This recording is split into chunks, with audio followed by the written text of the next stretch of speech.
This guy is our protagonist. Since he's completely broke this month, he went on a live stream to beg for donations, promising to do anything as long as it pays. Who would have thought he'd accidentally beg a goddess? The goddess immediately donated $5 million to him, and then straight up dragged him into another world. Transmigrated into a world overrun by demons, his mission was now to save the world. And after 10 exhausting years of brutal fighting, he was finally able to return to Earth, but somehow Earth was now also invaded by creatures from another dimension. Here, that same goddess appeared again and gave him a quest to gather 10,000 followers, and in exchange, he would get to keep his invincible powers from the other world. Without a second thought, he agreed right then and there. He became the pope of a cult. And without further ado, let's get started. Welcome to the Metu livestream. The chat popped up on the screen asking, "What kind of stream is this?" And a guy answered, "It's just me talking. I've been feeling pretty stressed out lately." "You too, huh?" Riemann replied. "Yeah." Suwoo answered, "Life is so hard. Even though my siblings probably look up to me as a role model, I really don't know how to make ends meet, especially with my current unemployment in the oldest brother, so I have to take responsibility for the family and take care of the kids. My parents passed away and I live with my grandmother. I also have 2 younger siblings. Rent is due tomorrow, but I'm too embarrassed to ask my grandmother for money." Are you saying I should use this time to work instead of streaming? I was discharged from the military 2 months ago and am currently job hunting. Even though I desperately need money, that's just reality. Hey, if you don't want to listen, just leave. I only turned on the stream because I was feeling so bored. After hearing Suwoo say that, Riemann stayed completely silent. Right then, Riemann transferred 5 million won to Siwoo. Siwoo was absolutely shocked when he saw it. He couldn't believe his eyes. Siwoo blurted out, "Huh? Riemann, 5 million won, are you crazy? Or did you mistype the amount? No way, is this some clickbait trick for a bigger channel? Like giving a streamer with 0 viewers a ton of money and filming their reaction." Hold on a second. I don't have any money. I can't refund this. I still have to buy a back-to-school gift for my sibling and pay next month's rent. Seeing that, everyone in the live stream went crazy. "Oh crap, that's insane. Is this guy a chable? Give me 20 bucks. Meanwhile, Riemann told him, "I don't plan on taking the money back," while other viewers wondered, "Do you think he came from another stream?" Suwoo still couldn't believe it. He was sweating buckets and his face grew increasingly tense. After thinking for a moment, he spoke up. "Then give me a request or something. As long as it doesn't involve my family. I'll do whatever you want." Riemann replied, "Then, will you save Eden for me?"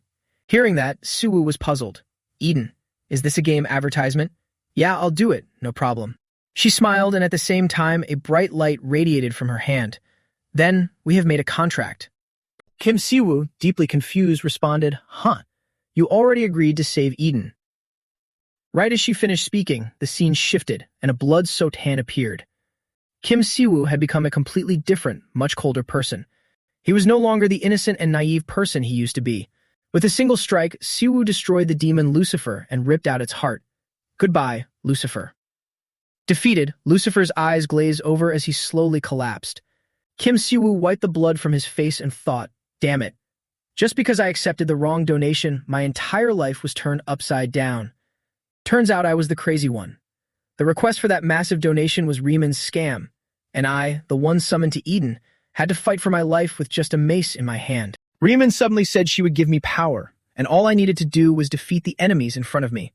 Riemann appeared from behind, touched his shoulder, and said, "The system will help you grow, Siwoo." He sighed, "This is all just pure madness." "Hey, don't you think you picked the wrong person? You should have chosen someone suited for this job." Riemann calmly replied, "You are the only one who can save Eden. If you save Eden, I will send you back to Earth, Siwoo." He recalled those words over and over while tirelessly completing his missions. "Damn it, is that really all it takes? Make sure my family lives well and find me a job when I get back. If she keeps her word, I'll save Eden without any hesitation." And just like that, I made a contract with an otherworldly goddess named Riemann. She told me they were enemies, so what else could I do? I promised to help I'll do it right. That way she will keep her promise too. Then I was summoned to an organization serving Riemann and became the Pope in another world. But it didn't end there. Eden was crawling with demons and enemies, so I slaughtered them all. I had to kill every single one of the 7 demon kings. That was the only way to save Eden.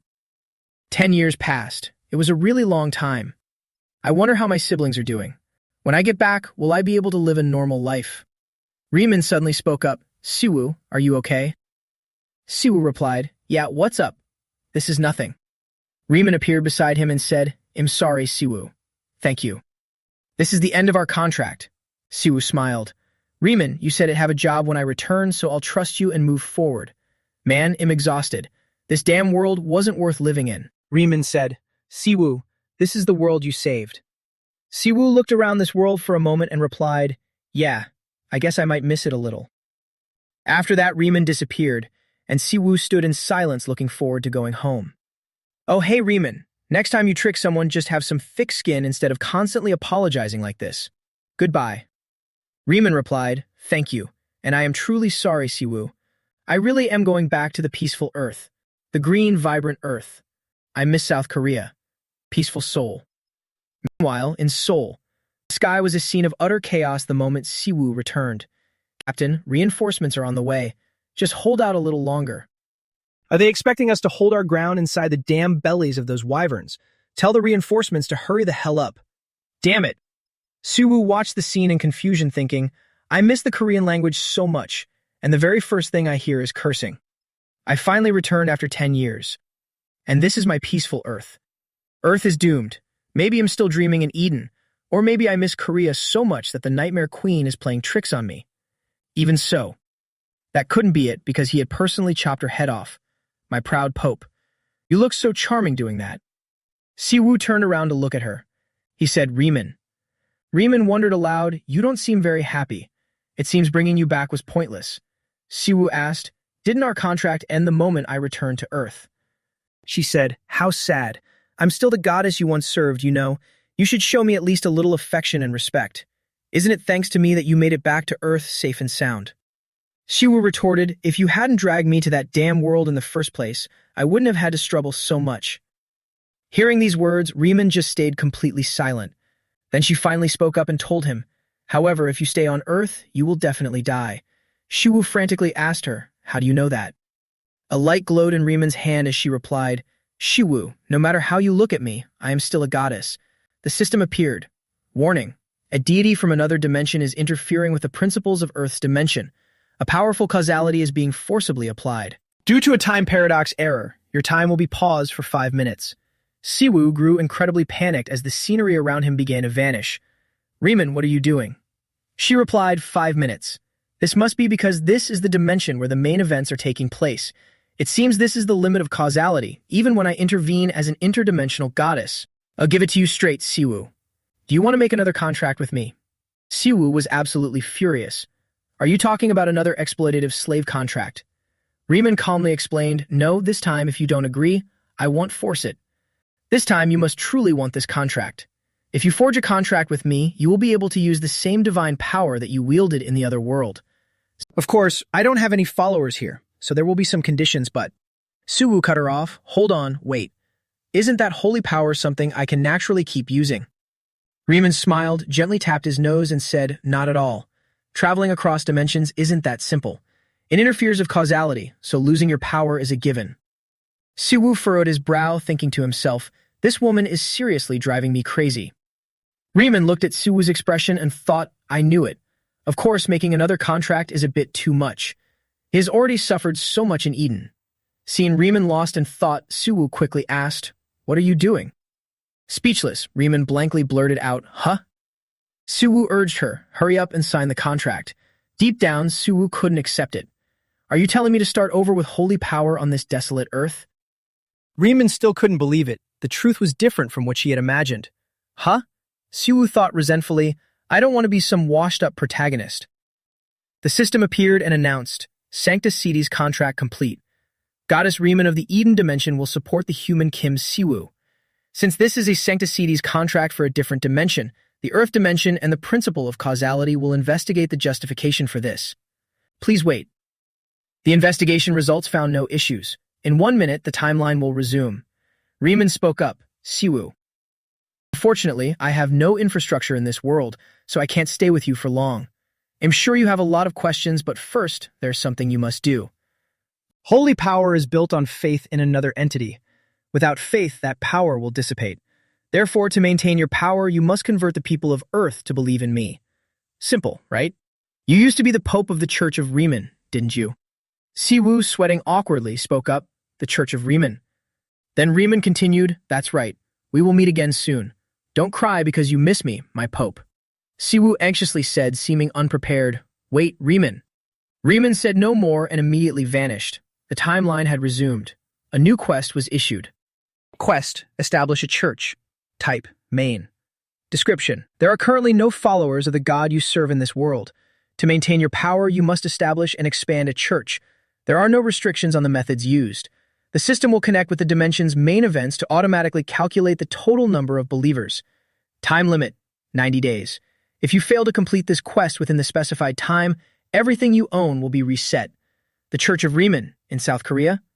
Is she telling me to become the leader of some kind of fanatic cult? At that moment, a massive set of jaws suddenly appeared. It lunged forward with a whoosh, startling Siwoo. A dragon was flying swiftly towards Siwoo. He glanced at it coldly. Siwoo's gaze instantly changed. He glared fiercely in its direction. Sparks of lightning crackled from Siwoo's hand. Then he touched it just as the dragon swooped in to attack him. The dragon roared in agony and fled from him. Meanwhile, outside, the soldiers were completely astounded. He tore apart a wyvern.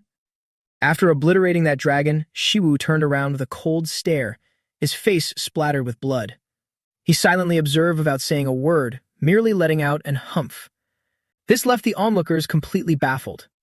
Siwoo smiled angelically and asked, "Would you like to hear about the goddess Riemann?" They were dumbfounded. Huh? Meanwhile, Siwoo stood there with a forced mechanical smile as the system notified him. Followers required for completion, 110,000. I'm doomed. No, I'm sorry, Followers required for completion, 110,000. I'm really doomed. Siwoo grabbed the wyvern's wings and ripped them apart. He acted decisively, with an extremely cold, piercing gaze devoid of any hesitation. Siwoo glared at the wyvern with steely eyes. Instantly, it was struck by lightning from all sides, subduing it and ensuring its total defeat. Dong Shik and his team members were utterly flabbergasted by the sight before them. They immediately started buzzing. "Did you see that, boss? That wyvern was terrified. It fell from the sky because it was frozen in fear." Another soldier looked at the data on the scanner and exclaimed in shock, "We're not detecting any magical energy on the scanner. How can an unranked returnee be this strong?" Usually, a returnee's rank is determined by the amount of magical energy the scanner detects from them, but Dong Shik frowned in bewilderment and said, "There's no way a returnee who can take down a wyvern like that is just unranked." He looked towards Siwoo, who was fighting the wyverns, and continued, "That alone is enough to consider him as strong as a disaster class." His face turned pale as he grabbed his radio and announced, "Per the Special Investigation Department's Emergency Response Guidelines, I am requesting an immediate mobilization of all personnel." Someone on the other end of the radio replied, "Is the situation at the gate that bad?" He barked back, "It's not just a gate issue. We've confirmed the presence of an extremely powerful returnee who cannot be detected by magic scanners." Watching Siwoo's overwhelmingly powerful fighting stance, showing fear to no one, Dong Shik continued, "He is definitely an anomaly, completely outside of all our standard metrics." Dong Shik quickly stepped forward, making sure to leave some final words over the radio. "I will go talk to him first. Send backup immediately. It's been a pleasure working with you." The person on the other end gasped in shock. "Hey, Dong Shik, what are you planning to do?" Siwoo stood still, pondering. "Is that it? This fly swatter is nothing special." He wondered, turning his head to look behind him. But where did those people from earlier go? Just as he turned around, he caught sight of Dong Shik walking toward him. Dong Shik spoke up, "Hey." Seeing Dong Shik's deadly serious expression, Siwoo worriedly thought, "Was I not supposed to catch that wyvern?" Meanwhile, Dong Shik thought in a panic, "Is he a boss monster? He looks way too tough to handle." Suddenly, Dong Shik's expression shifted completely. He smiled warmly, clasped his hands together, and politely greeted Siwoo. "It's a pleasure to meet you," he continued enthusiastically. "Let me help you get acquainted with the situation." But for Siwoo, this felt incredibly awkward. Siwoo's eyes were so blank that he could only utter a single word. Huh. Scene change. Apartment complex, Gwaimyeong City, Gyeonggi Province. Siwoo looked dazed, standing silently in front of a door. He quietly recalled what had just transpired during his conversation with Dong Shik earlier, when he had asked, "What about my family?" Sitting in that room, Dong Shik answered him, "We've investigated. Both of your younger siblings are safe and living in Gyeonggi Province. As for your grandmother, she is currently traveling in the U.S. We at the Ability Management Department will support you, Kim Siwoo, in every way possible so you can settle down in Seoul. Trust us. We also have rehabilitation programs for returnees, though I doubt they'd do much for someone of your caliber. If you have any other questions, feel free to contact me at any time of day. Siwoo gave a helpless, awkward smile but rejoiced inwardly. That's great. They seem very welcoming. Everything seems fine. I guess my brother managed well enough. No matter how the world has changed, my grandmother has always been pretty eccentric anyway. He looked down at his hands doing the math in his head. 10 years. In-wook must be 27 now. Dong-shik had continued excitedly. You might be surprised, but only 5 years have actually passed here. You said you live in Eden for 10 years, right? Well, that's great. Your age here isn't 32, it's 27. Siwoo thought in confusion. This guy is really weird. I don't know how Earth has changed over the past 5 years, but it seems people treat returnees well. Siwoo put on a relieved expression, thinking, it's wonderful to hear they're all okay. Did Riemann have a hand in this? He recalled images of his family and thought, my family. I miss them even in Eden. I really want to see them again, since I don't even have a single photo of them. Standing in front of his home, he couldn't help but feel nervous. Why am I so tense? This is the most stressed I've been since returning. Siwoo calmed himself and reached out to gently press the doorbell. He was met with an unusually eerie silence. A while passed, and still nothing happened after he rang the bell. Growing somewhat annoyed, Siwoo started mashing the doorbell, making it ring incessantly. Finally, someone inside answered, Who is it? Siwoo felt a bit shy. He coughed softly and said, Long time no see, In-wook. It's me. Right after, genuine joy became clearly visible on his face as Siwoo continued, How have you been lately? In response, he heard a highly irritated voice. Hey, mister. Those words shattered Siwoo's current emotions and his face froze stiff. In-wook yelled from inside the house. We're not religious. Why are you going door to door preaching like this in the 21st century? Siwoo quickly tried to explain, Wait, I'm not here to.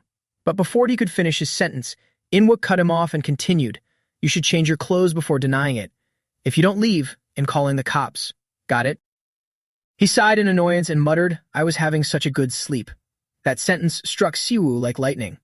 His eyes widened in shock, with a hint of fury flashing across his face. Immediately, Siwoo's anger reached its peak and he bellowed, his voice echoing through the building. Open the door, you little punk. In-wook hastily grabbed a baseball bat and rushed out to open the door, shouting, You crazy fanatic. He instantly froze, his eyes wide and his jaw dropping the moment he saw the person standing before him. Siwoo looked at him mildly and said, What, you were going to hit your older brother with this?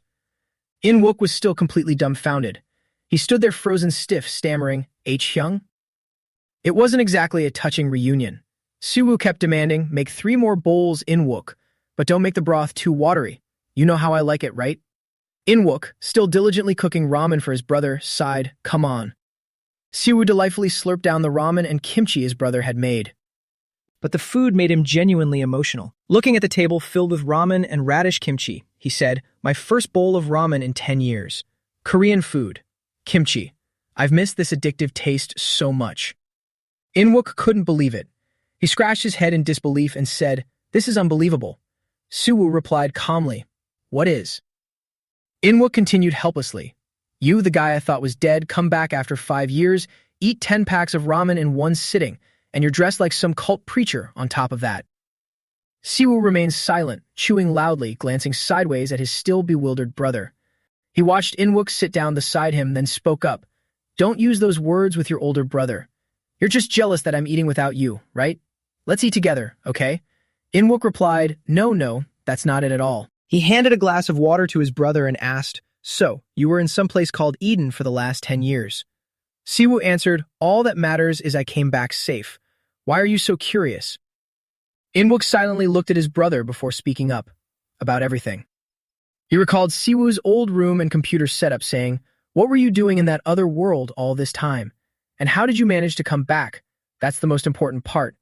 Why aren't you saying anything about it? Siwoo smiled and replied, In Eden. Well, you know your big brother. Saying that brought back memories of the fierce, bloody battles he had fought in the past. He instantly went quiet, his eyes drooping, unable to speak another word. Siwoo took a sip of water to compose himself and changed the subject. Anyway, forget about it. That annoyed In-wook immensely, who said, "Hey, just so you know, there are two things people hate most in this world. One is when someone doesn't finish their sentence, and the second is..." Siwoo interrupted In-wook, stating flatly, it wasn't a fun time. Images of defeating massive demons and holding their hearts in his hands flashed through his mind. Most stories like that aren't fun. A world overrun by demons is truly terrifying. The amount of blood I had to get on my hands to save that world, it was horrific. Siwoo rested his chin on his hand, his face full of gloom, thinking, damn it, I gave up everything to fight for Eden, and now I've finally made it back to Earth. The quest window suddenly popped up beside him. Followers required for completion, 110,000. Siwoo rolled his eyes toward In-wook, his mind still racing. So I'm going to lose all my powers if I don't complete this quest. Are you kidding me? Do you have any idea what I had to go through to cultivate my holy power? In-wook then spoke up. Aren't you going to say anything else? I'm going to work. I'm already wide awake anyway. He moved toward his computer desk and sat down. Siwoo asked curiously, what is it, In-wook? He replied, oh, I work as a video editor for Webtoon. Since you disappeared, this is how I've been making a living.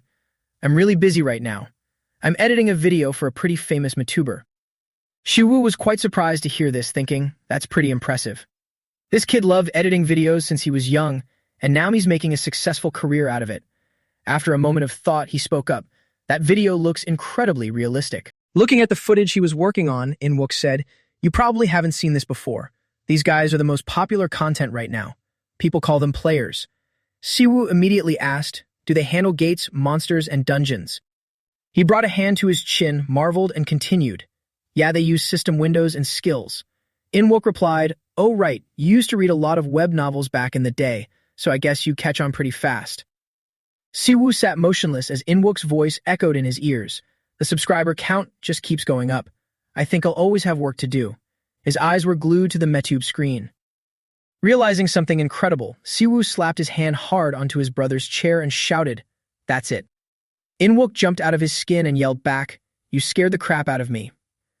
A bold idea immediately formed in Siwoo's mind. If I make content on Webtoon, I could promote the Church of Riemann and attract followers. Right at that moment, a notification appeared with the text, trait activated, Church of Riemann. This completely astonished him, and he whipped around to look behind him. Looking at the notification window, he wondered, what's this now? The window displayed, Church of Riemann, deity, first goddess Riemann, origin, dimension, Eden, traits, none, affiliated guilds, none, completion requirements, none. Your goal is to gather as many followers as possible. You will earn holy points by expanding the church and completing hidden quests. Holy points can be used in the shop. Shop items will diversify as you gather more followers. Currently available, charity. All church believers will gain bonus experience through the Goddess of Charity's blessing. Extremely low chance to awaken non-players. Price, 10,000 holy points. Special role, not applicable. Unlocks at 10,000 followers. Did this pop up because I just thought about starting a MeTube channel for the church? Everything's locked anyway, so there is nothing useful. Suddenly, his eyes locked onto a line in the system notification. All church believers will gain an additional 19% experience through the Goddess of Charity's blessing. Extremely low chance to awaken non-players. He realized in a flash, wait a minute, this trait, this could actually be useful. In-wook called out to Siwoo from behind. Hyung, are you planning to start a MeTube channel too? We have to sort out a few things first though. He continued, if you want to make content teaching players, you need to be officially verified. Not just anyone can do it. Hearing his younger brother's words, Siwoo smiled mysteriously. Meanwhile, In-wook was brimming with confidence. He patted his chest proudly and said, all right, that makes sense. You just got back, so you don't know anything. Let me provide for you, Hyung. I make pretty decent money. Siwoo immediately cut his brother off, saying, hey, little brother, I appreciate your generosity, but stop talking nonsense. His words made In-wook's eyes widen with a slightly bewildered expression. He continued, you don't even know how I managed to find everyone after disappearing for 5 years. A few hours ago outside Siwoo's apartment, Dong-shik spoke up. We've arrived at your family's residence. Thank you for cooperating with the investigation all night. Siwoo replied, it's nothing. I didn't have anywhere to sleep anyway. Thanks for bringing me here. Dong-shik smiled and asked, so what are you planning to do here? Siwoo calmly replied, I plan to expand my church. Dong-shik asked in confusion, your church? He questioned, South Korea is a free country. and religious freedom is a given. This faith doesn't go against common sense, right? Suwu explained, Riemann is a benevolent goddess. If people would just listen to me, she. Dong Shik interrupted him before he could finish. All right. Wait, you're the Pope? In Eden. Suddenly, his eyes widened and his face filled with awe as he said, a Pope. That's amazing. Siwu thought helplessly to himself, just smile and nod. Dong Shik continued, just know this. You're now a VIP of the Ability Management Department. If you need any help, contact us first. The Bureau's second team is always at your service. Looking up at the clear blue sky, he said, welcome back to Earth. South Korea's first anomaly, Kim Siwoo. Back in the present, Inwook panicked and yelled, you're an anomaly? Siwoo remained silent, smiling confidently. Inwook kept screaming in shock. The guy who devoured 10 packs of ramen is my brother who just came back from the dead. Hearing this, Siwoo snapped, I'll kill you. Inwook tore at his hair in frustration, asking, why didn't you tell me sooner? You're an anomaly. Siwoo crossed his arms and smiled, thinking to himself, I can't exactly tell you I'll lose my powers if I don't gather 10,000 followers. Inwook calmed down a bit and asked, so you're the Pope and you need more followers. You're planning to start a Me Too channel to gather believers, right? He kept talking non-stop, leaving Siwoo stunned.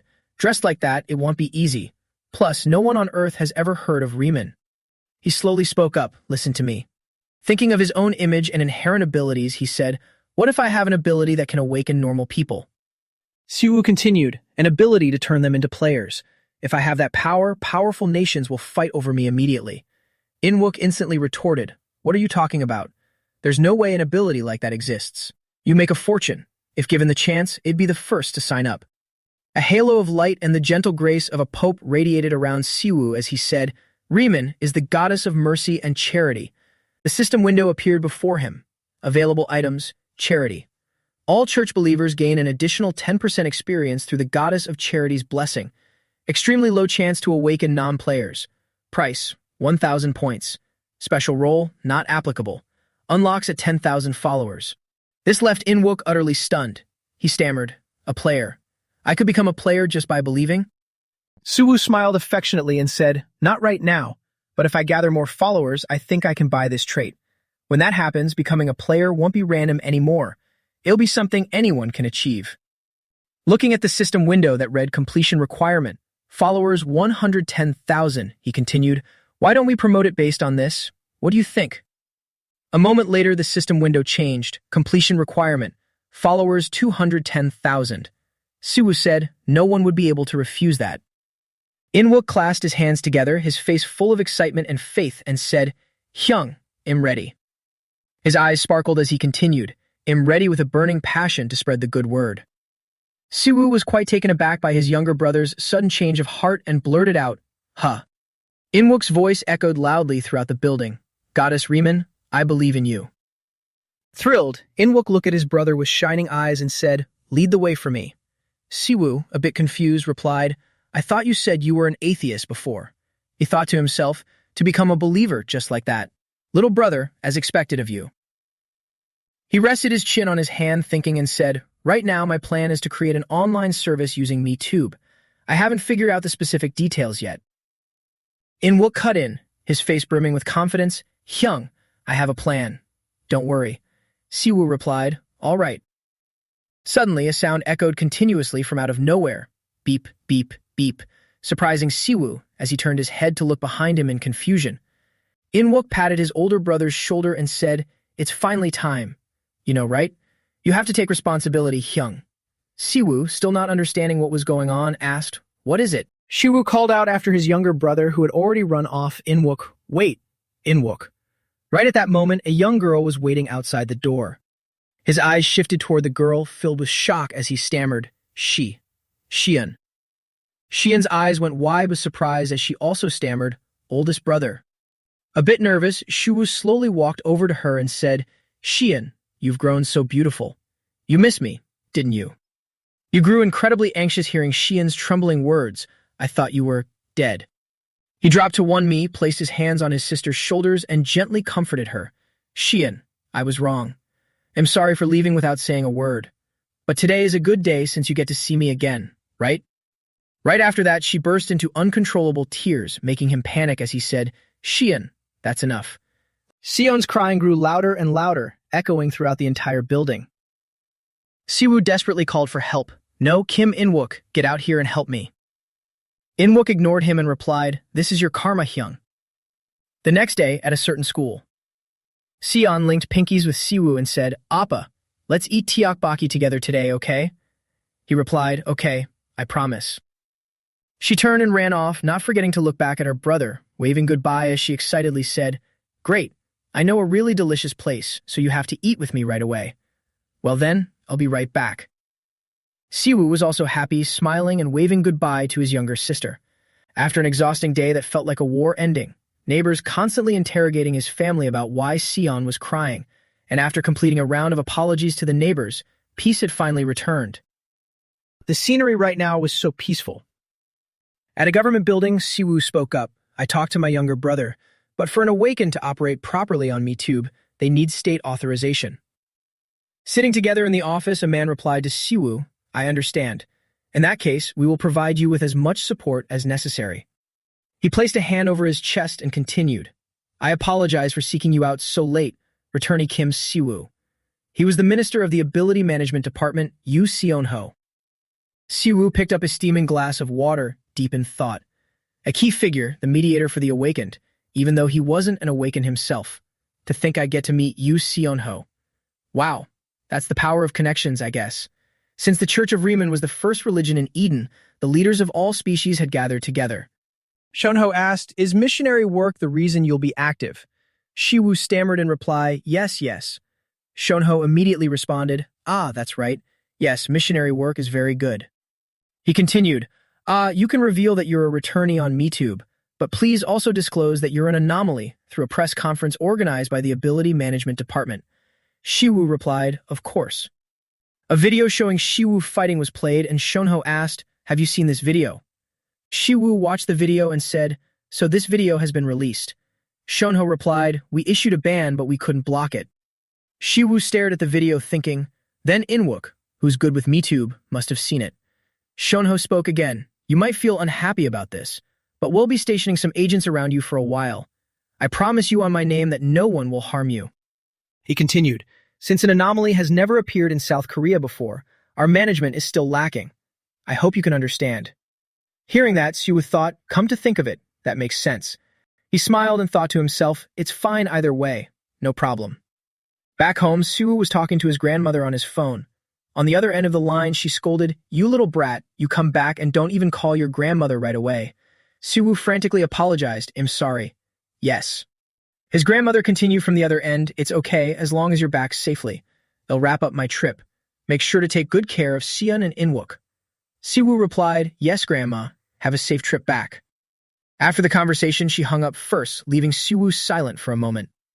He then spoke to In-wook. Grandma talked as if she clearly knew I'd be coming back. In-wook turned his head and answered him. She said she dreamt of you sometimes. According to In-wook, in her dreams, she saw him sometimes walking steadfastly across an endless horizon, and other times fighting against winged monsters. Is that why she firmly believed I would return alive?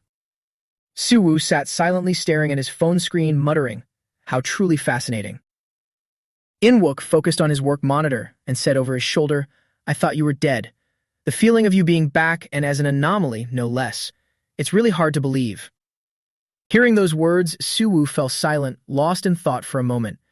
He recalled a few memories from the past. The three siblings had a great relationship, especially during his senior year of high school. After their parents died in a car accident, if their grandmother hadn't raised them so brightly, the three of them would have undoubtedly faced a lot of hardships. Sitting with his arms crossed, he sank back into his thoughts. My little brother waited for a long time, and finally he gave up, thinking I was dead. Suddenly, In-wook spoke up, "Oh, that's right, Hyung." With a highly satisfied expression, he said, "We held a forest burial funeral for you. There's a tree with your name on it. We could have held a funeral for 5 or 10 years, but in the end, we just settled on that. Siyun made it look really pretty." Siwoo replied helplessly, "We should go get our money back right now." He rolled his eyes at In-wook and thought, this kid is definitely not being serious. Meanwhile, In-wook was still intensely focused on his computer screen. Siwoo spoke up, "Anyway, tell me about what I asked for." In-wook spun his chair around, coughed a few times, and said, "All right, I have a plan." He said, "Look at this first. The computer monitor displayed the account of player K, which had 5.4 million subscribers. This channel focused on dungeon strategy lessons for beginners. In the video, Minsu, the owner of player K, said, "Monsters appear. The monsters that appear most frequently in dungeons, gates, and waves. Today, I will talk about the weaknesses of orcs." Inwook explained, "A suit and a sword.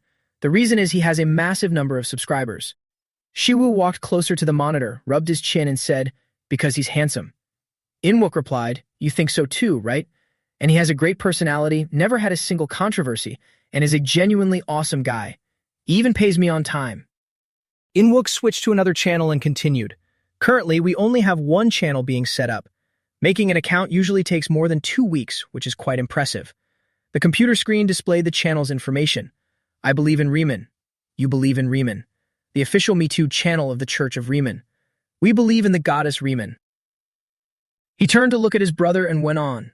"As you know, the easiest way for new channel starters to attract attention is with the help of giant channels." Inwook continued, "And there's content you can participate in right now through the program he's running. It's the Rookie Military Academy. Rookie Military Academy playlist. The channel had various videos. Rookie, why did your EYL open like that? Rookie Military Academy. Season 1 Rapid Growth for Rookies. Rookie J versus Rookie P. How to determine MBTI. Rookie Military Academy. Season 1 Rapid Growth for Rookies. A frugal veteran and a young, rich rookie. Rookie Military Academy. Season 1 Rapid Growth for Rookies. Loving an orc. A psychologist's perspective. Rookie Military Academy.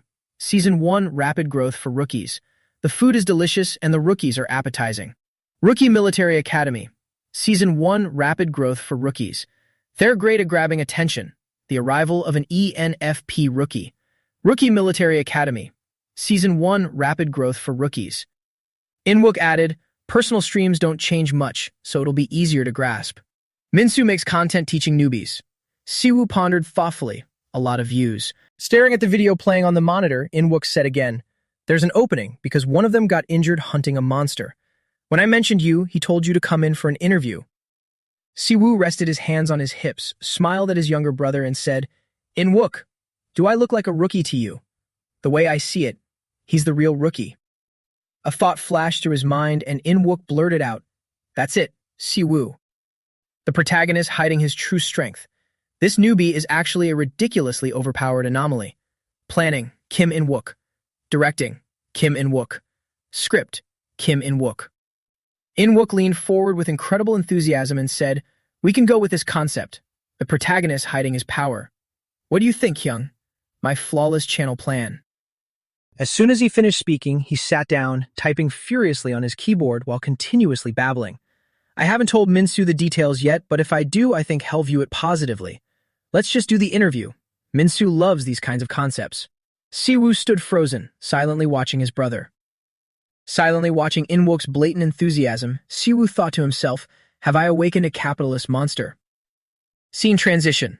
The two brothers traveled to the agreed-upon location. Inwook said, "The filming location is so far. We're almost there. We'll arrive in 30 minutes. Manga Mountain.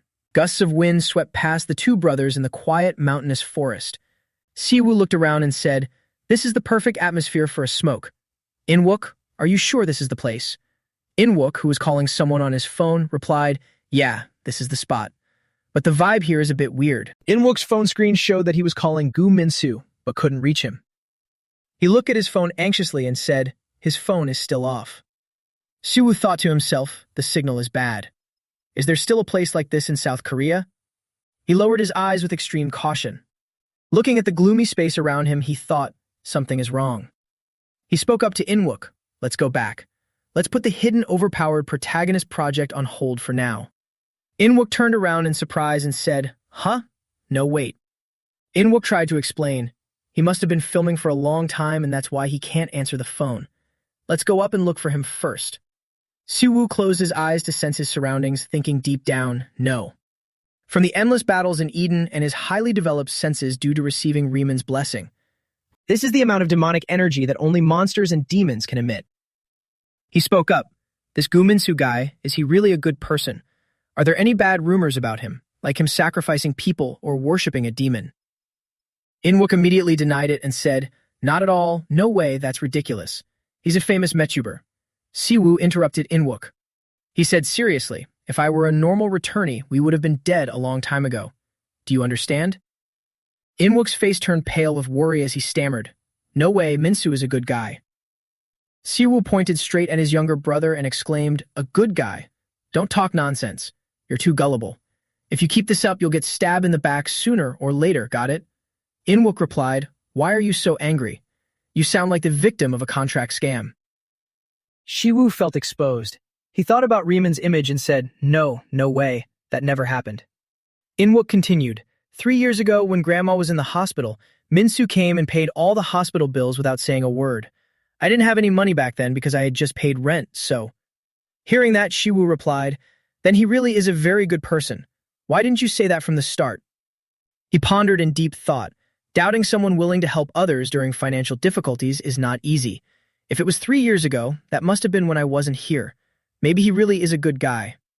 Siwoo stepped forward and told his brother, all right, first of all, you need to go home by taxi right now. This place is too dangerous. Inwook asked in confusion, what about you? He dusted off his shoulder and replied, since your plan isn't working, I need to find another way. Instantly, the Pope's attire appeared and equipped itself onto Siwoo. He turned to look at Inwook in an imposing state and said, since going viral online didn't work, I'll have to try an offline approach. Witnessing this scene, Inwook was completely shocked, his jaw dropping as he exclaimed, are you some kind of magical girl? Siwoo immediately replied, I already served in the military. Do I look like a girl to you? Kicked into the taxi by his older brother, Inwook still said regretfully, next time please let me film your transformation scene. Siwoo said helplessly, it's too dangerous here. Hurry up and go home. Inwook still wouldn't give up his request and said, I need it for our Metude channel's intro. Promise me. Watching the car carrying his brother drive away, Siwoo thought to himself, Inwook wasn't like this before. What happened? He must have suffered too much since childhood. This is all my fault. He slowly took it one step at a time into that gloomy forest. The system suddenly displayed a notification. You have entered the Abyss Zone. A related quest has been generated. Salvation. Subcategory, Abyss Cave. Description. You have accidentally stepped into a land filled with familiar demonic energy. With a sacred duty, you must purify this land from corruption and reclaim it from the evil forces. Reward, 50 divine points. Note, this is an optional quest. You can ignore it if you wish. Heavy streams of demonic energy continued to shroud this area. Standing before that demonic energy, Siwoo thought to himself, at a glance, this place looks like a normal mountain, but with this kind of demonic energy, it must be an abyss dungeon on the inside. He calmly walked step by step deeper into this gloomy forest, thinking to himself, it's really quiet. The dark demonic energy grew thicker and thicker, enveloping the mountain and the forest where he stood. Suddenly, Siwoo realized something. He glanced around and said, the weather is nice too. Suddenly, he saw a group of people standing there. Siwoo asked, what are you guys doing here? The group came out and walked towards him. One of them spoke up, sorry, we didn't mean to startle you. We're just filming a video for our Metu channel. Semyoung spoke up, but may I ask why you're here? It's not a good idea to be near such a dangerous dungeon. Siwoo replied, I came to meet Gu Minsu. He crossed his arms and continued, my younger brother must have contacted you.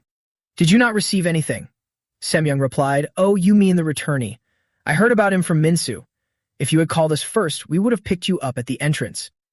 Siwoo replied, my phone doesn't work. Semyoung looked at his own phone and said, again?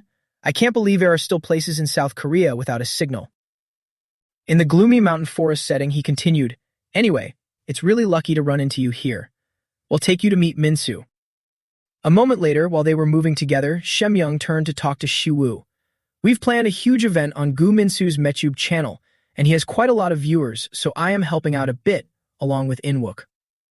He looked at his outfit and asked, is your priest outfit a part of your style? Siwoo helplessly replied, no. He kept rambling, it's unique and memorable, a pretty good strategy. Siwoo seemed a bit annoyed, thinking, this guy talks too much. Semyoung was still excitedly saying, this is my first time meeting a returnee, it's so fascinating. Suddenly, Siwoo turned his head to look at the people behind and said, but. Seeing the three people behind staying silent, he asked, those three standing in the back have been quiet this whole time, huh? He still casually replied, huh? Oh, those guys? Semyoung's eyes looked completely lifeless as he continued, I don't get what you mean. They've been talking this whole time. Shiwu heard the anomaly and immediately furrowed his brows in suspicion. Shiwu gently held his own hand and asked, "By the way, what's your name?" The young man replied, "Me? I'm Sol Semyoung." Hearing that, he said, "All right, Semyoung, listen carefully to what I'm about to say." A pair of black gloves immediately appeared on Shiwu's hands. He spoke to Semyoung, "You are a very lucky person. Some people have a natural resistance to demonic energy, even if they haven't awakened yet." He gently stepped forward, patted Semyoung on the shoulder, and said, "Remember to thank your parents for that." He asked in utter confusion, "Huh?" Siwoo's index finger generated a surge of electricity. He continued talking as Semyoung despite the guy's extremely bewildered face. "If you make it back alive today, give your parents a hug, all right?" Semyoung was still confused and asked, "What are you talking about?" Before he could even finish speaking, the current of electricity from Siwoo's hand swiftly shot backward, slashing right through the heads of the three guys behind. Semyoung's eyes were filled with sheer terror as he glanced back. Those three men had their heads severed, emitting a horrifying black mist. He let out a terrified scream upon seeing the horrifying scene behind his back. The corpses slowly fell to the ground. Semyoung backed away to dodge, exclaiming, "What the hell?" Shiwu calmly said, "To encounter something like this right after walking in." He stepped over and stepped on the hands of the corpses as the black smoke continuously billowed out. He said, "The rest of them must be deeper inside, so it should be safe here. Rest up here." Holding the camera, Semyoung's voice trembled, his face utterly astounded as he said, Who are you? And why are you here? I don't know what's going on." Shiwu smiled faintly and said, "Me." He placed his hand on his chest, displaying an incredibly sincere expression, radiating a brilliant halo. He continued, "I'm just here to spread the word of our goddess." Witnessing what just happened and hearing those words from Shiwu made Semyoung freeze up completely. His eyes widened in shock, unable to say another word. A dungeon gate opened right in the middle of the forest. The system displayed a notification, "You have entered the dungeon." Inside the dungeon was a long passageway. The system displayed a notification, "Current dungeon, Dark Mage's Laboratory, currently undergoing abyssal transformation." Notifications continuously popped up in front of Siwu. The dungeon's name has been changed to Bridgehead of Pride. If you fail to defeat the dungeon boss, the entire area within a 5-kilometer radius will be overrun by the abyss. Time remaining, 2 hours, 7 minutes. He looked around and thought to himself, abyssal transformation, huh? The demonic energy here has grown stronger.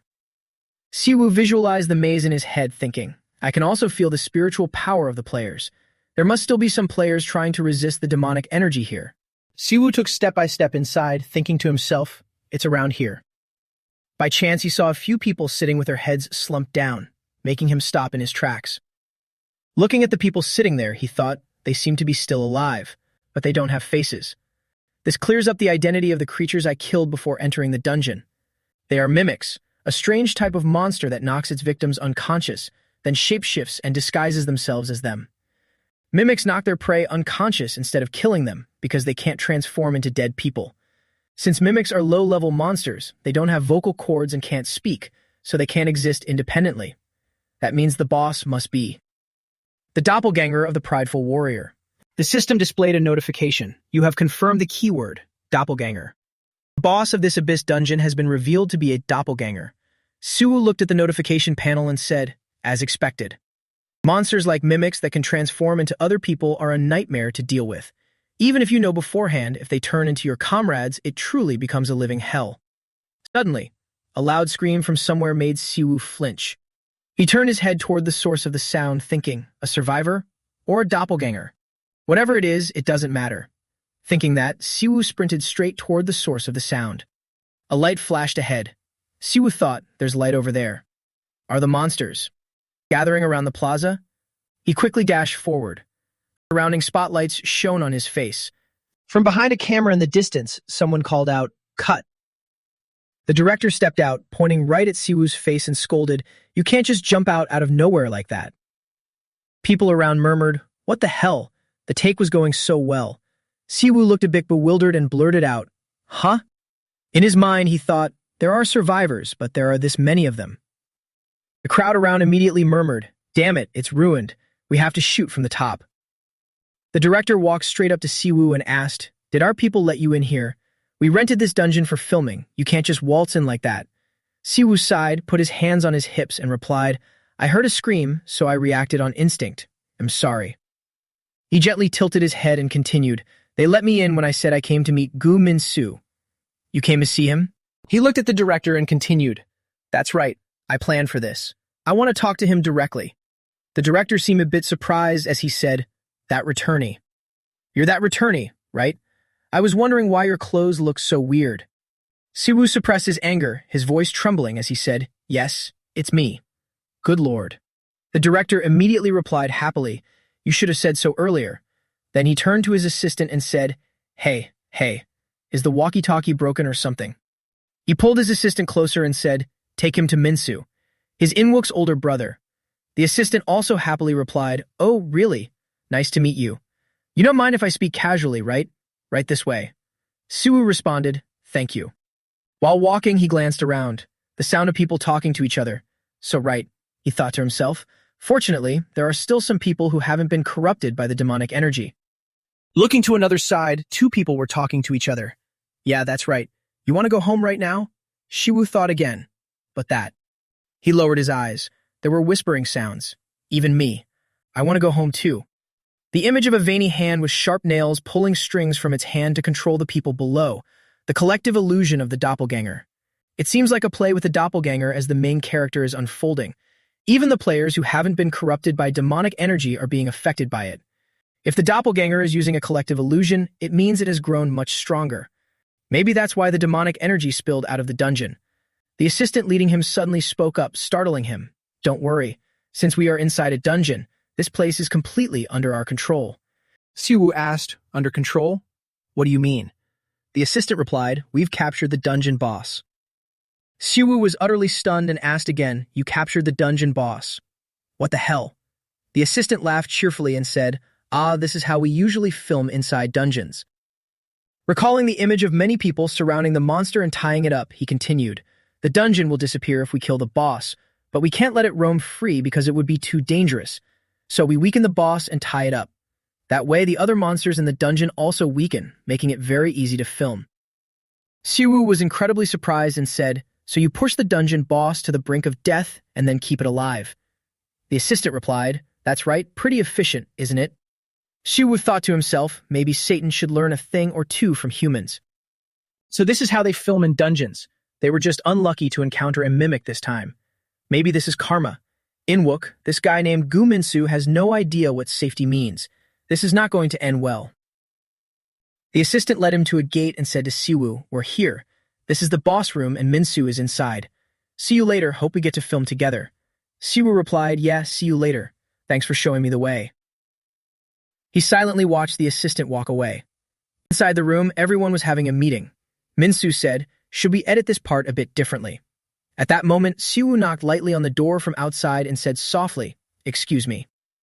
Min-soo was still focused on his work. Yeah, from the beginning, right, over there, great. Suddenly, he noticed something and turned his head back. Seeing Siwoo, he spoke up. I didn't recognize you. Why are you here? Siwoo replied, In-wook told me about this place. I'm his older brother, Kim Siwoo. Gu Min-soo, the player MeTuber, smiled radiantly and said happily, Siwoo Hyung, I've heard about you. I was wondering when you'd show up. You're even more handsome than he described. Looking at Min-soo's sparkling aura, Siwoo was a bit hesitant. He thought, is this the ENFP aura? He's handsome and has a great voice, too. Min-soo gestured with his hand and said, it must have been tough getting all the way here. Have a seat. Siwoo replied, thanks. Min-soo turned to his crew and said, hey guys, can you edit this part like I asked? I'm going to chat with him for a bit. Thanks. Everyone agreed. Siwoo observed him and thought, so this is a MeTuber. The two began talking. Min-soo chuckled and said, oh man, I should have something better to offer you since you came a long way, but I only have instant coffee. Siwoo replied, I like instant coffee. Min-soo followed up, that's great then. Was the trip here okay? Siwoo answered, a staff member guided me here. I saw quite a lot of people. The sound of the film crew outside rang out. Cut. Min-soo turned his head to look and said, authenticity is very important for this project, so we invited all the editors who could help.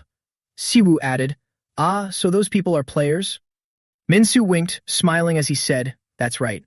They're awakened, but don't have enough skills to be hunters. Anyway, not all players are the same, but I pay them very handsomely. Siwoo picked up his cup of water and took a sip, thinking to himself, Inwook wants to become a player too.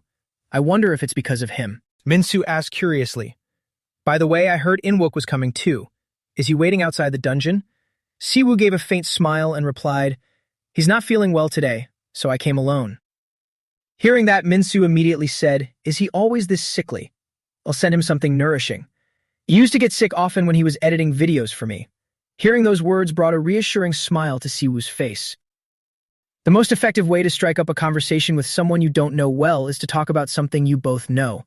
It was obvious this guy had excellent communication skills. Minsu smiled with utmost sincerity and said, And not just saying this because you're his older brother, but Inwook is truly a great person. Siwoo thought, I wonder if he was always like this, or if he only changed after becoming an influencer. He chuckled lightly and said, What an interesting guy. Minsu was immediately startled by that remark and quickly said, Pardon? Siwoo smiled and explained, I was talking about Inwook, has always been frail.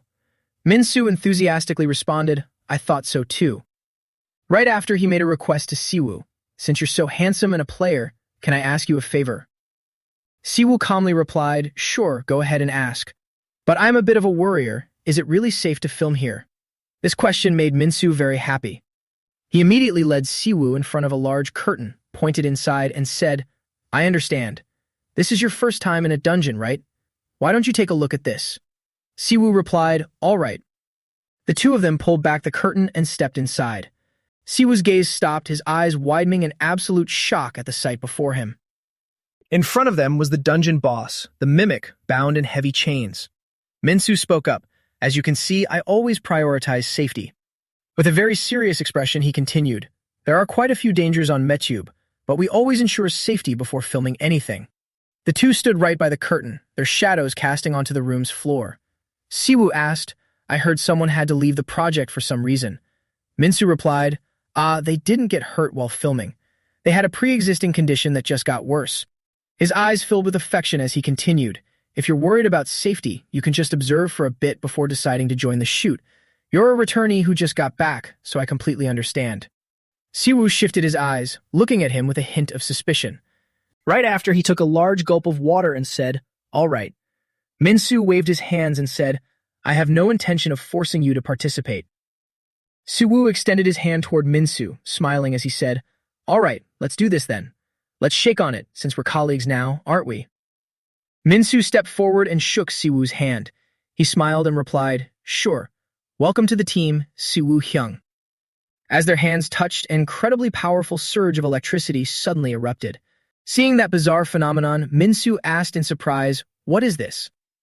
The electrical surge immediately repelled the Minsu mimic, causing it to scream in agony. Siwoo displayed an extremely smug expression, breaking into a smile.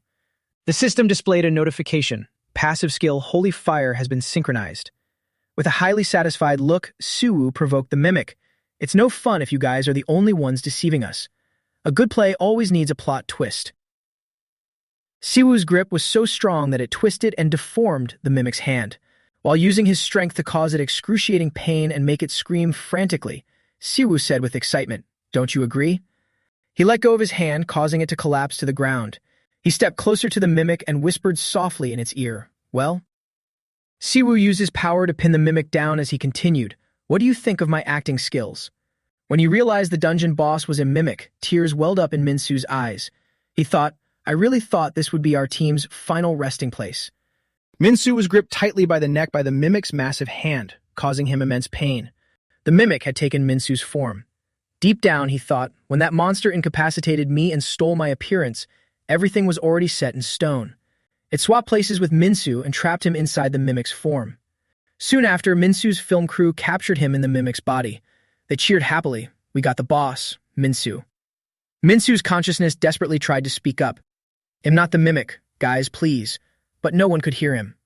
He watched the fake Minsu out there in sheer helplessness, his consciousness constantly screaming, Yundi, Sumtech. There's nothing I can do. The fake Minsu outside looked at the real Minsu trapped in the mimic's form and said, Great job, guys. You all did an excellent job.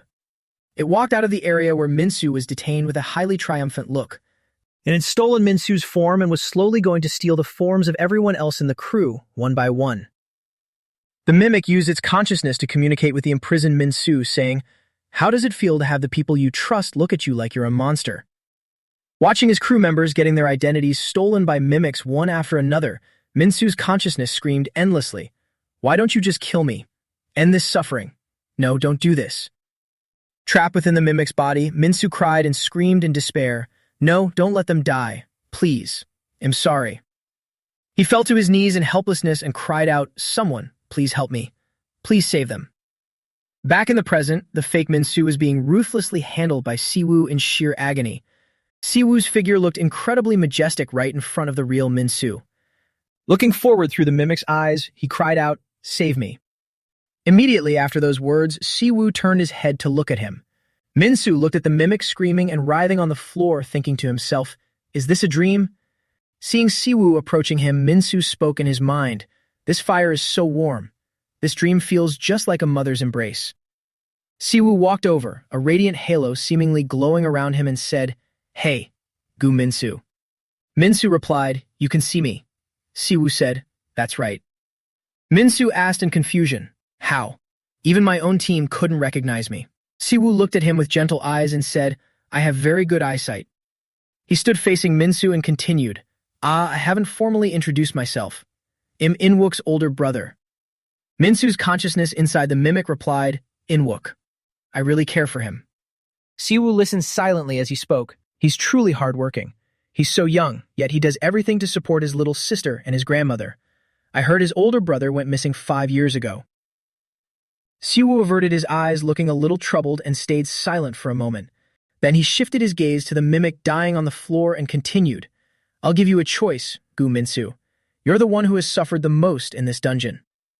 Siwoo grabbed the fake Minsu by the collar and hauled him up, saying, "There are 2 options for you."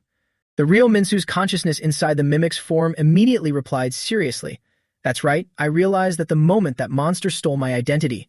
Please, kill me." Hearing that, Siwoo was extremely shocked. Minsu continued in anguish, "I'd rather die at the hands of another human."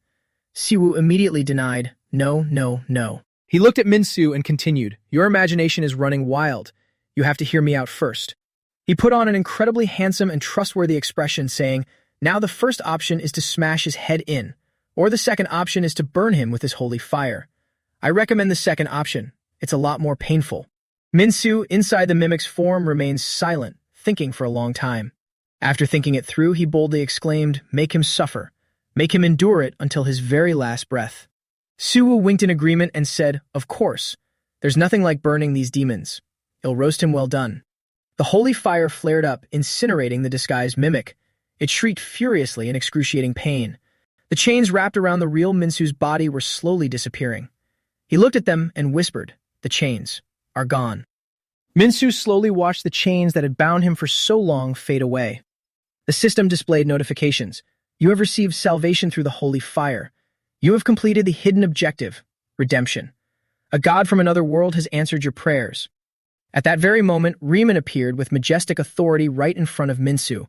She gazed at Minsu with gentle, profound affection.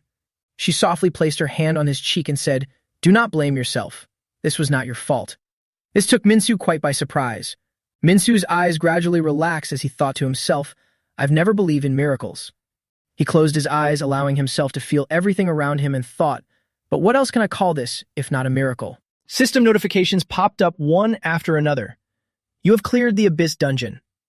This dungeon will self-destruct in 1 hour. You have earned 50 divine points for clearing this dungeon. You have completed the quest, Redemption. You have earned 100 divine points." Siwoo crossed his arms and looked at the notification panels above, thinking, "I don't feel happy about this. Would things have been different if I had arrived earlier?" He turned his head back, thinking, "I guess things could have been worse. It doesn't look like anyone is severely injured. They should wake up soon." Minsu, lying below, whispered, "Goddess." Siwoo glanced toward the radiant light and spoke up, "Well, that's done." He looked at the dazzling Riemann and said, "The last time we parted you seemed panicked, so I thought I wouldn't see you again for years or more. I didn't expect to see you so soon." Riemann interlaced her fingers and gently replied, "That is because you have been working hard." "I did tell you we would meet again soon," she added.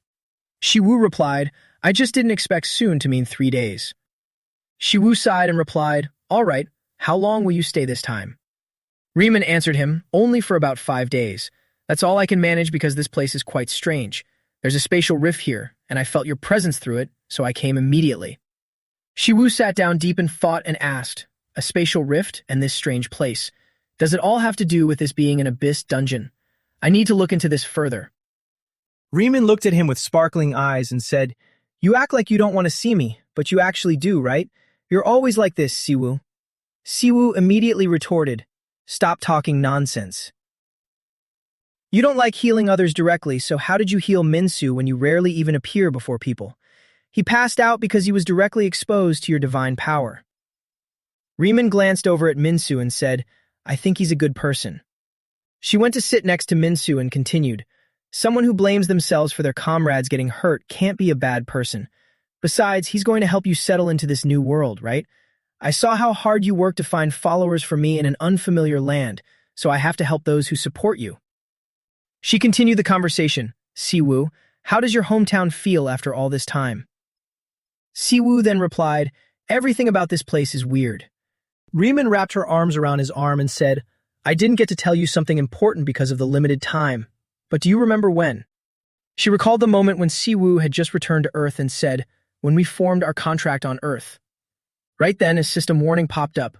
Warning, a god from another world has interfered with Earth's causality. Riemann spoke up, causality. The rule that governs all dimensions also applies to all gods. The system notified again. A powerful force is compelling everything to obey the world's natural flow. Riemann continued, because of causality, I, someone from another world, cannot influence anything on Earth. Hearing this, Siwoo jumped up and asked in confusion, you can't influence anything on Earth? He looked at Riemann and continued asking, then what about me using my powers on Earth? Plus, you just healed Minsu with your own power. Riemann replied, exactly. And that's why you have to be careful, Siwoo.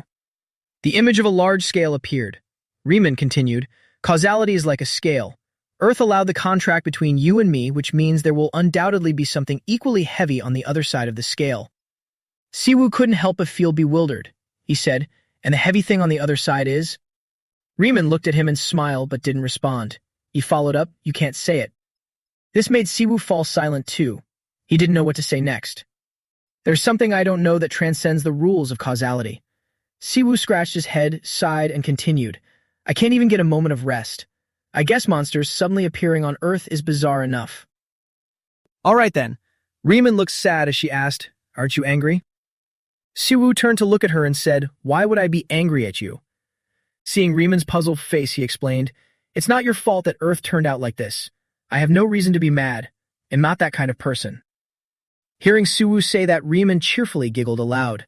Siwoo was startled and he awkwardly said, what are you laughing at? Riemann turned away and said, nothing.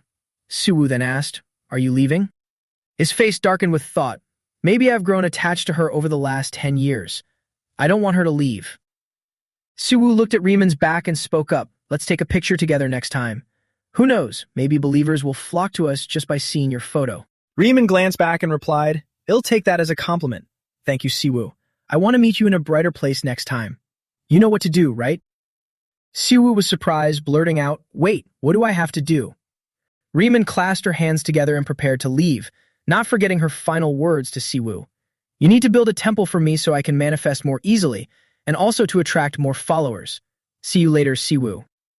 A moment later, Minsu jolted awake. Siwoo looked at him and said, You're awake? How do you feel? Minsu turned to look at Siwoo and exclaimed, What about the goddess? Siwoo replied, Unfortunately, she just left. Hearing this, Minsu blushed slightly and silently looked down in his hands. He asked Siwoo, Do you think I'll be able to see her again?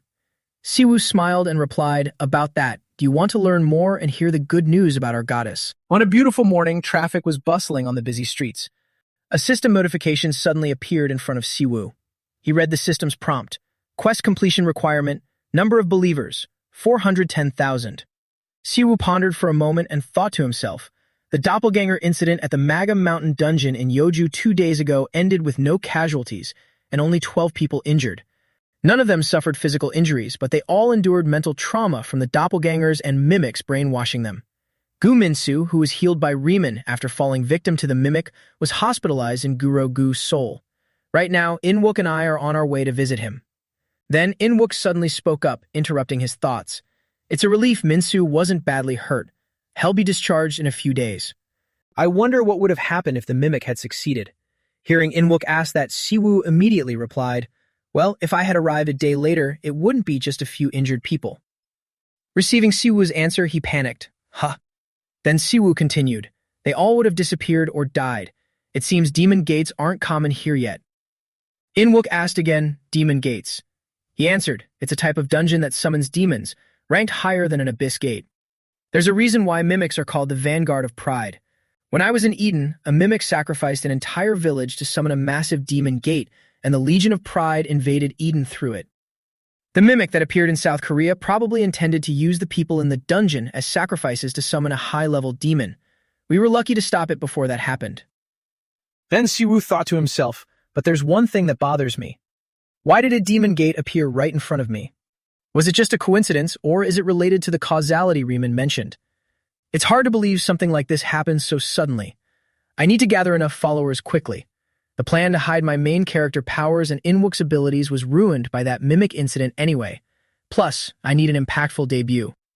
Later, Inwook said, by the way, how did you convince Minsu and the others? Before you could process it, Siwoo asked back, do what? He immediately answered, Minsu is a hardcore atheist, you know that. But look at this, and Inwook showed Siwoo a message that read, Minsu, Inwook, the Pope is proof that the goddess loves this world. Let's work hard together to serve her well, okay? He continued, did you tie Minsu up and brainwash him or gaslight him? You did it because he's a YouTuber with 5.4 million subscribers, right? That's a crime, you know. Seeing Inwook suspecting him like that, Siwoo panicked and retorted, what do you think I am? Then Inwook gave him a very strange look. He replied, a cult leader. Hearing that, Siwoo was furious. No, I didn't think Minsu would put his faith in my religion in such a short amount of time either. Hearing this, Inwook asked sarcastically, oh my god, he actually believed you? Siwoo immediately flicked him hard on the head, making him yelp in pain as a bump formed. He angrily replied, Inwook, Riemann might be the goddess of mercy, but I'm not really good at that whole mercy thing. As for Inwook, he just groaned in pain. Siwoo looked at him with a calm gaze and thought to himself, even so, I understand. Minsu's expression when he first woke up. Anyone who meets Riemann for the first time would be just as shocked. I was like that too. She's so beautiful that just looking at her is overwhelming, and she radiates a divine energy that makes it undeniably clear she's a goddess. Not to mention, Minsu was directly healed by Riemann, which made him experience her power firsthand. How many people could deny her existence after experiencing such a holy miracle? Not long after, Inwook cheerfully exclaimed, Minsu sure is easy to convince, but thinking that the goddess is both beautiful and merciful is great. It would be awesome if she appeared on our Metu channel. Hearing this, Siwoo asked, assuming you think she's beautiful, how can you be sure she's merciful? I told you Riemann kidnapped me. He smiled and answered Siwoo, but she still took responsibility for you until the very end. I'd like to meet her someday too. While they were talking, a notification suddenly popped up on his computer. Inwook said, Minsu just uploaded a new video. What is it about? Looking at the text displayed on the screen. I'm sorry. Player K. 150,000 views right now. Inwook panicked and wondered, what is this? In the video, Minsu was wearing hospital clothes and stated, hello, I am Player K. I'm here to talk about what happened 2 days ago. I want to thank the person who saved me and the filming crew, who almost lost our lives before we even started recording. Hearing his words, the two brothers Inwook and Siwoo couldn't stop gaping in shock. The scene shifted to Guro University Hospital. In a huge rush, Inwook slammed open the door to Minsu's hospital room and yelled, Minsu. As for Minsu, he smiled radiantly and asked, Inwook, how is your body feeling? He replied, Minsu, I'm fine. While the two of them chatted happily inside the hospital room, Siwoo stood outside, thoughtfully observing the scene. He thought to himself, he's hurt too, yet he still cares about others. Such a precious personality. And even in a hospital gown, he's still handsome. Then Minsu suddenly spoke up, startling him for a moment. I don't know what to do with you coming here in person, Your Holiness the Pope. Siwoo asked in confusion, hey, where did you learn that title? He answered, I looked it up on Wikipedia. Meanwhile, Inwook caught the hint and said, I will get going now. After that, Siwoo suggested, just feel free to call me Siwoo. If that's uncomfortable, Shuwu Hyung is fine too. Hearing that, Minsu immediately objected, Pope, how could I? Please don't stop me from at least calling you Pope. Finally, feeling helpless, he replied, suit yourself. Not long after, the two of them sat down to talk. Shuwu asked, but why did you upload that video so suddenly? He answered, that video. Shuwu confirmed, right, the one titled I'm Sorry that already hit over 1 million views. Shuwu recalled the content of that video. That 2-minute video was all just stories about me and Riemann. Even though he didn't mention my name, he called me his savior and said the goddess I serve healed him personally. The entire video was flooded with his unconditional praise. This is great, but it's not entirely satisfying. I wanted a much more dramatic production when introducing the Church of Riemann to the public. Suddenly, Minsu spoke up, interrupting his train of thought. Do you want to see people's reactions to that video? On the screen were various comments. I can't believe Minsu posted an apology video for clickbait. So disappointing. Is this the new content he's starting for something called the Baek Myeong Church? Minsu, I don't think this cult-like content suits you. So everything Metuber Jaesok said was a lie. Hey, I'm cool with whatever ideas you have, so hurry up and post more videos. Stop this nonsense and post a new video fast. Minsu, don't forget Metu values health, remember? Something big is about to happen. What on earth is he setting up? After reading those comments, Siwoo was quite surprised. He thought to himself, is this the life of a Metuber? They all think this is just scripted content, while he is being completely genuine. Seeing that, he asked, Minsu, was that video just following a script? Minsu immediately denied it. No way. I was completely sincere in that video. I just want to let the whole world know about the Church of Riemann, and I couldn't stand seeing those weird cults running rampant.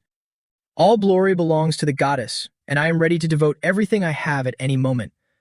I can donate all my assets if it helps spread Riemann's name. Hearing this, Siwoo was left completely speechless by his words. He looked at Minsu in front of him and thought, has he always been this crazy, or did Riemann and I make him like this? The notification panel suddenly appeared again.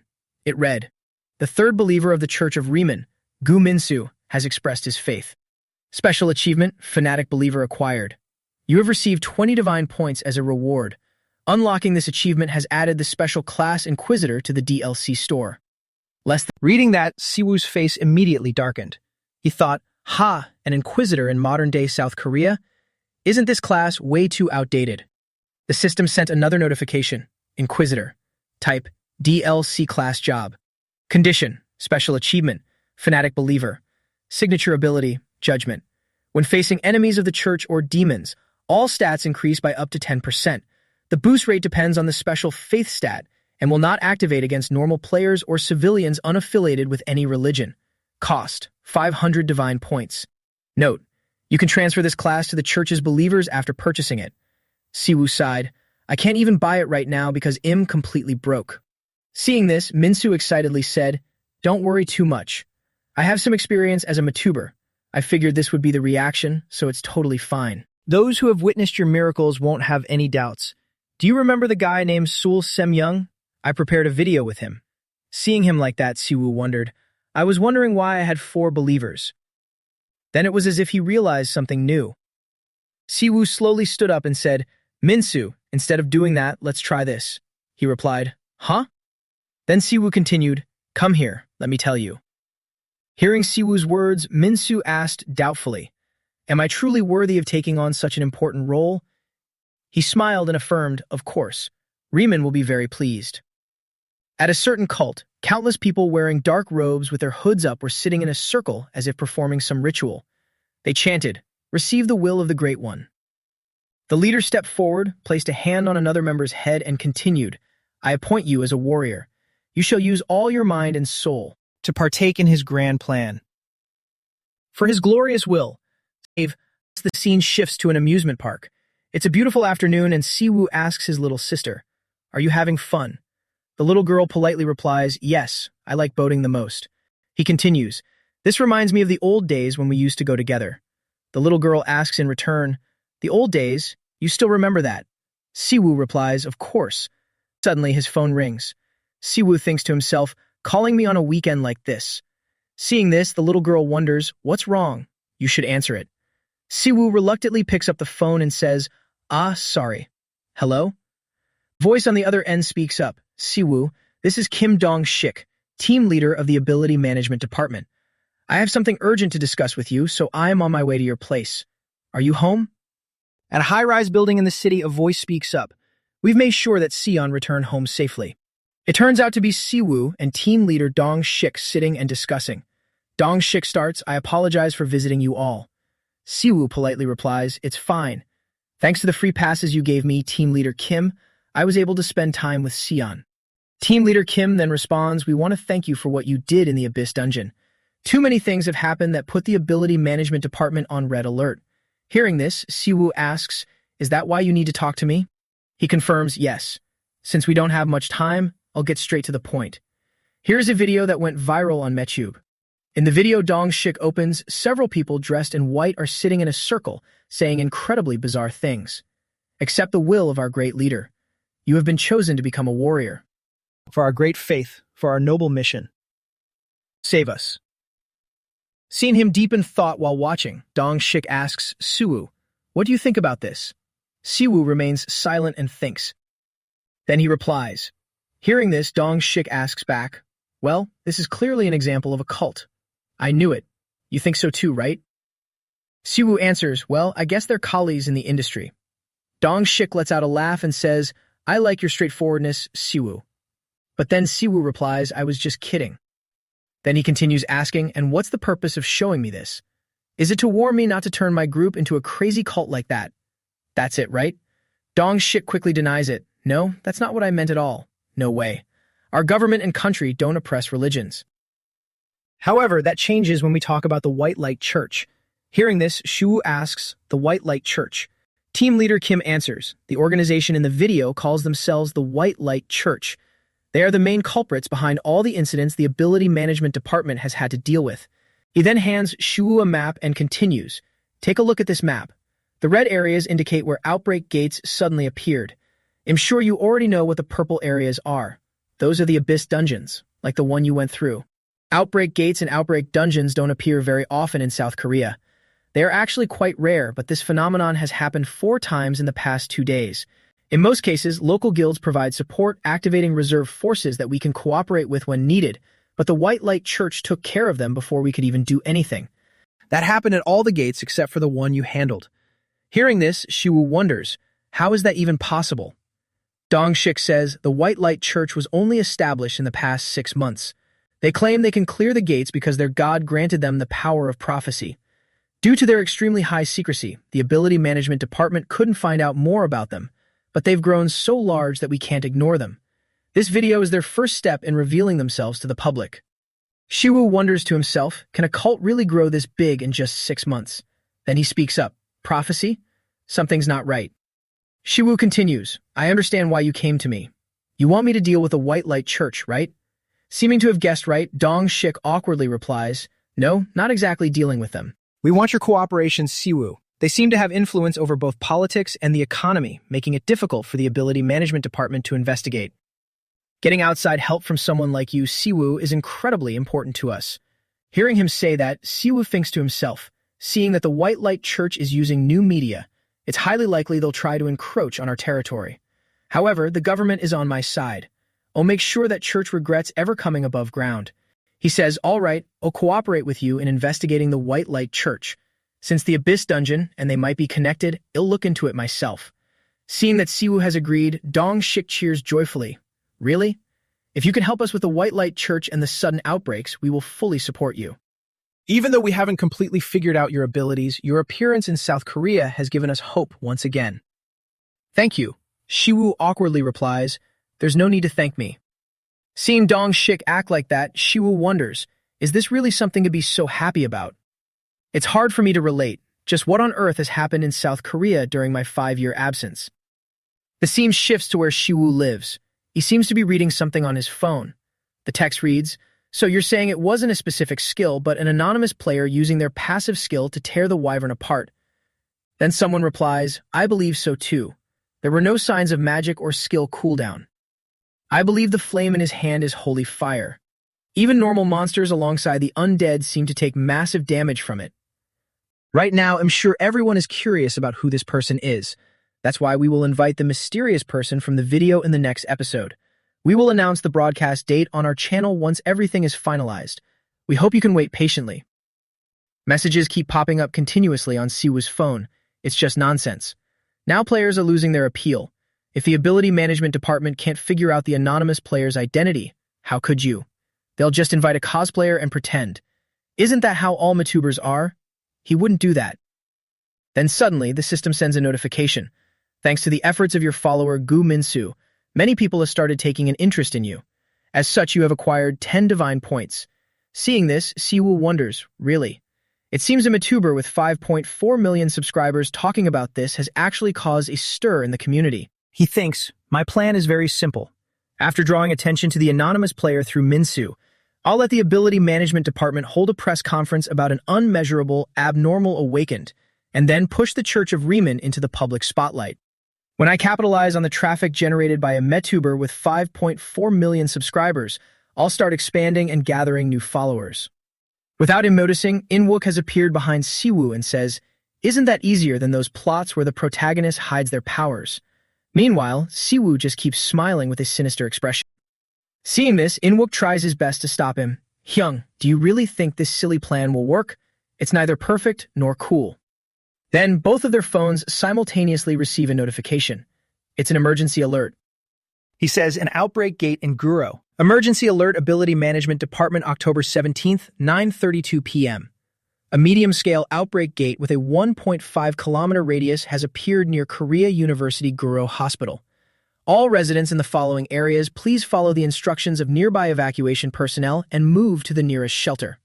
Ability Management Department, Emergency Player Summons. This notice has been sent to those who meet the necessary conditions. Only C-rank hunters and above can receive this emergency summons. The monsters in the outbreak gate have been confirmed as undead. After reading the alert, Inwook rushes off calling out, Sian, wake up. We need to evacuate. We got a message from the Sinhwa apartment management. Hearing this, Siwoo asks, Guro Hospital? Wait, isn't that the hospital where Minsu is at? His phone continues to sound alerts. There are reports of a chaos gate appearing nearby. All residents, please evacuate to the designated shelters. Siwoo's expression completely changes as he curses inwardly. Damn it, this coincidence. Yet again. Isn't this way too coincidental? Shortly after, Inwook walks out with Sion. He reassures his sister, Sion, were you startled? It's okay, your older brothers are here. The little girl replies, oldest brother, youngest brother. Then Inwook urges, hurry up, Hyung. Let's head to the shelter with Sion. But Siwoo refuses, saying, I never said I was going anywhere. Inwook continues, you help the neighboring country handle huge outbreak gates. Shut up. Even if you try to stop me, I'm still going. Right at that moment, forces from the Ability Management Department suddenly appear outside. They say, Kim Siwoo, we are from the Ability Management Department. We will escort your family to the nearest safe house of the Ability Management Department. Kim Siwoo, please go meet Team Leader Kim when you are ready. Hearing this, he remains silent for a moment. Looking at the surroundings, the personnel from the Ability Management Department say, the monsters are mostly undead types. The gate's core has not yet been found, and we have restricted entry to hunters of at least C rank. It has been 3 years since the Busan tragedy when the last outbreak gate appeared in this city. Shortly after, they arrive at their destination. They say, we've arrived, Siwoo. Siwoo observes for a while and sees pitiful scenes everywhere. A mother hugs her child and cries, sob, Mom. Yes, Yujin, Mom is here. Everything will be fine. We need medical treatment over here. This is followed by countless apologies echoing, I'm sorry. Sorry. Then comes a loudspeaker announcement.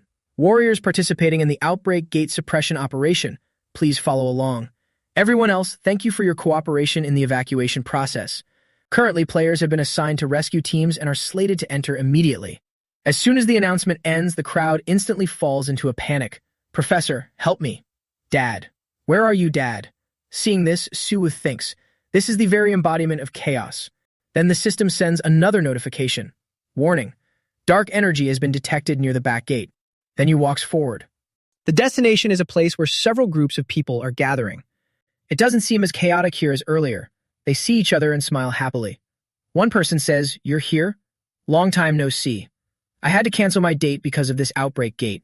The other replies, oh, I just hope this trip will be worth it. Seeing this, Siwoo thinks, this place is completely different from the outside. People are crying just a few steps away from this zone. Suddenly, a familiar voice rings out. It seems they are players affiliated with guilds. By reflex, Siwoo turns around. It turns out to be Dong Shik. He says, Team Leader Kim. Dong Shik explains, you might not be used to this, but that's how things work here. We don't start operations until sector assignments are complete. This is especially true in emergencies. Sector assignments? Shuwu asks back. Dong Shik answers, to ordinary people, chaos gates are just disasters. However, to players, this is their job.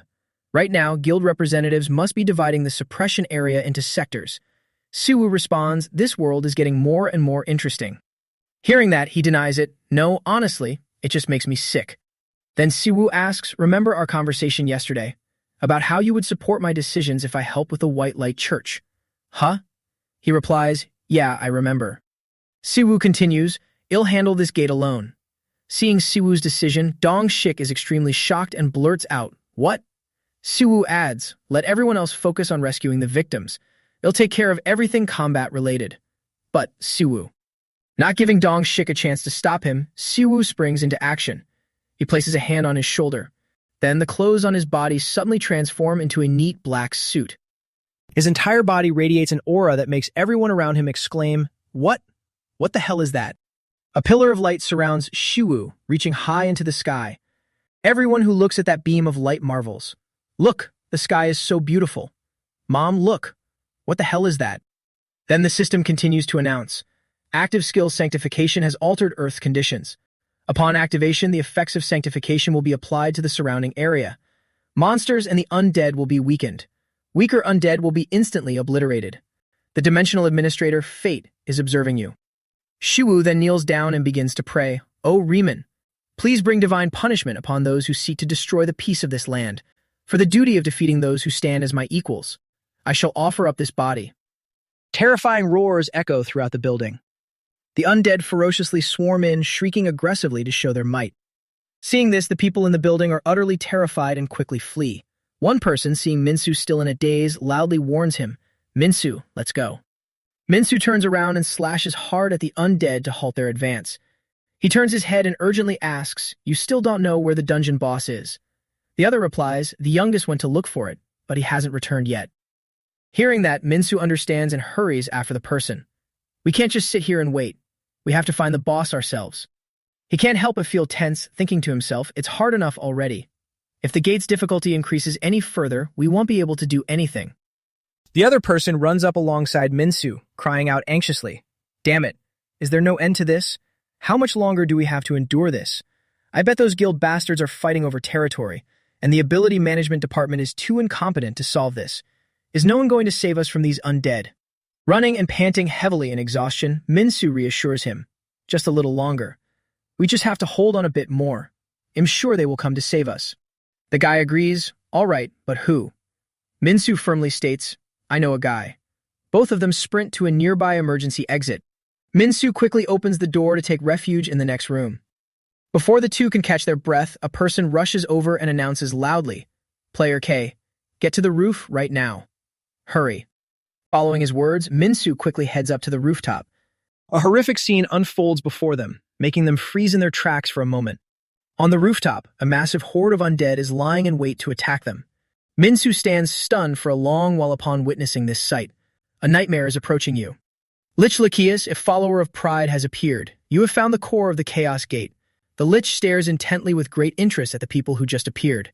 Minsu looks helplessly at the powerful undead and thinks, a Lich, the highest tier of undead, just its very existence is a source of disaster. As an rank hunter, there's nothing I can do against it. The people with him also wail in despair when facing such an unimaginable enemy. It's over. Minsu can't fight back either. There is nothing left to do but wait for his end. However, if there is a miracle. He bows down, hands clasped in prayer, praying to the goddess. Please have mercy on the people here. As if hearing his prayer, a terrifying lightning bolt strikes down from the sky as a sign. The white smoke gradually disperses. A figure slowly steps forward. Good job, Minsu. Let me handle this. Siwoo's appearance completely surprises the crowd, and they can't help but rejoice that he has come to their rescue. Siwoo looks over at Minsu with praise. You saved their lives. Saying that, he frowns at the highest level undead here. Perfect. Thanks to Minsu's prayer, I reached the roof instantly. The Earth Dimension system is currently conducting the Destiny Unification test. The Chaos Gate, formed by unknown causes, is disrupting the Destiny Unification. The system requires you to balance the destiny of the Earth dimension. 3, 2, 1. The result of the destiny unification test. No issues. The system notifications make Siwoo unintentionally exclaim, "Oh." The Lich also feels a moment of dread when facing Siwoo. You really have a troublesome power. I don't know where you borrowed this strength from, but with just this, you can't defeat me. This land will soon become a sacrifice for the great Lord of Pride, and no one can illuminate his darkness. Siwoo feels extremely confused hearing these words. What are you talking about? The information regarding the inviolable sanctuary has been synchronized across all of Earth and Eden. Inviolable sanctuary, active skill category, description, destroys all demonic energy within the designated area. A blinding beam of light shoots forward, making the undead scream in agonizing pain. Even the Lich briefly panics in the face of that powerful light. You, who are you? Why do you have this kind of power? What kind of power easily wipes out my entire army like this? What, a mere slave of the gods dares to humiliate me like this? It screams in anger. I won't let anyone here survive. Necropolis, danger. This area has been infiltrated by the Lich curse. The painful screams of the weak echo everywhere. The destiny unification of the area has been destroyed. Witnessing the tragic scene, Siwoo can't help but frown in tension. A high-level dark magic covers everything around with a curse and creates a space only for death. A curse right in the heart of Seoul. A gloomy black aura surrounds the Lich. It fiercely declares, "Useless fools like Gu that you serve won't be able to save you and everyone else from death. This city will soon become a city of corpses." Its words enrage Siwoo. He waves his hand to summon his powerful light. Useless? Do you want to die? I let you live only because I was curious about what you had to say. But now I see that's no longer necessary. Siwoo quickly dashes forward to attack the Lich. It remains unfazed, mockingly laughing at him. You, a useless slave of a Gu. But before it can finish its sentence, Siwoo unleashes a powerful blast of light onto it, leaving it no time to react and forcing it to take the full brunt of the attack. A long while later, the white smoke gradually disperses after the shockwave. The Lich struggles in pain, unable to stand up. It resentfully exclaims in frustration, "What? This is not my destiny." Siwoo grits his teeth to refute its words. Destiny is only for the living, not for corpses like you. The Lich suddenly realizes something and raises its voice in shock. I get it now. It's you. You are the one who killed the impersonator and the mimic. You dare ruin the Supreme Lord's plan. Siwoo, impatient with listening to all that nonsense, directly kicks it hard. You talk too much. Powerful kick instantly shatters the Lich to pieces. But a gloomy white shadow slowly gathers, echoing the Lich's resentful words. That's right, even if you kill me, my curse will continue to devour this land. This place will soon become the city of death. And sow despair among you humans. Right as it finishes speaking, Siwoo punches straight into the white shadow, making it dissipate in pain. You have defeated the Lich of the Chaos Gate. You have fulfilled all conditions to resolve the Chaos Gate. At this moment, Siwoo suddenly reflects on what the Lich just said. He's right, and that's exactly what pisses me off. A land polluted by the necropolis will become a dead city, where nothing can be born or created. Under this condition, this area will become hell on earth, continuously spawning the undead. There's one skill I can use in this situation, but it's the only skill I never wanted to use. It's too flashy and honestly very tacky. The Church of White Light, isn't it? Thinking that, Siwoo firmly declares, "Seriously, I already warned you. Just wait for the performance I am about to show you." The information regarding the active skill Wings of Purification has been synchronized. In the middle of the night sky, a fiery red aura appears following the system's operation. The destiny unification is silenced by your power, purifying the area polluted by the necropolis. The wings on Siwoo's back grow massive, enveloping the entire city that is drowning in gloom. Everyone feels the light reaching out to catch the feathers that are slowly falling down. Mincer's group is also momentarily stunned by his radiant wings. Siwoo keeps his eyes tightly shut, an aura of light wrapping around him. This sight makes them stare in astonishment, looking at him in a trance as if he were a supreme god. Number of believers, 13. Number of believers, 167. Number of believers, 674. Number of believers, 1807. Siwoo's widespread wings radiate the aura of a supreme god. People below look up at him. Not long after, at a press conference attended by a crowd of reporters and audience members, currently at XX:XX 11 p.m., the emergency briefing will begin. Donshik stands in the middle of the crowd, confidently announcing, "Good evening. I am the team leader of the second term of the Ability Management Department. I will now begin the briefing. The containment of the gate was carried out as follows. A gate was reported to have appeared at Guro University Hospital at 9:32 p.m., and it indeed did appear. At 9:47 p.m., a team from the Ability Management Department arrived at the scene. The surrounding area was secured and civilians were evacuated. At 10:15 p.m., the awakened Kim Siwoo, who was present at the scene, eliminated the Lich, the host of the Chaos Gate. Currently, the emergency disaster situation has been completely resolved." Below is the official statement from the South Korean government. Mr. Kim Siwoo recently returned to Earth through the Han River Park C4Z gate. He is the figure appearing in the hidden player videos that are currently trending on social media. Because Mr. Kim Siwoo's abilities have not yet been measured by magic measurement devices, his exact power level cannot be fully determined. However, I believe that through the incidents at the Han River Park Gate and the hospital, military personnel, awakened individuals, and civilians alike have witnessed his capabilities firsthand. After an investigation, the South Korean government concluded that Mr. Kim Siwoo is a returnee with at least a disaster-level rank. His announcements caused the hall to buzz with discussions. If he is a returnee and has a disaster-level rank, does that make him an anomaly? An anomaly has appeared in South Korea? Quickly contact the director. He is an anomaly whose abilities cannot be measured. Dong Shik continues, directing everyone's attention towards Siwoo. From now on, the Republic of Korea declares that we possess an anomaly returnee. Siwoo greets the reporters. "Good evening. I am the leader of the Church of Riemann, Kim Siwoo." Everyone is slightly surprised hearing his introduction. A church. Is he a religious person? Siwoo goes on to elaborate on his church. "First, I will explain what the Church of Riemann organization is, starting from what happened when I arrived in Eden and how I returned to Earth. This is how I spent 10 years pouring my all and my soul into the Church of Riemann as its pope. Does anyone have any questions?" Hearing this, the reporters immediately clamor to ask him questions.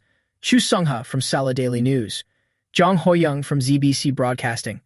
"How do you feel now being South Korea's first anomaly? Do you plan to continue running the organization on Earth?" Siwoo slowly gives a brief answer.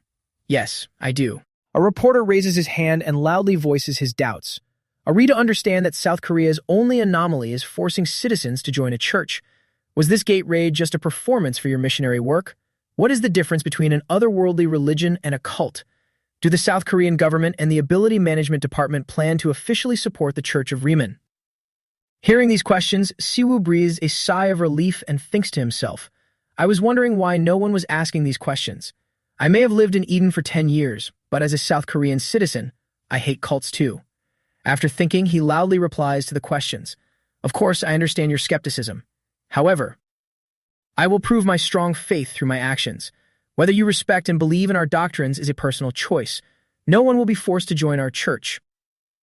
Siwoo smiles brightly, thinking to himself, "I'm quite a remarkable believer." But the momentary silence in the air, along with Dong Shik's suspicious gaze, makes him freeze for a second. Right after, the reporters take turns raising their hands to ask him questions. Lee A-young of Gongdong News, Cho Pilian of Hyupyeonhae Broadcasting, Ji Hae-young of J Entertainment. Siwoo notices a man in the crowd and thinks, "Wow, I can tell he's a potential believer just by looking at him." Thinking that, he points at the person. The man in the second row, wearing the brown jacket. "What is your question?" The man is delighted to be called on and hurriedly speaks up. "Yes, thank you very much for giving me the opportunity to ask a question. I am Seo Taeho from Gyeongga Daily News. I am very interested in the Church of Riemann. May I ask what the church's future activities will entail?" Siwoo quickly answers his question. To maximize accessibility and engage the public, the Church of Riemann will start posting on MeTube. We don't have a channel name yet, but I think it would be great if everyone could suggest names for us. Taeho receives a satisfactory answer and excitedly replies, "Thank you for the answer. I will definitely participate." Siwoo quickly wipes a drop of sweat, silently grateful. "Thank you, future believer." Right after, Siwoo loudly concludes the press conference. "Well then, we will end the emergency briefing here. But everyone's questions still keep echoing. How do you feel as South Korea's first anomaly? You have attracted over 10,000 believers for the Church of Riemann. You have completed the main quest, found a church. A new item is available for sale in the shop. New feature, baptism. Special role, missionary. New main quest, expand the congregation has been issued. Church of Riemann. Primordial goddess, Riemann. Original dimension, Eden. Acquired traits, charity level 1. Affiliated organizations, not applicable. Current divine points DP, 2,500 points. Currently, your organization is rapidly gaining popularity. However, you haven't yet converted that popularity into religious worship. For the continuous devotion of your believers and effective missionary activities, you need to spread the gospel. The next morning, it is a beautiful sunny day with the cheerful chirping of birds signaling a new day. At a high-end apartment complex, Suwoo is leisurely lying on the sofa scrolling through the news. 20 comments. It's definitely fake. They're scamming us. They sold a disaster and an S-rank returnee hunter to Japan, and now they bring some church idiot here. But if you close the undead gate, he must be at least S-rank, right? It's so obvious. Government agents secretly supported him. You can't really tell from just one time, but he doesn't look like a cult leader. Siwoo, reading these unfriendly comments, feels offended and asks loudly, "Inwook, do I look that evil?" Inwook, who is brushing his teeth, reluctantly answers him, "You just look devout, that's all." Siwoo still keeps asking, "No, but do I look like a bad guy?" Inwook steps out and stares at him, analyzing. "You seem to lack a sense of detachment, as if you lack the holiness of a believer." Honestly, aside from the time you grew wings, I don't see you looking holy, and even on the news, you kinda look like a cult leader. Siwoo silently ponders over what he just said. Look at this kid, he refused to say that I don't look like a bad guy until just now. Inwook suddenly gets excited, spreading his arms in a weird pose to tease him. That's right. If you just flap your wings a few more times, don't you think you'll get a lot more believers? Siwoo angrily grumbles, "Shut up." But Inwook keeps on dancing around, combined with a magical girl-like transformation act. Siwoo gradually understands what he means and reluctantly replies, "Actually, it would be quite effective, but it'd be hard to do it often." His words make Inwook exclaim in surprise, "Why is it hard?" Siwoo hesitantly explains, "Before I use my skill, causality compatibility test. Something called the causality compatibility test has appeared. Causality compatibility is like a scale. If I try to create miracles that exceed a certain limit, I have to go through a test. And if I don't pass this test, I will be penalized through the system. That means I might not be able to use my abilities as I wish. For now, it's best to hold off on using large-scale holy skills like."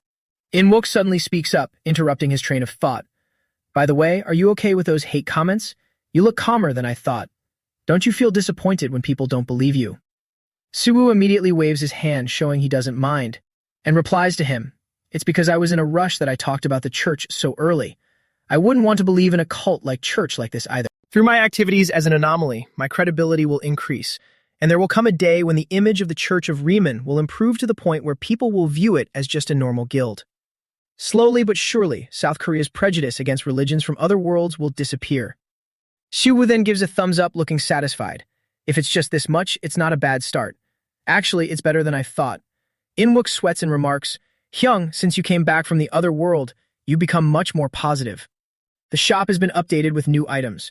Siwoo looks over at the system panel and unintentionally exclaims, "Oh." Inwook, seeing his expression, quickly realizes, did a status window pop up or something? Missionary. Type DLC. Role. Conditions. Possess at least Bible reading level 10. Main trait. Sermon. Permanently increases the faith stat points of believers listening to the sermon in proportion to the missionary's faith stat points. Price. 1,500 divine points. Trade. This information makes Siwoo shout in surprise, "Missionary." He happily taps the system to find out more. Finally, the special role I've been waiting for. A missionary is much more important than the inquisitor the shop updated last time. But what is this? Siwoo carefully examines it. The condition is: Condition. Possess at least Bible reading level 10. Looking at that far-fetched condition, Siwoo flops down on the sofa as if he lost his soul. Inwook looks at his brother acting strangely in confusion and curiously asks, "Does anyone in South Korea know about the doctrines of the Church of Riemann besides you?" Siwoo, feeling disheartened, slowly answers him, "I'm feeling really depressed right now. Don't talk to me." Doctrines are the identity of a religion. A missionary who spreads those doctrines plays the most important role in expanding a sect. They are the people I need the most right now. Inwook suddenly spread his arms in excitement. "Hyung, you have wings, just flap them a few more times." Hearing this, Siwoo grew even more annoyed and shouted, "Shut up, get out." Just as he was feeling discouraged, another notification window popped up. Due to the increase in followers of the Church of Riemann, the allowed range of divine causality will expand. Your goddess is highly pleased and grants you an oracle. A blindingly bright object appeared, accompanied by a voice echoing from nowhere. Ahem. Can you hear me, Siwoo? Siwoo quickly recognized the voice and shouted in shock. Riemann. Unbothered by his tone, she casually replied, Oh, Siwoo, so you can hear me. Seeing the glowing communication device, Inwook greeted her in pure astonishment. Is that a goddess? Hello, goddess. Thank you for taking care of someone like my brother. Annoyed, Siwoo snapped. What are you talking about? Riemann smiled and asked, Is that your younger brother, Siwoo? Somewhere else, she laughed cheerfully at their close brotherly bond. You really get along well with your family. Siwoo sighed and replied, You're only saying that because you didn't see how his eyes lit up at the chance to tease me. Anyway, did something happen? Riemann explained, The number of believers has increased, so I can contact you. You've worked very hard. Now I can also help you run the church on earth. My Siwoo, you're a pope so busy you don't even know my doctrines. Her words made Siwoo feel a pang of guilt, and he stared at the communicator in panic. He hesitantly asked, How did you know I was in trouble? Riemann replied gently, I told you when you first came to Eden that I would always help you. I've come up with a way to help you this time too. Receiving her care made Siwoo happy, and he exclaimed in praise, You're as sweet as ever. So tell me what my goddess has prepared for me. Riemann detailed her plan. I just negotiated with the system in space, and I passed the causality test, so a status window will appear before you shortly. After purchasing the special role missionary, you can spend an additional 1,000 points to summon a missionary from Eden. The system notification left Siwoo utterly stunned. I can bring a missionary from Eden. Sweating nervously, he sighed helplessly.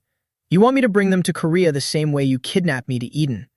Riemann frowned and retorted, calling it kidnapping in your case is fair, but it's not like that this time, okay? Siwoo angrily criticized her. Do you make a habit of kidnapping people? Riemann quickly explained, No, that's unfair this time. I picked them from a group of volunteers. Hearing this, Siwoo couldn't hide his surprise. Huh? So the missionary coming to Earth has already been decided. Riemann answered, Of course. They will pass through the Chaos Gate tomorrow. Siwoo clicked the purchase button on the system, sighing in disbelief. What kind of one-day shipping is this? To send a missionary across dimensions so fast. Purchase. Fine, I guess. I'll buy it right now. You have spent 2,500 points to purchase the special role, missionary. The first missionary has received the Pope's call and will cross space. Please confirm the coordinates of the designated Chaos Gate. Siwoo let out a long breath. I didn't think the missionary problem would be solved so quickly. Thank you, Riemann. You really helped me a lot. Riemann replied, You're welcome. Siwoo couldn't help but ask out of curiosity. So who's coming? It's someone I know, right? Riemann smiled cryptically. That's a secret. Isn't a surprise the best kind of gift? Siwoo raised an eyebrow, pondering. Now that I think about it, who could it be?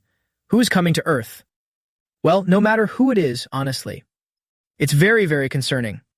Meanwhile, at a large building in the center of the city, Dong Shik announced in a serious tone, Siwoo, about the C-51 gate that appeared in Anyang.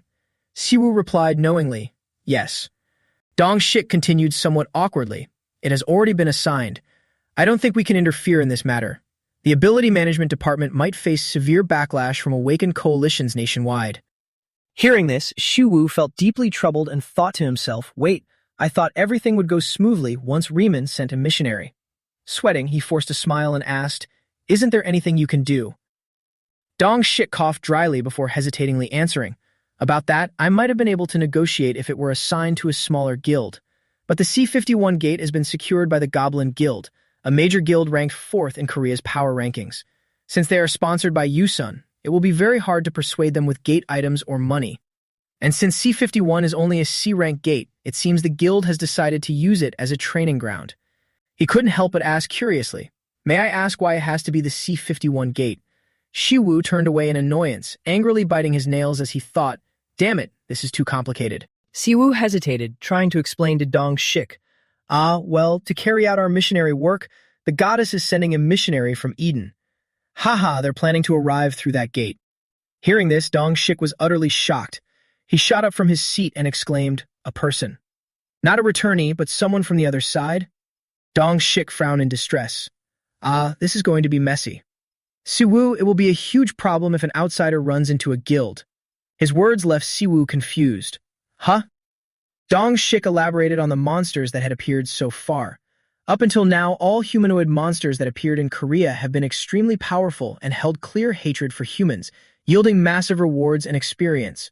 His vague words made Siwoo even more puzzled. What do you mean by that?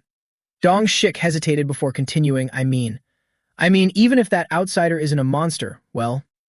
Siwoo gradually understood what he was getting at and helplessly repeated, Are you saying that if my colleague comes into contact with the Goblin Guild, a war might break out? Sweating profusely, Dong Shik admitted, Exactly. Understanding his point, Siwoo moved on to discuss a solution. Well, it looks like we have no other choice. Team Leader Kim, can you notify the Goblin Guild of my intention to visit?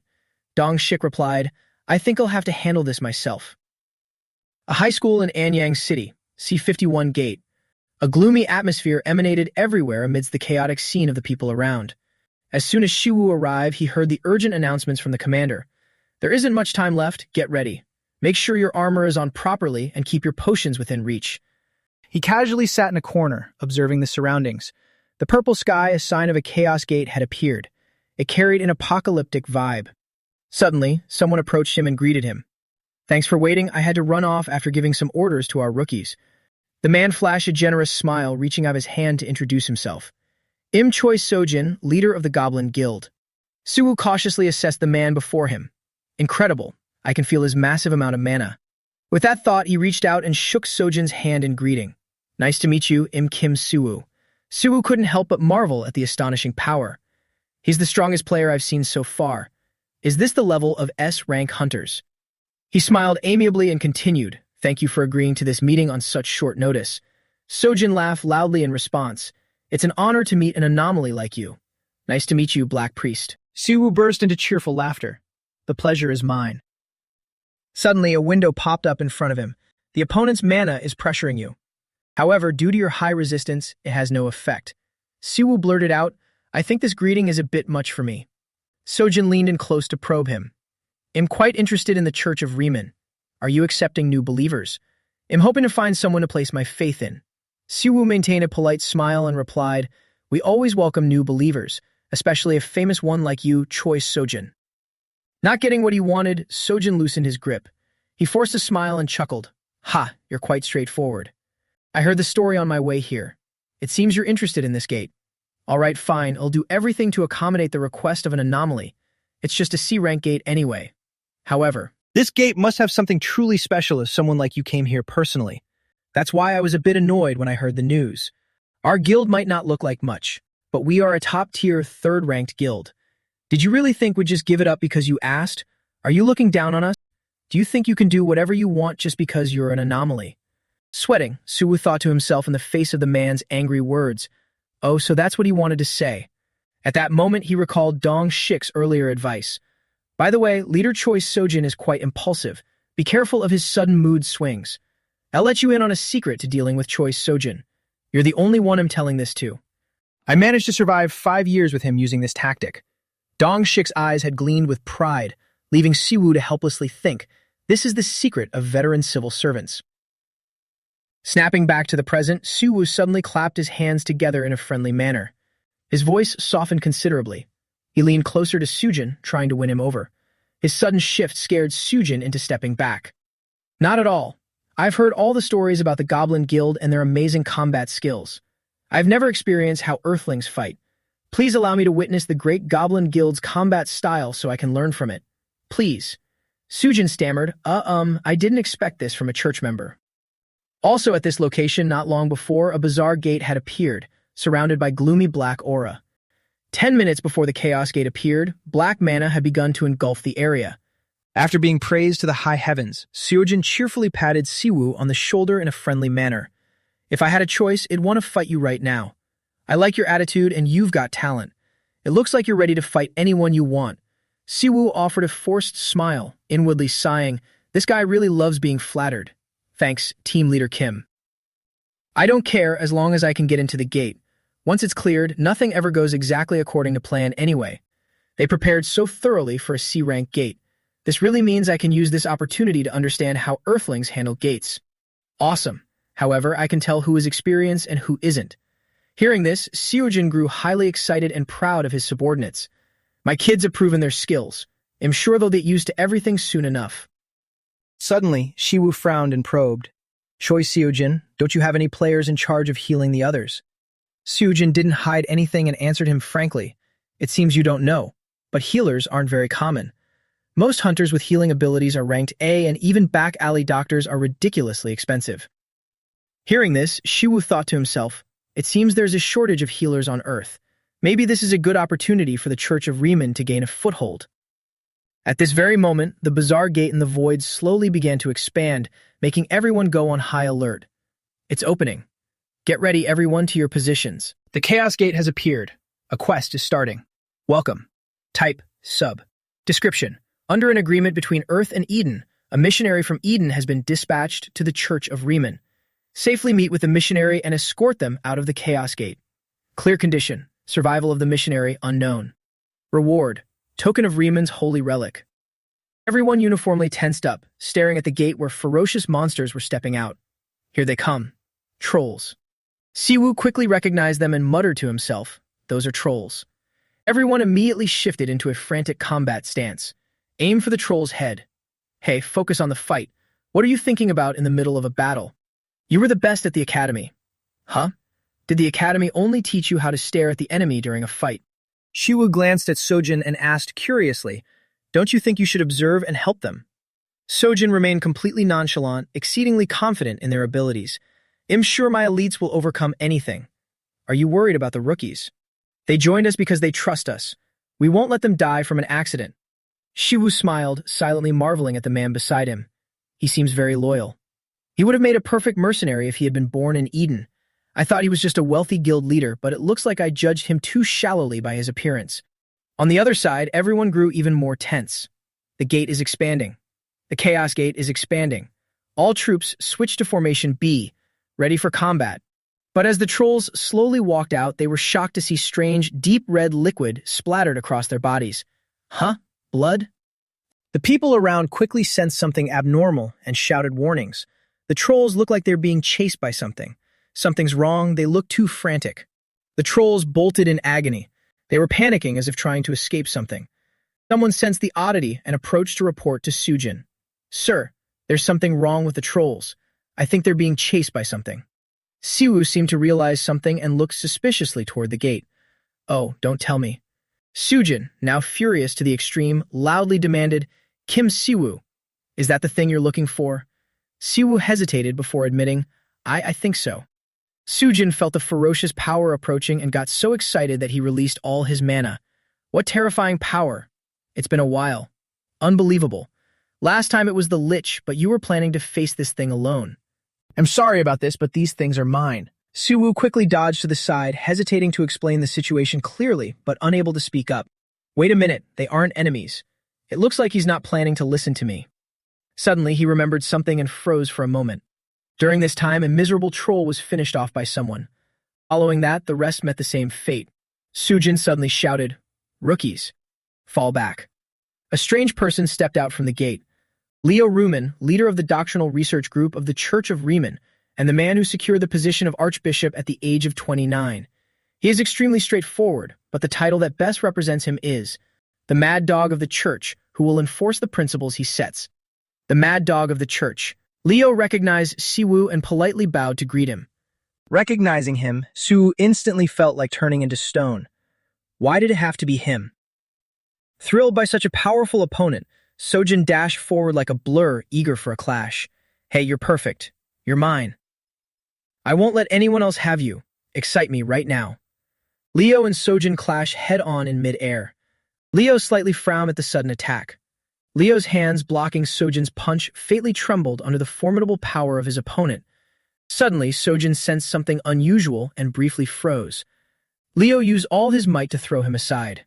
Caught off guard by the counterattack, Seojin was thrown directly onto the hard stone ground. Siwoo forced a smile at the impending storm, muttering to himself, this is bad. On the other hand, this attack inadvertently terrified everyone present, causing them to look at him with wary eyes. After a while, the crowd started murmuring again. He pinned down Seojin, an S-rank hunter. That must be the dungeon boss. Meanwhile, in their minds they were thinking, No, I swear. Leo heard someone shout an order, Team 2, go check the boss status and block that boss. Otherwise, everything around here is doomed. Snap out of it. Ignoring them, he walked straight up to Siwoo and said with a feigned look of confusion, Brothers, stop this meaningless fight. I don't want to fight you. Riemann will be very sad. Siwoo put his hand on his forehead, acting troubled, and replied, Goodness, Leo, you're so shameless. He brought down a rancor just by showing up. I feel so bad for team leader Kim. How am I supposed to face him? After saying that, Siwoo observed Leo's reaction. Catching his drift, Leo gently placed a hand over his left chest and bowed apologetically. Your Holiness, I am a loyal follower of Riemann, head of the Doctrine Research Department, Leo, Bishop of the Second Church. I greet the Pope, the First Apostle, and the sole representative of Riemann. Siwoo was completely taken aback. Since when did you learn Korean? Leo smoothly replied, This is a grace bestowed upon me by the great Riemann. She told me to use this wonderful language to spread her beautiful teachings. At that moment, he remembered what Riemann had once told him. Siwoo, you can figure out the rest yourself, and he happily thought to himself, she's unnecessarily detailed. Right after, Sojin suddenly scolded Leo. What the hell are you doing right after arriving? Do you see what you've done? This is a ridiculous accident. He's too dangerous. No, you should consider my situation living here. How am I going to face team leader Kim knowing danger is coming? While speaking, Siwoo suddenly turned around in a panic. He saw Sojin sit up and throw a powerful punch. An archbishop of the church must be loyal to the doctrine, possess a noble character, and sacrifice for others, a prestigious position achieved only through this process and revered by all.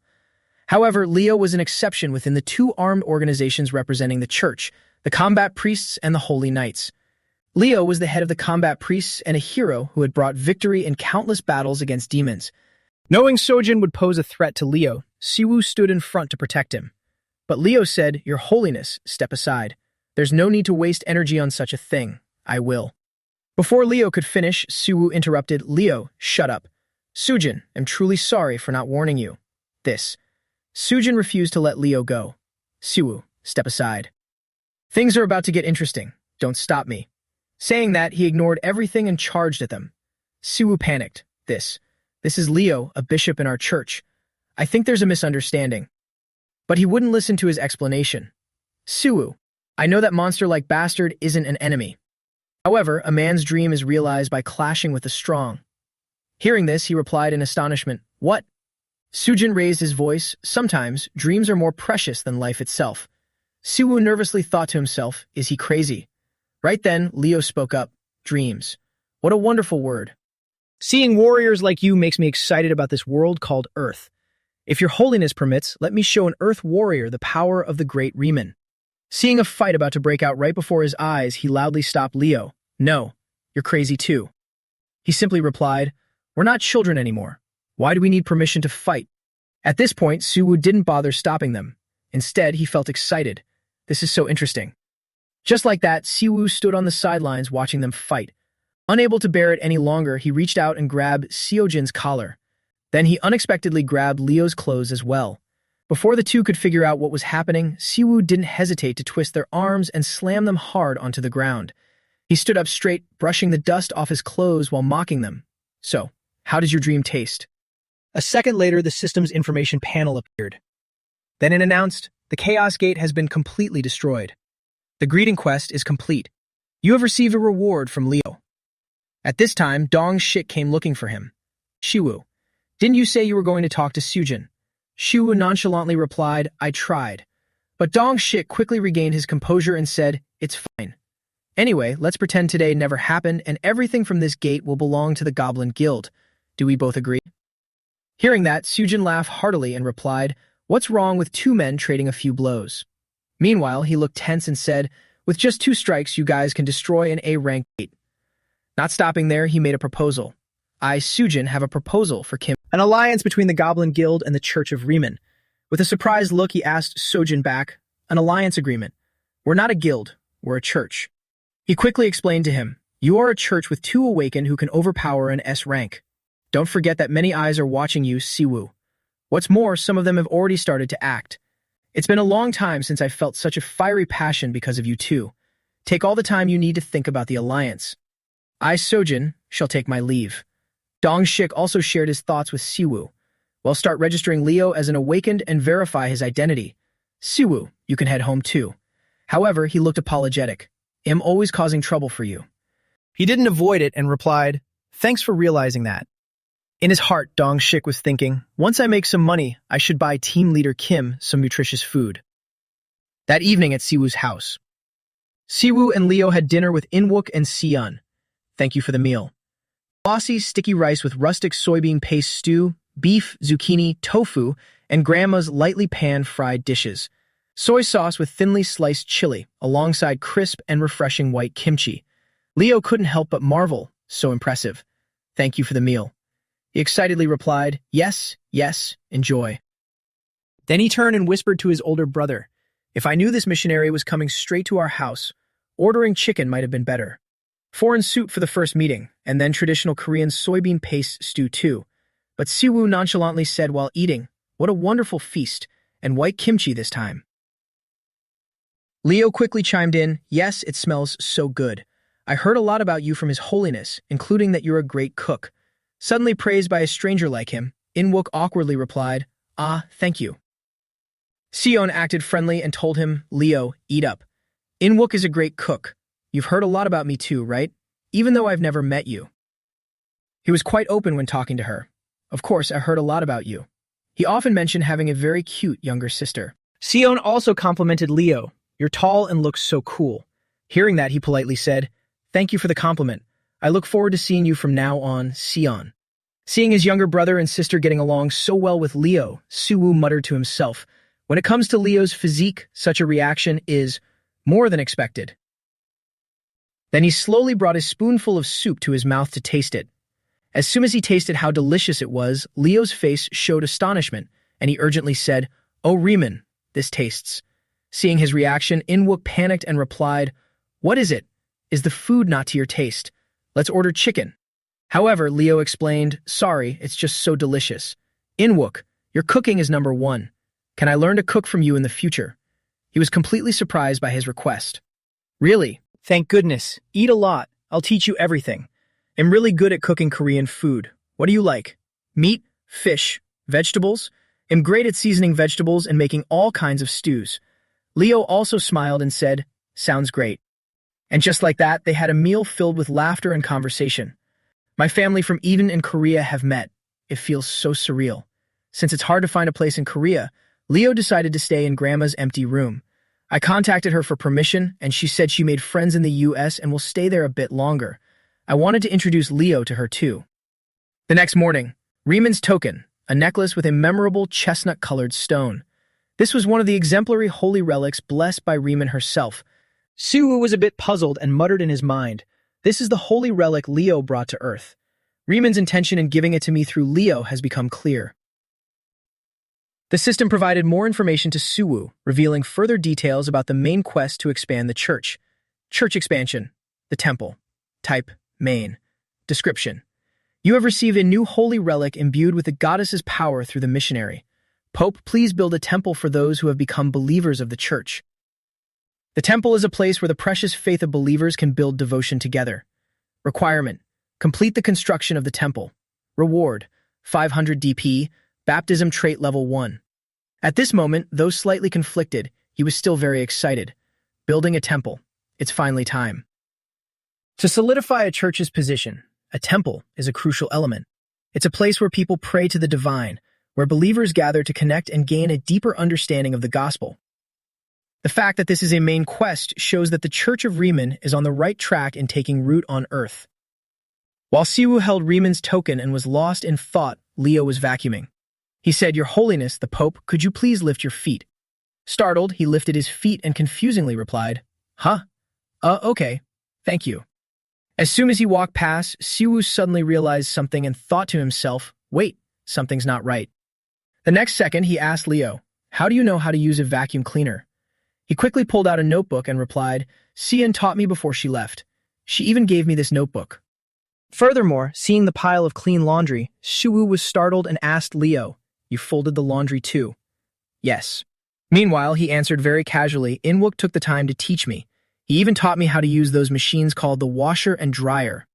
Since I serve His Holiness the Pope, this is the least I can do. Please do not worry. Even though he looked like he could kill a bear and had the combat prowess to take down an S-rank hunter, he was surprisingly serious about household chores. Now that's what you call a perfect butler. Thinking that, Shiwu softly called out, Leo. But then he suddenly remembered something and thought to himself, even though I plan to let Leo live independently, I think it's best to keep him close. After seeing the benefits of keeping Leo in his house, Suwu put an arm around his shoulder and gently asked, You were my right hand in Eden, remember? Because he suddenly acted so chummy, Leo felt a bit confused. I will fulfill the role of assisting you, Your Holiness. Right after, he happily ordered Leo, Yeah, so finish cleaning up and get ready to go. Inwook should be back in 30 minutes with some clothes for you. He asked in confusion, May I ask why we are going out? Suwu simply said, to counsel new believers. At an office building in Hapjeong, Mapo. As soon as he heard Suwu had arrived, Minsu hurried out to meet him. I should have been the one to visit you. I apologize for this. Not only did he not blame him, but he also happily replied, You had no choice because you're busy. It makes sense for the one with more time to travel, brother. However, Minsu still politely bowed to Siwu and said respectfully, Even so, I don't think it's right to make the Pope come all the way here. As always, he didn't hold it against him. It's fine, really. I'm happy to visit different parts of Seoul. Later, while touring the building, Siwu seemed intrigued and muttered in his mind, but a 5-story building near Hongdae. I forgot he's a YouTuber with 5 million subscribers. He voices praise. However, I must say this building is amazing. Since we are recognized as a guild-approved company, we receive some financial support. Although Matube is our main source of income, we also take on requests for dungeon raids and gate subjugations. We actually make more money from guild consulting than from Matube. After that, Minsu made a cup of coffee for him and Leo. At this moment, Shiwu turned and asked him what he thought of the coffee. So, how's the coffee? Leo slowly replied, It expands my palate. I want to learn more about Earth's food. He felt satisfied and told himself as Leo enjoyed Earth's food, it seems Leo was born to be here. Even the host Minsu smiled so much his eyes crinkled because his guests enjoyed his drinks. I'm glad you like it. Just let me know if you want more. Leo quickly thanked Minsu, Thank you. A second later, Shiwu finally introduced him.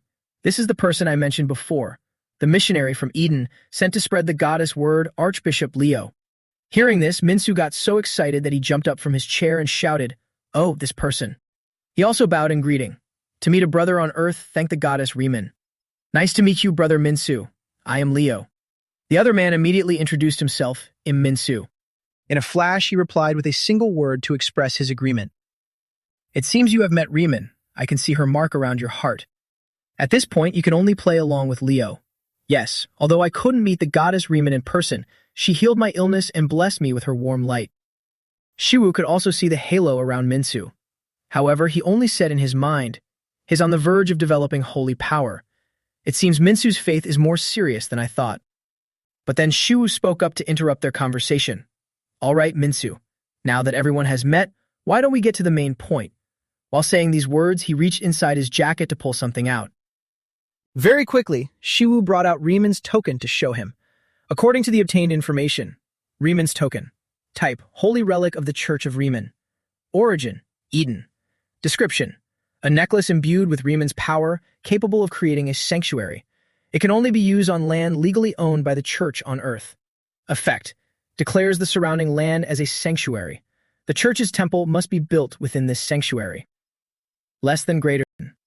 Warning, according to the laws of causality, seizing land by force will not be accepted. Since this was his first time seeing it, Minsu felt extremely fascinated. Oh, this is. Before he could finish, Shiwu interrupted. This is the holy relic that Archbishop Leo brought from Eden. Minsu, we plan to build a temple for the Church of Riemann. This proposal came so unexpectedly that he couldn't believe it for a moment and shouted. However, Minsu quickly regained his composure and planned for it. Then I will start raising funds from the management support team, all for the first temple in the name of our Lord Riemann. Hearing this, he declined, No. There's something more important than money, although the money issue is also very urgent. We still don't have a location. I have no idea how to make the first temple of the Church of Riemann accessible to the public. That's why I came here. Minsu immediately asked him, Do you have a suitable location in mind? Suwu answered honestly, No. He immediately fell into deep thought to find a solution. Then Minsu said, Your Holiness, Leo, could you wait for me for 10 minutes? Being a sharp-minded businessman, he quickly projected it onto the wide screen for them to see. The Riemann Church Temple Construction Project. To their astonishment, Minsu slowly said, "Please allow me to begin a brief presentation on the temple project." With many questions in mind, Suwoo asked him, "Brother Minsu, you prepared all this in just 10 minutes. He honestly admitted, "Actually, this is something I prepared beforehand. After you saved me in that dungeon, the day the goddess Riemann gave me salvation, I started to consider it my duty to build a temple in the name of the goddess Riemann." In disbelief, Siwoo thought to himself, he planned all of this just because we happened to heal him. However, Leo overreacted, crying as he said, "This is such a wonderful deed. The goddess Riemann will surely be pleased." I can't help but cry at Brother Minsu's faith. Minsu exaggerated as well, rushing to hug Leo and saying, "I'm only doing what I should. I will always pray for you, my brother." Finally, in exasperation, Suwoo just said, "Can we continue with the presentation?" Before presenting, Minsu cleared his throat a few times. "Please take a look at this. The church we build together. Community poll. Please vote for the first temple of the goddess Riemann." Community voting is a feature users frequently engage with. It keeps viewers connected to our content, and anyone can vote from anywhere. It's unbelievable what we can do. Letting the public decide the temple's location means we're already steps ahead of other churches. It will be easier to build an image of a religion that works alongside the people. Suwoo started asking for his opinion. "What locations do you have in mind?" Clicking his remote with a bright smile, Minsu replied, "I agree that the first temple for our goddess should be in a special place. Please look at the next slide." That is the core zone. It's Gwanghwamun.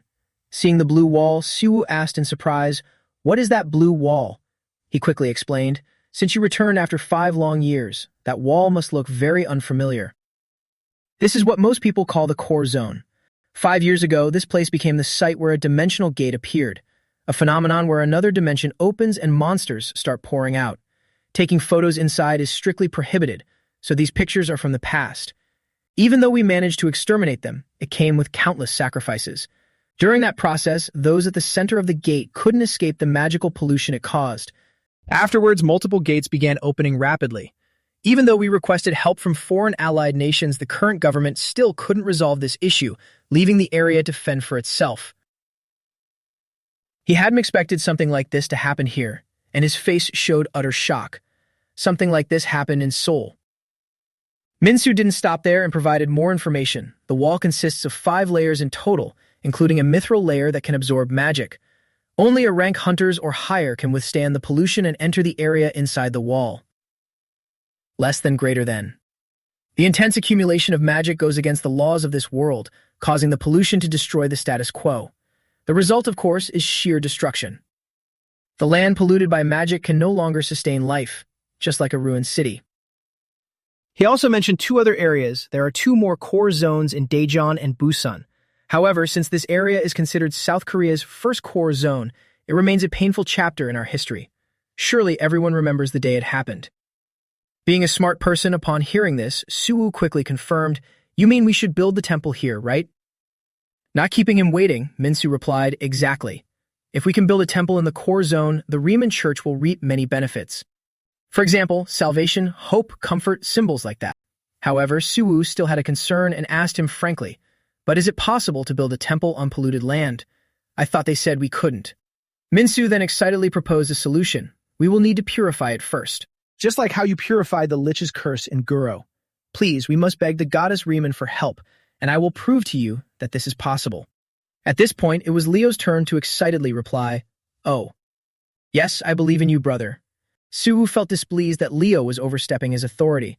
"Hey, why don't you just be the Pope instead?" Knowing he was in the wrong, Leo quickly bowed his head and apologized. "I am sorry." He also agreed with his plan, but still had many doubts in his heart. "Honestly, although I can do that, the energy from a lich and magical pollution are completely different. And I agree that we have the most important thing, the symbol of Riemann, but there are too many more important things to consider. Suppose we start building the temple at the core zone. But you just said we would vote for potential locations. Yet we didn't even put the core zone to a vote. Isn't that meaningless?" Since Minsu had already anticipated this, he happily said, "No need to worry. I have a way for everything." Then murmurs echoed throughout the building. "Hey everyone, do you remember that issue with the chocolate-covered green onion cereal?" Following his original plan, Minsu posted it online to gauge public opinion. "Let's vote." Player K's channel is asking followers for their opinion on the location of the Riemann Church's new temple. Share your thoughts. 1. Is it really better to enjoy everything and then leave? Gangnam Station or Hongdae Station? 3.6%. 2. I can't do anything else this time. The core zone? 96.4%. Very quickly, netizens' comments appeared under the post. How long will this last? It seems living in another world changed their perception. Gangnam Station? No way, it has to be the core zone. Guys, I have a prediction. They'll change the results in a week. Even the US couldn't do anything about their core zone. What are we going to do? Seriously, I'll donate my entire life's savings if they manage to build a temple in the core zone. By the way, I own a 29-story building. It's just another scam. Minsu, did you really join a cult? I'm so disappointed. I'm unsubscribing. Why can't I believe he's a true anomaly? High rankers can defeat liches too. I heard a rumor that the ability management department is making up these stories. After reading these comments, Siwoo was startled in amazement. Seriously, I can't believe this country. The system issued him a new quest. The clear conditions for the main quest temple expansion have been changed. Completion requirement: use the holy relic symbol of Riemann and develop a holy sanctuary at the core zone in Seoul. Warning: if the sanctuary is declared anywhere other than the designated area, you will receive a penalty. Loss of faith. Siwoo said sadly, retrieving half of my divine points. It didn't stop there. With a series of sad events occurring, he fell into deep thought, looking towards his parents and thinking to himself, it seems the main quest has also been updated. Our mother passed away, but my siblings want to go find them. I hope the lockdown is lifted soon. We couldn't even retrieve their bodies from that area for burial. Every time I think they might still be there. Finally, with a worried look, Siwoo just said softly, I hope they can rest in peace soon. A symbol of hope and salvation. This might be a problem. Later, Siwoo went to find Dong Shik, but received his opposition. I don't want you going into the core zone, Siwoo. He didn't rush to reply, but stood there observing Dong Shik's attitude for a moment. A few seconds later, Siwoo cheerfully asked, are you going to fiercely oppose me right from the start? Moreover, he thought to himself, this is the first time I've seen team leader Kim like this. Dong Shik casually replied, no, I wouldn't call it opposition. I'm not opposing because your plan has flaws. Siwoo acted surprised and asked Dong Shik, then why? He bowed his head sadly and said, well, you know. At the heart of the Seoul core zone, there's a high-quality magic stone mine. Hearing this, Siwoo was startled and muttered to himself, magic stones. Magic stones. They are formed from crystallized magical energy. You could say they are minerals containing pure magic. They can be obtained from monsters, but high-grade magic stones are mostly found in magic stone mines. Siwoo didn't want to interrupt Dong Shik, so he let him finish his thought. The magic stone mine was created along with high-density magical energy when the first dimension opened in Seoul. As a result, the surrounding area became polluted. Siwoo knew this too, but instead of telling him, he mumbled in his mind, that's right. Even in Eden, high-quality magic stones were found in places where high-density magical energy had pooled. Not stopping there, Dong Shik informed Siwoo of what had happened before. A year ago, after the magic stone mine was found in the core zone, major guilds formed professional teams to mine magic stones. Very few people know this truth. Naturally, player K doesn't know either. Recently, we realized that the major guilds have been fighting over the magic stone mine inside the core zone. Of course, we've determined they are at least A-rank hunters. Showing interest in this matter, Siwoo urgently said, wouldn't it have been better if the government had controlled the situation from the very beginning? He also bluntly stated the current state of affairs. Most of those who have magic resistance are affiliated with the major guilds. All we can do is keep a log of those who enter the core zone. Hearing this, Siwoo anxiously muttered to himself. So it's not that they won't do it, but that they can't do it. Therefore, upon knowing that he wanted to enter, Dong Shik stopped him with this reason. We are powerless. The moment you enter the core zone, we won't be able to provide any backup.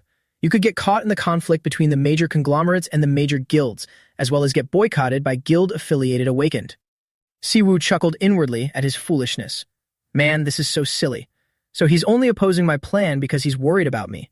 Well, this guy is a civil servant after all. However, I can't give up on the core zone just because major guilds are fighting for power.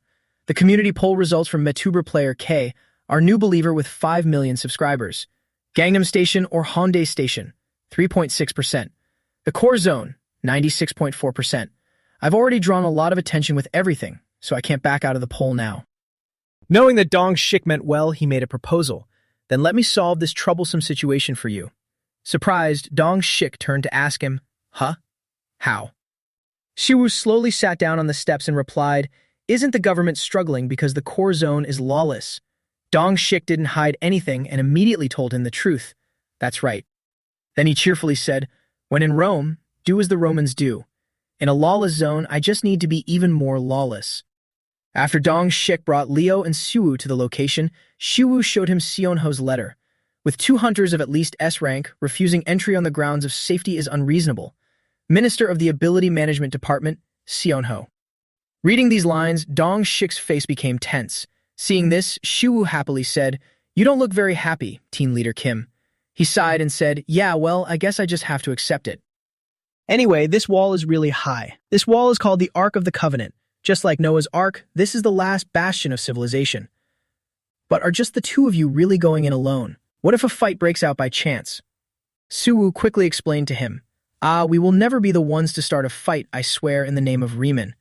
With deep reverence, Dong Shik clasped his hands together and earnestly said, thank you so much. On the outside, Siwoo said that, but inwardly he was thinking and chuckled to himself. However, there's no way I'd just walk away if another player provoked me, right? Dong Shik reminded them, we're here. This is the door. He hurriedly took out his key card to open the door to this place. In the blink of an eye, cracks gradually appeared on the wall. Finally, after Dong Shik said, please be careful, the wall collapsed right before their eyes. Before going inside, Siwoo reassured him, don't worry. Leo, let's go. Dong Shik replied, yes, your revered holiness. Inside, toxic demonic energy was rising thickly, but Siwoo still strode in proudly. He was taking one step at a time in this perilous place. Leo observed their surroundings and said, your holiness, this. Before you could finish his sentence, Siwoo interjected, I know. He muttered in his mind, I can feel a toxic demonic energy here. The system also issued a warning. Warning, demonic energy detected. Siwoo quickly looked in a certain direction following the system's warning. Outside, Dong Shik was still standing there waiting for the two of them. Right then, someone approached from behind and loudly said, good job, Team Leader Kim, which startled him. The person who arrived was the Minister of the Ability Management Department, Seonho. Dong Shik respectfully replied, Minister, you're here. He praised him again. You've worked hard because of Hunter Siwoo. I heard you couldn't get off work on time. Being praised by Seonho, Dong Shik's face lit up with joy and he said cheerfully, not at all. Since joining the Ability Management Department, nothing has satisfied me as much as this. Knowing that he was flattering him, Seonho laughed and said, flattery will get you nowhere. I heard you oppose my decision. Hearing that, he immediately took the blame. My apologies, sir. Not stopping there, he also asked Dong Shik for his reasoning. Team Leader Kim, could you tell me your reason for opposing? He honestly explained everything. Did Siwoo tell you? And then Seonho straightforwardly said yes. The next second, Dong Shik stated his reason. The 5 major guilds are fighting over the core zone. There are too many risk factors we can't foresee. I believe we will run into unnecessary trouble by sending South Korea's first anomaly into such a place. We've been eagerly awaiting the appearance of an anomaly, if by some chance Siwoo or his family were to be in danger. Seonho also understood Dong Shik's thoughts and cheerfully said, Team Leader Kim, the National Hunter Coalition, where these major guilds are the central figures, has requested verification of Hunter Siwoo's anomaly rank. The war has already begun. This came as such a surprise that it made it hard for him to believe. Huh? But the Yui Island Gate and the Guro District Gate were enough. Seonho quickly explained everything in detail. They claim there is a possibility of forgery, since both of those locations are under government control. It's because we lack power. The only way to deal with the illegal activities funded by the major guilds is through regulation and enacting laws, but they started cooperating with political factions a long time ago. Just recently, the National Assembly started discussing disbanding the Ability Management Department. Dong Shik panicked and yelled loudly, what? Without letting him speculate wildly, Seonho told Dong Shik a secret. I met the president of the coalition on my way here. He said that since I deceived the nation with fabrications, I should resolve to turn myself in. Thinking of this person, Dong Shik felt annoyed and thought, that bald geezer. He also added, they've already concluded that we fabricated everything. Dong Shik was dissatisfied with Seonho's statement and retorted, but that's not true. He also agreed with Dong Shik's point. That's why I told that old man that Siwoo would be entering the core zone today. Hearing this, he urgently said, but there's a chance Siwoo will be attacked inside the core zone. Seonho had anticipated this and replied, that's not just a possibility, it's a certainty. However, there's no way an anomaly would fall victim to such a scheme. Aren't you curious to see how this will end? This old heart of mine feels like it's going to burst from excitement. Dong Shik was worried that he might be misunderstood and said, "That's true, but will Hunter Siwoo feel like he's being used when he finds out about this?" He immediately dispelled this worry and happily replied, "We already made a deal." Dong Shik asked in shock, "What?" Finally, Seonho added, "No matter how it looks, I am a merchant with a conscience." Scene shift. Siwoo recalled the unexpected meeting between him and Seonho while he was jogging in the park.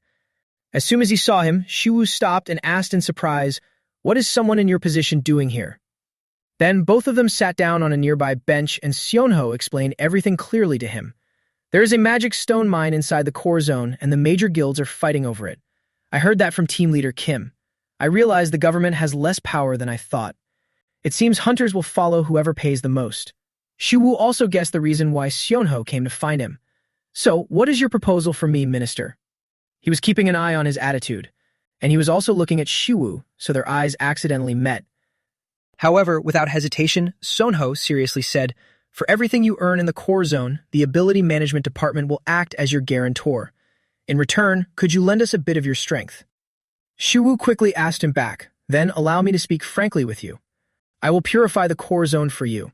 The offer was just made, and his quick agreement took Seonho completely by surprise. However, Siwoo had a condition.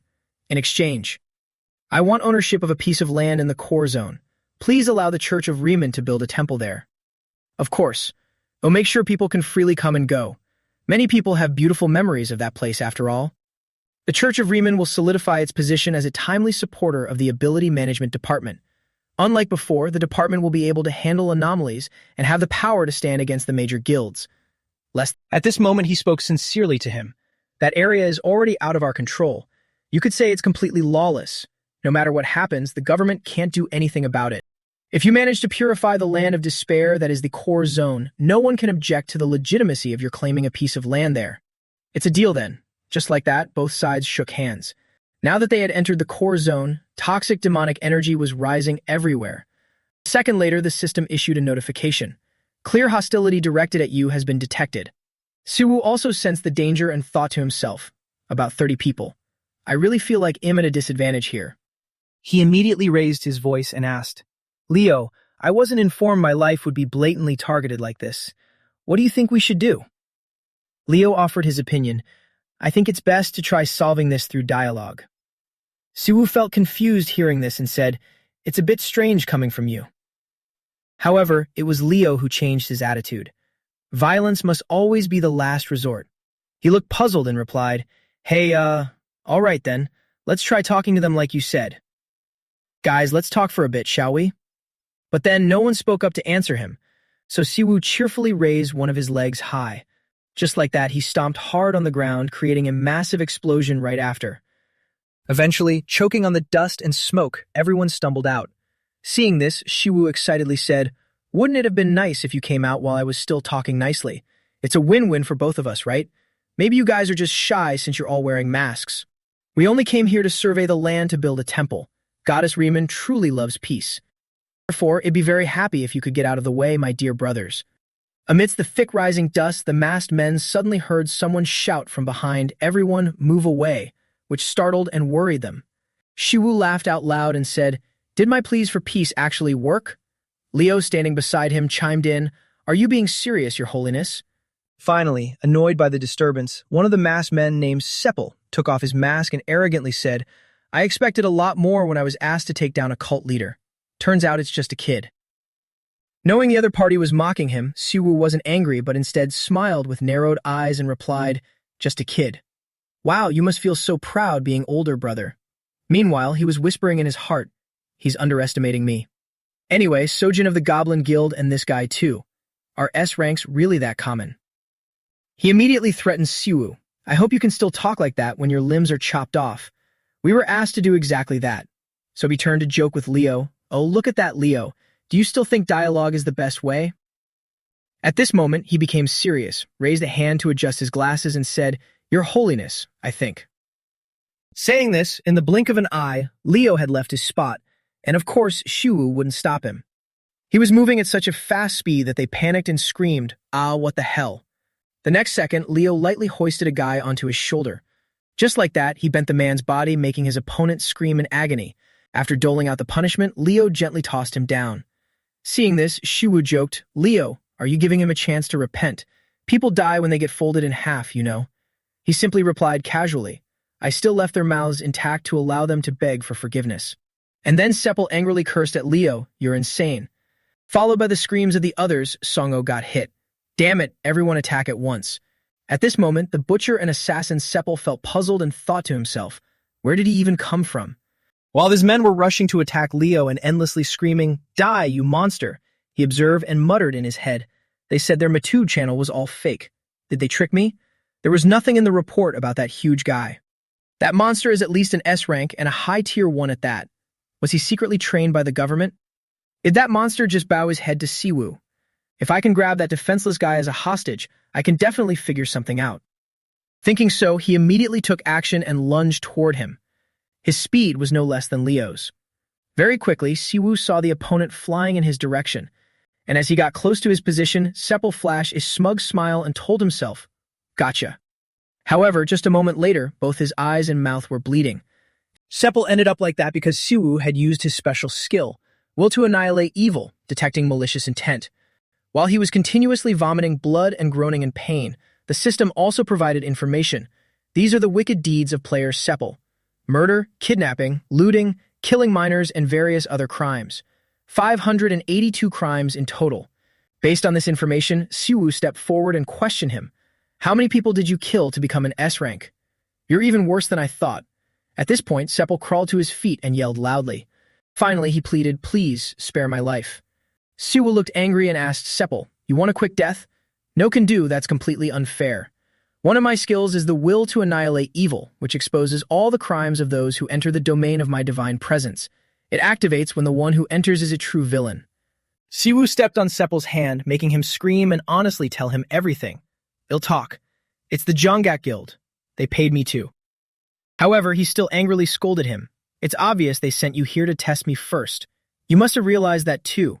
If they were truly certain that I faked everything, they would have sent a genuine S-rank hunter, not trash like you." Not stopping there, Siwoo grabbed Sepple by the hair, yanked his head back, and asked, "Does it hurt?" At this moment, he hurriedly begged him, "I am sorry, please." A second later, Sepple gave Siwoo a pitiful look, but he just glared back at him with furious eyes. And unable to hold back his anger, Siwoo yanked Sepple's hair again, making him groan in pain. After a while, he tossed Sepple aside and said, "Forgiving you isn't my job. Putting you on the scales of justice before God is my job." The system issued a notification. First synchronization from the Eden dimension is complete. Use the user information command to check your stats. The Earth dimension has assigned your trait as Chaos. Therefore, the Earth dimension has lifted the causal restrictions on you. The second update is commencing.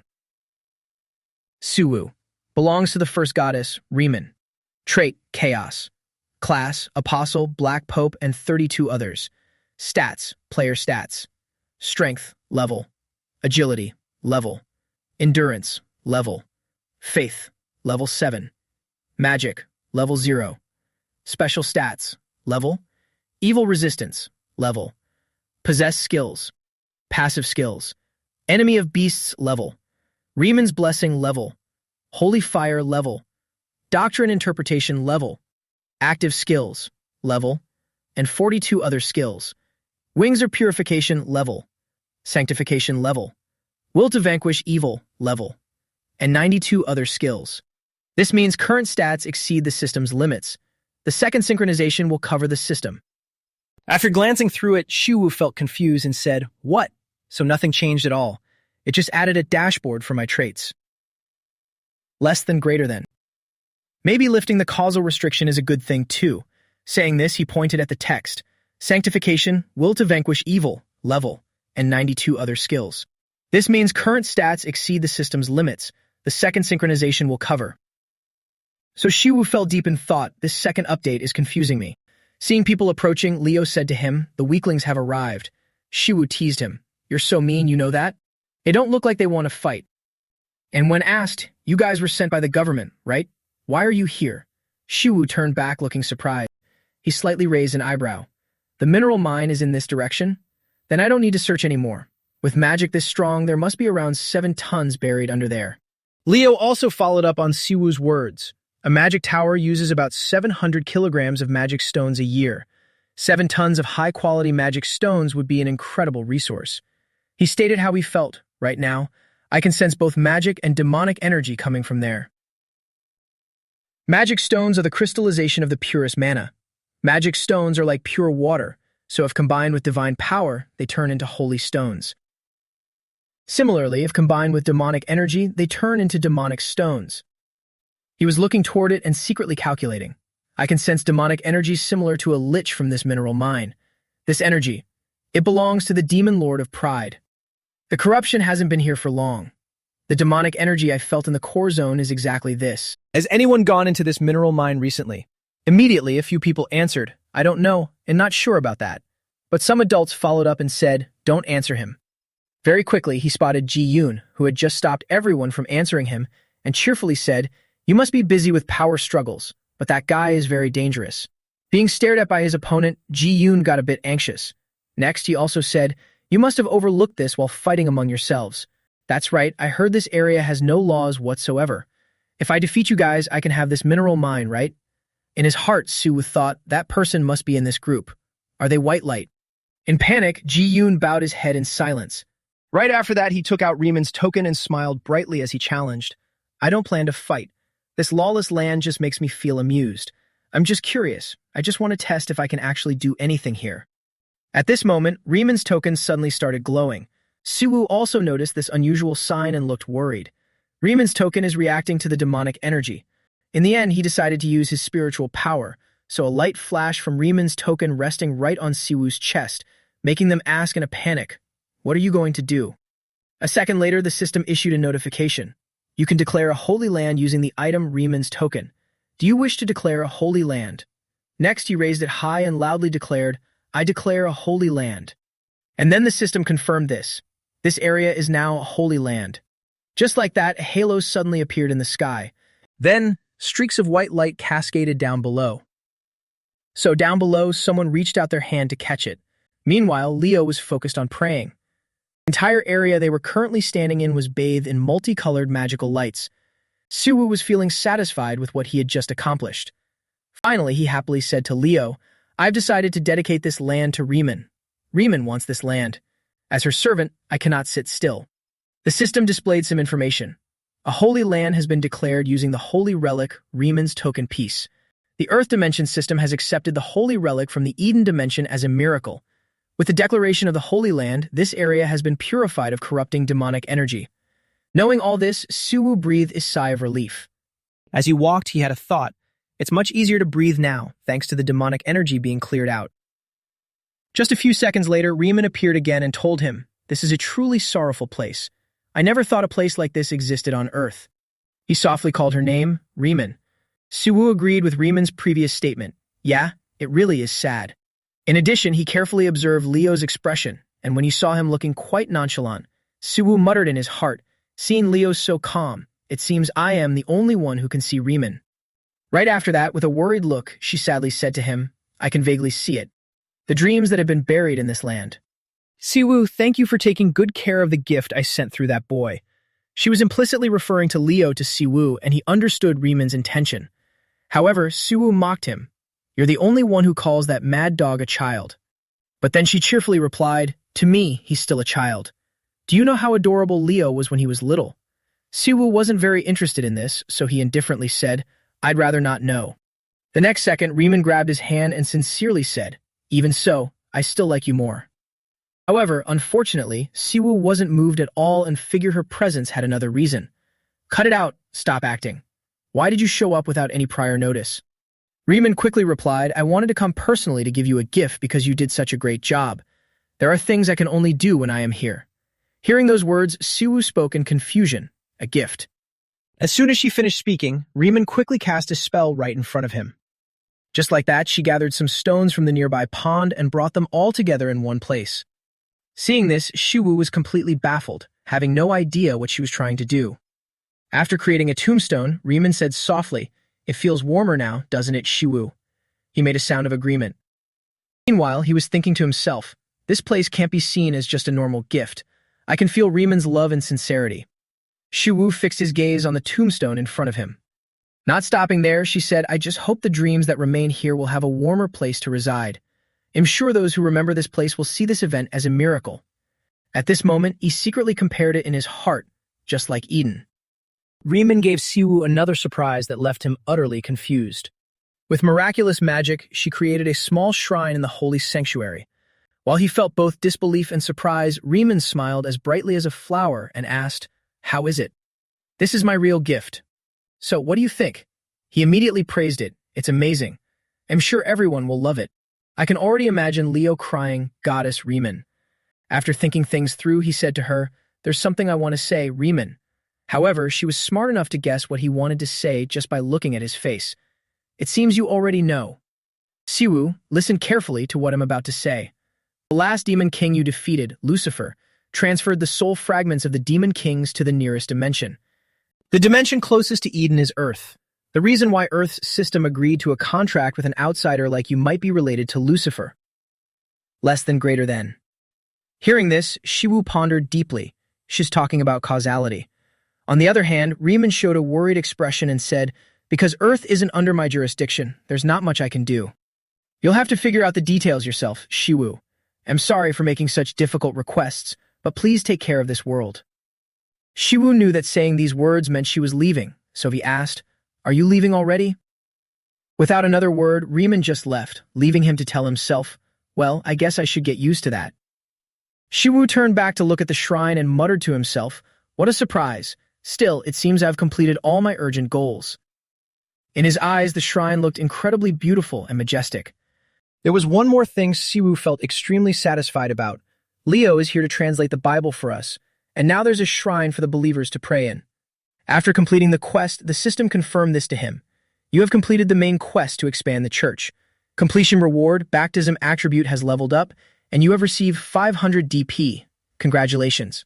By creating the first shrine for the church, you have taken another step towards solidifying your position as a major religion. From now on, you can manage the shrine using the Manage Shrine command. Siwoo felt proud, feeling like he was actually accomplishing something. At the same time, the system provided another piece of information.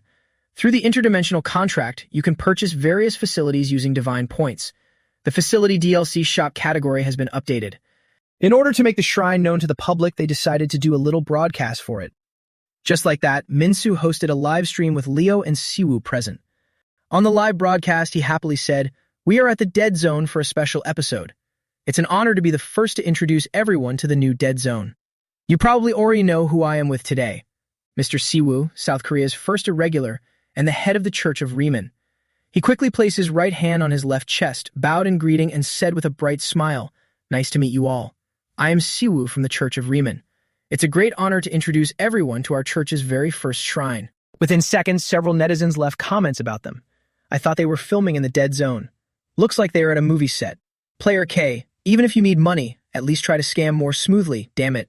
LOL, I knew it. Player K is so handsome. I thought he wouldn't scam anyone. Looks like those rumors about the church are really getting to him.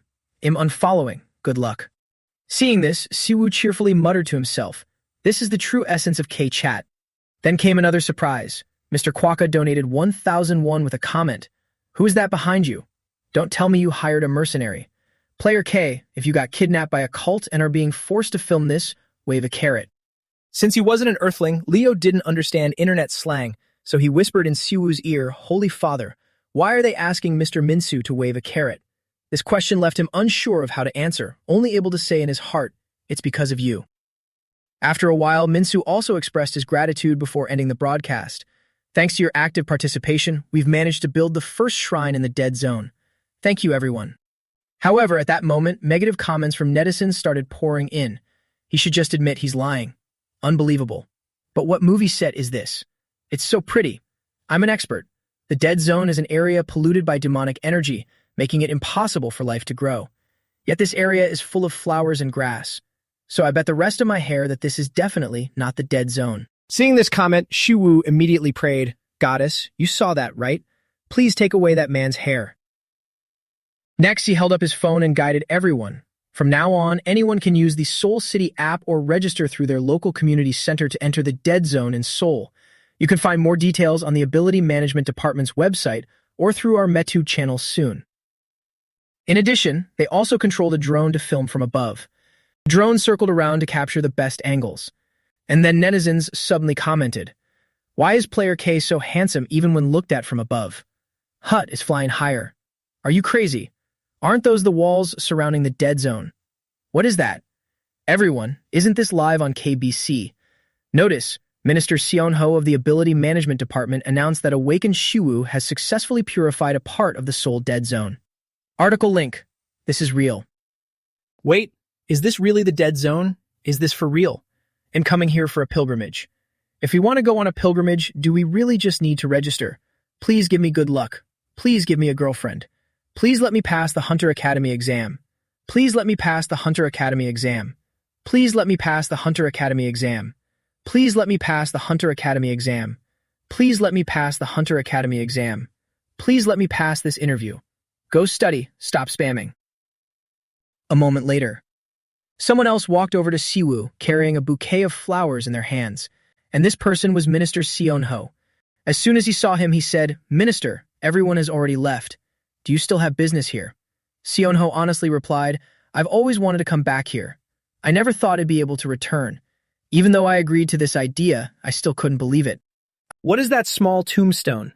Shiwoo bowed his head and said, "It's to comfort those who are resting here." He respectfully knelt down, gently placed the bouquet on the tombstone, and asked, "Who did something so precious?" He simply replied, "The one responsible for everything here. I think it's a memorial to help dispel sad emotions without forgetting the past." The tombstone bore the inscription, "Where dreams rest." Seon-ho sincerely said, "I think you fulfilled this old man's wish. Thank you. Even after being kidnapped to Eden, this is the biggest reason why I can't hate Riemann." Thinking of this, Shiwoo suddenly glanced at him kneeling in front of the tombstone. It's because of what she brings to the people around her, benevolence and hope. Currently, in the comments section of the Religion Gallery fan page, there was a status post. "I am a sinner." Views, 18,345. Shares, 1,572. Comments, 10. "I apologize for being such a fool and spreading false rumors about holy people. I'm sorry for doubting you all. I'm sorry for cursing you. I will do my best to spread Riemann's name." Below were all the comments. Do you think it's him? Right? The guy who kept calling Riemann a fake cult. Looks like he deleted all his posts. Don't worry, I screenshotted everything and emailed it to the Church of Riemann. Riemann is watching. Please use polite language if possible. I've created a new Riemann gallery. Everyone, come in and chat with your brothers and sisters. Has anyone seen the goddess yet? Is she pretty? I heard she looks like Tae-hee. Oh, I heard player N has seen her. How dare you speak of the goddess like that? All of you, Siwoo and the government are just playing with you. Seriously, this whole thing is just the government using its power to distract you guys. And you actually believe it. Old man, stop looking at fake news. Hilarious. Even other countries are reporting on this, so drop the conspiracy theories. So funny. Stop typing before I erase all the birthmarks on your body. I'm dying of laughter. I think this page perfectly reflects the nature of our current situation. It seems there are still people who think I'm a scammer. Minsu suddenly yelled loudly, "Unbelievable. How much more do we have to prove? They still doubt us after seeing this gorgeous scenery." This made Siwoo jump and secretly cry out in his mind, "Oh God." Minsu sincerely said, "Even though I've never doubted your holiness, I didn't think this place would be this beautiful. Goddess Riemann is truly a miracle. This place is proof of that." He didn't reply, but internally acknowledged that the man was right. This is what this land was supposed to become. Just like what Riemann wrote on the monument, a place where dreams rest. To fulfill the goddess's wish, I plan to open this space to the public so bereaved families can visit their loved ones.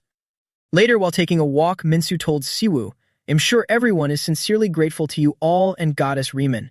He also agreed, "I just hope this can bring them comfort. That's enough." Right at this moment, it seems Siwoo suddenly thought of something and fell silent for a few seconds. After a moment, Siwoo called out to him, "Mr. Minsu, I heard there are crafter guilds. Do you happen to know any?" He happily replied, "I know a few managed by acquaintances. Should I talk to them?" Mineral mine? It seems you have some sort of plan. Siwoo didn't hide it from him, just a little. When purifying the demonic energy emanating from magic power sources and nearby mineral mines, some magic stones at the epicenter absorb holy power from Riemann and turned into holy stones. That means there's a holy stone mine inside this sanctuary. Siwoo decided to mine it. At this time, he turned to ask the other man, "Mr. Minsu, Have you ever manufactured merchandise? This made him reply in surprise, merchandise. On the other hand, the system also provided information. You can purchase the Sanctification House through the shop. DLC category, facilities. Description: using holy stones, you can craft holy relics. The Sanctification House will bless those relics. The higher the level, the greater the number of blessings. Price: 5,000 divine points. Seeing these lines, Suwoo was extremely satisfied and told himself, perfect. With those holy stones, I can secure a steady source of income for the Church of Riemann. Right then, Leo approached again, Holy Father. We have uninvited guests. Behind him were 3 other people. Then the newcomer introduced himself. Pleasure to meet you, Siwoo. I am Byung-soo, the executive director of the National Awakened Coalition. I came here to speak with you. It's truly an honor to meet like this. Looking surprised, Siwoo glanced at the man and pondered. He ordered him, Leo, take them to the reception room, and don't cause any trouble. Yes, Holy Father. He asked Siwoo about Leo. Is that him? The one rumored to fool people like paper. I'd very much like to witness that if given the chance. But then he changed the subject. I still clearly remember the time the National Awakened Coalition sent assassins to kill me. Why don't I send them a gift as thanks? However, Byung-soo refused. No need. And really not interested in handicrafts. After we're done here, I'd like to pray to the goddess for helping purify this area, the land we once protected. These words made him feel uncomfortable. Once protected. Man, I really don't like his choice of words. Thinking this, Siwoo bluntly said, you deny sending assassins, yet you dare come here and cause a scene. You've got quite the thick skin. So, what you were protecting wasn't the dead zone, but the magic stone mines. I'm sure that was quite nice. However, did you know they are no longer magic stones? They are holy stones now. I didn't know at first until I stumbled upon the magic stones in the shrine. Initially, he seemed surprised by these words, but then Byung-soo calmly replied, thanks for bringing that up. This makes things easier. I'm sure you got information about the magic stones from the Ability Management Department. Therefore, we've determined that you entered the dead zone with the intention of taking those magic stones. I'm sure you know that the development of our domestic guilds is proof of the nation's growth. For a guild coalition like ours, magic stone mines are crucial resources for growth. It's truly a pity you extorted them from us. Suwoo started questioning him. Are you trying to make it sound like I'm hindering the nation's development? I'm working with the Ability Management Department. Aren't they a state agency? Aren't you guys the ones stopping the department from doing its job? You claim these mines belong to everyone, while you're the ones reaping the benefits. I can't believe this. I was going to have a serious talk if you started with an apology, but you brought all this ruin to the dead zone and hired assassins. Is this all you have to say? The moment things grew tense, Byung-soo took out a document file and hesitantly said, let's put everything aside for a moment. We came here to negotiate. We will guarantee the Church of Riemann half of the mined products from the Mana Stone mines, as well as grant you access to all our mining infrastructure. In addition, we will make a large donation to the church. I'm sure you'll be more than satisfied. However, he crumpled the paper up and angrily said, do you honestly think peace negotiations can be done with a piece of paper? First, you tried to kill me, and now it's, you guys are great, want to be friends? Do you really think this will work? Unbelievable. Immediately, Siwoo used magic to summon a lightning bolt that struck right at them, leaving them absolutely terrified. At the same time, his hand reached toward Byung-soo's group. In a flash, Siwoo grabbed him by the throat, making him gasp for air and scream, let me go. He glared at Byung-soo with resentful eyes and even tightened his grip on his throat. And then he coughed up blood, adding in fear, we gave you a chance. We have the power to go against you, Siwoo. If we could cooperate, maybe. Right after that, he tossed Byung-soo aside and said mockingly, oh, I'm so scared. Go tell those bastards they better come here and apologize, or I'll go get the apology myself. Meanwhile, the system brought up a notification. The number of believers has spiked. Therefore, the main quest is updating. Estimated time, 7 hours and 32 minutes. That evening, as usual, Siwoo was watching TV when he happened to catch some breaking news. The NAC has established a joint public-private investigation team and officially requested verification of the Dead Zone site. Hearing this, In-wook suddenly asked, what is wrong with the NAC? How should I know? They need to calm down. The anchor then continued. Meanwhile, the Church of Riemann has garnered global attention after their leader, Awakened Siwoo, purified the Dead Zone site. However, the White Light Church continues to. Then, noticing his panda-like dark circles, he asked in surprise, In-wook, you look like a zombie. Tomorrow is the launch day for the Church of Riemann channel. I'm working overtime. At the same time, Sion was also there, so she asked Inwook, "Is Leo at that beautiful place? Is he not coming here anymore?" He lowered his head and replied sadly, "Yeah, that place is Leo's workplace now. You should go visit him." She smiled and praised it, saying, "It looks so pretty. I'll go to sleep early today and visit him with you, Appa. I wonder if you have time, though." On the other hand, Siwoo spoke up first. "Sion, ask Appa if there's anything you want to know." She obediently replied, "Yes, I already know a few things. You're the Pope leading the Church of Riemann, and you purified the Heart Zone." Siwoo was surprised that Sion knew so much. Does this kid know everything? Imwook exclaimed, "Kids these days are better at using phones than you, Hyung. You were there for 10 years, right? You're an old man now." Before he could even finish his sentence, he was smacked on the head by his brother. Just like that, a huge bump swelled on his head. Meanwhile, Sion quickly left and said, "I'm going to bed early today. See you this weekend, Appa." Siwoo happily replied, Yeah, good night." Then, both of her older brothers waved goodbye to her. At this point, he finally understood everything. I see Sion was just teasing him. Inwook praised her instead. Sion is a good kid, and she's very bright. She had no choice but to grow up since she was very little.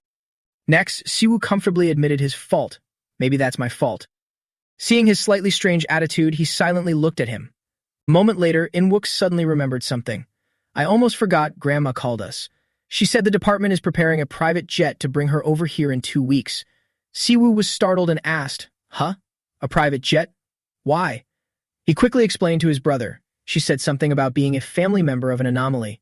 Since she can't travel freely because of you, Hyung, she told you to prepare yourself for a beating." Siwoo knew his grandmother's temper all too well, so he became extremely worried. "Grandma's coming back. I'm so worried." He asked back in confusion, "Why are you worried, Hyung? We're just launching an official channel." Siwoo replied in embarrassment, "Because you don't know how much I prepared for this." Additionally, he praised Inwook. "You did a great job, don't worry about it anymore." Finally, he finished designing the channel. This official Riemann channel has 43,000 subscribers, 1 video, along with other tabs like subscribed, playlists, shorts, and community. While watching, Siwoo muttered to himself, the number of subscribers 1 hour after launching the MeTube channel is 43,000. The next second, he scrolled down and saw the titles: Home, Videos, Shorts, Playlists, Community, Recommendations. Heart Zone, 200,000 views 1 hour ago. Accompanying it were comments, numbering 24,325, sorted by the latest first. "Please let me do well on the SATs. Praying that I pass the exam. Player K looks handsome, but the poke guy is a bit. And the big guy standing in the back too, between the Church of Riemann and the White Light Church. Which one is stronger? Oh my God. Are there still people who believe in these cults? Guys, they'll start asking for money, and it'll be too late by then. And finally, I came here for a pilgrimage." Currently, Siwoo was looking at it in his office. Inwook explained to him, "There are so many comments. Many people are praying for wishes, right?" He just gently replied, "Praying for wishes is fine. Riemann likes those kinds of comments, right, Leo?" Leo happily replied, "That's right. Riemann will take care of those who are desperate for their dreams." Siwoo agreed with Leo's thought. "I think that makes sense. Since we've resolved a lot of incidents recently, I'm sure more people will believe in Riemann once they understand." Inwook was surprised to see him so enthusiastic about this. "This is the first time you look like a real church member, Hyung." A few seconds later, the system issued a new quest for Siwoo. A quest has appeared. Expand the congregation preparation. Type main DLC. Description. By creating the temple, you have provided a home for faith. The temple will serve as a crucial pivot point for the church's growth. Thus, the system has determined that your church has completed all necessary preparations. Your Holiness, Earth is currently facing many dangers. To prepare for the upcoming disaster, you must grow your church. Completion requirements. 1. 150,000 official believers. Official believers mean those who have submitted an application to join. 2. Divine system players choosing Riemann as their faith. 3. Achieve a total of 15 levels among the church's traits and facilities. Rewards. 10,000 divine points, holy relic selection. You must satisfy all 3 conditions to complete the quest. Sunlight filtered through the foliage. It wasn't just him. Others also received this information, including Minsu. System confirmed. The following notice has been sent to all players in the dimension Earth. Special conditions have been met, and the restrictions on holy power have been lifted from the Earth dimension. The system of the Earth dimension is preparing to update for the era of order. Earth players, please prepare for the following changes. The system confirms Siwoo's selection. Quest accepted. Expand the church preparation. Quest type, main DLC. Description. By building the temple, you have created a place of worship for believers. From now on, the temple will be the center of your religion. The system has confirmed that you have fully prepared the foundation for the religion Pope. Earth is currently facing many threats. You need to grow the number of believers to prepare for the upcoming dangers. Completion requirements. 1. 150,000 official believers. An official believer is someone who has formally applied to join via a form. 2. 500 holy attribute players choosing Riemann as their deity. 3. A total of 15 levels from the church's buildings and traits. Rewards. 10,000 DP, ability to choose a holy relic. The quest is only completed when all 3 requirements are met. Seeing these lines, Siwoo muttered, 500 holy attribute players must choose Riemann as their deity. Hey, are there any other players besides me who use holy power? However, Inwook didn't know this either. I haven't heard of anyone. Are you planning to get 500 more believers from Riemann like Leo Hyung? Siwoo rubbed his nose and lowered his head, asking, then what's up with these holy attribute players? Right at this moment, the system appeared again. This notice is being broadcasted to all players in the Earth dimension. It surprised everyone who saw it, even Minsu knew about it. Along with it came information from the system. As certain requirements have been met, the restrictions placed on holy energy will be lifted from the Earth dimension. The Earth dimension will prepare for the era of order. Earth players, prepare for the era of order. Following that, the news was rapidly updated on TV. The TV was currently broadcasting. Breaking news this morning. A cataclysm has been announced on Earth, 24-hour news. In Christianity and Buddhism, many have awakened holy powers. To prepare for the changing world, we have invited Professor S80 Changho from Korea University. There are already many players in our religion who have awakened thanks to the blessings of the deities. With holy power now available, I'm sure you can see how important religion will become. If our country accepts the Church of Riemann during this chaotic time, then it is only logical for the government to recognize our religion as an official faith. A second later, Changho also conversed directly with the Vicar of the White Light. How does the White Light's awakening work? The Vicar of the White Light quickly replied, there's nothing special about our method. Simply, faith in the deity will save humanity from weakness. After watching it, Siwoo sighed and thought to himself, divine players from the White Light, so they don't use demonic energy. I guess at the Guro Gate and the Abyss Gate in Yeoju, the White Light always posts videos of themselves fighting demons, and they've never claimed to be on their side. And did I detect any demonic energy from those believers in Guro? No. And there might be other organizations besides the White Light that are connected to demonic energy. Just when the matter reached a dead end, Siwoo called out to Riemann for help, and she appeared. It's been a while since I've seen you this worried. He honestly told her everything. Is it easier to manifest in the temple? Sorry for calling you so suddenly. However, Riemann wasn't mad at Siwoo. It's okay. You gained a lot of believers yesterday. You've been working very hard, Siwoo. Next, Siwoo explained the current situation to Riemann. The whole country is in chaos. There are holy attribute players now, although I don't know if that's actually real. What is divinity?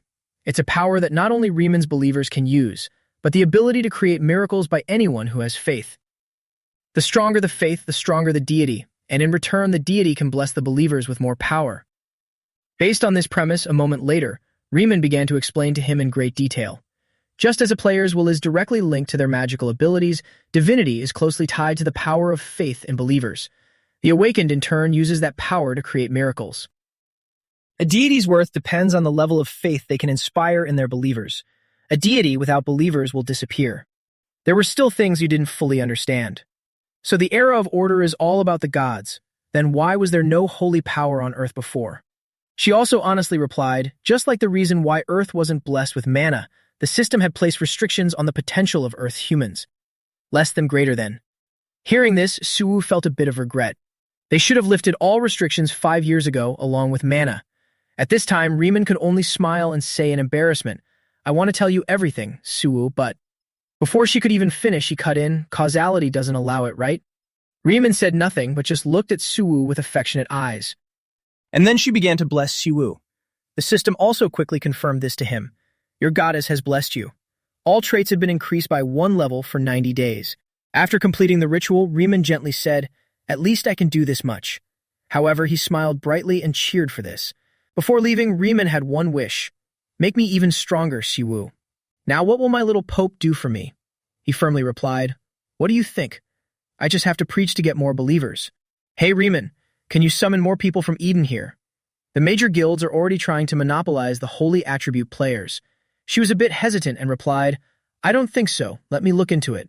Siwoo smiled dangerously and thought to himself, then I guess there is no other way. I just have to work harder.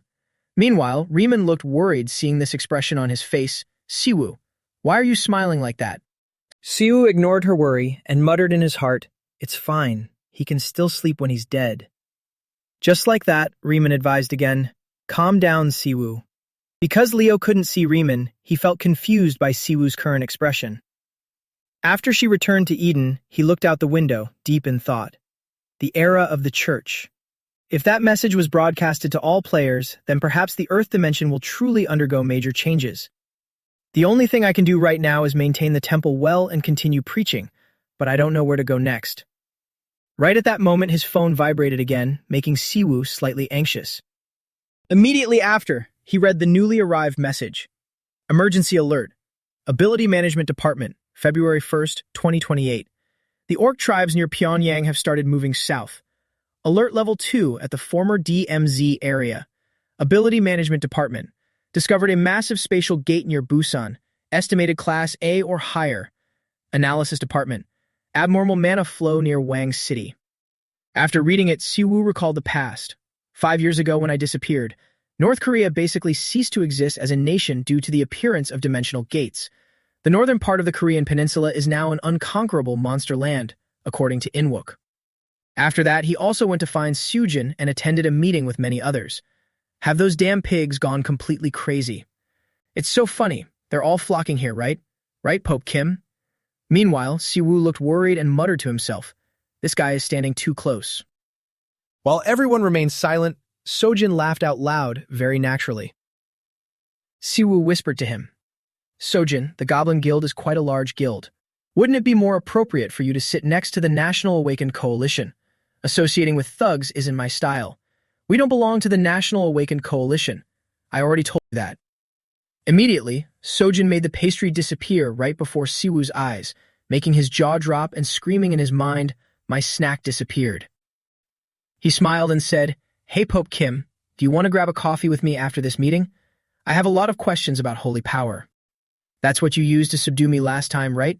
I think you're the best at using it. However, the more Sojin spoke, the more anxious Siwoo felt.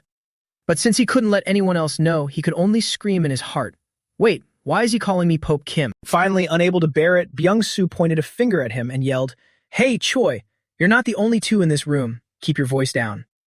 Unafraid, Sojin threw his arm over Siwoo's shoulder and nonchalantly replied, I'm just talking to my friend. Got a problem? As for Siwoo, he was thinking about him. Byung-soo is still bothering everyone here, even after getting beaten up. Byung-soo refused to stop and loudly reprimanded him. That's your problem, Choi. You don't care at all about social norms. That's why your guild keeps getting into trouble with other guilds. Sojin turned to provoke him. Is that all? So what? What are you going to do about it? Immediately, Byung-soo gritted his teeth and stood up, while Siwoo grew tense and muttered to himself, So chilly. After a moment, he even looked straight into his eyes and called out his surname, Kang. He also replied in anger, Choi. However, when the atmosphere became tense, Sojin teased him instead. Are you going on a date? Those glasses look really cool. It startled Siwoo so much that he spat out the water in his mouth. Seeing no response, he continued teasing, trying to look young, huh? Looks good. They'll have to ask the boss to wrap up this meeting quickly. You have a friend waiting at the local market, don't you? In the end, Byung-soo had to yell, Seems like you guys are having a lot of fun, huh? Right at this moment, the Minister of Ability Management Department, Sonho, opened the door and walked in. Is this old man bothering you guys? Sojin smiled brightly and replied, No, not at all. You look a bit more refreshed, Minister. Sonho excitedly replied, I've started drinking a lot of soda lately. They'll recommend some zero-calorie ones to you. You are all busy people, so I'll get straight to the point. Only when Seon-ho appeared did Byung-soo finally sit down and stay silent. Seon-ho announced loudly, We have gathered here today to discuss a plan to deal with the incoming orc army. Orcs are nocturnal creatures and live in tribes. Orcs are also hostile towards one another if they belong to different tribes, but for some reason, 7 tribes have united. This is extremely unusual throughout the history of orcs' existence on Earth. According to our scouts, it seems like something is pulling these orcs together. While he was talking, Siwoo thought to himself, I guessed it didn't exist on Earth. I've seen this a few times in Eden. One born with the power to rule all orcs. A monster that exists to channel the unbridled rage of the orcs toward a single target. Next, he blurted out, an overlord orc. Seonho replied, I suppose it's called an overlord. According to reports, this overlord has gathered over 100,000 orcs under its command. Therefore, the alert level has been raised to level 1. Hearing this, the whole meeting room shouted, What? 100,000? Seonho shared more information. Orcs tattoo their tribe's symbols on their arms. Our intelligence agents have discovered 7 different types of orc tattoos. Hearing this, Siwoo replied, The Overlord has stats that completely overwhelm other orcs. I've fought one like that before. As soon as they appear, they shatter all tribal hierarchies, which is why orcs with different tribal tattoos are gathering together. The moment the Overlord appears, the orcs' instincts compel them to swear loyalty to it. However, Byung-soo objected to his idea. Even as a returnee, you seem quite smug about your knowledge of Earth's monsters. Leaving this to the experts and sitting quietly would be the right choice. Holy Pope Siwoo. Looked down upon, Siwoo couldn't hold back and retorted, Even so, are you just now saying that straight to my face? I guess you guys must be such great experts to illegally occupy the core zone managed by the state, right? Saying this, he clenched his fists. Seeing this, Seojin whispered into Siwoo's ear, Look at them, Pope Kim. They're quite the bullies, aren't they? Hearing this, Byung-soo angrily said, Mr. Seojin, I can hear you. And Mr. Kim's Siwoo, they are a real threat. They destroy everything in their path. A little praying and flapping your wings won't make them disappear. The more he spoke, the angrier Siwoo got. It seems that really left an impression on you. The only reason I haven't beaten you to a pulp is because the minister is here. On the other hand, rather than stopping them, he instigated, Oh, are you guys going to fight? Good thing I'm here. Seeing everyone so tense, Seonho coughed dryly and said, This is a serious situation, please calm down. Siwoo, if so, do you have any solutions? He spoke in a tone as casual as asking what to eat for dinner. It's simple, we just need to kill that overlord. We would have to sacrifice too much to confront 100,000 orcs, and civilian casualties would be far too great. It would be best if we could just kill that overlord. The moment it dies, the orcs will go crazy and start fighting each other. Their tribes are natural enemies. However, Byung-soo protested. What nonsense are you spouting? That unique entity is surrounded by 100,000 orcs. Even if your reasoning is correct to reach it, our forces would have to break through an army of 100,000. Is there no limit to your arrogance? That would be true if we were on the ground, but is there really a need to approach from the ground? He quickly explained, We have helicopters and fighter jets, so why sweat it? What if we launch an aerial assault with helicopters over that area? We can drop bombs on them. Then the representative of the Daeho Guild, South Korea's #1 guild, loudly defended him. There is no guarantee that killing that unique entity will stop the monster wave. Are we to understand that you're telling us to deploy hunters despite the lack of guarantees? It sounds like you're asking us to sacrifice ourselves for you, Pope Siwoo. At this moment, Siwoo looked at him and smirked. He immediately offered a counter-argument. If you guys don't have any countermeasures and just want to put on a show to avoid losses, then keep your mouths shut. When did I ever ask you to deploy hunters? I will be the only one carrying out this operation. I heard the media has been deliberately exaggerating or fabricating my strength. Anyway, I'll take this opportunity to prove it clearly. If anyone has a complaint, speak up now. Otherwise, just prepare a helicopter for me. Siwoo used his gaze to show his determination. Moreover, he was thinking to himself, strike first and strike hard. After the meeting, he prepared a helicopter for transport. Before he left, someone asked Siwoo, Will you really be okay going alone? No need to worry, I'll resolve the situation in a flash. Feeling pretty good about breathing fresh air for the first time in a while, he said, I used to ride a griffin. Hearing this, Baek Hyun looked surprised and said, A griffin? Meanwhile, Daejung gasped in admiration, and then Siwoo told them, though the riding experience wasn't very good, a helicopter is much better. At that, Baek Hyun honestly replied, Actually, I'm more worried about you refusing the large anti-wyvern anti-aircraft gun. Do you have something else? Siwoo modestly told him, That's right, I have a few skills. Let me touch this helicopter for a bit. A second after he used his magic, the system issued a notification. Active skill Holy Consecration has been activated. A powerful blessing has been applied to the designated object for a certain period of time. Siwoo's action made both of them gasp in awe. Once he finished modifying the helicopter, he gave a thumbs up and excitedly said, "The effects should be pretty good. After all, no monster wants to rush to its death." Meanwhile, the two of them kept cheering in admiration. Next, Siwoo turned to Semyoung, the cameraman from the doppelganger incident and Riemann's fourth believer. "Are you ready?" He replied in a fluster. "Yes, yes, Pope. They'll make sure to record all of your magnificent miracles, Holy Pope. We can't film in the core zone due to magic energy corruption, but we can easily film in the lost lands north of the ceasefire line as long as we're careful with the monsters. Racking up views with a live stream when the competition is heating up is crucial, and I have no reason to refuse that. Besides, I can use titles like fighting 100,000 orcs alone or riding a helicopter into the lost lands. I can't just pass up that kind of clickbait." Right then, Siwoo noticed the other party trembling a bit from nervousness, so he asked, "Semyoung, why are you shaking? You don't need to worry, it'll be over soon." Then he honestly replied, "I know the safest place is by your side, Holy Pope. It's just that it's a huge honor to carry out this mission. Thank you so much for giving me this opportunity. I'm willing to lay down my life for Riemann." These words made him feel a little awkward. Afterwards, Siwoo secretly judged him. "Semyoung is not in a normal state of mind right now. Is this really okay? I've been wondering about what Minsu said, but why are there so many fanatics?" A few seconds later, the helicopter took off. After the helicopter had been flying for a while, Siwoo exclaimed in astonishment, "No way. Is this really possible? We dodged all of them."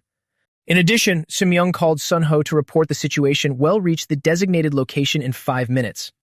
"Just as you said, awaken Siwoo. The flying monsters aren't coming near us at all," he replied while watching the screen. "I'm watching. Come to think of it, you're live streaming an aerial assault on Metube. I might have to submit an official apology for this."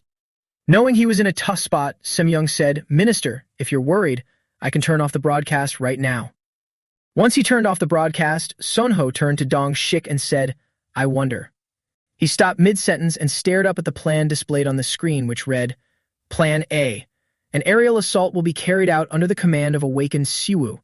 The unique entity, the Overlord, will be eliminated, and the monster wave will be dispersed. Plan B. In the event that Plan A fails, the Daeho Guild will establish a defense line at the ceasefire line to prepare. They will cooperate with the reorganized 30th Mechanized Infantry Division to block the monster wave." Reading this with an anxious mood, Sunho said, "Siwoo insisted on live streaming to prove himself, and because his special status is an anomaly, he can force through ridiculous demands. However, he didn't do that.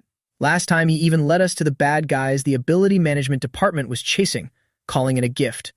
Sharing the same sentiment, Dong Shik spoke bluntly, "But Minister, if Awakened Siwoo fails this solo operation, we will have to bear the consequences of live streaming a failed mission.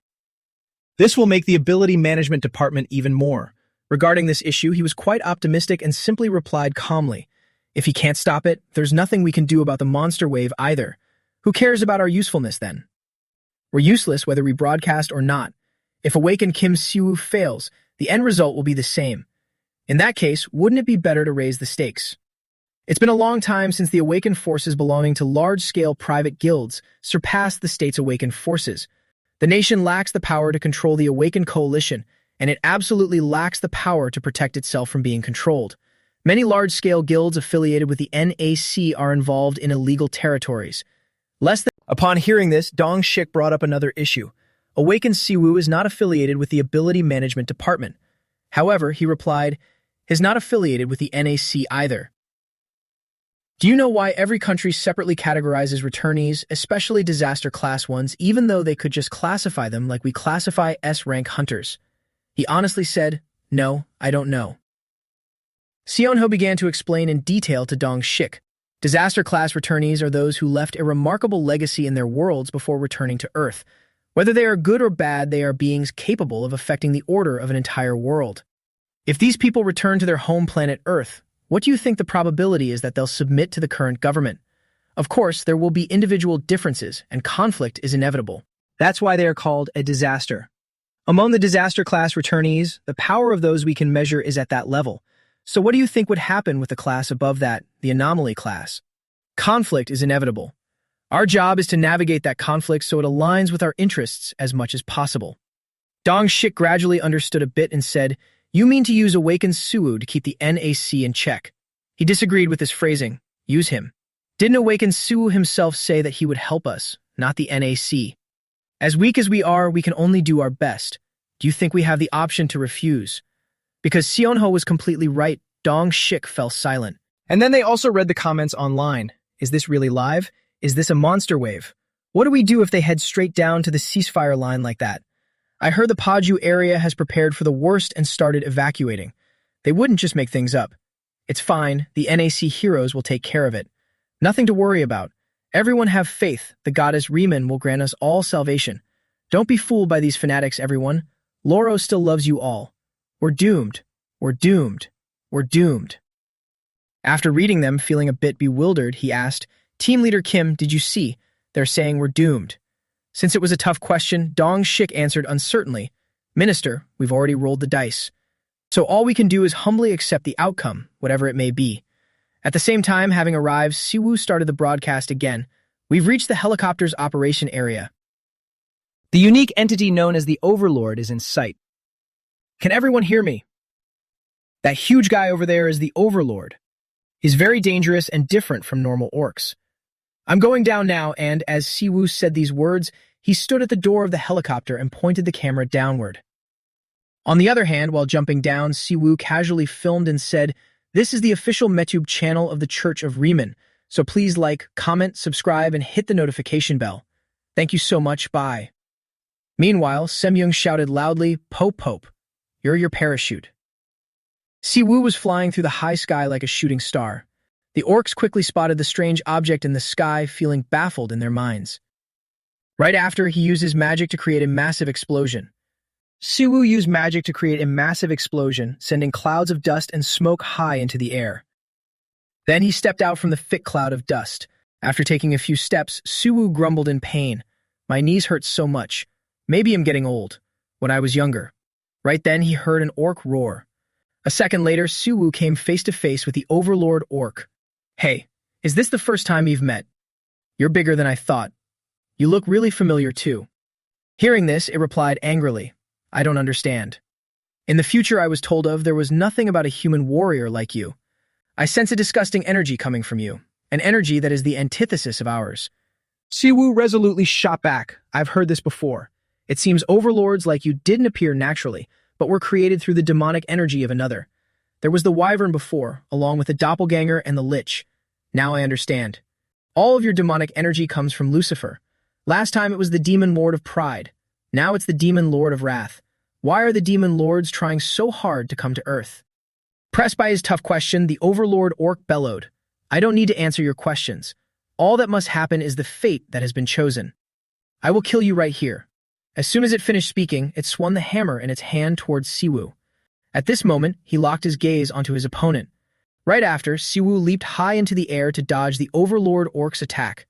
Having jumped high up, he thought to himself, it seems the destructive power of demonic energy converted into physical strength isn't something I can easily block. However, I'll use lightning strikes to fight back. Next, Siwoo attacked with his fists, and the Overlord orc used its hammer to block it. The next second, he jumped back and cheerfully said, You're pretty good at defending, aren't you? Better than I thought. Looks like we would need at least 6 S-rank hunters. He'd be considered one of the stronger orc overlords back in Eden. On the other hand, it quickly issued a command. Our work has begun. We draw the bows that mark the beginning of battle. A human warrior cannot fight against our destiny. Brave orc warriors, follow me. Siwoo immediately thought of a countermeasure in his head. I was told that demonic energy is closely tied to the despair of survival. This might actually work out better for me. I can deal with them before they become any more dangerous. Wouldn't this be absolutely perfect for MeTube? Like getting 10 million views on shorts. Thinking so, he took out his phone and ordered it. Strike a pose for the thumbnail. But then the Overlord orc roared in fury. Come here, nameless human warrior. I respect your courage for standing in my way. As the Overlord of the orcs, I will deal with you myself. In glorious combat. Siwoo wasn't afraid at all. He looked it straight in the face and said, Actually, I'm busy filming right now. I do like long, epic action scenes, but that's not the concept for today. None of you are cool and you're ugly on top of that. And above all, I don't mind being a coward because I'm not a warrior. The Overlord orc grew even more furious and screamed, What? He didn't care about it anymore, simply raising his magic orb high into the air. The system also confirmed to Siwoo that the next skill exceeded causality, making him feel satisfied as he thought to himself, I knew it. Not stopping there, the system also reported, therefore, the following skill has been adjusted to the permitted causality for you. Active skill, Tomb of the Advanced Holy Spear has been cast. Just like that, an immense source of power channeled down to him from the sky. Immediately after, an explosion equivalent to the destructive force of an atomic bomb occurred. Currently, the sanctuary had also detected this source of power emanating from Siwoo. That power was striking the Overlord Orc directly. Someone at the sanctuary was watching it through a laptop live stream. The one watching was Inwook, who exclaimed in surprise, unbelievable. At the same time, netizens also left comments on the live stream. What's going on? Is that magic? Crazy. Is this real? Is this fake? How can you fake this? No hunter in Korea can do that. Wow, WTF. Is this an anomaly? Isn't this a hack? Everyone would understand that all are equal before overwhelming power. Inwook recalled what Siwoo had once said, hey, let's have soybean paste stew today, to which he had replied, we don't have potatoes. Right after, he threw money at Inwook and said, here's some money, go buy them, which annoyed Inwook as he had to run errands. Now looking worried for Siwoo, Inwook mumbled inwardly, just this morning he asked for soybean paste stew and threw money at me to buy ingredients. I forgot that he's an anomaly. I've never denied that he's an anomaly, and my brother isn't the type to lie about such things. But even if you brought the strongest heroes in Korea, could they match up to him? Really did that word suddenly pop into my head. A few seconds later, he read the netizens' comments again. Anyone who watches this and still thinks he's a scammer needs to get their head checked. Our country actually has an anomaly now. What does an anomaly mean if we don't know the limits of their power?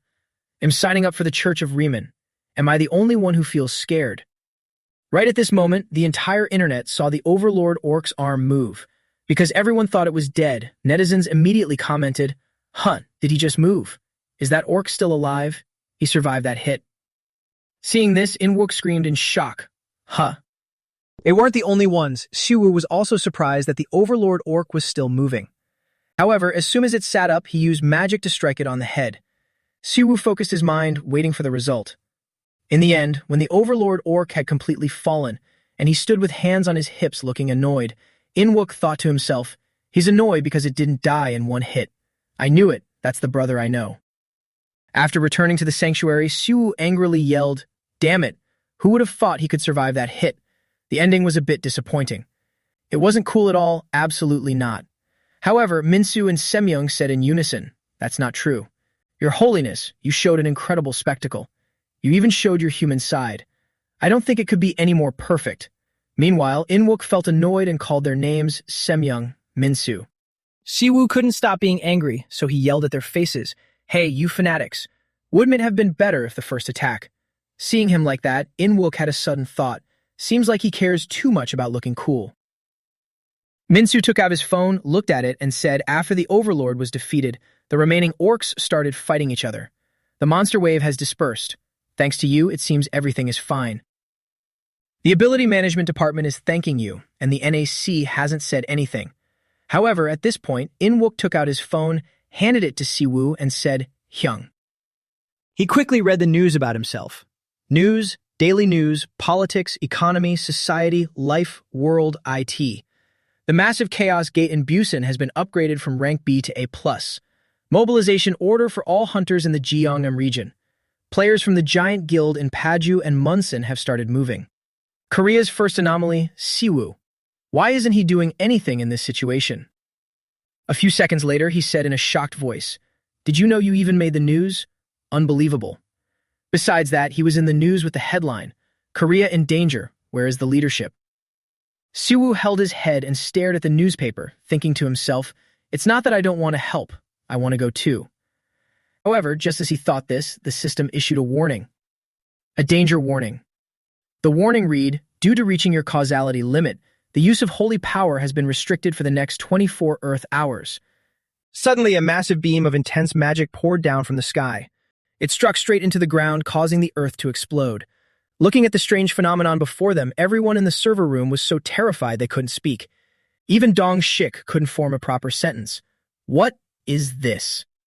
Meanwhile, Minister Yu Seon-ho calmly said, so this is what they meant by an anomalous power being like a nuclear weapon. Still in disbelief, Dong Shik asked, "Is this really the power of an anomaly?" After Seonho saw Siwoo walking outside, a thought crossed his mind.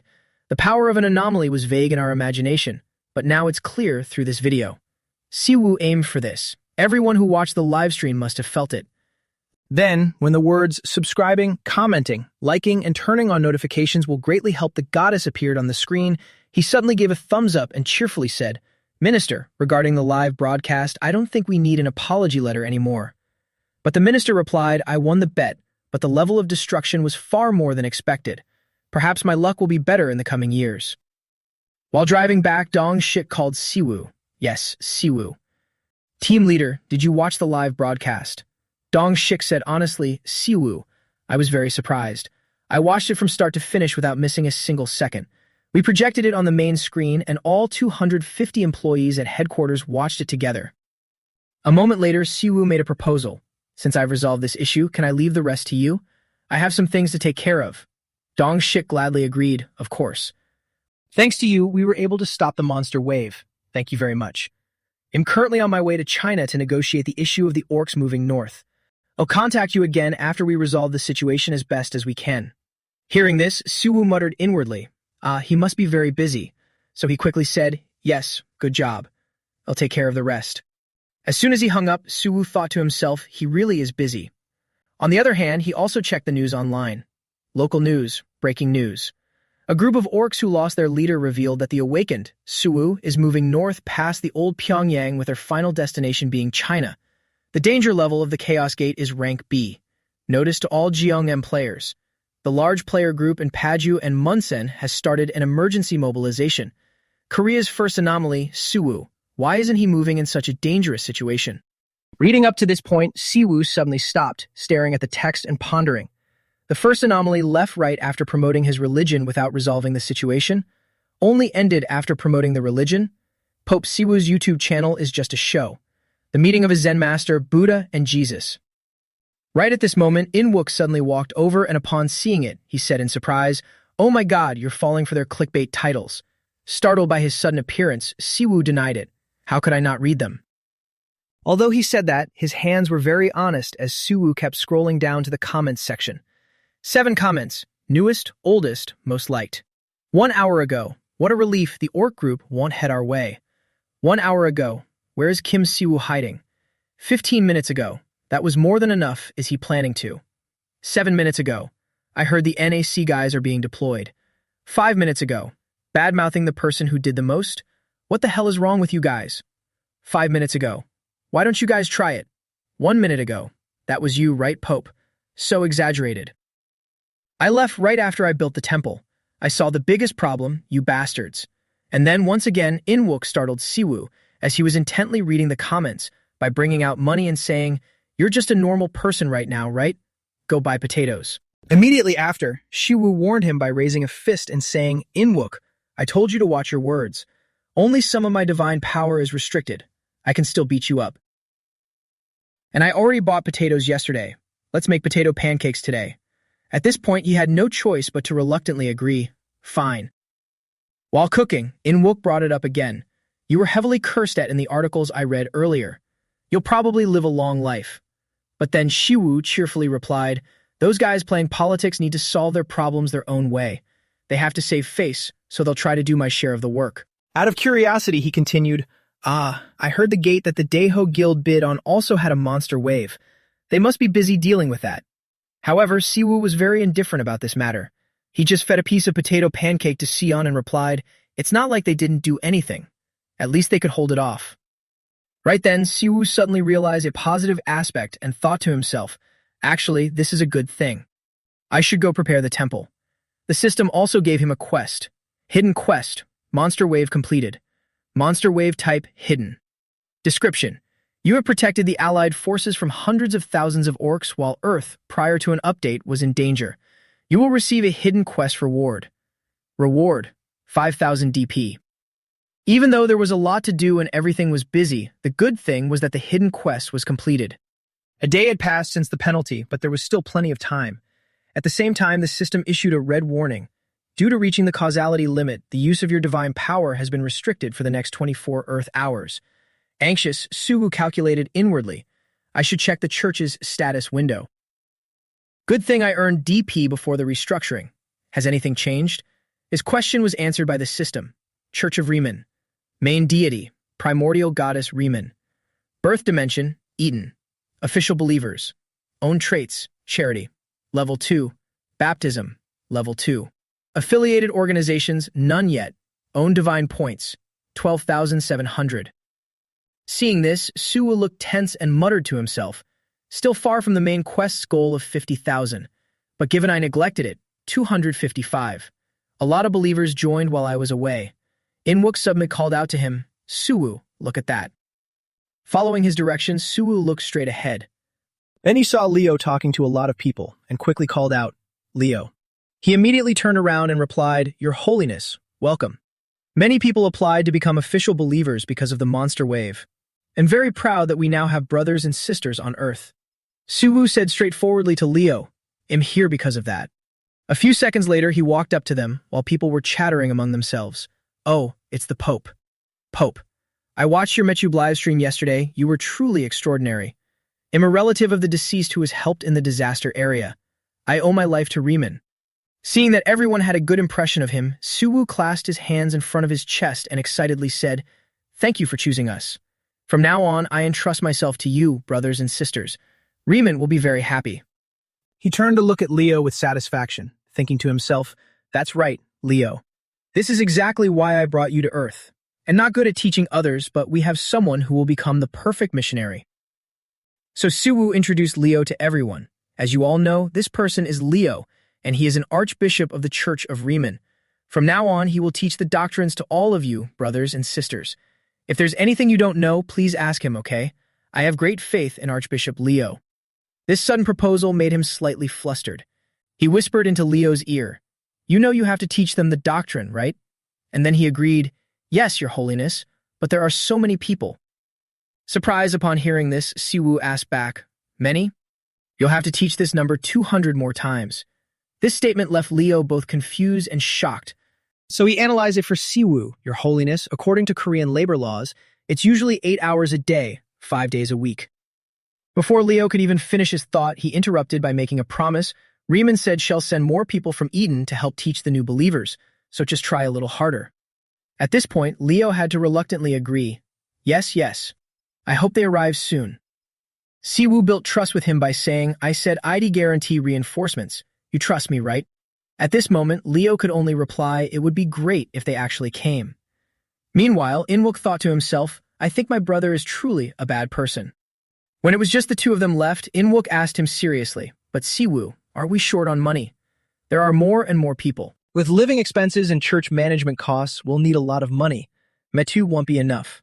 However, he replied, I don't intend to make a profit from Metube. Inwook was surprised and asked about Siwoo's method. So you plan to manage through donations like other religions? He answered honestly, I will accept offerings at first. This has already been decided. Hearing this, Inwook pondered deeply. After a while, he felt conflicted and said, Siwoo, I don't want to say this, but do you know how expensive Sion's tutoring fees are? He looked at Inwook's expression for a moment. Right after, Siwoo whispered into his ear, Inwook, this is an absolute secret, but I'll especially tell you. Filled with curiosity, he focused on listening to what Siwoo was about to say. After hearing it, Inwook yelled in panic, Is that allowed? No, is it okay to do that?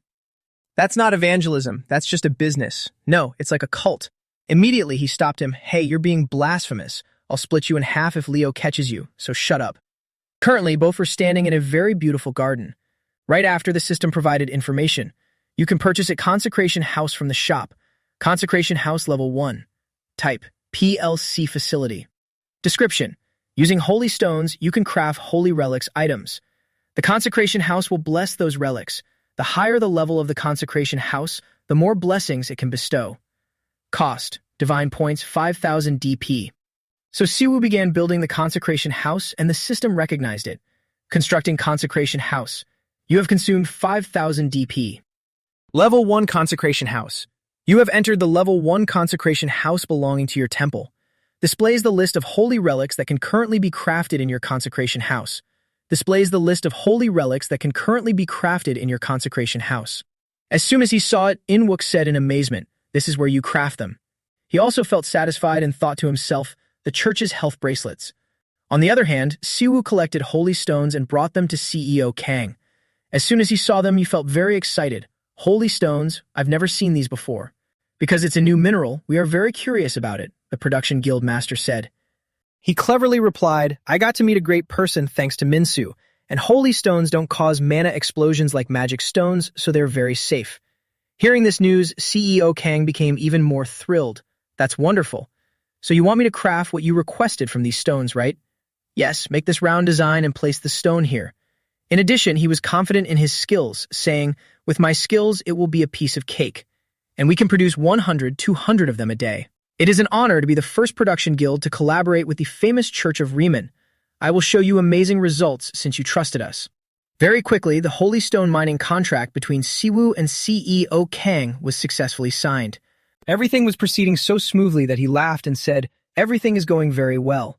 However, Inwook thought he was scamming, so he asked uncomfortably, hey, are you really planning to become a scammer? After some time, the Holy Stone bracelets were also introduced to the market.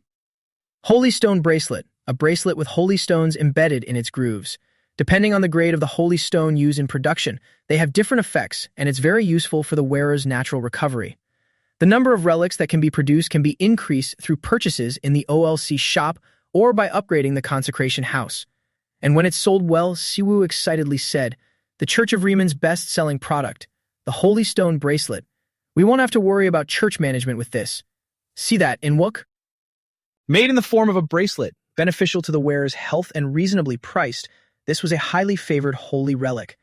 Do you know about the mysterious Holy Stone health bracelets? A filial gift for parents, a loving gift for lovers, extremely popular all over Eden. Experience the power of the Holy Stone yourself. Premium price. Buy 2 get 1 free. Effects of the Holy Stone. Helps reduce fatigue, improves blood circulation, relieves pain, treats hair loss, relieves menstrual pain. Buy 2 get 1 free. Furthermore, Siwoo explained to Inwook that even though it looks like those pseudoscientific anion bracelets that used to be a fad in South Korea, it's actually a best-selling item in Eden. Hearing this, Inwook secretly judged his older brother Siwoo, you have zero talent for marketing. Inwook voiced his thoughts, a new religion and a health bracelet. Doesn't anyone else find this a bit weird? However, Siwoo stubbornly insisted, Inwook, and I am bracelets might be unscientific, but ours are real. They have blessings to reduce fatigue and do all sorts of other things, although the priests need to bless them first. Send Shion to any tutoring academy she wants. After failing to persuade his brother, Inwook felt disappointed and muttered inwardly, the whole world is descending into chaos, yet our Church of Riemann is slowly turning into a cult. Not stopping there, he had another question. But who's going to bless them? Siwoo immediately fell deep in thought, since he couldn't use his holy powers right now. Leo, he mentioned him, but Inwook still wasn't reassured. At this point, the disappointment was evident on his face. Goddess Riemann, please do something about this trash. What else could they do when Leo was the only priest available right now? A moment later, to their surprise, the system delivered a notification. Your main deity has sent an oracle. This was followed by Riemann reaching out to him, Siwoo. Siwoo happily replied in disbelief, Riemann. Meanwhile, Inwook was flustered. Goddess, this guy is trying to kill Leo.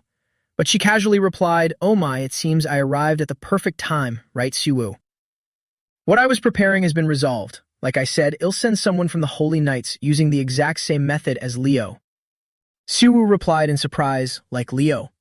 Riemann quickly explained, that's right. The method where you buy it through the system and I send them through a gate. You can see it right before your eyes now. Right after that, it appeared along with a notification from the system. A new item is available for sale in the shop. You can purchase Holy Knight Commander. Additionally, the system issued a red warning. Due to reaching your causality limit, your use of holy power has been restricted for the next 24 Earth hours. Remaining time, 1 hour, 45 minutes, 24 seconds. The system was giving Siwoo a prompt. The shop's inventory has been updated. You can purchase the special position, Holy Knight Commander. But then he suddenly noticed something was off and thought to himself, something's wrong. A Holy Knight Commander costs as much as a new facility. Good thing I got points from the hidden quest. Since I can't let Leo burn to death, I guess I have no other choice. And so Siwoo decided to buy it. He'll buy it. The system immediately responded. You have spent 5,000 DP to purchase the special position, Holy Knight Commander. Because you paid an appropriate price, causality will overlook Riemann's interference from the dimension of Eden. To verify this, Shiwu asked Riemann, "Did it work?" She replied with certainty, "Yes." Furthermore, he made another request. "Are you going to tell me the date, time, and location of the gate like last time? It was such a hassle before. Even though I got to meet guild leader Choi because of it, that was just pure luck. We need to prepare in advance and—" At this point, Riemann remained completely silent, ignoring Shiwu's words. After a while, she hesitantly replied, "I already sent them." He yelled in panic, "What?" Riemann quickly took the blame and said, well, I felt bad that it took so long to send backup, so I sent them right away this time. The connection was already established anyway." Shiwu started pondering her words. Makes sense. The world is in chaos because of all these bizarre gate and dungeon phenomena. Meanwhile, In-wook urged him, desperate to know what they had talked about. "Hyung, what did the goddess say? Please tell me this has nothing to do with us." Next, Riemann showed Siwoo a video clip through the tablet screen as a hint. On the screen, a group of people were surrounding Luna. Ara said to Daehyun, "She looks like a member of the Church of Riemann. I think we're doomed." Followed by an image of her stepping on the corpse of a monster. A second later, Luna turned around and glared at them with an annoyed look. Daehyun immediately asked her, "Are you an enemy? Reveal yourself." Ara quickly stopped him, saying, "Isn't that a bit too blunt?" However, they didn't wait for Luna to answer. With a loud shout, they began to attack her. She gave them a cold, sweeping glance. In the next second, Luna charged into a chaotic melee with them. During the fight, the wind inadvertently blew Luna's long hair, making it flutter beautifully in the air. Next, Luna swiftly leaped high into the air. The crowd below stood frozen like statues. Then, right before counterattacking, she smirked and said, "You guys attacked first, right? Then it's my turn." Luna's words made the people below turn pale with fear, and then she unleashed an earth-shattering counterattack, sending clouds of dust billowing into the air. Right at this moment, comments popped up on the screen. "She's so pretty. Who is she? What is this? I don't think she's from the Daeho Guild.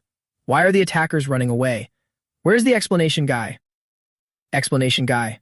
"I don't know either. I think she just winked at me." Meanwhile, Siwoo panicked and said, "Wait, forget about the winking. Why is she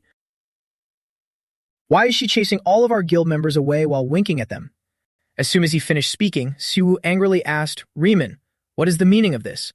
She hurriedly replied, "My mission is done. I'm taking off. So much work to do. Bye." A second later, the system issued a prompt. "The oracle has ended." This made him so furious he was rendered speechless. Anxious, Siwoo started muttering, "How are we going to handle this? We need to get out of here right now." A second later, the screen showed an image of Luna introducing herself. "I am the third Holy Knight Commander of the Church of Riemann, leader of the Falma Knights, Luna." "Sweethearts, if you don't want to surrender, I suggest you." Hearing this, both Siwoo and In-wook were so horrified their jaws dropped wide open. Moreover, a desperate thought echoed in their minds: we're doomed. Luna is the leader of the third Holy Knights, the Falma Knights, and one of the strongest representatives of the Church. Just as Leo is called the Mad Dog, Luna also has a similar title, the Bloody Saintess. Given how she drenches the battlefield in her enemy's blood, it's a fitting title for when she swings her beloved mace. Even though Luna is proficient with all types of weapons, she especially loves the mace. That's why he had asked her about it before. He had quickly gone to find her, and Luna cheerfully said, "There's a certain joy in crushing skulls. Why don't you give it a try so you can understand the feeling?" "Are you free tonight? If you are, maybe we could grab a drink or two." Hearing that, Siwoo reluctantly replied, "Got it." Aside from her combat skills, she is also a person of immense influence within the church. Not only is she a saintess and a holy knight, but she also possesses looks that make everyone do a double take. On top of that, with her cool and badass personality, many people are envious of her. Siwoo hurriedly went to find Leo. Right now, sitting in the car and after hearing about the situation, Leo casually said, "To put it in this world's terms, she's basically an idol. In an era dominated by Metube, having someone like Luna arrive will be fantastic for us." Siwoo shouted, "But still, why does she have to start a war with another guild?" At this point, Leo didn't know how to respond and just said, "Yeah, I wonder." Furthermore, Siwoo questioned him, "Leo, you did the same thing. What the hell is wrong with you two?" Leo quickly explained to him, but they attacked first. Siwoo understood his side but still scolded him. "I know, I get it. But even so, couldn't you have just gracefully dodged the attack? Why did you have to fight back?" He firmly replied, both Levinton and I are simply following the rules we were taught. Siwoo pointedly asked Leo, what kind of idiot taught that to the members of the church? Who did that? He didn't answer and merely smiled, looking at Siwoo. So Siwoo irritably asked, why are you looking at me like that? Leo quickly looked away and said, it's nothing. Wolmido Gate, Incheon. A holy stone was glowing brightly, and it showed signs of growing larger and larger. Meanwhile, the guards were stopping people from getting closer. Please restrict the press. An operation is underway in this area. Only authorized personnel are allowed to enter the scene. In addition, curious civilians were bombarding them with questions. Is it true that you're fighting against the Church of Riemann? Please tell us the truth. Is it true that Riemann handled this gate as well as the monster wave caused by the former North Korea? Look, there's a follower of the Church of Riemann among the reporters. The people need to know the truth. Move out of the way. Seeing the chaotic scene, Leo said to Siwoo, it seems they're arguing. That's because this is a matter of honor. The Daeho Guild is one of South Korea's representative guilds. Not only were they humiliated on a live broadcast, but the person causing all this made sure everyone knew she was a member of the Church of Riemann. What will happen if I show up right now? Top 10 controversial moments of Church of Riemann leaders. Siwoo, the shocking confession of a Riemann follower. The truth behind Siwoo, that bastard. All those internet conspiracy theorists will tear me to shreds. Siwoo said to Leo, it'll ruin all the good first impressions we've made. I'll be letting teen leader Kim and Minister Seonho down. Right now, let's enter the barrier the Daeho Guild set up to contain Luna, and we'll quietly pull her out of there. That's my plan. However, Leo reminded Siwoo, there's no way Lady Levinton will leave quietly. And how do you plan to bypass the barrier? Siwoo cheerfully replied, what other way is there? Well, just walk straight in. Just then, the system issued a prompt to him. Passive skill, divine protection, level max nullifies all magic. The following magic barrier has accumulated massive damage. The integrity of the barrier has been significantly reduced. Along with that, Leo said sadly, Your Holiness, I've heard of this concept called a double standard. Siwoo felt confused and asked, what do you mean by that? It's nothing. I was just saying. Cutting back to Luna's location. Currently, she had completely taken down everyone who had picked a fight with her. After entering the barrier and seeing this scene, Siwoo muttered inwardly, everything about Luna should have been perfect. If it wasn't for the huge scene she caused. Unbelievable. Just then, another person suddenly dashed forward to ambush Luna. Although a bit surprised, she emerged completely unscathed from the attack. Immediately after, Luna launched a counterattack, and then he also stepped back to evade it. Upon seeing this, Siwoo looked surprised and thought to himself, it seems there is still an S-rank hunter left standing. That must be the last remaining pride of the Daeho Guild. Meanwhile, Leo said, it looks like Lady Levinton is testing her opponent. But Siwoo disagreed, saying, Leo, most people would say she's just toying with him. He hasn't even been able to land a single hit. Leo seemed unconvinced and replied, is that so? Maybe she's just getting bored. Right after that, Luna looked extremely thrilled as she geared up for her next attack.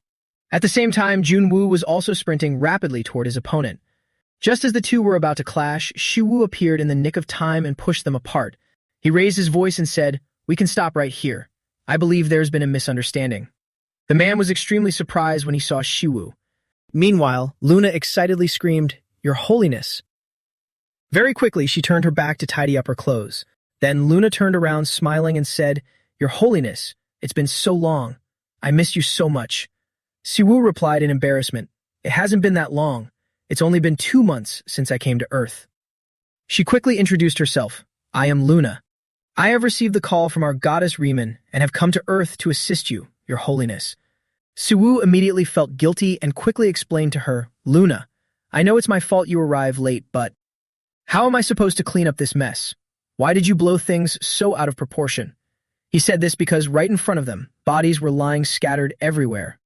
However, Luna laughed out loud and confidently declared, This is all thanks to your teachings. What do you think? Hearing these words, Siwoo panicked. What? This. Life doesn't always go as planned, but sometimes. Unexpected things end up bringing good results. Siwoo saw some men furiously blaming Junwoo, team leader Junwoo. What did you just say? He quickly replied, I'm saying that we need to take some responsibility for this situation. However, some men shot back. We were just following the Special Abilities Act. All we did was attack an unknown entity that emerged from a gate. Why should we apologize? Right now, for instance, Junwoo still tried to defend his argument. We were the ones who attacked first, despite receiving multiple warnings. That's why we have to apologize to the Church of Riemann. The entity from the gate stated that she didn't want to fight. She even spoke in Korean. Even though there was a chance for dialogue, we gave the order to attack. Hearing this, Siwoo grew more steadfast and thought to himself, that's exactly the excuse I was planning to use. Luna, did you hypnotize that guy or something? With a surprised look, she honestly replied, huh? I don't have that kind of ability. But Siwoo still didn't believe Luna. Really? Then why is he taking our side? At this point, Luna playfully joked, if I had hypnosis powers, I would have used them on you already. This annoyed him, making him snap. What did you just say? Whatever you're thinking, that's what I'm thinking. Right then, Leo stepped in to stop her. Lady Levinton, you shouldn't do that. As soon as she saw him, she cupped her face and squealed in excitement. Leo, oh my, I'm your Nuna. Stop calling me lady. How have you been? Did you miss your Nuna? Oh my gosh, what happened? You've gotten so skinny. While saying this, Luna stepped forward and touched Leo, speaking in a worried tone. But he brushed her hands away. Please stop touching me. Standing nearby, Siwoo looked visibly annoyed and said, you two aren't even blood-related siblings. Luna brushed everything off and casually said, the saints and saintesses all serve under Goddess Riemann. Doesn't that pretty much make us siblings? Right, little brother? At this point, Siwoo just gave in to Luna's whims. Do whatever you want. Not stopping there, she wrapped her arm around Leo's shoulders, making him scream in terror. Ah, please stop, Lady Levinton. Your Holiness. At the same time, Sunmin was still berating Junwoo. What is wrong with you, team leader? Oh, even if you are the guild master's right-hand man, this is absurd. He bowed his head and took the blame. I'm not saying I'm right. I will accept any punishment if I made the wrong decision. But Luna interjected. Then why? Luna's words suddenly brought him back to his senses. Junwoo calmly said, your name is Luna, right? Without a hint of fear, she took a step forward, resting her hands on her hips and replied, that's right, why? He suddenly lowered his voice and said, thank you. I think I've learned a lot. Could we possibly meet again to chat some more? Luna took a liking to Junwoo, so she smiled and said, you're better than I thought. If you fix a few bad sword habits, you'll be much better. He blushed with embarrassment and asked, really? Seeing his flushed face, eyes glued to Luna and trembling voice, Siwoo suddenly got an idea. He walked up to Junwoo and whispered in his ear, if you're interested, visit our temple. I'm sure Lady Levinton would be more than happy to teach you. Junwoo thought Siwoo was telling the truth, so he asked, really? He continued to give him hope by saying, of course, I think you'll have a wonderful time. Junwoo immediately promised, I will definitely visit the temple. Siwoo looked satisfied with his promise and said, perfect. If we play our cards right, we might even get an S-rank believer. Luna also agreed with Siwoo's idea. You haven't changed a bit, Holy Father. Meanwhile, Leo looked visibly annoyed and said, Holy Father, you're making me worried. But Siwoo just made up an excuse to cover up his wicked intentions. This just reminds me of the past. All right, let's head home. After that, a slew of news about them flooded the internet. Conflict between the Church of Riemann and Daeho Guild. A battle broke out at Gate C57 in Incheon. Experts claim Luna is an entity from another dimension. NAC demands an explanation and apology from the Church of Riemann.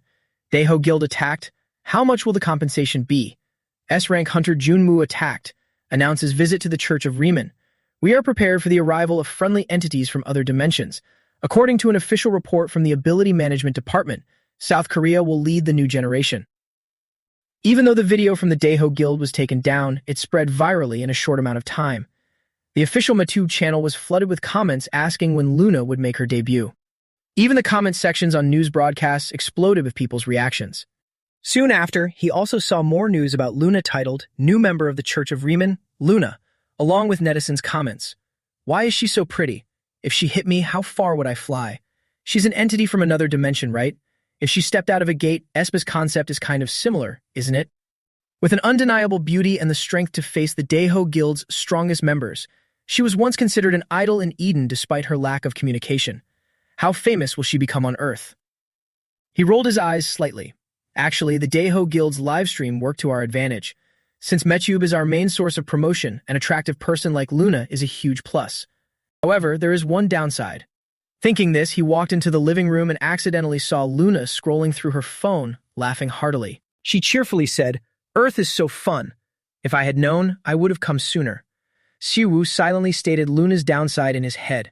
The downside is Luna's personality. Is there something wrong with our church? While he was lost in thought, she suddenly said, maybe I should review my first appearance. I probably need to learn a few new poses for next time. Luna's words made Siwoo wonder, since when did she learn things like that? Riemann, did you teach her? Not stopping there, Luna also told him, every time I got rejected, I kept thinking people on Earth had different beauty standards. But looking at everyone's reactions, that's not it at all. Unny, it's so funny. Siwoo felt dissatisfied seeing Luna glued to her phone. You're wasting time. And since when did you know how to use a smartphone? Luna quickly sprang up from the sofa and told him the truth. It's all thanks to Riemann's blessing of usage. Siwoo was startled and replied in shock. That actually works. At the same time, the system displayed information about this. Passive skill, blessing of usage, exclusive to Luna. The bless can use anything, tools, weapons, even mechanical devices. Infinite possibilities. Meanwhile, she excitedly told Siwoo, I guess so. He secretly felt annoyed. I knew this skill was overpowered back in Eden, but I didn't expect it to apply to smartphones too. Damn it, she's so lucky. Suddenly, Luna asked Siwoo, be honest, Holy Father, you're glad I came, right? Startled, he replied, huh. And then she misunderstood him, asking, did you not want to see me?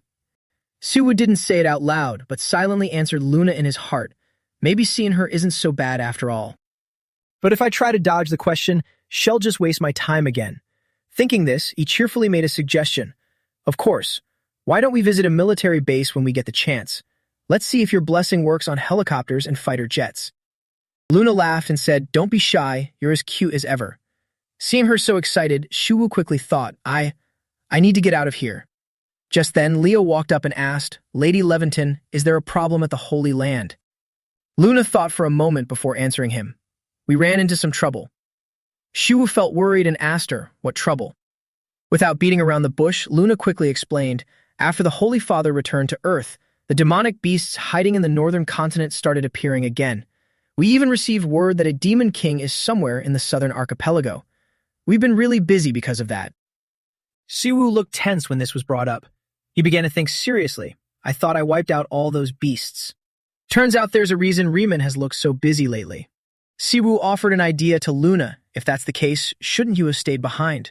She immediately stated her main mission on Earth. Holy Father, our mission is to help you. You are the one who saved Eden. There's no need to feel guilty. Siwoo carefully thought about Luna's words for a moment, then happily said to them, thank you, everyone. However, Luna was a party animal, so she quickly looked for a place to have fun. Come on, why don't we go get a drink? I'm curious what Earth's alcohol tastes like. Siwoo felt worried and tried to find an excuse to stop her. Luna, is it okay to like alcohol this much? You're a saintess, after all. Luna ignored this. Only those who truly understand alcohol can guide those who drink it. Then Siwoo found a reason to leave Leo out, saying, I knew it. Leo is the weakest of the 4 heavenly kings. This comment hurt him, making Leo cry as he asked, Holy Father, what are you saying? Xian didn't know Luna was at their house, so she was amazed when she saw her. Such a pretty older sister. Luna happily greeted Xian as well. Hello there, little sister. Imwook even scolded Siwoo for not telling him. Hyung, why didn't you tell me Luna was coming? Siwoo scratched his head and replied awkwardly, I didn't know you wouldn't be there either. Meanwhile, Luna looked delighted to see him. Oh, is this cute guy the Holy Father's younger brother? I've heard so much about you. But Siwoo didn't like her praising him like that, so he retorted, the cute one is Xian. Don't call Inwook cute. Luna didn't get mad. Instead, she beamed and said, oh, it's so cute seeing you jealous like that. But I don't want to cause a sibling rivalry. After saying that, she walked over to Xian, which made Siwoo angrily shout, What? What kind of joke is that? That's ridiculous. It was Inwook's turn to be amused seeing his brother get teased by her. It's so funny seeing Luna tease you, Hyung. At this point, Luna played along with him. It's a pleasure to meet such cute siblings. Luna. Just call me Unny or Nuna if you like. I'd love to get to know you all better. Inwook was surprised by this, so he asked Luna, Are you sure? Without hesitation, she firmly replied, Of course, Inwook. You can call me whenever you need. I've heard a lot about you in Eden, like how you're really good at editing videos. He was astonished hearing about Eden and thought to himself, they have editing in Eden too. Then Luna asked Cian, "Is it okay if I stay here for a bit?" Cian politely asked, "Can I just call you Unnie too?" Luna excitedly said, "Of course, Cian. Just call me Unnie whenever you want." Right then, Leo chimed in, "But with a 20-year age gap, shouldn't she call you Aunt?" This comment made her furious as she yelled, "Shut up, Leo." He still wasn't satisfied and grumbled, "Why am I an uncle then?" Seeing everyone getting along, Shiwu felt content. As he watched them having fun together, he muttered in his heart, "I never expected the day my family on Earth met Leo and Luna would actually come. This is a wonderful moment. I hope this peace lasts a little longer." At the same time, in a dark place, a monster appeared. What's more, it was screaming, "Accept me. Submit to me. Obey me." Immediately after, its tentacles attacked everyone, causing people to panic and scream, "It's coming. Run." And seeing someone get caught, a man cried out in despair, "Jisak. No. Damn it, that monster." Hyung, a scream full of pure agony. Just then, Sujin appeared and fought off the monster. He frowned and shouted loudly, "We have to retreat. I don't think any of our attacks are working on that thing. If this keeps up, our guild will be annihilated. They'll hold it off for a while. Hurry up and leave. Once you're safe, they'll request help from Pope Siwu of the Church of Riemann." His comrades disagreed, "But you can't do it alone." However, Sujin roared, "Go now. Bringing Pope Siwu here is the best help you can give me." A main scenario update. Who would have thought holy power could be so terrifying? You think so too, right, Pope Kim? Currently, the main scenario on Earth has been updated to the Era of Order. Based on the amount of mana Earthlings possess, many believe the appearance of holy power is long overdue. However, Christianity, Buddhism, and other existing religions, even cults that most people have never heard of, like the White Light Church, have all started reporting on players capable of using holy power. Regardless of whether they can actually use it or not, in the Church of Riemann, we have focused on recruiting players with the divinity attribute who have chosen Riemann as their true god. At this moment, Leo brought a group of people to Siwu and said, "Pope, these are the players who have chosen Goddess Riemann. With Dame Levinton joining us, I think we have one less thing to worry about." He cheerfully turned to the group and said, "Now, it seems we are gradually forming a hierarchy within the church. Good job." Luna then addressed the newcomers. "Although we haven't been on Earth for long, I am very grateful to all of you for choosing to follow our church. In that case, I guess I'll be in charge of combat training." Siwu reluctantly agreed. "Of course. How could you possibly teach healing or support with a mace anyway?" A moment later, his eyes suddenly scanned the crowd, and then Siwu spotted a familiar face. That kid. Leo walked up and informed him about the child. His name is Sungwoo. He just joined the church with his father. He expressed his gratitude to you for taking care of the gate. Also, you must already know, but it seems he was born destined to become a prophet. Siwu didn't reply to him. Even though the history of the Church of Riemann on Earth is still very short, I never thought someone with such pure faith could exist within our church. He doesn't look much older than Sion. He's making me rethink my priorities. Leo quickly said to him, "Pope, could you say a few words? The believers are begging to see you." Hearing mention of the Pope, Sungwoo turned his head and looked at Siwu with hopeful eyes. He gently walked over to Sungwoo and cheerfully said, "In the past, a man once said, 'Instead of giving a hungry man a fish, teach him how to fish.' We will not make empty promises like other churches do, such as a quick path to wealth." However, as he said this, Siwu reached out his hand. As he cast his magic, he continued, "We will teach you the proper methods to use and cultivate your holy power. I am not here to create miracles for you. Instead, I am here for you to create your own miracles. Riemann is not a goddess who will let you down. Keep your face strong and believe in yourselves." Seeing Siwu's solemn expression, Luna felt surprised and thought to herself, "I can't believe that expression of his. Why does it look so terrifying?" Right at this moment, someone came running in a panic, shouting, "Wait, you can't just barge in here like this." "I'm so sorry, Pope Siwu." And the person who arrived was Jisak. Hearing the commotion, Siwu turned around and muttered in his heart, "That emblem. He's a member of the Goblin Guild." Jisak, clutching his injured arm, fell to his knees at Siwu's feet. "I beg you, Pope. Please help us just this once. Guildmaster Seojin. He is currently in grave danger at the epicenter in Busan. There is a high chance he might have lost his life. Please help us. In South Korea, there are a total of 3 epicenters. The birthplace of our temple, which has already been purified, the Seoul epicenter. Then the Daejeon epicenter. And finally, Busan. In the end, he decided to take a plane to go rescue them. Now on the plane, Jisak explained everything to them. 3 years ago, you all probably heard about the gate outbreak that occurred in Busan. The epicenter in Busan is a remnant of the aftermath of that gate. Even though the mana pollution there is less severe compared to Seoul, it's highly dangerous because of its location right in the middle of a major city. During that gate outbreak, we, the Goblin Guild, made the biggest contribution. After discovering that the epicenter was connected to dungeons from other dimensions, a few other gates appeared in Busan. As a reward, the Goblin Guild was granted the right to choose which gate to explore first. The incident at the gate outbreak brought us a lot of benefits. Suwoo recalled team leader Dong Shik's sudden appearance. Look, pacifying Sojin will require a massive amount of funds to handle those gates. But then Suwoo suddenly remembered the main scenario. However, after the announcement of the main scenario, didn't you realize that gates have been appearing all over the world? Similarly, another gate popped up in Busan. Since we were used to the situation, we didn't pay it much mind, but then he frowned and thought. After arriving at the epicenter in Busan, problems arose for the Goblin Guild about 2 days later. We received a message from Guildmaster Sojin inside the gate's dungeon, talking about issues that even an S rank would find difficult to resolve. On the other hand, Luna was now fully dressed in Earthling fashion.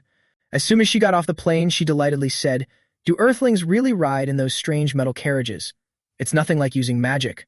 I want to try driving one." Meanwhile, Suwoo, seeing Luna dressed like that, asked in surprise, "Are you copying Earth's fashion? You actually use your first allowance to buy clothes. Luna, are you sure you're a saintess? Why is everyone in our church so weird?" Luna immediately countered his point. "You're the weirdest one out of all of us, my pope." Suwoo sighed and said reluctantly, "Well, I guess those clothes do suit you. How did you manage to find such a perfect outfit?" Luna beamed a radiant smile and replied, "I wholeheartedly welcome more compliments from you." Suwoo turned to ask Jisak, "Where is this gate you mentioned?" He quickly said, "Let me lead the way." This is the entrance to the dungeon. As soon as they arrived, both he and Luna were left in shock. Shiwoo grumbled inwardly. It was a familiar yet novel feeling. Now I understand why Representative Choi asked for my help. Less than greater than. While he was deep in thought, Luna suddenly spoke up. "Holy Pope, I believe this is." Shiwoo, guessing what she was about to say, cut in. "That's right, you're not wrong." Immediately after, Luna finished his sentence, saying, "This is a sanctuary of heresy." Shiwoo shared his thoughts with her. "I can feel an unpleasant divine power from here." The system then prompted Siwoo. "You have discovered a chaotic dungeon, Sanctuary of Fallen Faith. Time remaining until the dungeon goes berserk, 11 hours, 52 minutes, 12 seconds. He found this information amusing. Berserk?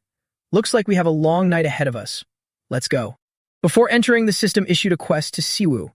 Chaotic dungeon, Sanctuary of Fallen Faith. An unfamiliar divine power is sensed from this dungeon. Eradicate the dungeon and stop it from going berserk. Clear condition. Destroy the dungeon's core. Reward. 3,000 DP. Do you accept?" Without hesitation, he decided to accept it. Considering I was already planning to do this anyway, it wouldn't hurt to get rewarded with points for it. Then the system notified him. "You have accepted the side quest. You have entered the dungeon." Just like that, they smoothly made their way inside, into a dark, dimly lit place. Luna was also following closely behind Siwoo. Along the way, Luna couldn't stop thinking. The environment here is far from what I imagined. It's unlike Earth, nor is it Eden. She voiced her feelings to him.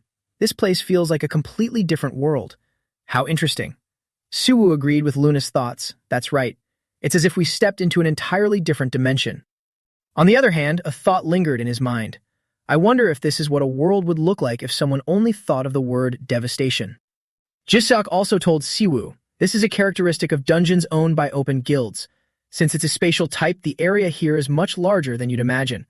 Since you can detect divine power, can you sense where we might find him? Siwoo promptly explained to Jisak, the only divine power I can control is the one born from faith in the supreme deity, Goddess Riemann. Siwoo felt a pang of worry inwardly. If the divine power here were based on Goddess Riemann, it wouldn't be hard to find Representative Choi. But since this used to be the sanctuary of a different cult, we have no choice but to search this place ourselves. After observing the place, Luna also made an assessment. This place looks like the cults back in Eden. Any ideas, Holy Pope? Could it be a god from Earth? Siwoo answered bluntly, I don't think so. There isn't a single major religion on Earth that has a temple like this. Not to mention, it's been less than a month since divine power was introduced to Earth. That's not nearly enough time for a god to be worshipped and then discarded like this. It's highly likely that this was once the sanctuary of a god from another dimension, a god who is now utterly nameless. A god from another dimension. Divine power is a force born from the sincere faith of living beings in someone or something. Therefore, divine power cannot exist without the belief of living beings. But why can divine power be sensed here? If we apply this formula to the current situation, we can come to the following conclusion.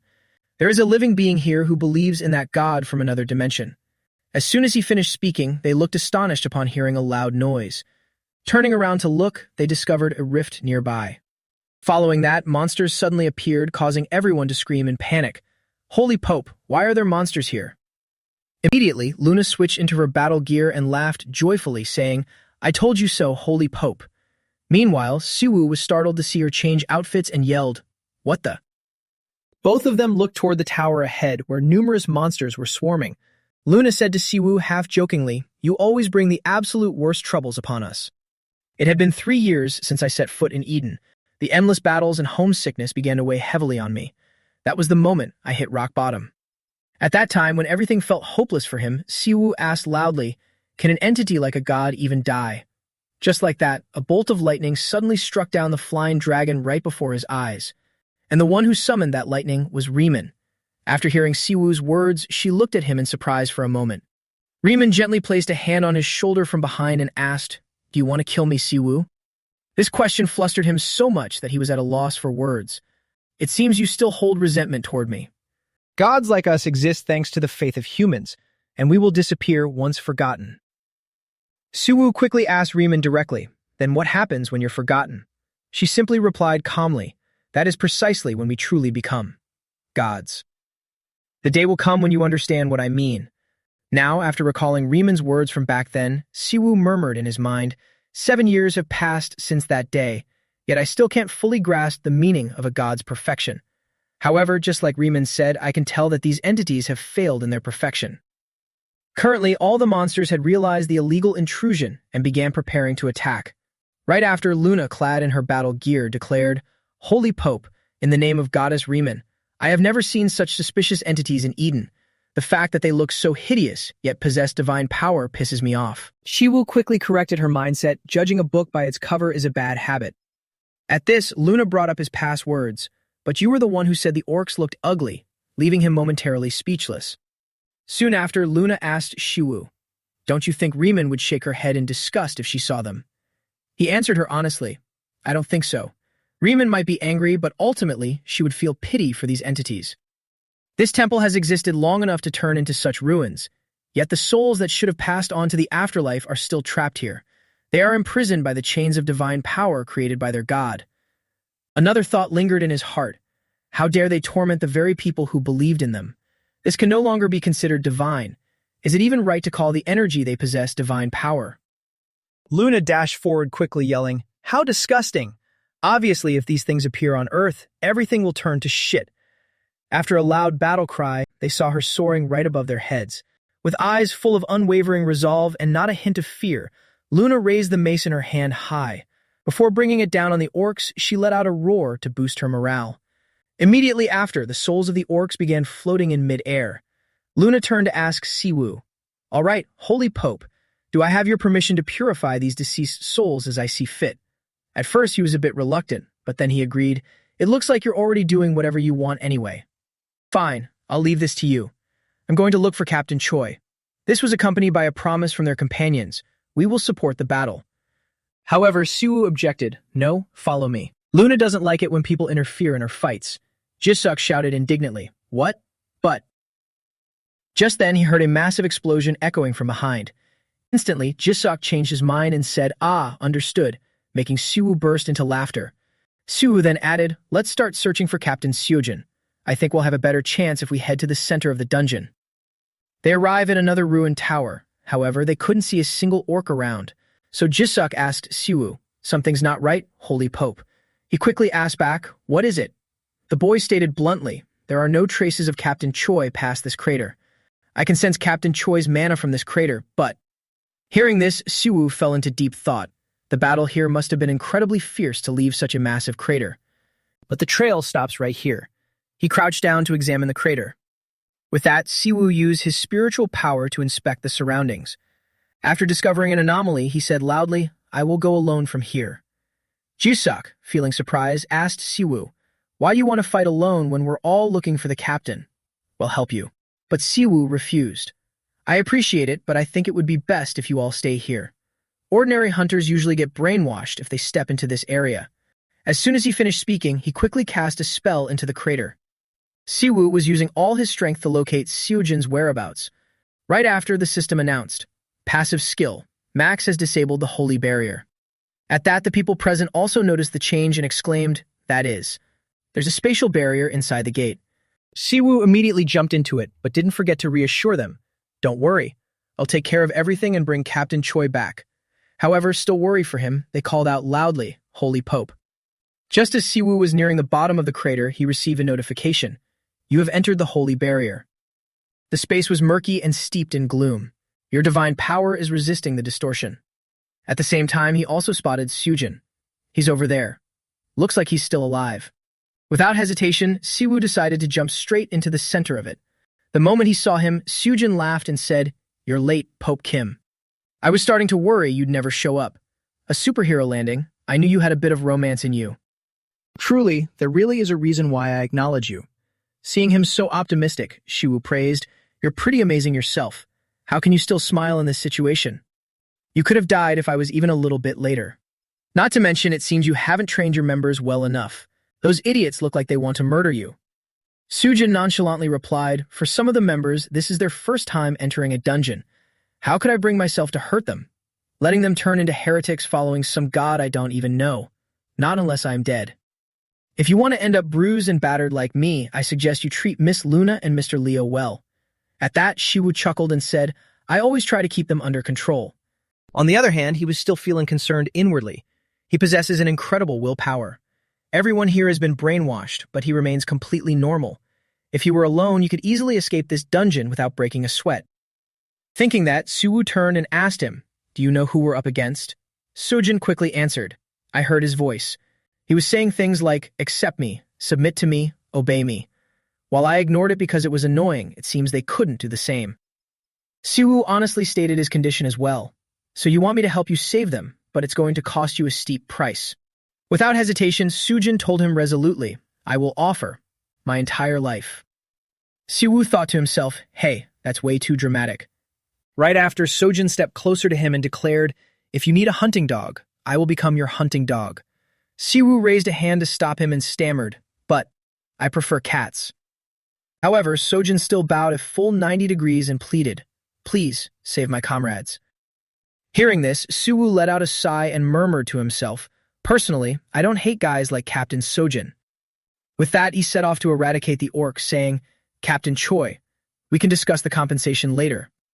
Hiding in this distorted space and using it as a shield, you have lost your true name as a god and embraced evil instead of holiness. And then, with a loud roar, Siwoo grabbed hold of the orc's tentacles. Very quickly, the system displayed a notification. The boss of the Abyss Dungeon has been summoned by you. So he announced loudly, "Master of this distorted temple." Meanwhile, the monster bellowed, "Submit to me." Siwoo gripped its tentacle tighter and pulled it forward. Very swiftly, he got close and struck right into its mouth. Right after, the monster opened its massive maw and commanded, "Submit to me. I am the one and only true God, the one worthy of your prayers, your savior. Submit to me." And with that, it unleashed a massive surge of dark energy. Seeing this, Siwoo angrily said, "What the hell are you babbling about, you damn heretic?" The monster kept saying, "I am the true God. I am the one worthy of your prayers. Submit to me." By now, Siwoo felt annoyed and turned to yell, "What the hell are you babbling about, you fanatic? How dare you brainwash people into believing in you? All you want is to turn them into heretics just to maintain your divine title." He thought to himself, even if it's a forgotten god, a god is still a god. For people from Earth who have never experienced divine power, they won't be able to resist. Right then, Seojin spoke up to stop him. "Pope Kim, wait, don't kill that squid yet. If you kill it, will my teammates return to normal? I have to bring them back." Hearing this, Siwoo lowered his head, smiled, and muttered, "Guild Leader Choi is truly on another level." He spoke up to explain to him, "Guild Leader Choi, putting an end to people's faith in cult leaders and their gods isn't that difficult." After saying that, Siwoo went all out to fight the monster right in front of him. After a while, he managed to subdue the monster, making it scream in agony. At this moment, Suwoo also told Sujin, "You just need to use overwhelming holy power to erase their existence." No sooner said than done, he quickly acted out his words. By now, the monster cried out in pain, "Get lost. Disappear, go away." However, he didn't stop and continued to use his holy power to fight it. The monster was now reduced to groaning in misery. At the same time, Sujin had to use his holy power to protect his people and turned to check on him, Pope Kim. Suwoo quickly replied, "I'm fine." On the other hand, he was cheering himself on in his mind, just a little more, just a little more. The divine core stone was no longer far from Siwoo, and as soon as he grabbed it, he excitedly said, "Found it." The symbol of divinity, a holy relic. Right after retrieving it, Siwoo raised it high into the air while the monster shrieked in fury. The system immediately provided him with its information. Item name, Corrupted Stone of Origin. Type, Holy Relic. Origin, another dimension. Description, a stone holding the origin of a god, though it was once the fierce hope of humanity that no longer exists. The holy relic of another dimension, the Stone of Origin, has been reconfigured by the system.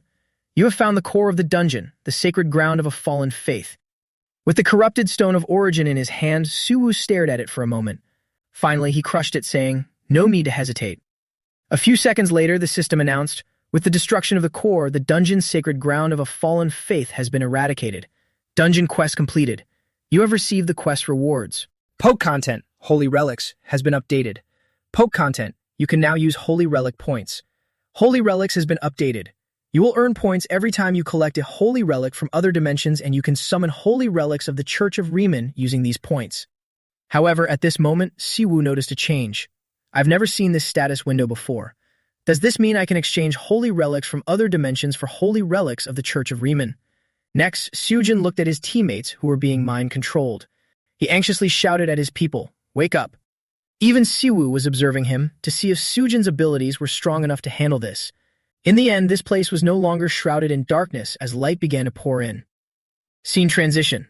At this moment, a little girl in tattered clothes was standing in front of a pile of stones.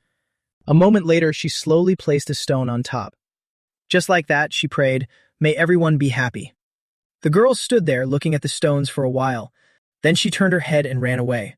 But the strange thing was, the stone she placed suddenly began to glow. At the same time, on Siwoo's end, the system gave another notification. "You have confirmed the hidden myth within the Stone of Origin. After absorbing the myth from this holy relic, you have received 1 holy relic point. Using 1 holy relic point, you can summon a holy relic of the Church of Riemann.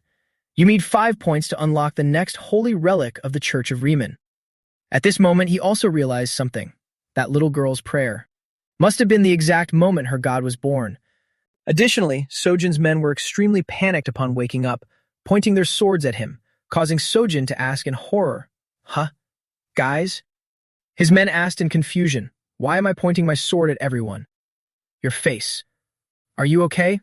What did we do?" A second later, Sojin looked pitiful and said to them, "Oh my god, I feel like I'm dying." Seeing this, his men constantly checked on him. Guild leader, are you okay?" Sojin ordered them, "Everyone hurry, check if anyone is hurt." And his men replied in fear, "Guild leader." Then he ordered again, "Help me up, I'm dying here, hurry up." Meanwhile, Siwoo suddenly heard Luna's voice echoing from behind him, "Pope, Pope." She was currently rushing towards him, intending to hug him. But because Luna jumped so fast, Siwoo couldn't react in time and fell over, prompting her to say guiltily, "Are you okay? Did you miss me?" At this time, while still lying on the ground, he said painfully, "Luna, I think you hurt me more than when I was fighting that god. I was just a little excited after the battle." "Did you finish dealing with that fallen god?" Siwoo sat up and replied, "Of course." However, the system issued a danger warning. "Warning, the dungeon will disappear in 1 hour. Please exit immediately." Siwoo felt annoyed upon receiving this news. "I wasn't very interested in how this otherworldly god was born, but..." Saying this, he looked again at the remaining fragments of the corrupted Stone of Origin in his hand. Siwoo secretly felt conflicted. The fact that this place was once a holy ground filled with people's hopes and dreams. It's truly a cruel end for them. That evening, Siwoo went drinking with Seojin, Luna, and his group. He was currently feeling extremely excited, so he laughed loudly and said, "Pope Kim, want a drink? There's nothing better than a glass of liquor after fighting for your life." Luna drank with Seojin on his behalf. You really know how to enjoy your liquor, guild leader Choi. This drink is absolutely perfect. The alcohol on Earth is pretty good too. Hearing this, he got even more excited, raising his glass and saying, "Drink to your heart's content, Luna." "Hey guys, go out to my car and bring the case of vodka here." Seojin's men immediately replied, "Yes, sir." Meanwhile, Siwoo found it amusing and thought to himself, drinking in the middle of a park after a battle. We really are model citizens. A while later, he thanked him. "Thanks to you, all my guild members made it out of the gate without anyone getting killed. Of course, we have to celebrate." However, Siwoo just casually said, "I was just doing my job, freeing everyone from the clutches of that fanatic god. But you were the only one who almost died." Hearing these two words, Seojin felt confused. Almost died. "Who?" He firmly replied, "You, guild leader Choi. The fact that you can still drink after all that. Most other people would be dead by now if they drank while injured like you." However, Siwoo felt dissatisfied when he explained, "Liquor is the perfect thing to disinfect wounds on the battlefield. Do you know how traumatized my mind was seeing my underlings in that state?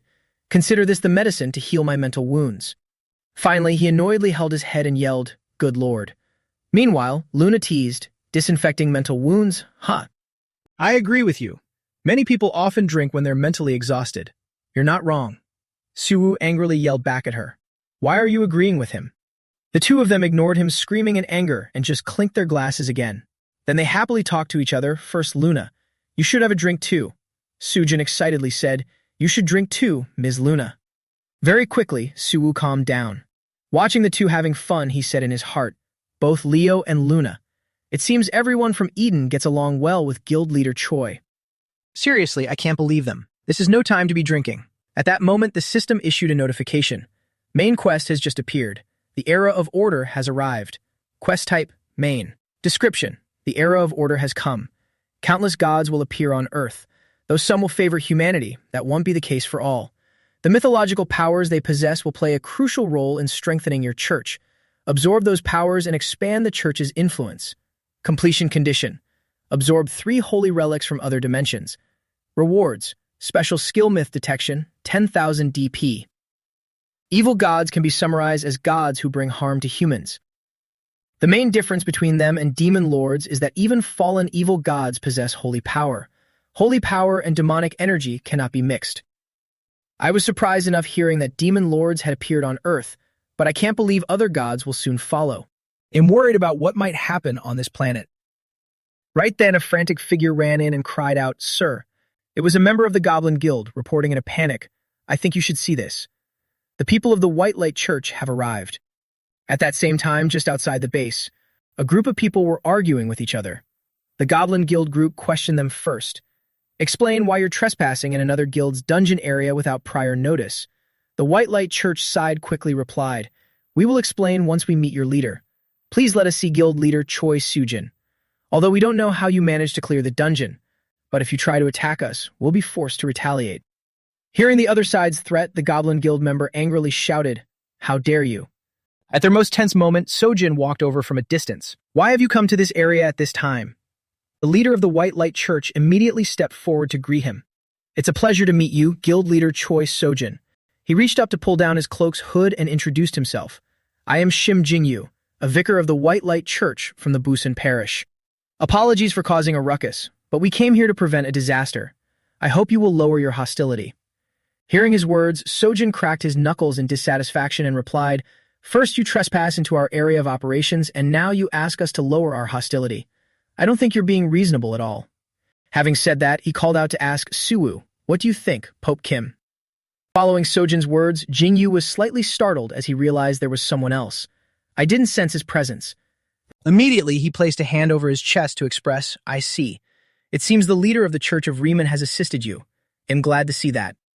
Just as his words ended, someone immediately stopped him. "Do not come any closer. This person isn't an ordinary leader, but the Pope." Luna, with a face full of bloodlust, warned, "Watch your words, heretic. He isn't someone you can talk to like that." Siwoo calmly raised his hand, signaling her to stop. "Luna, step back." He looked at the group from the White Light Church before him and thought, "I can sense holy power from them, and it's not a small amount. Each of them possesses a massive amount." Considering that holy power was only recently dispersed throughout the world, it's glaringly obvious that they all have deep faith in their church. So which god is standing behind them? While he was immersed in his own intrigue, Jingyu bowed respectfully. One of our prophets sensed that a god of unknown origin was attempting to attack Earth. That is why our diocese ordered us to come here, just like always. As he spoke, he felt the oppressive air around him, this overwhelming holy power. At this moment, Sujin spoke up from the side. You guessed where the gate would appear and you saw that strange god. It seems the prophets of the White Light Church really are amazing people. Being mocked by him, he annoyedly stood up straight and retorted, it wasn't luck, it was holy power. Guild leader Choi Sujin. Our God does not want innocent humanity to suffer, which is why he bestowed the ability of foresight upon us. Despite getting an answer, Sojin still didn't accept it. Even so, I don't think it's always polite to bring so many of your church's members here. Why don't you stop meddling in our affairs and get lost? Jinyu didn't back down. He chuckled softly and replied, looking at you now, I can guess that you would have suffered an unimaginable fate if the Pope of the Church of Riemann hadn't arrived in time. All we did was organize our troops to prepare for the next outbreaks. Siwoo quietly observed them from the side, secretly assessing. They act as if they came here out of concern, but I wonder if they really needed to bring all these talented holy power users here. If it weren't for Luna and me, Guild Leader Choi and the Goblin Guild might have perished in the dungeon. If that had happened, what would they have done with the god from that dimension? At that moment, Sojin was absolutely furious, burning with rage as he growled, Vicar, you might not know this, but only guests invited by our guild can enter our operating area, and you are not our official guests. You understand what I'm saying, right? All of you are trespassers. Like an erupting volcano, he relentlessly interrogated them. Did you really think I wouldn't see through your scheme to take over our dungeon after we were defeated? Since you've confirmed that the Abyss dungeon has been cleared, hurry up and go back. Hearing this, Jinju had no choice but to compromise and agree to leave. It seems this isn't a good time to talk. We will take our leave now. Saying so, he pulled his hood back up while glancing in a certain direction. Jingyu shifted his attention to speak to Siwoo. Our diocese is very interested in you, Pope. Siwoo lightly turned around and spoke cryptic words. Are you planning to arrange a meeting between me and your diocese? Jingyu didn't understand and asked, excuse me. Siwoo immediately turned fully to make his intentions clear. I don't need unwanted attention, heretic. He hastily retorted, as believers of a god, shouldn't we have something in common? Our diocese wishes to meet you as soon as possible. Time passed until a beautiful morning at a lavish palace where an urgent voice rang out. Pope, have you seen this article? This is news about the two groups we hate. Exclusive. The National Awakened Coalition signs a contract with the new White Light Church organization by reporter Yu Haman. With the advent of the era of order, the number of Awaken has continued to rise. Thus, the importance of Foresight users is also growing as the White Light Church continues to expand. This is the White Light Church. Did those fools publish this article just to claim that all they want is attention? The National Awakened Coalition has announced that players who choose the White Light Church as their destiny will receive various benefits, including points and items. Reporter Yu Haman from the news portal. His face showed disbelief and annoyance as he read the news. I was wondering what the National Awakened Coalition would do with a growing need for holy power, but I didn't expect them to side with the White Light Church. I don't like them cooperating at all. While Suwa was deep in thought, someone's voice rang out suggesting, we should definitely cooperate since we are in the same boat. He looked helplessly at the scene before him and grumbled inwardly, damn it, they are so noisy. Next to his desk, Luna was advising Sujin, you should rest after those injuries, while he confidently assured her, it'll be fine after a good meal and a peaceful sleep. After answering Luna, he voiced his plans. And since I've decided to be a loyal guard dog for this temple, I think it would be a good idea to get to know this palace. Suwoo didn't hesitate to refuse, no mead. Besides, I prefer cats. But Sujin didn't give up and smiled brightly.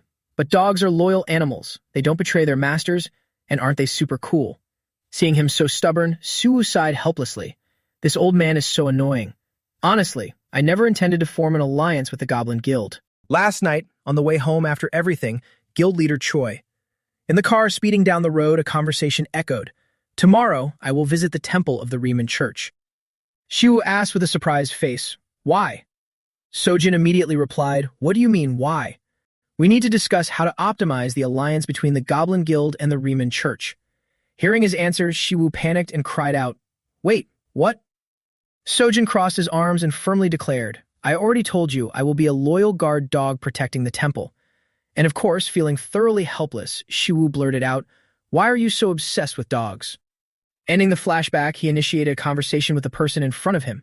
Actually, I was quite surprised when you proposed the idea of an alliance with the Goblin Guild. Minsu chuckled lightly and replied, well, I think you could easily access more holy stones with the help of the Goblin Guild, Pope. because the Goblin Guild is actually, before he could finish his sentence, Sojin jumped in from behind and interrupted their private conversation. Please allow me to properly introduce us.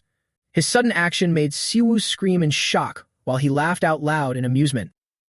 After he finished joking around, Sojin got down to business. Pope Kim, do you know the Yuson conglomerate? Hearing his question, Siwoo immediately replied, of course. They are the largest conglomerate in our country, famous for their electronics. That's right, the Yuson conglomerate is famous for its electronics. Even though my grandfather is still in charge of the company's electronics division, thanks to my younger brother's business talent, he is currently the director of Yuson's logistics division. So if you have any products you want to sell, as long as it's not illegal, we can figure everything out. Siwoo nodded slowly in realization, then startled and shouted, oh, so your younger brother is the CEO of Yuson Logistics. Wait, Yuson conglomerate. Did you just say Yuson? He muttered in a slight daze, unable to believe his ears. If I'm not mistaken, the Yuson conglomerate is one of the top 5 conglomerates in this country. There's no way, so that means.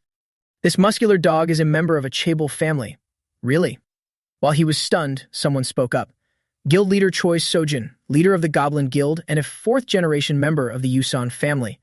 This is exactly why the Goblin Guild could grow so powerfully without the NAC. Luna seriously pointed out, selected by Forbes, he is the most likely member of a chaebol family to have committed murder. Hearing her words, Siwoo blanked out and wondered, why would he be selected for something like that?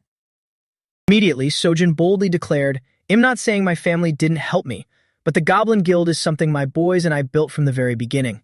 Please, I hope you don't make a mistake about that. Hearing these touching words, Siwoo didn't overthink it and agreed with him. I won't. Let's work together.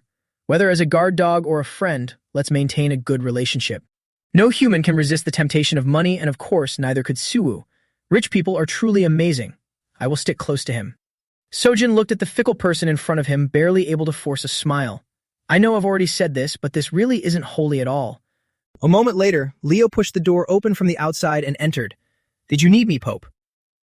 Siwoo nodded slightly and said, yeah, it looks like everyone is here, now that we are all gathered. Why don't we officially begin the meeting?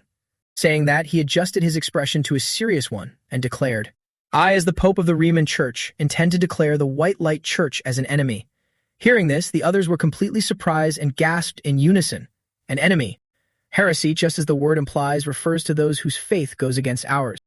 Since even has many gods, the Riemann Church has allied with several other churches, because we all share a common enemy, the Demon Kings. At this moment, Siwoo recalled the time he spoke with Riemann. She had said, faith does not come from oppression or fear. That is merely submission. I do not want my people to endure such a thing. Therefore, our church decided that coexisting with other churches, with the exception of certain aggressive heretics, would benefit everyone. However, those heretics who harm innocent civilians were suppressed by the inquisitors of the Holy See.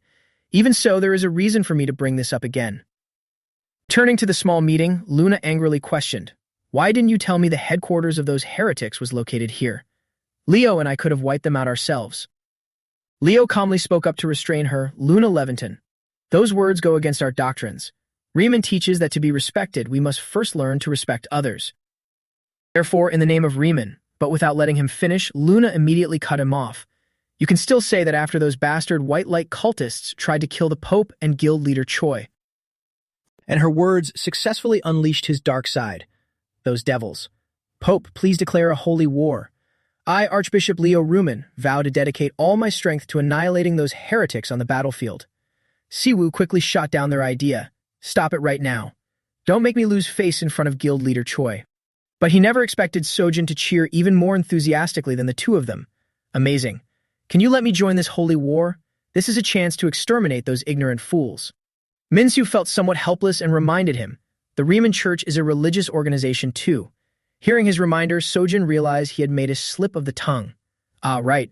But the Riemann Church is a magnificent exception. His correction left Minsu feeling more satisfied. Thank you. I look forward to cooperating with the Goblin Guild, the Riemann Church, and Player K. Ultimately, the scene in front of Siwoo descended into chaos with one side advocating for war. That's right, let's start a holy war. and the other side enthusiastically lending a hand. All right, let me arrange a time. And there was him, Kim Si-woo, the host of the meeting, chuckling dryly. Right after that, he shot up and slammed his hands on the table, startling the war-crazed bunch in front of him. Emitting a terrifying aura with a deathly glare, Si-woo declared, "As the leader of the Riemann Church, I declare the White Light Church an enemy of our organization. Does anyone object?" A few minutes later, after everyone had calmed down, Minsu asked with a hint of curiosity, "Do you think you're being too hasty? We might be misunderstanding the White Light Church." Si-woo quickly answered him, "I fully understand your concerns. The actions of the White Light Church are simple, yet highly suspicious. We have no clear evidence of their crimes. However, if Luna and I hadn't been present during the Busan Gate incident, what do you think would have happened? Would the White Light Church have just walked away like that? I believe that to achieve their goals, they were fully prepared to slaughter every member of the Goblin Guild. I'm not entirely sure about the true nature of the White Light Church, but discovering that they know about gods from other dimensions only deepens my suspicions. What if the god worshipped by the White Light Church is connected to a hostile god from another dimension?" Right then, Luna spoke up, seconding Si-woo. "Even if we lack concrete evidence, if the Pope deems them a threat, we will follow his word. The Pope is the very first believer of goddess Riemann and her sole representative." Hearing their words, Minsu stammered as if overwhelmed by guilt. "I am sorry. I thought maintaining a neutral stance would be better for creating content later. I feel ashamed of my actions." Seeing his expression, Luna was slightly shaken.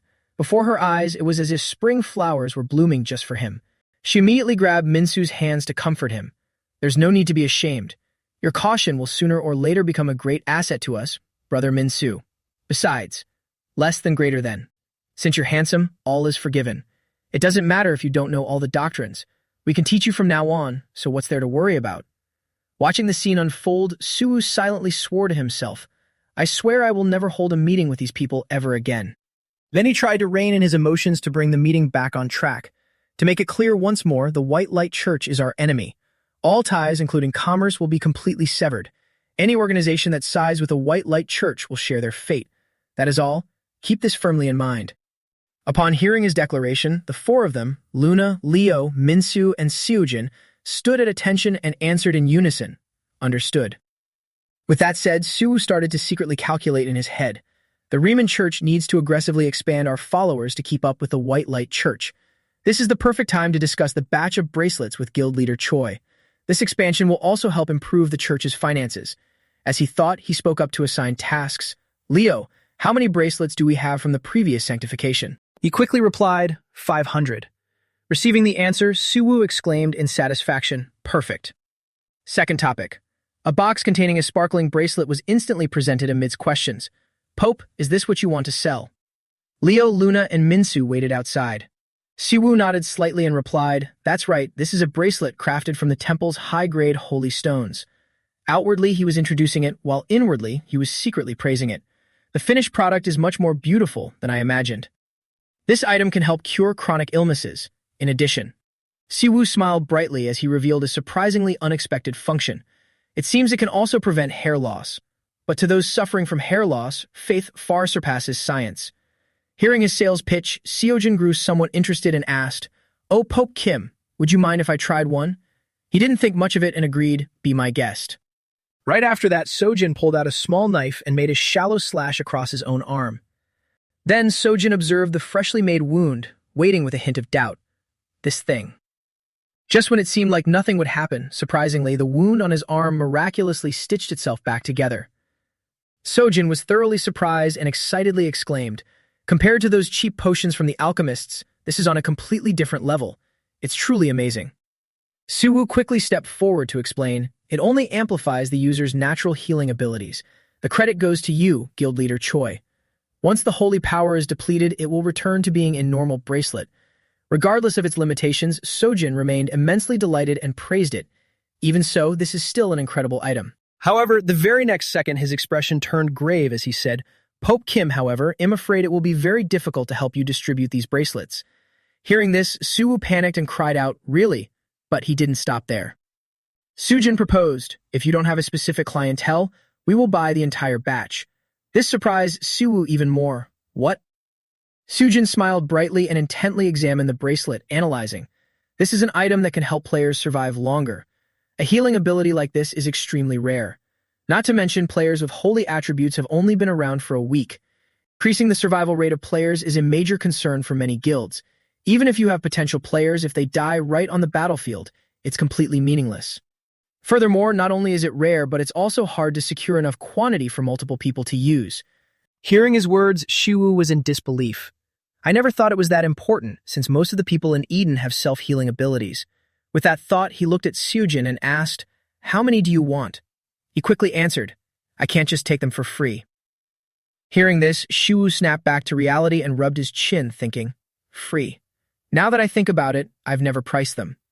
What if I sell them for 1 million won each? 500 pieces. Wouldn't that make 500 million won? That should be enough to cover expenses for a year, right? Even so, I have no intention of selling them for such a high price." After calculating for a while, he started to name his price. "How about 1 million? But before he could finish, Sujin cut him off. "How about this? 100 million won each. I'll pay 100 million won for each bracelet and buy your entire batch. However, you must promise that if you produce more, you will continue to sell them exclusively to us."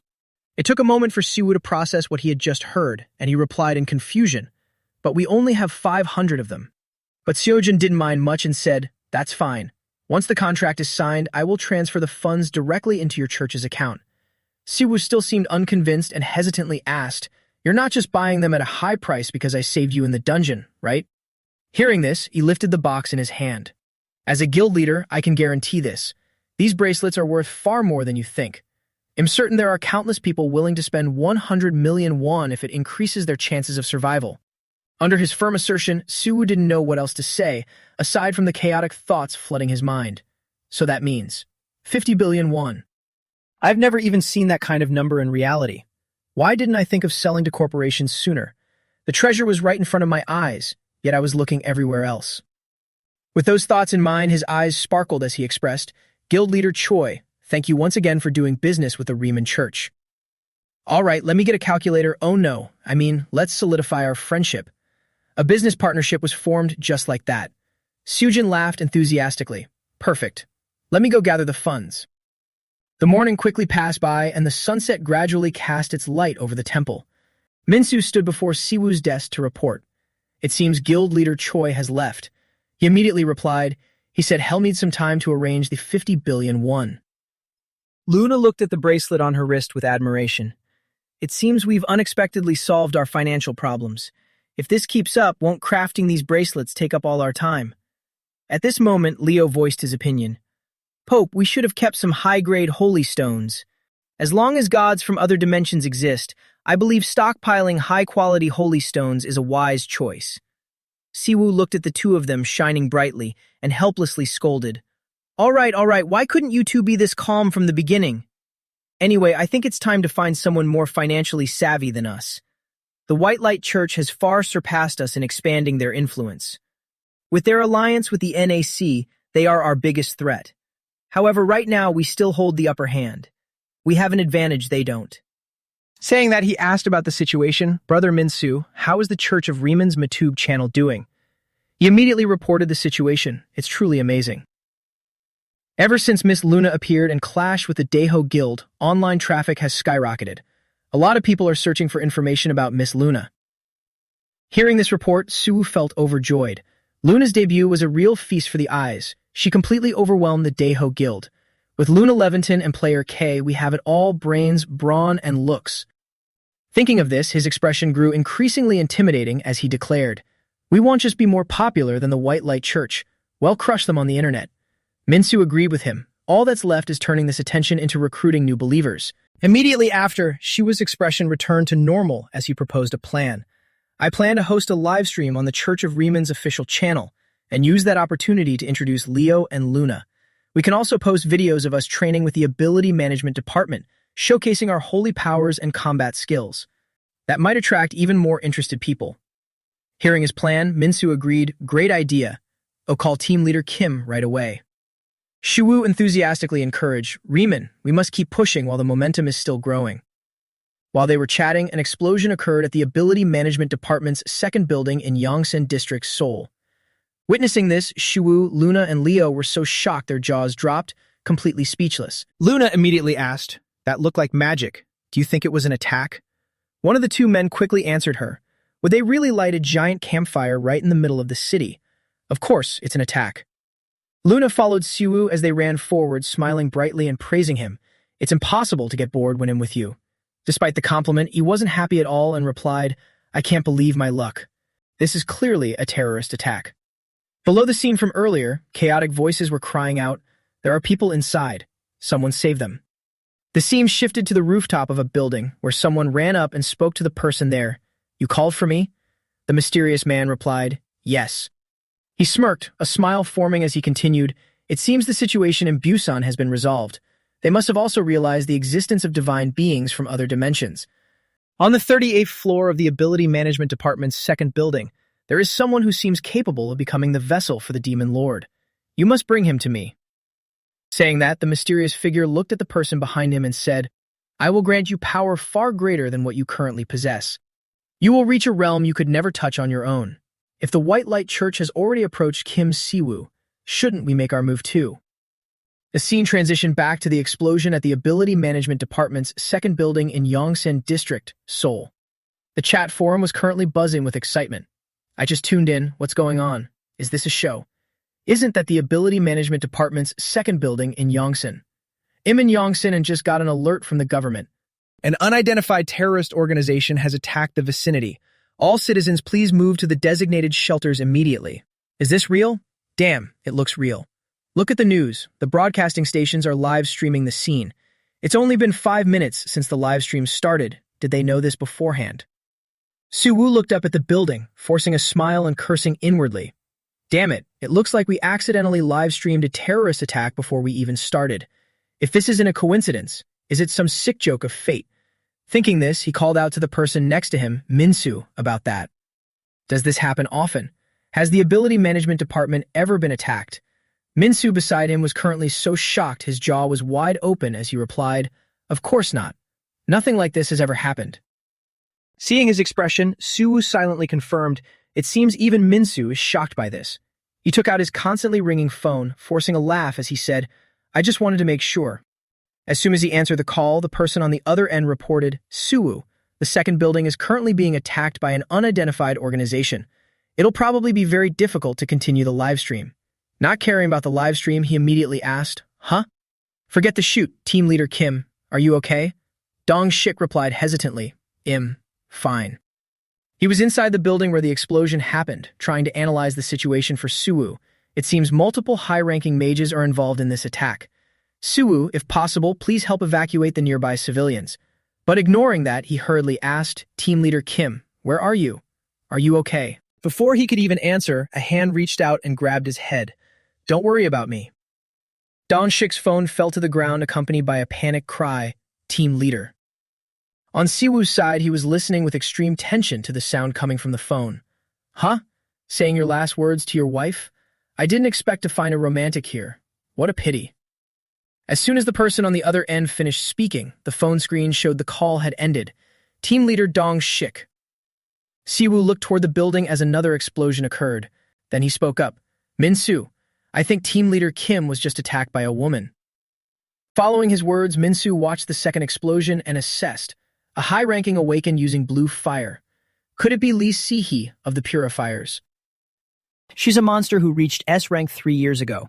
I heard she wiped out an entire guild during a raid and then fled to another country. It seems that rumor wasn't quite right. Hearing his words, Luna eagerly summoned her armor and said, in other words, this is an incredibly strong villain. While she was getting excited, Siwoo wondered in confusion, am I misunderstanding something? Why am I sensing mana from the Ability Management Department's second building? It's very weak, but it's definitely mana. Saying that, he lowered his head slightly, thinking about the group of people he had met before. At first, I thought the White Light Church was behind this, but those guys clearly possessed holy power. Furthermore, there were advertisements about them exterminating demons. What exactly is going on? Could another organization be involved? At that moment, Luna got into a ready stance and suggested, anyway, Leo, shouldn't we pave the way for his holiness? Hearing her suggestion, he agreed. Sounds good. Luna Leventon, I'll go first. And then, without waiting for orders, the two of them immediately dashed toward the building. It's been a long time since we charged into battle together. I know, right? Coming to Earth was the right decision. Siwoo looked at their backs and smiled softly. Having both Luna and Leo here really reminds me of the early days of the Church of Riemann. Right after, he turned his head and assigned a task to his confidant beside him. Minsu, I'll be back soon. Please help everyone evacuate and take care. Receiving his command, Minsu immediately obeyed. Understood, Your Holiness. Well, finish the live stream after you return. Inside the building at this time, the ground was littered with bodies scattered from the blast. Sihi, the culprit behind this explosion, was humming amusedly as she glided past the corpses on the floor. She walked past Dong Shik, who was tied up tightly, and complained, "This is so boring. It's no fun at all. This is way too boring for me. If I knew it'd only be dealing with ordinary people, I wouldn't have bothered coming here." The mastermind behind this plan quickly responded to her. The second building has more ordinary people than awakened, and even among the government's awakened, very few are worthy of facing you. Our mission is to get the vessel out of the holding cell on the top floor. If anything goes wrong, he won't forgive you. Despite his words, Sihi still wanted to continue playing around, pointing out, "But that doesn't change the fact that I'm bored to death. Should I kill one of your men for fun? Or maybe find someone interesting to fight, like you?" Seeing her like that, he irritably scolded, "You're crazy." Sihi disgustedly turned to check Dong Shik's ID card and mocked, "So what if I'm crazy? It's better than being weak, right, old man? All of this is happening just because you're too weak." She looked at the information on his staff ID and asked, "Kim Dong Shik, is that your name? If you're with the Special Investigation Bureau, shouldn't you be in the main building? Isn't the Special Investigation Bureau the core of the Ability Management Department?" "Well, that's just perfect. You must know where Kang Che-ah is." Hearing Sihi's question, Dong Shik was slightly surprised, wondering to himself, Kang Che-ah, one of the last S-rank hunters directly affiliated with the government. It seems she has an inferiority complex toward Kang Che-ah. Thinking this, he immediately lied to her. "I don't. How would an ordinary government worker know the whereabouts of an S-rank hunter?" Hearing Dong Shik's answer, Sihi gripped his lanyard tighter and declared, "What a pity. Then I'll just have to kill you. I heard burning to death is the most agonizing pain a living being can experience. Tell me where Kang Che-ah is, and I'll give you a painless death." However, he firmly stood his ground with an answer that annoyed her. "Sorry, but most government workers know nothing outside the department they work in." Seeing Dong Shik being so stubborn, Sihi burst out laughing and unleashed her blue fire. "Interesting. Then I'll kill you." He felt the intense heat of the blue fire wrapping around him and gritted his teeth to endure it. It's so hot. Is this the end? Just as she was crazily adding more fire, yelling, "Die, die," Dong Shik suddenly couldn't feel the heat anymore. "Huh. I feel like a baked sweet potato." Seeing his calm expression, Sihi angrily grabbed his collar and interrogated him. "Wait, how can an ordinary person who isn't even A rank block my fire?" Dong Shik looked bewildered and replied, "I don't know either." Immediately, she turned to the leader and demanded, "Hey, I'm taking this old man with us to look into this more. We've already attacked the Ability Management Department. What difference does capturing one more government employee make?" He seemed displeased and reminded her, "Li Sihi, we don't have time." However, he eventually gave in to her demand. "We have to get the vessel out of the 39th floor right now. Just bring him along." Saying that, the leader revealed some information. "We just received news that Kim Siwoo is outside the building. We must complete the mission before he arrives." Hearing the familiar name, Dong Shik inwardly cried out, "Siwoo." Hearing this name, Sihi excitedly plotted, "Oh, the returnee who stopped the monster wave." Before she could even finish her sentence, a loud crashing sound interrupted her. "Isn't this even better? We can take this opportunity." The subordinate who had been carrying Dong Shik was sent flying into the wall amidst a playful voice, "Oops, my bad." Luna, who had just delivered the blow, cheerfully recounted, "His Holiness said to kill anyone who resists without hesitation. We're in a hurry to save our friend, Dong Shik. So, let's just say you resisted, all right?" Leo, beside her, sagely advised, "Luna Levinton, I think it would be better to give them a chance to surrender." She quickly retorted, "Leo, didn't you just crush those guys who surrendered like scrap paper?"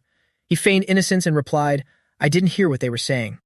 Listening to their conversation, Sihi asked in disbelief, "Our people were supposed to be on the other floors. Did you get past all of them? How interesting." The leader realized her intention and hurriedly warned Li Sihi, "Stop. Don't forget our mission. Those two are friends of Kim Siwoo. They're not ordinary folks. Don't waste time on them." But she didn't care and laughed even more excitedly. This is getting interesting. Do you think I'd lose to these fanatics? This is the perfect chance to test my new power. Fire so intense it could melt steel. Amazing. This is all thanks to him. See, he launched the flames forward while exclaiming, I love hearing the screams of those burning to death. Entertain me with your screams. Luna and Leo calmly stood in place, watching her flames rush straight toward them. See, he watched the flames engulf them and arrogantly mocked, Don't tell me you can't even scream. How disappointing. I expected more from you. But as soon as she finished speaking, an arm gently reached out from within the flames. From that hand, a mysterious, blinding light radiated outwards. Luna, using her power of light, effortlessly parted Sihi's flames. She looked at the enemy in front of her with amused eyes and smiled brightly. Seeing her completely unscathed and having split her flames apart, Sihi yelled in disbelief. How is that possible? Before she could react, Luna instantly shot a beam of light. It struck Sihi hard, sending her flying into the wall. Sihi crashed heavily against the wall behind her in immense pain. Watching her powerlessly slide down to the floor, Luna stepped closer, mimicking her earlier words. I'm really disappointed in you. As a mage facing a knight, isn't it common sense to keep your opponent at a distance? Saying that, she reached out and forcefully grabbed Sihi by the neck. Luna looked at Sihi struggling in her grasp and continued her lecture. Also, didn't the idiot who gave you mana warn you about mixing it with holy power? Hearing her words, Sihi asked in confusion, Holy power? What do you mean? Seeing how clueless she was, Luna demonstrated as she answered, That's right. Holy power and mana can never be mixed. Her power continuously struck Sihi's body like a scorching fire, causing her to scream in agony. Luna bloomed with a radiant smile and praised, I love hearing others scream, but I like it even more when beautiful people like you do it. Somewhere else, the thundering sounds of heavy footsteps echoed consecutively. The leader of the attack, leading his escaping subordinates, silently cursed, Damn it. Li Sihi, with her blessing, should have been stronger than most S-rank hunters. It's hard to believe someone with her abilities was taken down so easily. Right at that moment, agonizing groans suddenly echoed from behind him, startling him. The leader finally remembered Leo. He tried to run forward, telling himself, not to mention that huge guy in the priest's robes is chasing us. For now, my men can slow him down, but... After running for a while, he arrived at a dimly lit place, the special prison on the 38th floor of Ability Management Building Number 2. Before awakened individuals are transferred to a separate prison, the Ability Management Department detains them here for investigation. Above the prison door was a warning sign, authorized personnel only. But as an illegal intruder, the leader chose to draw his sword and destroy it. With things going this badly, I must make sure I secure the vessel. Then I just need to use the portal prepared on the rooftop to escape. After his continuous slashes, the door was finally destroyed. The other subordinates saw the leader enter and called out, Captain, you're here. He looked at them carrying another person and scolded, You fools. If you already have the vessel, you should have retreated immediately. What the hell are you still doing here? A subordinate hurriedly bowed his head to explain, Sorry, the emergency lockdown system was activated. The leader didn't care about his explanation and asked, What about the vessel? Another one who was carrying Suhu on his back immediately stepped forward, right here. That subordinate quickly reported the previous situation. As soon as we released him, he immediately tried to kill the whole group, so we were forced to knock him out. During that time, 2 of our team members were killed. Hearing this report, the leader slowly approached Suhu to evaluate him. I knew it. He truly lives up to the name of a vessel. I can feel a terrifying demonic energy and malice from him. Thinking this, he immediately decided, he is the vessel. I will use the teleportation scroll to take him to the boss. Hearing his decision, some subordinates were confused and asked, Captain, aren't we supposed to regroup with that bomber girl? How will we get back? The leader took over carrying Suho, ignoring them, and urged, Everyone, get to the rooftop now. There's a magic circle there. Hurry up. Following his order, the other subordinates immediately replied in unison, Understood. However, they didn't expect that the leader had another plan in mind. 3 minutes. I just need them to hold the line for 3 minutes. Magic circle on the roof was actually a self-destruct circle. As soon as they stepped on it, a massive magic explosion would occur. In truth, they were all disposable pawns except for Li Sihi, but it seems she couldn't stop Kim Siwoo's lackeys either. Thinking that, he frowned tightly and looked behind him warily. Once sure he was safe, the leader held the scroll tightly in his hand. As long as I return safely, the rest can be handled later. The lineage of Riemann will always be an obstacle in our path. Therefore, we must destroy them, all for you. Just as he was about to pull the string on the scroll, a small bolt of lightning shot out from nowhere and interrupted him. Using your subordinates as bait to escape, huh? Suwoo, who had somehow gotten up there, calmly criticized. Even for a villain, don't you think that's a bit too cliché? Seeing him, the leader instinctively backed away in high alert. Kim. Suwoo. He looked at Suwoo on his back and said, "It seems the kid you're carrying on your back is the vessel of a demon lord. A vessel to summon a demon lord to this world. Now I understand why you people are here. But you really should have been a little more careful." As soon as Suwoo finished speaking and the leader was about to question him, Suwoo on his back suddenly woke up. "What the hell are you talking about?" He immediately took a huge bite out of the man's shoulder, and in the blink of an eye, the leader became a delicious meal for Suwoo. Shiwoo stood to the side, observing the bloody scene before him, thinking to himself, those chosen as a demon lord's vessel usually gain power by cannibalizing their own kind. At first, I thought I was incredibly unlucky to be live streaming a terrorist attack on the ability management building, but maybe I got lucky. This happened right in front of me. If they had actually escaped with him, the consequences would have been truly disastrous. Why was such a dangerous person detained in the ability management building?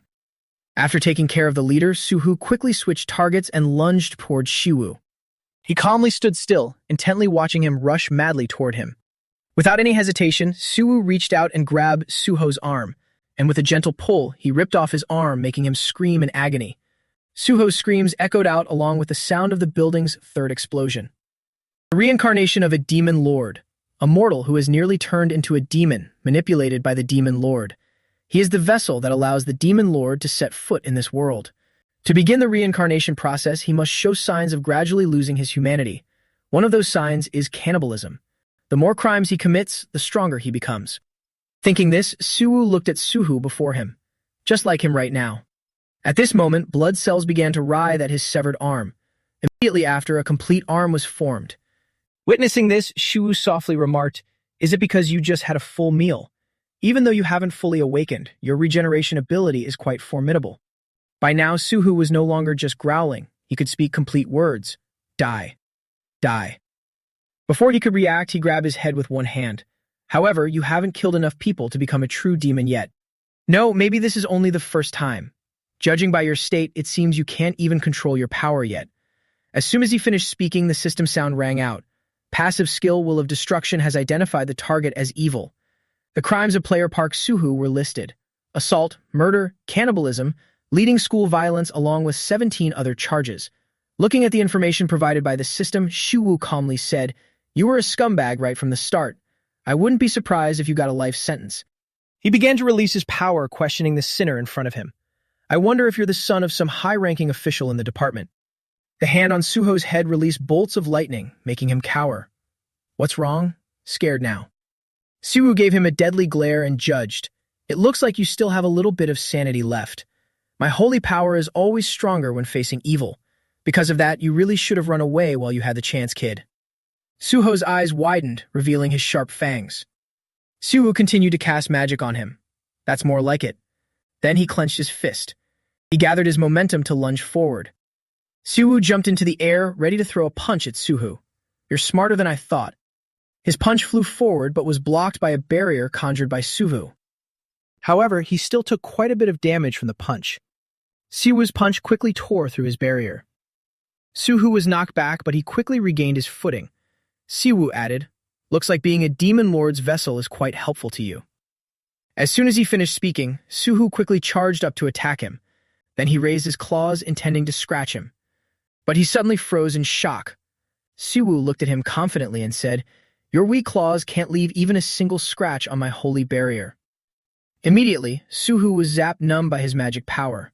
He looked at him and said, "Holy power is the absolute counter to demonic power. Not to mention, the gap in strength between us is just too vast."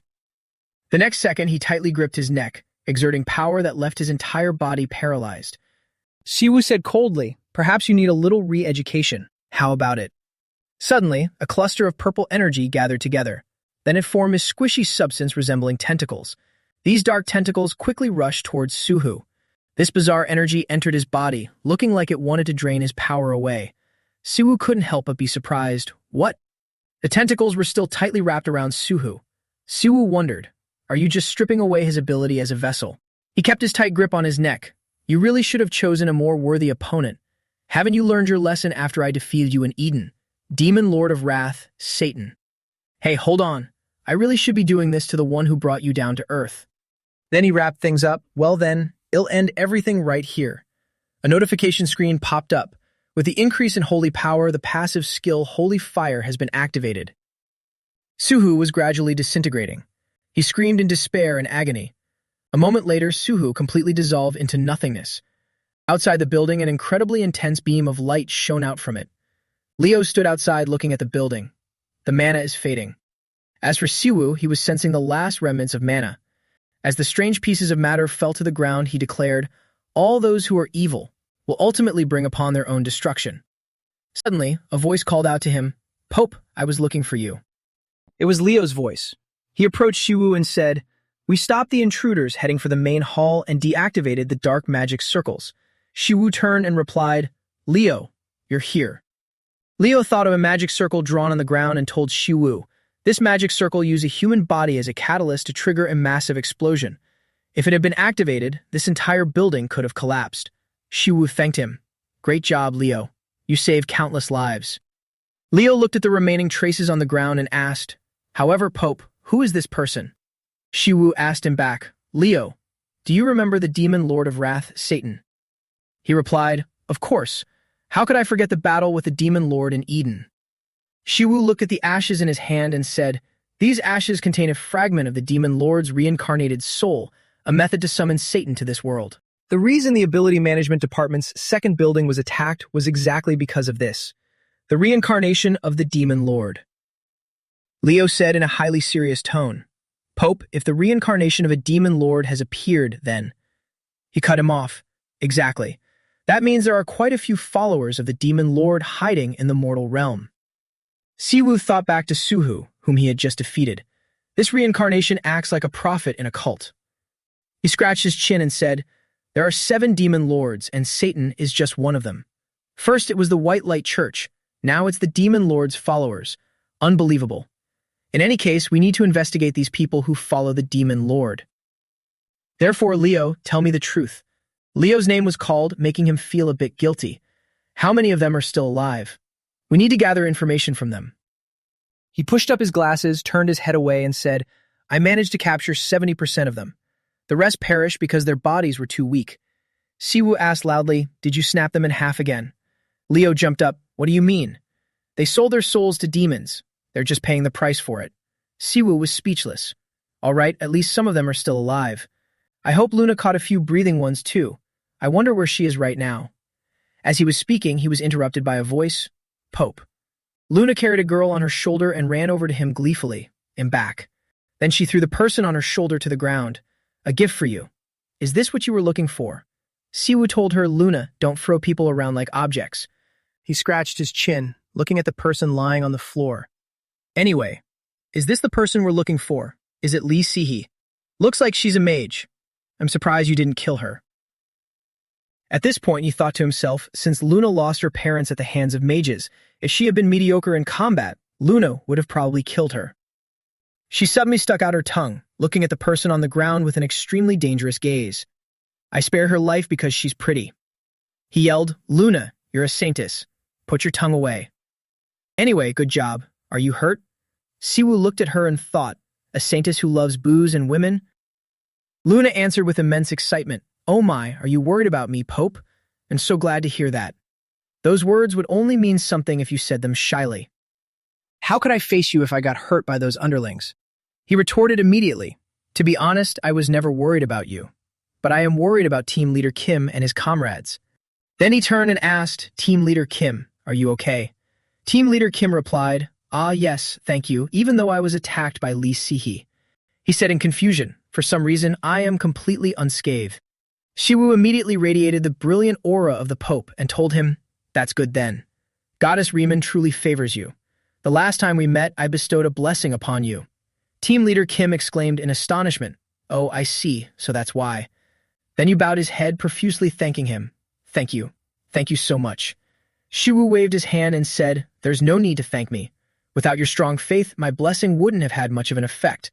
He smiled faintly and said, "From what I can see, your faith is stronger than you think."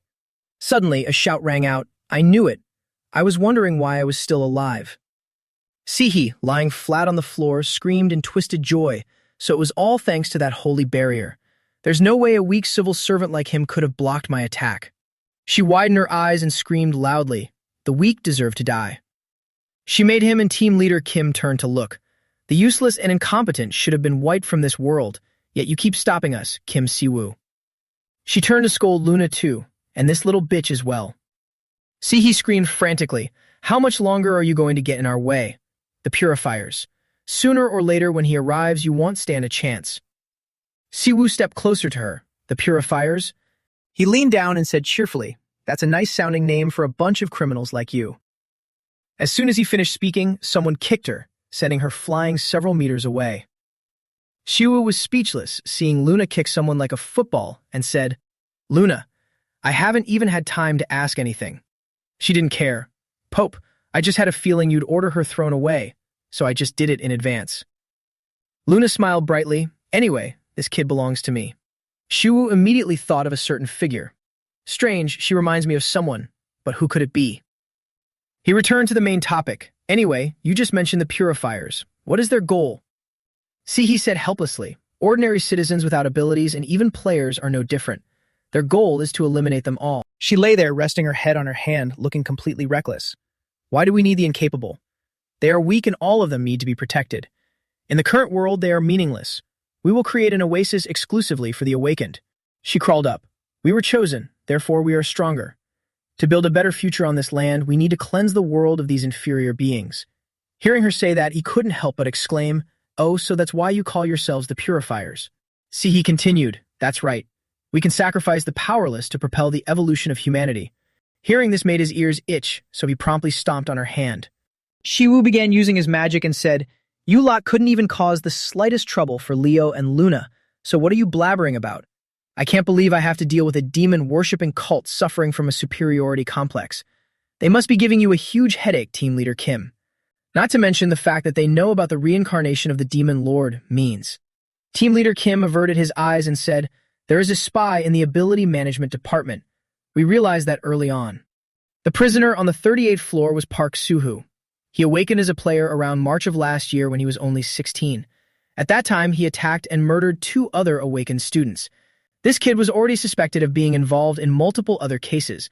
We only just took him in 2 days ago after regular facilities confirmed they couldn't hold him. The information was definitely leaked at that moment. Siwoo asked in confusion, if so, shouldn't he have been sentenced to life in a prison for the awakened? Did someone back him up? Team Leader Kim lowered his head and muttered, "I have no excuses." Siwoo continued, "I was forced to kill him during the fight. Is that all right?" Team Leader Kim immediately replied, "It's fine." Team Leader Kim recalled the scene of the building exploding.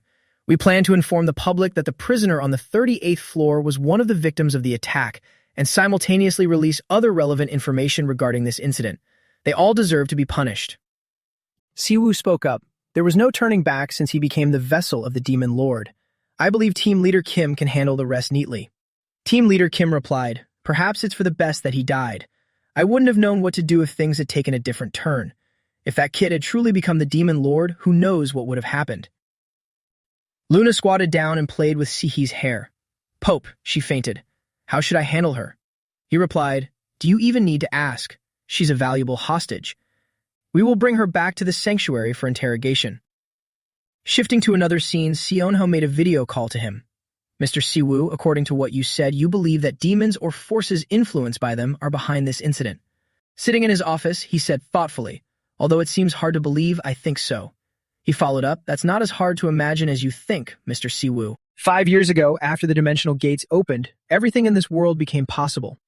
We accepted that reality and continued to adapt, while those who couldn't were left behind. In the same, so there's nothing to worry about." Siwoo smiled in satisfaction and thought, but I'm quite surprised that a powerless person like him managed to survive this era of upheaval. It seems he possesses a special kind of aura suited for the position of Minister of the Ability Management Department. He said, "Thanks to people like you, Minister, the superiority complex of those terrorists looks even more like a joke." Seonho asked, "Did you say something?" He replied, "Ah, it's nothing." Then he continued, Our church plans to interrogate Li Sihi, one of the terrorists involved in the recent attack. One of our reporters, Luna, is also working on a report about this incident. However, Minister, I have a favor to ask of you. From now on, if the Ability Management Department obtains any information related to demon lords or nobles, such as the reincarnation of a demon lord, I hope you can share it with the Church of Riemann, not just domestically, but internationally as well. He agreed, of course. However, other countries might request information about you in exchange. Suwu scratched his chin and said, then let's do this. If anyone possesses information about the reincarnations of the demon lords, just let them know that the Church of Riemann will be ready to assist them when necessary. Hearing this, Seonho suddenly broke into a smile. He wondered to himself, he seems very interested in this proposal. What is he thinking? He replied, all right, I'll get to it. Once again, our government is incredibly grateful for the help from the Church of Riemann. However, since it might cause issues if we publicly accept your help, we plan to find an alternative method to handle this. I will contact you again through Team Leader Kim. Siwoo replied astutely, right, thank you. Well then, he thought to himself, an alternative method? He pushed himself up with his hands. One thing done. Now I should go see Luna. He opened his phone and the media outlets were flooded with news. Breaking news. Ability Management Department attacked. Security camera of Building 2 captures the snapping in half scene returning. Hyundai Live, terrorists snapped in half. High-quality 4K video of the folder excites netizens. Breaking news. Ability Management Department attacked. On the Awakened forum, all we need is to fold them in half. 1. Snap. 2. Snap again. Total comments, 120. Who let you use that meme? Keep doing it and you'll get folded in half too. Are you crazy? A terrorist attack just happened right in the middle of Seoul. Do you think it's funny? Thousands of people could have died. The person who posted that meme is the exact person who saved thousands of people. Don't they deserve some hype? I just watched the Church of Riemann's live stream and decided I'm joining them. They are our only hope. Did they say they'd accept you? Yeah, just submit an application to join. I heard they'll accept it. Hey, if you go to the church's forum, they guide you on how to become a member. Look at this, Riemann. My God, can they really just fold people up?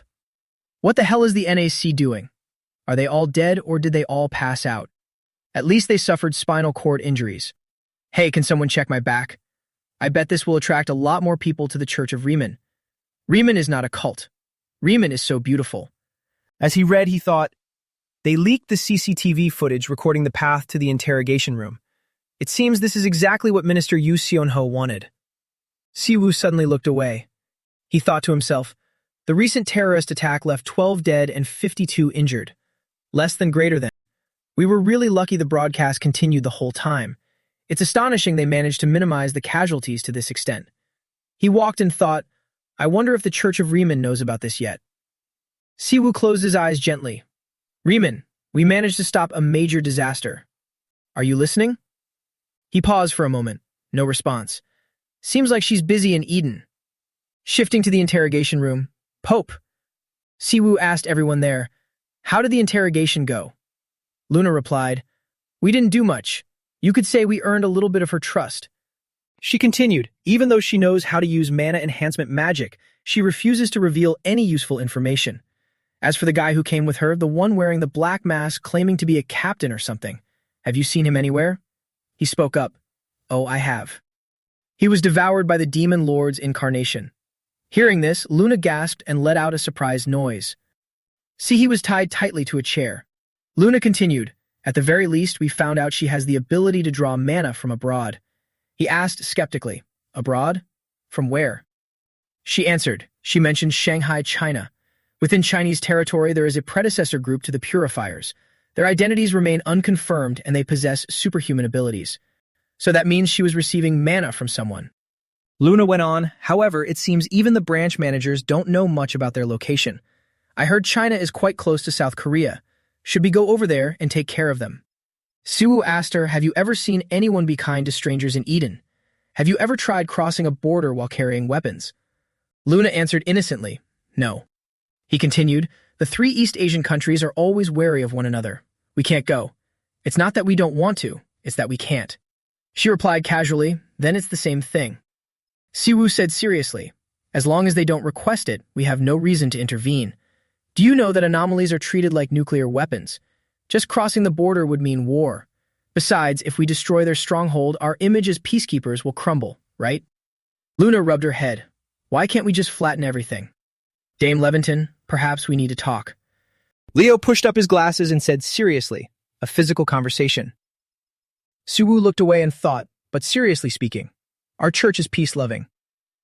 Then he turned to the person who had been tied up all this time, Lee Si-hee. Wake up. I know you're not unconscious. From now on, you will be demoted to a commoner, no longer an awakened. After that, you will be handed over to the Ability Management Department. Hearing this, she suddenly jolted. What? No, you can't. Suwoo looked at her and said, though I could purify your mana, I really don't want to. She screamed, get lost. I refuse to do anything. Left with no choice, he used it. Effect: the will to defeat evil activated. The player will receive proper judgment. Si-hee cried out in terror, no, please don't. A system notification appeared. The player has lost system privileges. Si-hee immediately coughed up a few mouthfuls of blood after this. A notification appeared. Thanks to the will to defeat evil, causality will not interfere with your decision, and there will be no consequences. Suwoo said as he used his ability, you once said that the powerless have no place in this world, didn't you? So how does it feel to become one of those inferior beings? She could now only groan in pain. A few days later at the church, the trio Suwoo, Luna, and Leo were walking together. Leo spoke up. First it was the White Light Church and now the Purifiers. I get the feeling I am even busier on Earth than I was in Eden. Suwoo replied, I feel the same way. He thought to himself, with the current situation, the Church of Riemann will face a lot of difficulties if we continue to confront bizarre organizations like these. We need to expand our influence. Suwoo told them soon we will have new candidates for priests and knights. When that time comes, Luna will be in charge of training the knights and Leo will guide the priests. Luna and Leo replied in unison, understood. He scratched his chin and thought, to get more people to join the church, we need an item that boosts growth. But items like that aren't easy to find. I wonder if there's anything that can be obtained through abilities or items. Suddenly, he realized something. Oh, speaking of which, we have that holy relic we got after defeating that god in the other dimension. I almost forgot about it. A system notification popped up, currently using the command, Summon Holy Relic.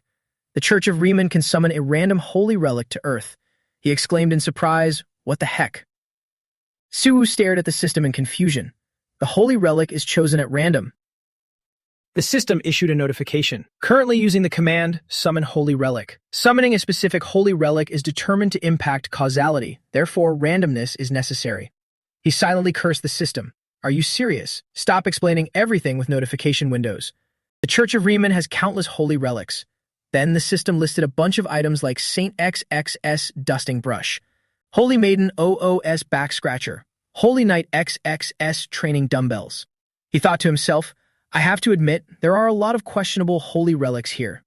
Does this mean I might end up getting something useless like that too? In the Pope, shouldn't I have a little bit of luck? Suddenly, a voice interrupted his thoughts. Pope, why are you frowning at thin air? Suwoo quickly turned to the others and said, everyone, quickly pray to Riemann. We need to win this lottery. The other two asked in confusion. Right now? He yelled, just do as I say. Luna and Leo stood behind him, clasping their hands in prayer. Suwoo touched the screen and said, all right, I hope these prayers actually work. He shouted, summon Holy Relic. The system announced, using Holy Relic points, the Church of Riemann has summoned a random holy relic to Earth. Causality has accepted the summon. He prayed inwardly, please, please. It could be the holy shield used by the very first holy knight, or the covenant bracelet bearing the power of Pama would be fine too. Suwoo clasped his hands, praying with all his heart, as long as it's not something weird. The system announced, Holy Relic, the branch of origin, has been summoned. As if it were a joke, a completely dried-up twig fell into his hands. Suwoo felt a deep sense of defeat. We are so doomed. He stared at the dry twig in his hand in sheer disbelief. The church's treasury was supposed to be filled with rare holy relics. Luna stood to the side, and it was hard to tell if she was comforting him or mocking him. This toothpick. Wait, no, this stick. I've never seen it before, not even in the Holy Land. I can feel a little bit of holy power from it, but are you sure? Did you really summon this? Suwoo cried out, I didn't want this. How did I end up getting this piece of trash? Leo stood nearby, carefully observing the branch. Suddenly, he yelled, "Unbelievable." The noise was so piercing that Shiwu covered his ears and shouted, "My ears." Leo said excitedly, "Pope, am I dreaming? To think I'd be able to see such a holy relic with my own eyes in this lifetime." He suddenly dropped to his knees, crying as he spoke. "Oh, goddess Riemann," Siwu asked in confusion. "Huh? What's going on?" Leo said, "Pope, this is the church's holy relic that has been lost for the past 500 years. The branch of origin." Siwu stared blankly at the dry twig. The branch of origin. This thing is the holy relic lost 500 years ago. Leo recounted, long ago, when Riemann first descended upon this land, she promised to bestow blessings and prosperity upon humanity in exchange for their faith. And to prove that promise, she granted them an ancient tree. Later, that tree became the holy tree of our church. But one day, 500 years ago, during the Holy War, the Demon King's army set our holy tree ablaze. Faced with that sudden disaster, no one could do anything but watch. Even though the holy tree's guardians tried to put out the fire, they all failed. But then, a brave guardian managed to snap off a living branch from the holy tree. It was exactly this, the branch of origin. Leo added excitedly, "The holy tree can purify the holy power in the surrounding land and make it thrive. The closer you are to it, the faster your recovery rate will be." Because of that effect, rumor has it that it was stolen by thieves who snuck into our holy land. Siwu looked at the notification screen, his face finally relaxing a bit. Branch of origin. Holy relic type, Church of Riemann. Home dimension, Eden. Description. A branch of the holy tree that once symbolized Riemann's promise. Although the holy tree was burned by demons, its will and holy power still linger in this branch. According to legend, a divine beast guards this branch. Activation effect. If the branch is planted in a land overflowing with holy power, it will grow into a holy tree sapling. He happily exclaimed, "Awesome! Let's plant it in the garden." The trio gleefully grabbed shovels to plant the tree. Amazing. Wonderful. The current location is overflowing with holy power. The trio stopped at a spot in the garden. A notification popped up. "You can use the holy relic, branch of origin." Luna cheerfully said, "Let's dig a hole right here." Siwu told everyone, "Let's do it." As the shovel drove into the dirt, he murmured, "Yeah, I didn't know what to do with this empty patch of land anyway." Siwu gently planted the branch into the ground. Since Riemann has divine foresight, she probably knew this was going to happen. When the branch was planted into the soil, a sudden gust of wind wrapped around it. Right after, a surge of power shot straight up from the ground into the sky. The branch had now sprouted leaves and grown to waist height. Leo said emotionally, "Is this the holy tree sapling?" Luna chimed in, "It's no longer just some weird stick." Leo said in excitement, "Oh my god, even though it's just a sapling, I can completely understand why it's called holy." Suddenly, an energy source materialized in the air. Siwu asked, "But didn't it mention that a divine beast would appear if we planted the holy tree sapling? Where is it?" That surge of power manifested into a pure white cat. It landed gently on the ground right in front of Siwu. It let out a meow looking incredibly adorable. Everyone gasped, "A cat." Luna stepped closer and exclaimed, "Pope, this cat is definitely the divine beast. It's so cute." Siwu scratched his chin and said, "I prefer dogs, though. The divine beast is a cat." Then a notification screen popped up. "The divine beast has recognized you as its master. The divine beast will grow alongside the holy tree. As it grows, the divine beast will bring various beneficial effects to the church. The holy tree will grow when the church's believers perform good deeds or complete main quests." Siwu picked up the cat. "In other words, the holy tree will grow alongside the church." Perfect. But seriously, Leo, it looks so adorable, right? Do you think we can take it home? Leo wondered in shock. Since when did he pick up the cat? The cat rubbed against Siwu. On the other hand, Leo said, "Inwook and Sion always said they wanted a cat, but they're both allergic. I guess a divine beast wouldn't cause allergies, right?" He replied, "Yeah, I think so too. Besides, the holy tree isn't that far. We just need to come back here often." Siwu held the cat in his arms, utterly unable to hide his joy. "All right, we come to the shrine every day anyway. We got the holy tree, and though it wasn't exactly what I expected, it's still a fantastic addition. I think that's enough for today." Luna said eagerly, "Are you planning to take the divine beast home? Can we leave now then?" Siwu replied, "No."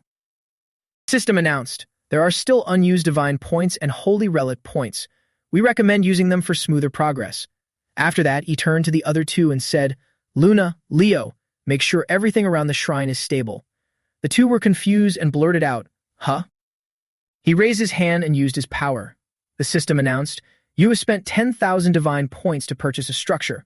Holy Knight Headquarters, Level 1. The Holy Knight Apprentice tier has now been unlocked." Suddenly, a surge of energy swelled within the shrine. The system announced again, "You have spent 7,000 divine points to purchase a structure. Monastery Level 1. The Priest Apprentice tier has now been unlocked." Immediately, another building sprouted up within the shrine's grounds. Once done, he told the two of them, "I already told you, right? Luna will train the knights and Leo will guide the priests." Leo stammered, "What, we're starting this today?" Luna said in panic, "Pope, I like rookies and all, but this is..." Siwu, holding the cat, spoke with a very menacing attitude. "We don't have time to rest. Get to work, now." Leo asked, "What about you?" He nonchalantly replied, "In clocking out." Leo and Luna cried out in despair, "You monster." Siwu chuckled and waved goodbye to them. "Then why don't you guys become the Pope? See you later." Suddenly, a phone started ringing. He picked up. "Hello? Inwook, what's up?" Siwu's expression suddenly hardened and he exclaimed, "What?" Far off in the sky, a plane flew past as he stammered, "Grandma is returning to Korea soon." A certain building located in the Sejong Special Self-Governing City. In a meeting room within the building, the room was shrouded in darkness, illuminated only by the faint light casting from the projector screen. Minister Sonho was having a private meeting with the South Korean president, So Shinwoo. He presented the current emergency regarding the national disaster-level monster that appeared off the coast of Miyagi, as reported by Japan and the U.S., a disaster-level monster codenamed Yamada no Orochi. They've sent a request asking us to dispatch an awakened for support. Less than Shinwoo listened attentively, his face deep in thought, and spoke up. "A disaster-level monster, you say? Even so, it appeared on foreign soil. It's quite strange for them to request our help. I'm certain they attached some conditions." Sonho continued his report with a grave expression. Aiden Howard, also known as the Barbarian, is one of the people the U.S. plans to send. The Barbarian, Aiden Howard. His weapon of choice is a two-handed axe. He's a returnee who appeared on Earth 3 years ago. Rumor has it he spent 20 consecutive years fighting in another dimension. His most notorious title is the Anomaly Hunter. After the anomaly classification was established, self-proclaimed anomalies started popping up everywhere, and Aiden Howard hunted them down one by one. Those who boasted about their strength were all crushed by the Barbarian. President Shinwoo rested his chin on his hand, his eyes thoughtful as he murmured, "The U.S. is sending him to Japan while simultaneously requesting Kim Siwoo." Sonho interrupted, his voice filled with certainty. "There is no doubt about it. They want to test out South Korea's first anomaly." President immediately asked, "What is your personal take on this?" He calmly replied, "I don't think my opinion matters." Sonho's face showed clear signs of exhaustion as he carefully continued. "Regardless, unlike the US or China, we have no means of controlling our own anomaly. I believe we should ask for Kim Siwoo's opinion first. If we can't control him, then we negotiate. Isn't that the method we've always used?" Shinwoo laughed heartily, offering straightforward praise. "That is exactly why I like working with you, Minister Yu Sonho." He gathered the documents on the table and slowly spoke. "I should send an invitation. No, perhaps I should go meet him in person. I'll say that I simply want to express my gratitude to the hero who protected our nation. That should be a perfectly justifiable reason." Afterward, President Shinwoo slowly walked toward the main doors with 2 bodyguards. He felt a slight hesitation in his heart, but finally resolved to speak up. "I also have a very personal question, Minister." Seonho wasn't surprised at all. He gave a slight nod, his voice calm. "Go ahead." The man didn't hesitate and immediately asked, "If the Barbarian were to fight Kim Siwoo, who do you think would win?" The question momentarily startled Seonho. He thought for a moment, his gaze distant, lost in the void. Then he answered decisively, "Without a shred of doubt, Kim Siwoo will definitely win. The Barbarian won't even be able to lay a finger on him." Meanwhile, in the living room of Siwoo's house, he had just woken up from a long sleep, his hair still messy, yawning widely as he held the remote, searching for the 9 p.m. news broadcast. Siwoo sat sluggishly against the sofa, his eyes heavy with sleep, as the sound of the TV echoed throughout the room. Yesterday, on the 10th, a disaster-level monster suddenly appeared off the coast of Miyagi, codenamed Yamada no Orochi, sending shockwaves through the media. The Japanese government has ordered the evacuation of residents in the area and sent requests for assistance to neighboring countries. The U.S. government has agreed to dispatch the anomaly Aiden Howard, also known by his alias, the Barbarian. Experts suggest that this move is an opportunity created by the U.S. government to test South Korea's first anomaly, Kim Si-woo. The news hit him like a bolt from the blue, startling him so badly that his face went pale. His eyes glazed over for a moment, completely unable to believe the words coming from the TV. Si-woo blurted out, "Wait, what?" The TV continued to echo. Aidam is more famous for his title as the Anomaly Hunter. Si-woo was shocked, his eyes wide in disbelief as beads of sweat formed on his face. He yelled, "What the hell is going on?" Just then, In-wook walked in, carrying a tray of delicious food in his hands. Not understanding what was happening, In-wook replied in surprise, "Right?" The news broadcast carried on, as such the Japanese government has. In-wook gently placed the tray of food on the table and said optimistically, "But if team leader Kim hasn't contacted you yet, doesn't that mean we're still fine?" Si-woo slowly calmed down. The delicious golden brown sandwiches packed with meat, eggs, and fresh veggies caught his eye. Si-woo praised him. "I guess so. Did you make all this? Very impressive." He quickly grabbed a sandwich and without hesitation took a huge bite and chewed heartily. Suddenly, a cry rang out and Snow jumped out from thin air. Si-woo gently patted its head. The kitten happily rubbed its head against him and meowed, its eyes half closed in bliss. He asked it affectionately, I know. "Snow, did you get enough sleep?" Seeing Snow, Sion was absolutely delighted. She hugged it tight and cheered joyfully. "Are we keeping this cat for good? And I'm not even getting any allergic reactions. This is amazing." At this point, Si-woo went into the kitchen to grab a glass of water, while Sion was still laughing and chattering excitedly in the living room. "Can we name it Snow? Because it's a white cat. As white as snow. Snow, you'll be living with us from now on, okay?" He was still enjoying his delicious breakfast. Hearing Sion's words, he couldn't help but chuckle in amusement. And just like that, the divine beast was named Snow. After that, Si-woo returned to the living room. Seeing him, In-wook happily said, "It seems like no one is allergic to a divine beast, huh? Even when Sion and I held it, we were totally fine." He replied with his mouth full, "That's good. As the church grows, Snow will grow along with it." While the two brothers were talking, Snow crept closer to the plate of sandwiches, sniffing and nudging it. Si-woo suggested, "I think you and Sion need a bodyguard." In-wook cried out in surprise, "A bodyguard? You mean Snow?" Right after, Snow opened its mouth wide and chomped down on a sandwich. In-wook continued, completely unable to believe what he was hearing, stuttering. "You're going to give orders to a cat? Look at your loyal believer. Goddess, he just treats animals as tools." Si-woo calmly explained, "Snow can completely handle any awakened below the anomaly level." Seeing Snow devour the sandwich, In-wook was stunned. His eyes widened as he asked, "Hyung, can cats even eat sandwiches? Or are divine beasts different from normal animals?" Si-woo took another bite, continuing to enjoy his breakfast, and nonchalantly replied, "Just let it eat. If it can't digest it, it'll either process it with divine power or throw it up. It's a divine beast, after all." Suddenly, Si-woo remembered something. He told In-wook, "Oh right, don't forget Grandma is arriving soon." He quickly told his older brother, "I'm busy with work today, so I can't go pick her up. Will you be okay going alone?" By now, Snow had eaten to its heart's content and was sleeping soundly on Si-woo's lap. He replied, "Who do you think I am? By the way, our channel seems to be doing pretty well." Si-woo looked at his channel official Riemann on his phone. The subscriber count had reached 1.2 million. In-wook chimed in with excitement. "As long as we keep up this momentum, we're good. I'm just happy our viewership is increasing. Did you know we even have viewers from overseas now?" After that, he waved goodbye to his brother, not forgetting to add, "Anyway, I have to get back to work. Drive safe on your way there." After In-wook left, Si-woo fell into silence. It was safe to say that In-wook looked much happier ever since he returned to Earth. The life had finally returned to his eyes. He gently stroked Snow, making plans in his head. Taking care of Sion and Grandma all by himself must have been so difficult. But when Grandma comes back, this place will be too cramped. I should get ready to move soon. Snow shifted slightly, flicking its tail and letting out a meow. Si-woo instructed it, "Now, Snow, protect In-wook while I'm away, okay? If you see him getting tired, play with him for a bit. Understand?" The next day, the sky was clear and blue, with clouds drifting lazily by. The sunlight filtered through the buildings, creating a gentle, peaceful atmosphere. Si-woo exclaimed with delight, "The weather today is perfect for a flight back home." As soon as he went downstairs, he noticed something was off.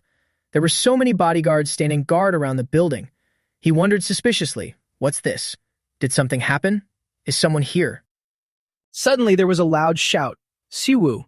Team leader Kim stepped out of the building. Siwoo jumped and cried out, "Ah, you scared me."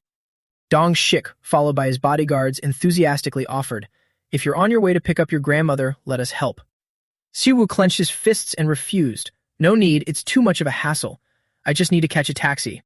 Dong Shik immediately left him no room to decline. "No, I apologize for the suddenness, but please go this way." Siwoo exclaimed in shock. "Wait, are you escorting me? Where am I being taken?" Siwoo was led down a different path. Seeing the scene before him, he suddenly felt anxious, his eyes full of guardedness. In front of Siwoo was a luxurious black car, its windows fully tinted to prevent anyone from looking inside. 4 bodyguards stood escorting the vehicle.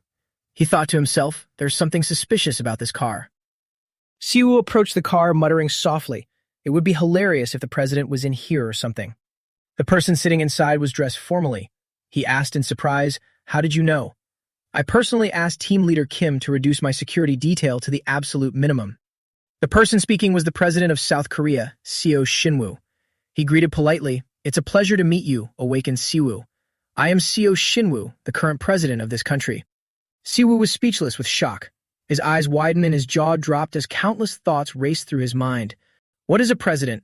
It's the title for the one holding the central power of a nation, the highest position an elected official can achieve, someone most ordinary citizens could only dream of meeting. So why was he here? He then quickly got into the car and sat opposite the president, his hands tightly clenched and his whole body tense.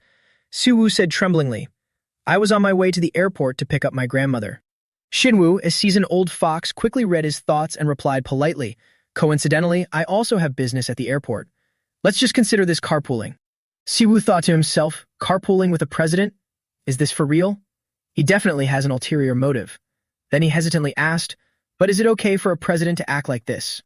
The car sped along the main road, blending into the busy traffic. Shinwoo explained, "Most of the work done by the head of an organization is conducted in secret like this. Official events are just for show. As a pope from a world like Eden, you surely understand this." Siwoo narrowed his eyes at him, a clear thought echoing in his mind. "I knew it. He didn't just come here to chat." A president without a huge ego or overwhelming aura, Seo Shinwoo had won the support of many voters thanks to his unique sense of humor. Suddenly, Shinwoo broke the awkward silence and asked, "Did you watch the news this morning?" Siwoo quickly answered, "A monster appeared in Japan, and their government has requested our help." The president looked at him, his eyes shining with satisfaction.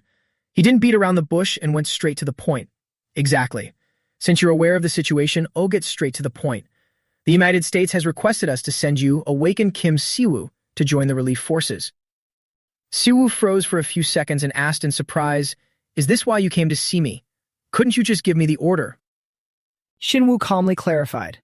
The Special Abilities Act, Section 4, Article 12 states that the operational range of an anomaly is limited to the country managing them, which is South Korea in this case.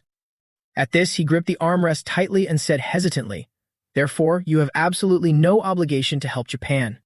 However, Siwoo caught the hidden meaning in Shinwoo's words. Not waiting for him to finish, he interrupted. "It seems you want me to go to Japan, right, Mr. President?" Siwoo pondered, rubbing his chin thoughtfully. The awakened sent by the United States, Aiden Howard, is known by the title Anomaly Judge. If you can defeat him in combat, it will prove that you are one of the strongest anomalies in the world. An anomaly recognized by the U.S. government, who also runs a church that would definitely attract attention from all over the globe. He recalled Inwook's words. "Did you know we even have viewers from other countries?" Siwoo smiled, his eyes crinkling, and asked cheerfully, "Was the appearance of the monster part of your calculations?" Shinwoo narrowed his eyes, his lips curling into a faint smile. "Why should I worry about a monster when there are 2 anomalies on the scene? What I'm concerned about is what comes after." Then his face grew serious as he made his proposition. "Kim Siwoo, for the sake of our country, I want you to destroy the barbarian." He looked at him calmly and said, "You say that as if you're proposing a business deal." Shinwoo glanced out the window, looking off into the distance. It was as if he were opening up his heart to him. Since ancient times, religion and politics have always gone hand in hand. That's because both draw their power from the support of the people. This is the relationship I want to build, a partnership where we can support each other. Unfortunately, the South Korean government doesn't have that much power. Meanwhile, the Church of Riemann will only continue to grow. But if the gap between us keeps widening, it will no longer be a partnership, It will turn into a one-sided relationship. I'm sure that's not what you want for the future, nor is it what your church desires. Siwoo remained silent, his lips pressed tightly together as he pondered Shinwoo's words. A moment later, Shinwoo broke the silence. It seems I've said a bit too much, especially when the weather is this beautiful today. Take your time to think about your decision. They soon arrived at the airport and quickly stepped out of the car. Before saying goodbye, he reminded him, "Whatever you decide, we will fully support you." Awakened Kim Siwoo. I plan to arrange an official visit to the temple soon. We can continue this conversation then. It was a pleasure to meet you, Kim Siwoo. Siwoo stood still, watching the car drive off into the distance. He thought to himself, so Shinwoo, an interesting man. He then looked up at the blue sky. The clouds were like cotton candy bathing in the warm, gentle sunlight. Siwoo thought of his beloved grandmother and muttered, just like he said, the weather today is truly beautiful. Perfect for a reunion. After their grandfather passed away, she frequently traveled abroad. When she heard the news of their parents' death, she immediately returned to South Korea to take care of the siblings. She was a very kind-hearted person. Here's some info about her. Name, Go Yoon-young. Born November 11th, 1960 X. Hometown, Seoul. Her catchphrase is, "Our family has always been a magnet for trouble." She would point right in his face, shouting her instructions. Siwoo, whatever you do in the future, remember to protect each other, you hear. My grandmother really is quite a unique person. Even if the whole world turned upside down, she was determined to travel to America no matter what. He unconsciously smiled, his eyes softening as he recalled the past. She had to take care of Grandpa since she was young and then later looked after us after Dad's accident. Her life has always been so busy. Just then, the doors slid open and footsteps echoed. The person he had been waiting for appeared right at the threshold. Yoon-young was dressed fashionably. A warm, oversized trench coat covered almost her entire body, and a small scarf was tied around her neck. The large sunglasses on her face only added to her aura as she slowly walked out pulling her suitcase. She looked around eagerly, searching for a familiar figure. Siwoo called out, "Grandma." He looked her up and down, offering a slightly awkward smile. Yoon-young said happily, "Here's my grandson." The two of them stared at each other and laughed loudly, the atmosphere incredibly awkward. Then she took off her sunglasses, her eyes never leaving Siwoo, and let out a few indistinct exclamations. He looked straight at her, the corners of his lips twitching as he made a teasing sound. Yoon-young immediately ran over, jumped up, and slapped Siwoo hard on the back, speaking with deep affection. "You look so different now. You used to run for the hills as soon as you saw me, but now you look so much tougher. My grandson, I'm so proud of you." Siwoo cried out in alarm, feigning reproach, "Grandma, shouldn't we hug after not seeing each other for so long?" Yoon-young replied cheerfully, "Who do you think I am? I knew you'd survive and come back no matter what. As long as you still have your arms and legs, it's fine, you ungrateful brat." Siwoo rubbed where she had just hit him, thinking to himself, she's still as feisty as ever. He watched her back, breathing a sigh of relief. She talks as if I was the one who went on a trip, though going to another dimension is kind of like a long vacation, I guess. Since Inwook and Mahjong also came back from Dread, I should have anticipated this. He then helped her with her suitcase, and the two walked out side by side. They chatted happily, and Yoon-young asked caringly, "So, how was your trip to another dimension?" Siwoo replied softly, "It was fine. I even joined a religion." She asked happily, "Have you finally found some faith?" Siwoo quickly answered, "I even built a temple before you arrived. If you want, you can go see it right now." Yoon-young then turned to face him, her voice filled with pride. "It seems that trip helped you grow up. I heard you were behind the purification at the Ground Zero, right?" She gently touched Siwoo's hair and affectionately rubbed his head. He didn't react, just standing there in silence. Yoon-young looked at him with affectionate eyes, saying proudly, "You really have grown up into an amazing person." She then pulled Siwoo into a tight embrace, as if letting go of all her worries from the past few years. Yoon-young whispered softly, "Let's call it even for disappearing and making me worry for the last 5 years. Thank you for coming back, my little puppy." Siwoo gently hugged her back, and Yoon-young continued pouring her heart out. "When I heard you didn't return, even though I came back to the country, I thought you didn't want to see me anymore." Suddenly, she pulled away and cheerfully changed the subject, but the ticket was a pre-booked travel package, and it would be a shame to waste it. Siwoo was exasperated. "Are you serious right now?" He then asked about her experience on the trip. "Oh, by the way, you took a private jet, right? How was it? Was it comfortable?" Yoon-young replied happily. Thanks to you, I had the ultimate flight experience. They even sent a private plane just to pick me up. I actually came here with a friend from the US, but it seems some men in black just took her away earlier. Suwoo frowned in surprise, wondering to himself, a friend. Yunyang put her hands in her pockets and walked slowly, continuing to chat with Siwoo. She said she wanted to meet you. She's not a bad person, so don't worry. He was confused and asked awkwardly, what do you mean, not a bad person?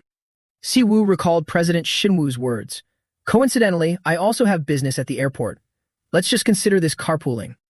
He broke into a sweat, filled with suspicion. Wait a minute, Grandma, just who on earth did you bring with you?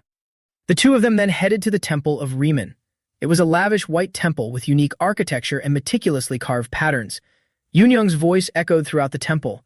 I heard you all took care of my grandson while he was in another dimension. Thank you all so much. Leo placed a hand on his chest and replied humbly, not at all. We are the ones who were blessed by him. We are just repaying a fraction of it. Luna stared at her and shouted excitedly, oh my goodness. I actually thought you were his aunt. You look so incredibly young. Hearing this, Suwoo was startled and his jaw dropped. He muttered, Aunt? Yunyang, overjoyed and beaming with delight, asked back, Aunt? She laughed happily. This pretty little girl sure knows how to talk. Luna took the opportunity to butter her up even more, chatting excitedly. Luna Levinton. I just can't believe it. Leo and Siwoo were speechless with shock, thinking to themselves, can Luna really win over absolutely anyone? Then Luna, with a mouth as sweet as sugar, kept saying things that made people adore her. We are his closest advisors, so you can treat us however you like. After all, you're like a grandmother to us, too. Yunyang gently held her hands, smiling with delight. Is that so? It looks like I've gained another grandson and granddaughter I can rely on. Siwoo, feeling helpless, just coughed a few times into his fist and changed the subject. Grandma, about that friend who wants to meet me. You said she's coming straight to the temple of Riemann. Aren't you tired? Yunyang glanced at Siwoo and replied, I already made plans of my friend to meet here. I want to take this opportunity to meet the people you trust. She gazed at the goddess statue in the temple and continued, and also the deity you've placed your faith in. She observed the statue, then asked in surprise, looking at this statue, it doesn't have a face. Riemann once said that a faceless statue carries a profound meaning. Siwoo explained, sometimes what cannot be seen holds much more meaning. To some, it might be the face of a praying mother. To others, it might be the image of a father. Because the image of a loved one in everyone's heart is different, we leave the statue faceless as a way to embrace everyone. Thinking about this, he felt a deep sense of melancholy. But unfortunately, I can no longer contact Riemann. There isn't a single idol that bears her face. Suddenly, Yunyang asked him, should I pray? Siwoo quickly answered, of course. Riemann loves everyone, but she'll definitely love my grandma even more, you'll see. Yunyang clasped her hands and closed her eyes to pray. She laughed loudly. Remember how much you used to hate going to church? Who would have thought things would turn out like this? She knelt before the goddess and prayed reverently. Thank you for looking after my grandson and bringing him back safely. Although he still has much to learn to overcome the challenges this chaotic world throws at him, please guide him and lead him down the right path. Siwoo stood silently watching her, his mind in a jumble.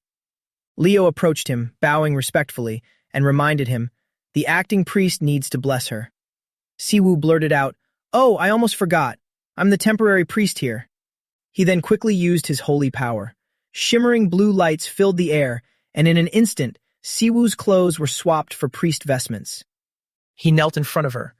A blinding halo of light appeared around Siwoo as his hands formed a seal to bless her. May the protection of Riemann always be with you. Yunyang looked tenderly at her grandson, a gentle smile curling on her lips. After the prayer finished, Siwoo slowly helped her up. Yunyang asked softly, the garden near the entrance is absolutely beautiful. Mind if this old lady takes a little stroll around? Siwoo agreed instantly. Of course. Let me show you around. Yunyang politely declined. I want to take a walk with Luna and Leo. There are so many things I want to ask these two kids. Siwoo said, confused. Huh? I can. Without waiting for him to finish, she immediately turned around, not forgetting to tease him. A good leader should give their subordinates some time to gossip behind their back. Siwoo was helpless and speechless, thinking to himself, you just want to drag them away to talk bad about me. Before leaving, Yunyang didn't forget to remind her grandson, my friend really wants to meet you. Just consider it a good deed, chat with her a bit, and who knows, you might just learn something useful. Then she, along with Leo and Luna, quickly headed toward the garden. Shiwu stood in a daze, watching the backs of the three of them. He thought, but she's gone, and I don't even know when her friend is supposed to arrive. Shiwu suddenly felt something unusual, and his eyes widened in shock. He turned his head, glancing around as he thought to himself, wait, I just felt mana from somewhere far away. A remarkably pure and gentle source of mana. He suddenly remembered his previous conversation with team leader Kim. Shiwu, I don't know if you're aware, but your grandmother is currently traveling with an extremely important figure who has arrived in our country. He chuckled softly, the lingering doubts in his mind resolved. The friend his grandmother brought along was the very guest President Seo Shinwoo had to personally welcome. Soft footsteps echoed through the temple, slowly approaching him. Shiwu looked at the woman in front of him, even more convinced of his deduction. Grandma, I knew she was hiding something from me. This woman is called the Prophet, famous for being able to see the near future. At the same time, she's a crucial awaken highly valued by the U.S. The president personally requested that awakened Kim Shiwu be the one to look after Mrs. Emma Miller. Shiwu's gaze gently swept over the woman before him. She greeted him politely. It's a great pleasure to meet you, Shiwu. You look just like your grandmother. No wonder Yoon kept talking about you the entire flight. He replied politely as well. It's a pleasure to meet you too, Mrs. Emma Miller. Emma greeted him warmly. It's a pleasure to meet you, Shiwu. You really do look like your grandmother. He immediately replied with courtesy. Mrs. Emma, I didn't expect you to speak Korean so fluently. Hearing this, she smiled brightly. I learned it from Yoon, though I must admit I cheated a little. He recalled the moment Dong Shik had told him, Shiwu, I don't know if you're aware, but your grandmother is currently traveling with a very important figure who has come to our country. She's known as the Prophet, famous for her ability to see the near future. Shiwu, you have to be extremely careful. Even a minor scratch on Mrs. Emma could turn into an international political issue. He had asked in confusion, and what do I have to do with protecting someone of such international importance? Dong Shik immediately replied, Mrs. Emma is your grandmother's close friend. Your grandmother has probably told her a lot about you already. We were informed that she wishes to meet you. Shiwu couldn't even imagine it. An S-rank awakened from the U.S., and she's friends with his grandmother. I wonder what it feels like to possess an S-rank prophetic ability. Seeing his expression, she could guess what he was thinking. It seems you're curious about my secrets. Honestly, it's nothing special. I just came here as Yoon's friend. Shiwu was quite surprised. Are you reading my mind?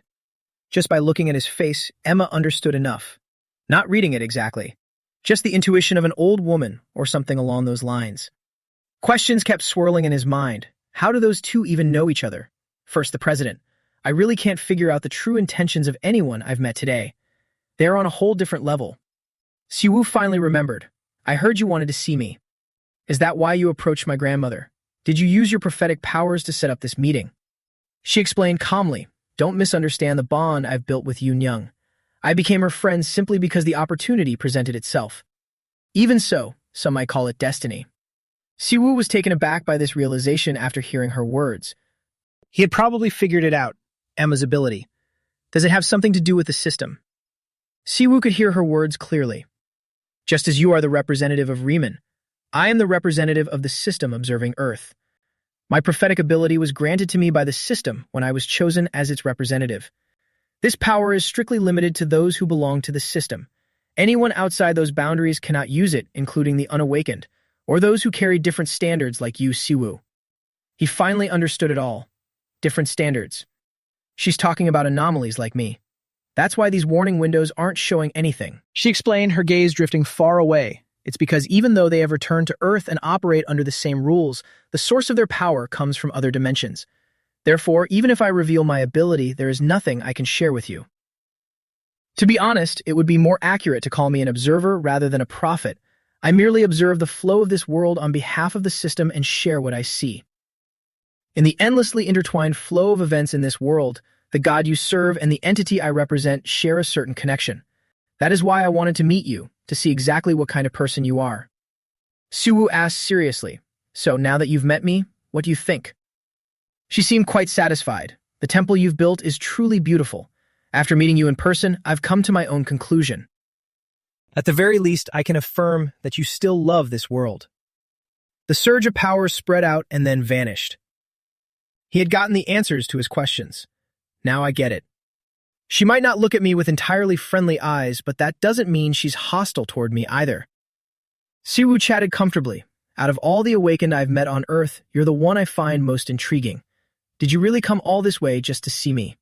She smiled softly. Just consider it a small indulgence of this old woman. He showed genuine interest. Now that we've met, are you planning to head back to the US? Emma still had plenty of plans. Not yet. I still want to travel around Korea a bit more. I made a promise to Yoon Young after all. And going to eat galbi, bulgogi, bibimbap, and even fried chicken and beer by the Han River. After discovering how much I love Korean food, I'm even thinking of staying a bit longer. Siwoo hadn't even dared to imagine it. Did you really just come here to eat? You can't do that. If you stay too long, a US-Korea war might actually break out. Finally, she bid him farewell. Thank you for giving me your time, Siwoo. I should be leaving soon. Yoon Young is quite scary when she's mad, and she might scold me for spending too much time with you. He wondered to himself, Grandma, just what did you do to an S-rank awakened from the US? Is she really just leaving? I thought she came to give me some kind of warning. Her footsteps suddenly came to a halt. She turned and said to him, Entities from beyond the boundaries will bring darkness with them, Siwoo. The light that you and your God bring. I truly hope it is enough to pierce through that abyssal night. Siwoo etched her words into his mind. The abyssal night. I have another thing I need to ask Riemann. There are countless questions I still don't have the answers to. I wonder what our goddess is up to right now. That evening, conversation filled Siwoo's home. Were you glad to see her? Yeah, she said she'd come hang out with us again tomorrow. Siwoo relayed the message to his youngest sister. Grandma said she wanted to treat her friend from the US to a meal, so I went ahead and gave her my credit card. The little girl, folding clothes, greeted him cheerfully. Welcome home, Appa. He felt a little puzzled. Sion, Grandma is hanging out with her friend. Didn't you want to go play with her? She kept at her task. There's nothing I can do about it.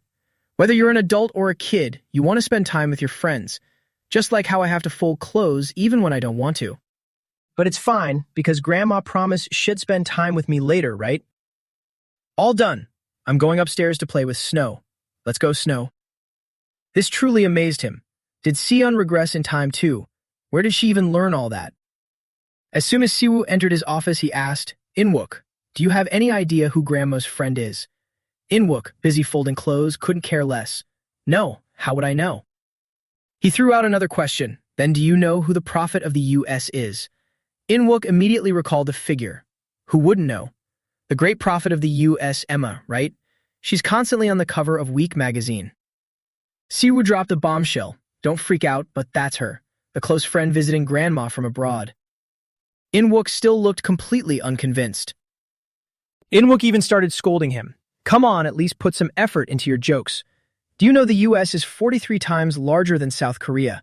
And you know our grandma is an unawakened person, right? Surely you also know the prophet is the most important person in America. Even the richest people in the world beg to see her just once and they all get rejected.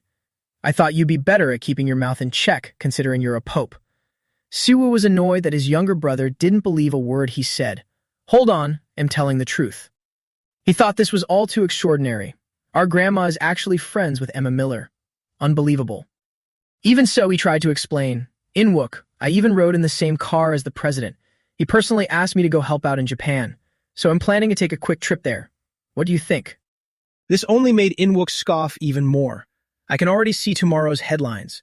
The Pope of the Church of Riemann revealed to be a professional liar. A bump had now swelled on Inwook's head. You're being sent to deal with Orochi? That's all the news has been talking about lately. Siwoo felt even more confident. Oh, you know about it.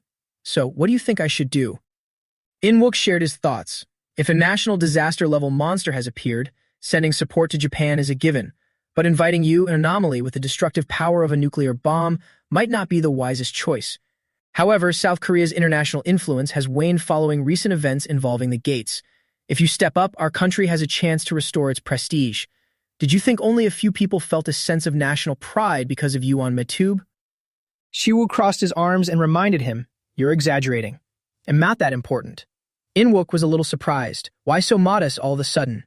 That morning at the agency, even though I already gave team leader Kim the news, I still plan on joining the support team in Japan. Seon-ho was delighted to hear this. I bet the president will be overjoyed when he hears this news. After agreeing, the government immediately issued an official statement, almost as if everything had been planned from the start. Minister Seon-ho had already assembled a support team, and among the members assigned to accompany him was Che Ah, widely known as the strongest awakened working for the government. It was time for the plane to take off. Shiwu departed that very same day at 7 p.m. The biggest news outlets were buzzing with breaking reports. President holds press conference, announces official reinforcement roster for Japan. Japan expresses gratitude for South Korea's dedicated support resources. South Korea-Japan relations strengthen. Reinforcement decision praised. An encounter between the barbarian and the Black Pope sends media into a frenzy. A post on the Church of Riemann forum read, "Just thinking about it gets my blood pumping. But if it's the Black Pope, does he even stand a chance against the barbarian? The number of mutants the barbarian has crushed is uncountable." In the comments below, people were relentlessly debating and sharing their own opinions. Every piece of news was being discussed with intense fervor. Sitting on the plane, Shiwu calmly read through those comments. Right now, we're on a private flight provided by Japan, and every single news channel is solely focused on whether I'm going to fight the barbarian or not. Isn't the outcome already obvious? Or am I the only one who sees it that way? The flight attendant made an announcement. We are beginning our descent into Narita International Airport. Upon arrival, we will proceed to the mission location under the guidance of the Japanese Ability Bureau. He wondered to himself, just who is this guy named Ryu Jin-young? Just then, team leader Kim came over to check on him. "Shiwu, is everything all right?" The thoughts in his head instantly vanished. Team leader Kim, everything is fine. Are you traveling? Looking slightly flustered, team leader Kim asked Shiwu. It seems Luna and Leo wanted to stay at the temple to guide the new believers. They're also making more of those bracelets. Could I possibly get one? I heard it helps cure baldness. He thought it was going to be something important, only to be met with this absurd question. I'll make sure to save one for you, team leader Kim. Kim flashed a bright smile, brushing off his embarrassment. It's just because Im's so stressed. Thank you. I need to verify a few things once we land, so just get some rest while we wait to touch down. Shiwu now sat back comfortably in his seat, pondering over his worries. I wonder if Luna is behaving herself. Even if I'm not there, I'm sure Minsu can handle things. He imagined the chaotic scene they might be facing. Welcome, new believers. This will be a fantastic opportunity for them to look after our new flock. The moment he heard Luna speak in his head, he imagined Leo constantly complaining, Pope, am I really the only one doing the temple reinforcement work? She was incredibly enthusiastic about it. There will be plenty of chances to go to Japan, but training our very first batch of believers. That only happens once, right? This left Leo utterly unable to reason with her. Pope, the temple. Shiwu found the mere thought of that scenario terrifying. If they caused trouble overseas, it'd be incredibly hard for me to cover for them. Lost in his thoughts, a voice suddenly called out to him. Awaken Shiwu. He looked up at the young woman standing in front of him. She introduced herself with utmost seriousness. It is an honor to meet you. I am Che-Ah, a member of the Special Forces under the direct command of the Ministry of National Defense and the captain of this reinforcement team. I wanted to meet you and introduce myself before the mission begins. Siwoo understood immediately. So she's one of the few S-rank awakened still working for the government. Che-Ah. He bowed his head politely in return. Hello, I am Siwoo, the leader of the Church of Riemann. He also realized something. It seems the terrorists' feelings toward Che-Ah weren't rooted in rivalry. It was an inferiority complex. I can feel a terrifyingly powerful surge of mana from her, far surpassing that terrorist. Che-Ah suddenly offered a salute. Thank you for apprehending the terrorists, including Lee Si-hee, and for protecting our country. Siwoo looked at her in a new light. Even though she's considered one of the strongest awakened in the nation, she's humble enough to express gratitude for my actions. She truly understands humility, yet exudes clear confidence. It's undoubtedly because of her that the Ability Management Department has managed to survive for the past 5 years.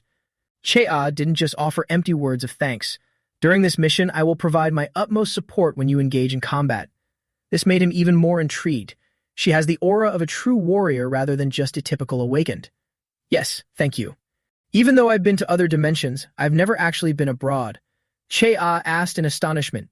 Is that so? It's an honor to accompany you on your first overseas business trip. 3 hours later, Japan, Narita International Airport. The crowd shouted in unison, Back off, we don't need your help.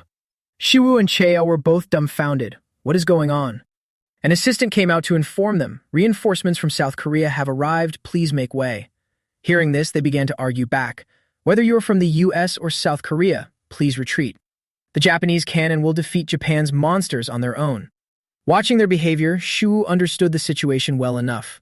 It seemed they had no intention of moving according to plan. They shouted in unison, We don't need Koreans. He saw the true colors of that crowd. He didn't expect Japan to oppose foreign intervention to this extent. Chea nodded in agreement. They firmly believe they can handle it. Team leader Kim hurriedly said to Shiwoo, "There must be some misunderstanding. I'll go check." He stepped forward and spoke seriously. "I am Team Leader Kim from the South Korean Ability Management Department. I want to meet and talk with a representative of the Japanese Awakened." But the only response he got was them shooing him away. "I told you, go back." Siwoo and Chea worked together to support him, and Team Leader Kim awkwardly thanked them. He had thought of the worst-case scenarios. There must be areas where civilians were injured or suffered damages caused by the monster, but even in a situation like this, the Awakened still insisted on handling it themselves. To them, even a massive disaster is just a job. Or is this an issue of pride? I remember something similar happening at Guro University Hospital, but I didn't expect to find people like this everywhere. Siwoo's eyes sparked with electricity. You dare use a skill on someone who has no intention of fighting. Now things are fair. This is a skill normally used only on heretics or those who refuse to listen to my teachings. Active skill deterrence has been activated. Your holy power is overwhelming the target. This was because they brought his anger upon themselves. I will use my power to show you the reason why we are here. Suddenly, a person shouted loudly, "Wait!" Team leader Kim was currently stopping Siwoo. "I apologize for our disrespect, awakened Siwoo. This is our fault. I believe that extreme nationalism blinded us to the true purpose of this visit. I sincerely apologize." He introduced himself. "I am Jin Young from the Japanese Ability Management Department." "Team Leader Kim, are you hurt anywhere? I'll make sure he receives appropriate punishment." Team Leader Kim bitterly replied, "Yes, I'm fine." Shiwoo suddenly realized, his Korean is really good. Where was he born? Jin Young spoke politely to him. "Aiden and the Awakened from the US have already arrived at the main camp. Let me take you there." Everyone sat in a car chatting happily. "Long time no see, Jin Young." "Yes, it's a pleasure to see you again, Team Leader Kim. And glad you're okay." He seemed extremely apologetic. "Mr. Shiwoo, once again, I hope you forgive our misunderstanding. Honestly, Shiwoo didn't want to hold a grudge over these things anyway. It wasn't like Jin Young caused it." Seeing the two of them chat like that, Shiwoo figured it out. It seemed he was acquainted with Team Leader Kim. "Jin Young, is he the one who appeared in the recent articles? He was labeled a traitor and a liar." But looking at him, he didn't seem like an irresponsible person at all. Jin Young was very grateful. "Thank you for your understanding." Shea Ao looked out the window and asked, "Is your mother doing well?" He coldly replied, "She's fine, probably on Dima Island right now." Ever since moving to Japan, she stubbornly stays out there, saying she can see the coast of Busan from afar. Listening to the way they talked, Shiwoo noticed that Chea and Jin Young seemed close enough to know about each other's families. What are these flowers? And so the questions began. Will the sun rise? Will the sun rise and illuminate my day? This left Shiwoo feeling truly horrified. What the hell is this? Did the genre of this webtoon change to a musical? What's going on here? I suddenly feel like I missed something. What if he had no other choice but to come to Japan? I'll have to ask Team Leader Kim about this later. They finally arrived. The main camp is a school? Yes, we evacuated the nearby residents and borrowed this vacant building. Jin Young led the way. "Please go this way. We will soon start the planning meeting. You will coordinate with the US team for this mission." Siwoo immediately agreed. "Understood. I get it." He explained further, "Since the meeting is mainly for the reinforcements, I'll wait outside in case you need anything." Siwoo softly said, "Thank you." He stepped inside. As soon as he appeared, someone greeted him. "You've finally arrived, awakened Siwoo, awakened Chea." Everyone was already seated at the meeting table, ready to begin. As soon as he entered, he felt the atmosphere of the place. It was really quiet. I can instantly tell who the barbarian is. The system displayed a notification. An unknown power source is putting pressure on you. Shiwoo could feel it clearly. It wasn't magic, mana, or holy power. It was pure power, forged from sheer will. I see, so this is the power of the anomaly representing Earth. Aiden slammed his hand hard on the table. An assistant wanted to translate, but he refused. No need. Passive skill, language blessing, has been activated. He quickly introduced himself. "I am Shiwoo." Hearing that, the man replied, "Aiden. Interesting. You're speaking Korean, but to me it sounds like English." Shiwoo showed a welcoming attitude. "That's one of the blessings my goddess bestowed upon me." That sounded like it came straight out of a medieval movie. Aiden leaned in close to his face. "It seems your god is very generous." Shiwu's eyes brimmed with intensity. I wonder about that myself because honestly, she isn't always so gentle. A powerful aura radiated from him. Is that so? I always thought the gods in your world were just trash. That's why I slaughtered them all. A sudden explosion rang out, making everyone cover their ears. Witnessing this scene, someone couldn't help but wonder, how is this possible? How can both of them act so normal under this terrifying pressure? Is this the power of anomalies? Siwoo found himself really enjoying this place. Interesting. Is this some kind of test? He seemed very smug about pulling these stunts. I believe Siwoo has awakened, and just him and me are enough to carry out the mission of eliminating the code name. However, that person completely refused to accept it. Thank you for suggesting that idea, but this is Japan. It's only natural for the awakened of each country to participate. We will do our utmost to support you. Aiden, however, felt this was too dangerous.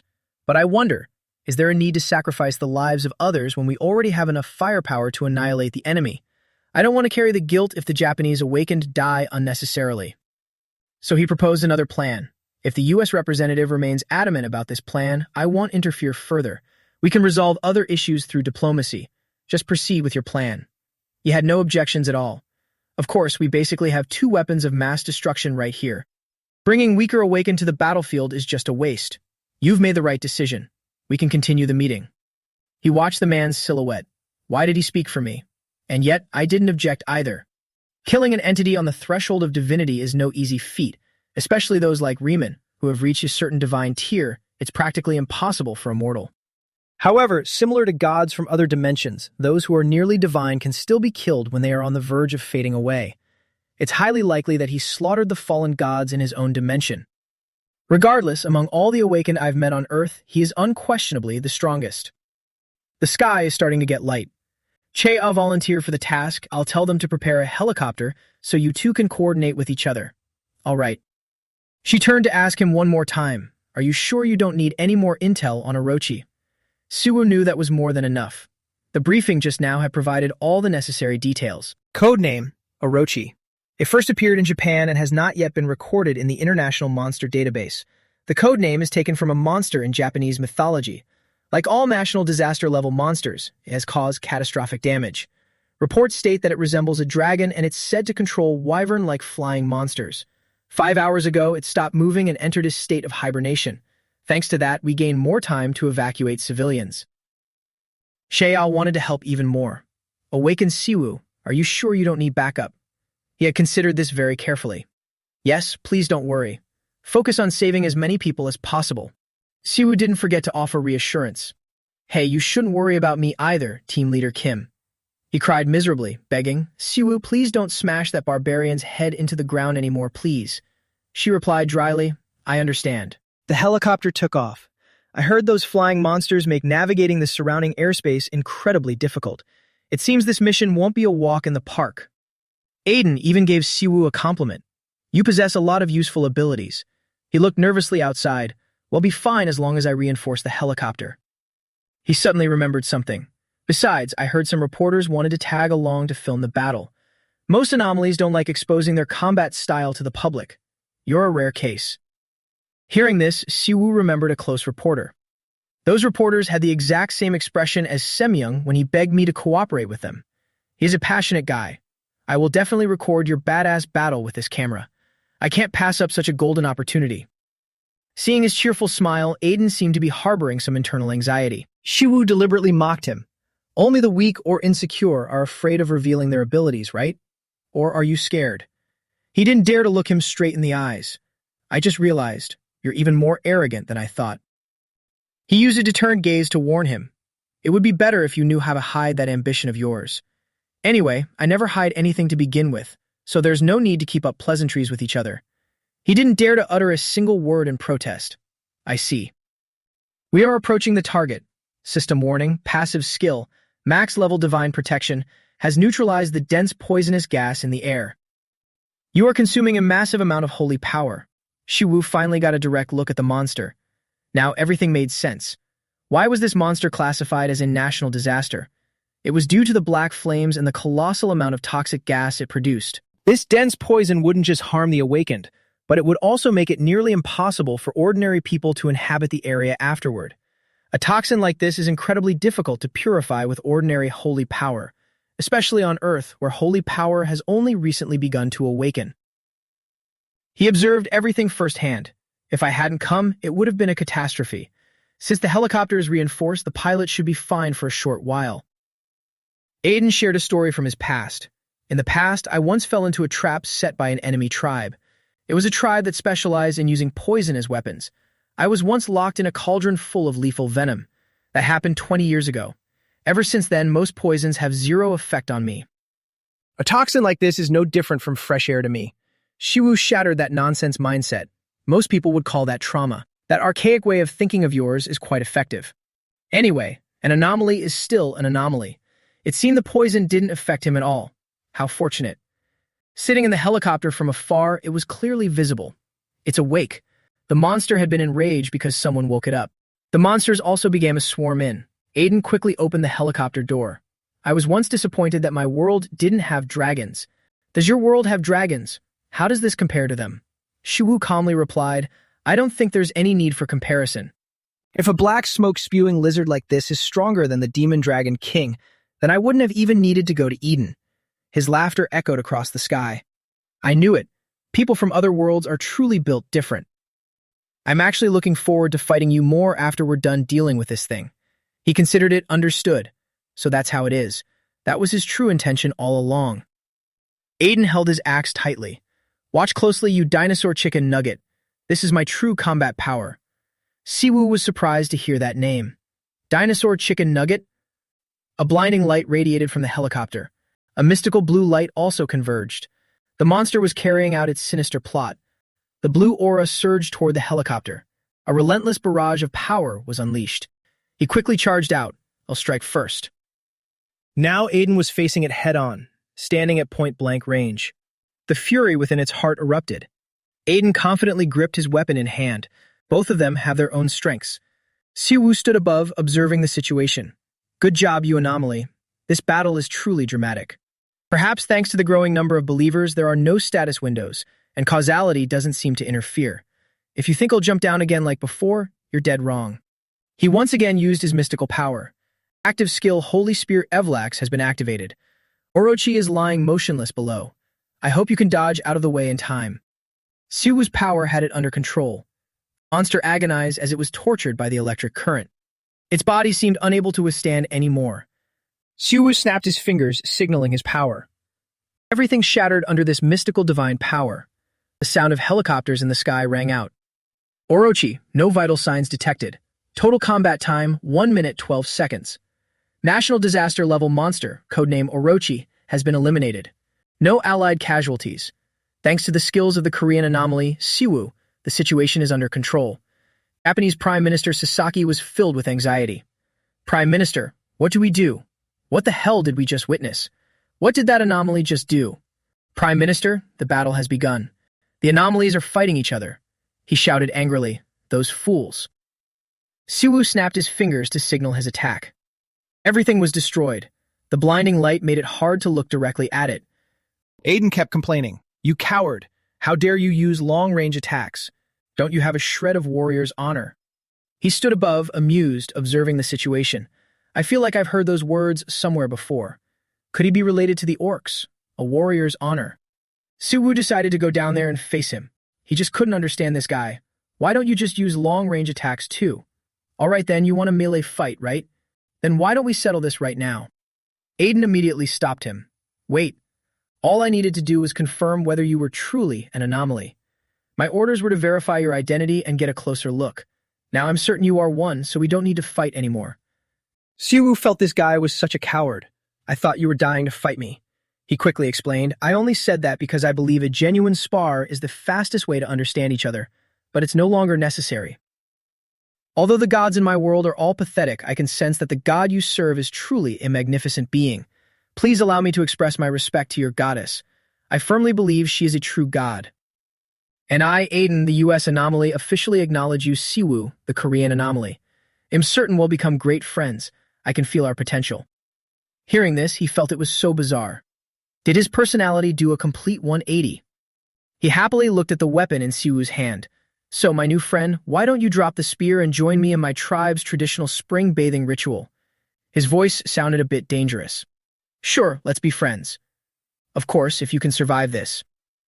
Aiden's face showed sheer terror as he realized the approaching danger. Siwoo purposely provoked him. Come here. The explosive battle erupted once again.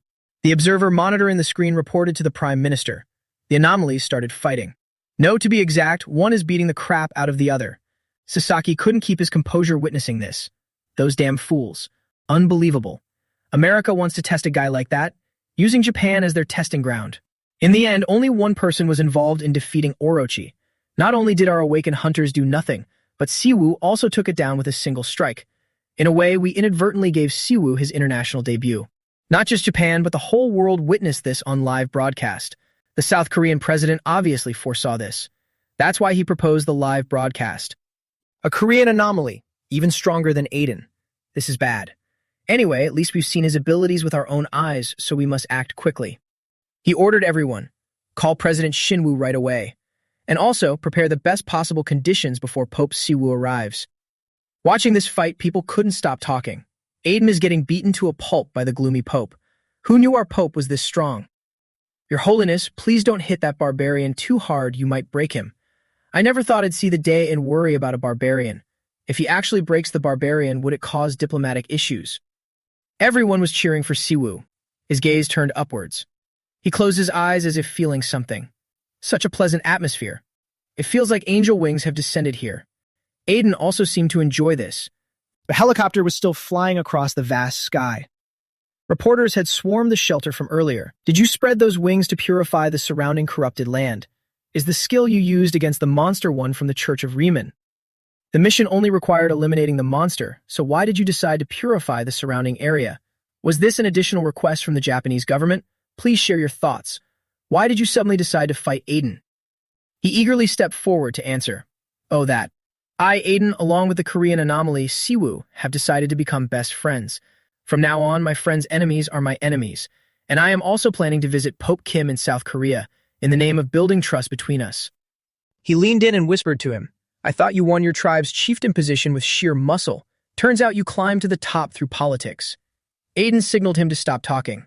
Don't get me wrong, these are just habits I've honed over 20 years as a chieftain. The reporters continue bombarding them with questions. Does this mean the relationship between the U.S. and South Korea has become tighter than before? Is that what you mean? How will the relations between Korea, the U.S., and Japan develop in the future? Siwoo raised his hand, signaling everyone to stop asking. Please calm down. I will answer all your questions at the upcoming press conference. Right now, there is something more important than international politics or personal circumstances. The Orochi incident caused the deaths of many innocent people. The first thing we need to do is pray and hope for the best for them and their families. Although Orochi has been defeated, there are lives we couldn't save. If their deaths are forgotten just because of me, it would be extremely heartbreaking and regrettable. Riemann wouldn't want that to happen either. Let us all pray. May Riemann guide them to a warm place. And just like that, the Orochi incident officially came to a close.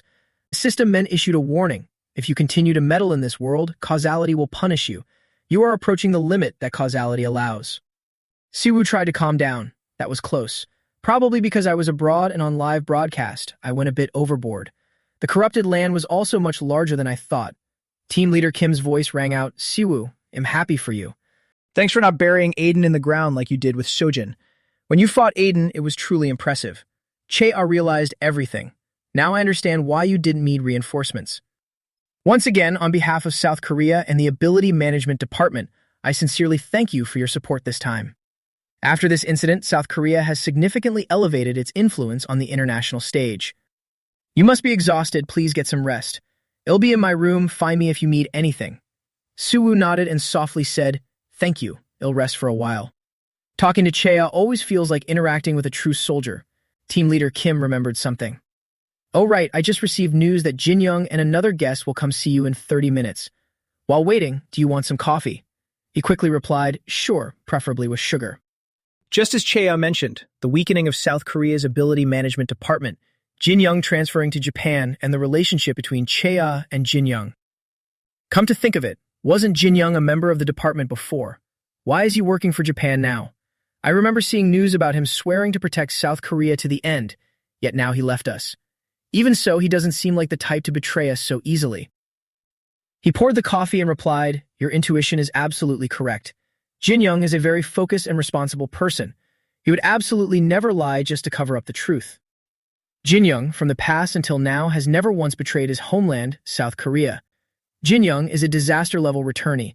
He spent 15 years in another dimension called Reinhard, acting as a grandmaster of a magic tower. With his master's help, he researched magic to find a way back to Earth." After returning in an interview, Jin Young once said that in order to return to his family and friends in South Korea, he went through countless experiments. Hearing this, Shiwu felt this man was truly extraordinary. Interdimensional travel isn't an ability normal humans can possess. That means his master must definitely be a being that has reached the divine realm in that world. I was only able to return thanks to Riemann. Team leader Kim continued the story. After returning, Jin Young started working as a government-affiliated awakened hunter, even trained other mages like Che-Ah. Even compared to people like Seojin or Che-Ah, Jin Young is still a vastly superior mage. Thanks to him, many awakened hunters joined the government forces.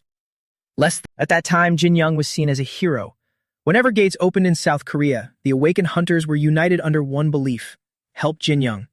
That was the golden age of government-affiliated awakened hunters.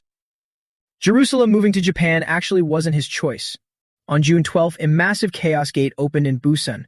At that time, the government decided to gather all resources, including Jin Young, to seal the Busan gate. However, just 2 hours after all forces converged on Busan, an even larger chaos gate appeared in Daejeon, a spatial tear phenomenon. A terrifying gate on par with the first one. 2 chaos gates opened simultaneously. The ruins in Daejeon and Busan today are the proof of that horrifying event. Siwoo listened intently to the story. So the country nearly collapsed while I was still in Eden. Since the government had deployed their main forces, including Jin Young, to Busan, they were forced to negotiate with the NAC to handle the Daejeon gate. Calling it a negotiation sounds mild, but it was practically a threat. In exchange for the NAC dispatching their main forces to Daejeon, they demanded the South Korean government exile Jin Young. Siwoo was even more surprised. What? Exile? In the end, Jin Young was forced to move to Japan. Very few people know the truth behind this. The NAC's real goal was to take down the pillar of the government's awakened forces. Bringing down Jin Young meant weakening the South Korean government. He could guess the outcome, and they accepted that condition. Team leader Kim confirmed it. Yes, because at the time they thought they had no other choice. Jin Young requested to keep everything a secret and quietly left. For the country, for his family. The NAC's goal is to create a new order, a new power, a new leadership. They are insane enough to do anything just to satisfy their ambitions. If I recall what the NAC deliberately tried to do to me, it's not too surprising. Less than greater than. The government at that time could only watch helplessly. What failed with me succeeded with Jin Young back then. He felt a bit regretful. If only you guys had coordinated with the media and press at the time. Less than greater than. He just shook his head bitterly. The truth means nothing when facing overwhelming power. I'm just sharing this truth in the hope that one day people won't forget that loss. You could consider this a kind of confession. Siwoo, you're a pope, right? I didn't think you'd speak about religion so sincerely. I guess when facing unsolvable problems, religion can become an anchor. He turned around upon hearing a voice. Pope Siwoo, I'm Jin Young. Outside, it was raining heavily. A voice spoke up, causing Siwoo to look back. Pope Siwoo, I'm Jin Young. Japanese Prime Minister Sasaki appeared at the door. Hello, please forgive me for visiting this late. It's a great pleasure to meet you, Pope Siwoo. My name is Sasaki, the Prime Minister of Japan. He immediately stood up and looked straight at the person. The Prime Minister of Japan. Is it this guy? Just the other day, I was riding in the same car as the President of South Korea, and now the Prime Minister of Japan is coming to see me in person. Siwoo placed a hand on his chest and greeted him politely. My name is Siwoo, the leader of the Church of Riemann. I can understand Japanese perfectly fine, so please feel free to speak in whichever language you prefer. He happily shook his hand. That's a truly impressive ability. Actually, I came here to personally thank you for what you've done. I brought Jin Young along to help with the conversation, but I'm sure he also has a lot more he wants to say. Jin Young spoke up to remind him, Prime Minister, it's fine when it's just the two of us, but right now. Sasaki turned back to him. Isn't this a private occasion? Right, Siwoo?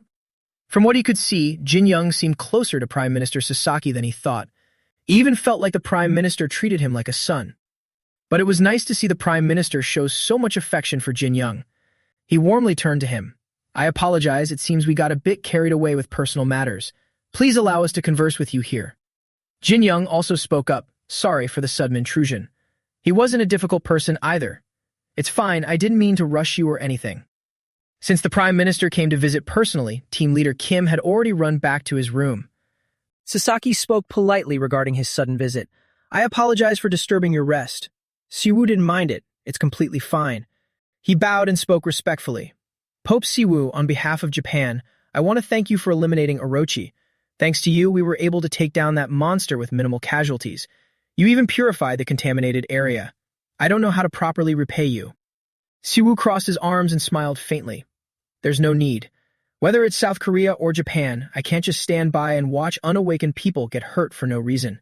However, to borrow President Shinwoo's words, being the leader of a nation means that all the important matters happen in the shadows. Prime Minister, you're here to make an offer, aren't you? The real reason you came. Looking at his face, he seemed to have been very nervous ever since he walked in. The coffee cup was still on the table, untouched. I see our Pope is quite sharp.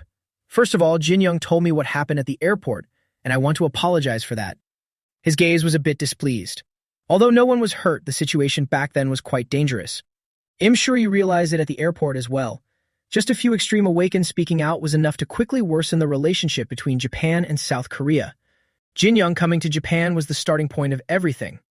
He tried to explain, while I believe it is the destiny between two neighboring countries, I've always wanted to maintain a good relationship with South Korea. Pope Siwoo, what do you think about building a temple for the Church of Riemann in Japan? He was a bit surprised to hear this. Religion is a belief that transcends national borders. I believe that if the Church of Riemann builds a temple in Japan, the cold relationship between Japan and South Korea can gradually warm up like a spring breeze. If people sharing the same faith start to appear, don't you think their mutual hatred will fade as well? It has only been a few hours since your name was announced to the Japanese public, so I thought this would be the best time to make this offer. After hearing these points, he finally understood. I wondered why he called me Pope from our very first meeting. It turns out there was an ulterior motive behind that title. Outside, there was still no sign of the rain stopping. Before leaving, Sasaki didn't forget to promise. Tomorrow, when we meet again, it will be our first official meeting. For now, please chat with Jin Young and rest well. He also replied politely, Thank you, Prime Minister. Siwoo already had his intentions in the palm of his hand. He wants me to act as if this meeting never happened. The room door was now closed. Jin Young spoke up from behind. I knew it. Politicians are all like sly foxes. Do you not trust the Prime Minister? Siwoo turned his face down to look at him. Then he shook his head in denial. Of course not. He seemed puzzled. May I ask why? He didn't hesitate to explain it to him. Even though I'm considering expanding the church to Japan, I'm not naive enough to believe that a single religion can solve all the tension between both countries. But that's not a problem I have to solve. I'll do whatever it takes, and I think you know what I mean. Jin Young fell into deep thought. Then he also offered his own opinion. Using the church to resolve conflicts is entirely feasible. With the appearance of the first anomaly in East Asia, Yu Siwoo, and the fact that Japan received direct support during a national disaster. On top of that, the Japanese government no longer has to rely on extreme awakened. We can use logic and politics to silence all opposition and start rebuilding the relationship between the two nations. Prime Minister Sasaki is not a dreamer, but a born politician. Judging from what he had experienced, he could confidently say, Pope Siwoo, you are underestimating your current influence. He bluntly said just one sentence. I think the same goes for others, Jin Young. Siwoo had spent all this time observing him very closely. I can sense reliability and responsibility in Jin Young's eyes. People like him are easy to read when they lie, so it's best if I force him to tell the truth right from the start. He decided to get closer to Jin Young. Can I ask you directly? Actually, I heard about you taking Japanese citizenship from team leader Kim. My relationship with the NAC isn't exactly smooth either, so... If I could take care of everyone in the NAC, have you ever thought about returning to South Korea? As for the public, they might easily overlook it if we give them a satisfactory explanation. Jin Young looked down, appearing truly melancholic. He decided to tell this story. Even though 2 years have passed, every Monday, a little Japanese girl still sends me a letter. She always thanks me for saving her family and says that she wants to become someone like me. At first, I didn't even understand what she wrote, but over time, I gradually came to understand. I also have the Prime Minister, who treats me like a son. Here, I have people who would try to hold on to me if I ever tried to leave. And now in South Korea, I have you, Siwoo. As long as you know the truth, that's enough for me. Hearing those words, he felt even more reassured. He has a clear stance. Luna will probably like him a lot. Siwoo was also curious about one thing. How old are you? He replied hesitantly, on Earth, I'm 31, but in the other world. He didn't want to care about that. Your Earth age is fine. I'm 27. How about we become friends? Jin Young was stunned to receive this proposal. Friends? Of course, Siwoo was happy to make a new friend. If so, why don't we go grab a drink? This made him panic even more. The new newspaper had updated the news about the relationship between South Korea and Japan. Riemann would surely be happy to see Japan and South Korea gradually mending ties. Siwoo comfortably held his phone, reading the news. She always loves peace. I'll tell her when I can contact her again. She used to drop by to check on us. It's a bit sad that she visits less often now. Che-ah interrupted his train of thought. Awakened Siwoo, it's time to board the plane. He snapped back to reality. Yes. So you and team leader Kim are staying behind, right? Che-ah nodded in agreement. Yes, we received orders to prepare negotiation terms with the Japanese Awakened Bureau. We also plan to assist with the recovery from the Sendai disaster. Siwoo felt secretly happy inside seeing that everyone had their own jobs to do. He recalled the story Jin Young once told. Che-ah and I used to be in love, but in the end, we still couldn't be together. She became a symbol of South Korea's awakened. And because we understood each other too well, we had to accept each other's choices. Siwoo managed to call Che-ah back before she left. I had drinks with Jin Young recently, but he seemed to be constantly looking at his phone. He said since he came to Japan, he hasn't dated anyone. It's as if he's waiting for someone to call. I'm really curious too, wondering who he's waiting for. But you probably don't want to know, right? Even though Che-ah cared, she turned her face away out of shyness. The boarding gate is right here. He didn't forget to say goodbye. Well then, Che-ah, see you soon. What happened earlier was still on her mind. I hope so too. Thank you for telling me, Siwoo. He smiled gently upon receiving her gratitude. Sitting on the plane, Siwoo felt truly relieved. I wish you two the best. Jin Young, if everything goes well, you owe me a drink. 3 hours later, in South Korea, at Incheon International Airport. As soon as he got off the plane, countless people were waiting. Pope, look over here. All hail Riemann. Siwoo was astonished witnessing this scene. What the? This is seriously terrifying. My Pope, I love you. The bustling city had transitioned into night. Aiden, from what you've seen, you think the Black Pope will be useful to us. Is that what you mean? This fell exactly into his intentions. Yeah. The purifiers were definitely behind the terrorist attack on the Ability Management Department in South Korea. It seems they've already started clashing. Aiden comfortably held a glass of wine in his hand. Demonic energy. Siwoo had known about demonic energy beforehand. That damn kid is the real deal. I'm telling you seriously. I heard China has deployed a massive amount of troops near the Yalu River. Since the Forgotten Land might contain resources from other dimensions, including magic stones, it's highly likely that the South Korean government is considering expanding their northern borders. Now that South Korea has an anomaly, their government won't let those lands go to waste. He sat in the bathtub with an annoyed attitude. So what is my role? Aiden, go to South Korea. Hearing this, he showed his disagreement. Are you kidding me? Until you receive the next order, I want you to continue building a positive relationship with Siwoo. I'll provide you with more intel on influential figures in South Korea. How you use it is up to you. There will also be information regarding the purifiers. Looking at his tablet, Aiden grew even angrier upon hearing the request. You mean you want me to play spy and cozy up to Riemann's church? Hey, I'm currently representing the US government. Don't you understand that whatever I do affects the entire government? Before hanging up, the other end of the line didn't forget to add, these days, nothing is more important than diplomacy. Good luck. He ignored this nonsense and cheerfully poured himself some wine. Bringing it to his lips, he didn't forget to ponder. In other words, anyone associated with the Church of Riemann, including Siwoo. Well, he certainly deserves it. Just thinking about him sends shivers down my spine. But it's true.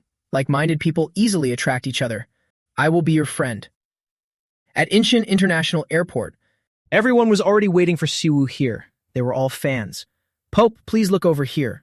Look this way, please. He couldn't believe the sight before his eyes. Siwoo's footsteps suddenly came to a halt. Everyone present gasped in awe. It's the Saintess. Leo and Luna had appeared.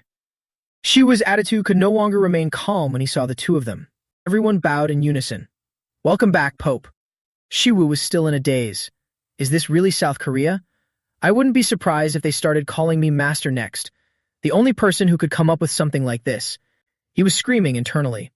Hey Luna, what the hell is this? This is your fault, isn't it? She enthusiastically explained to him, once you become a member of the church, serving the Pope, who represents goddess Riemann, is a given. Even in Eden, it's not easy to achieve this. Shiwu didn't want things to get more complicated. But is it really necessary to go this far? Luna really explained a lot of things. You must have a ton of questions about what happened while you were away, but for the past 3 days, we followed the new saint's teachings. How was it? Were you still happy in Japan without me? What did the monster in Japan look like? Were the Japanese people influenced by Riemann's doctrines? You have tens of thousands of questions to answer, and one of them is personal, right? Shiwu suddenly turned around and reminded him, Leo, you should have stopped her. He adjusted his glasses. Your Holiness, you should have anticipated this when you left everything to me and the dame. Shiwu found this ridiculous. Are you a kid? You rented a whole bus to bring everyone here. Where did you learn how to rent a bus? Let's just go back to the temple, tired. To think one of our believers is a commercial driver. Let's head back. I didn't expect coming home to be this exhausting. The president of South Korea, Shinwoo, handed him a bouquet of flowers. Congratulations on your return, awakened Siwoo. You are the hero of South Korea. They even printed a solo poster just for Siwoo. Both of them happily took photos together. The president even reminded him, Pope, look at the camera. That's right, look right there. Siwoo was still bewildered. Why was the president even at the airport for this? I know politicians always try to build a good image, but this is. People outside requested it, please strike a pose. Shinwoo whispered softly, thank you for accepting my offer. He chuckled lightly and shook his head. Saving people is my duty. There's no need to offer anything. The president of South Korea was truly satisfied with Siwoo. I know you think it's the right thing to do, but most people wouldn't be able to act like you did. Thanks to you, South Korea can implement new political policies. The changes you bring will affect everyone, Pope Siwoo. I will do my best not to let you down. He didn't seem to believe these words much. I'll have to see if he actually keeps his word. Shinwoo also asked, do you plan on going home to see your family? Siwoo replied politely, no. I have urgent matters to attend to. I'll be returning to the temple. He kept a faint smile on his lips. I see. I hope to see you again soon. As Siwoo turned away, he still remembered his demeanor. He's a strange person, but I kind of like his straightforwardness. Suddenly, something stopped him in his tracks. The system issued a mission to expand his followers in Japan. This made him very conflicted. Why would such a mission pop up right now? I need to focus on reorganizing the church first. Upon returning to the temple, a crowd was standing with their heads bowed. Welcome back, Your Holiness. Siwoo couldn't understand. What have you guys been doing? Luna behind him was extremely excited, showing love and compassion, the essential values of the Church of Riemann. All right, everyone can leave now. She held a piece of paper in her hand and cleared her throat. Then, let us give a quick report on the new followers, Your Holiness. The total number of people currently in training is 142.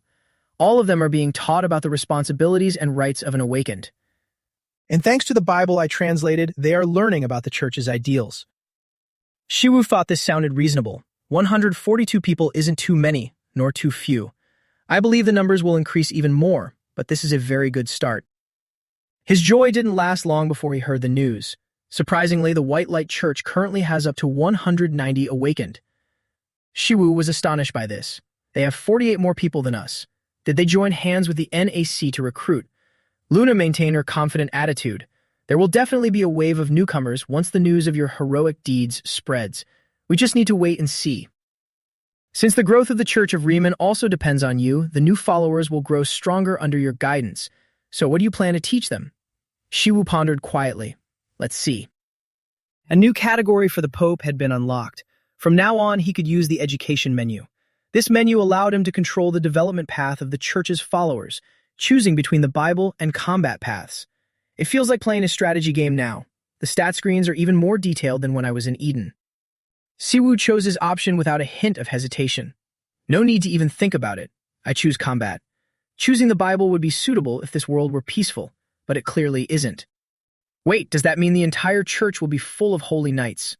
Leo spoke up to reassure him. Your Holiness, there's no need to worry about that. Even priests can learn a lot from combat, just like me.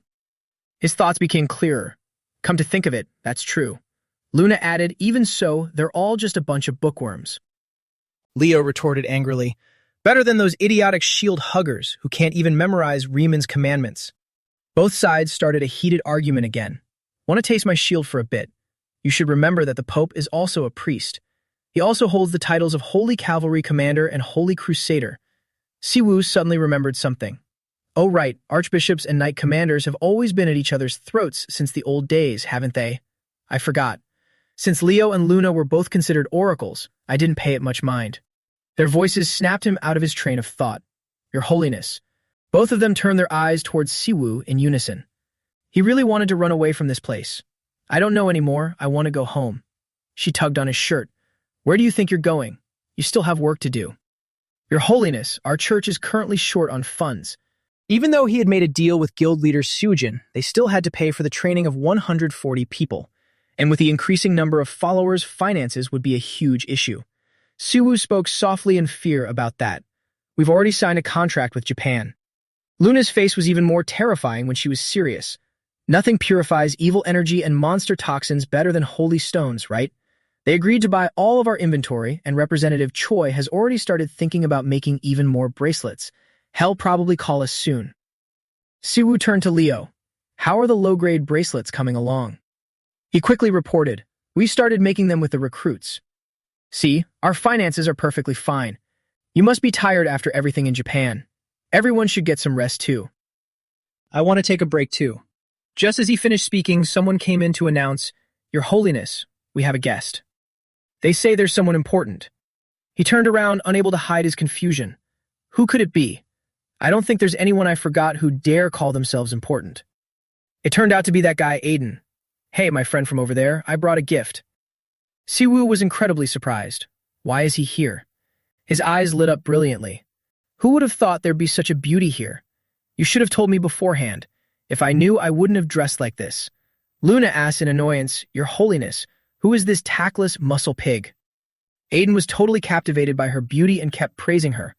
A beautiful rose always has sharp thorns, and a hero would never leave a beauty all alone. I found my life's meaning in South Korea. Luna shifted into a murderous state. What did you just say? Siwoo even joked, Luna, he won't die easily. Beat him up as much as you like. She didn't hesitate at all and swiftly lunged at him to give him a beating. Aiden didn't even have time to fight back. Wait, hold on. Sounds of a brawl echoed through the temple. He lay rolling on the ground in pain. Do you people in the Church of Riemann have a hobby of beating people up the first time you meet them? Leo had to hold her back to keep her calm. Please calm down, you've already hit him 5 times. After that beating, he rated this guy highly. He's still fine after taking 5 hits from Luna. He's not just a normal anomaly. His body is really sturdy.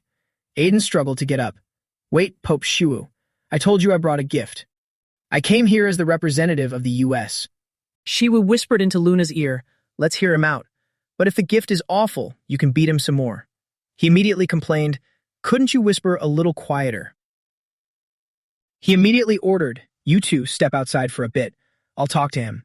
What kind of U.S. representative is so full of hot air? All right, talk about your gift. Aiden spoke in a dangerous tone. Is the Church of Riemann seriously a criminal organization?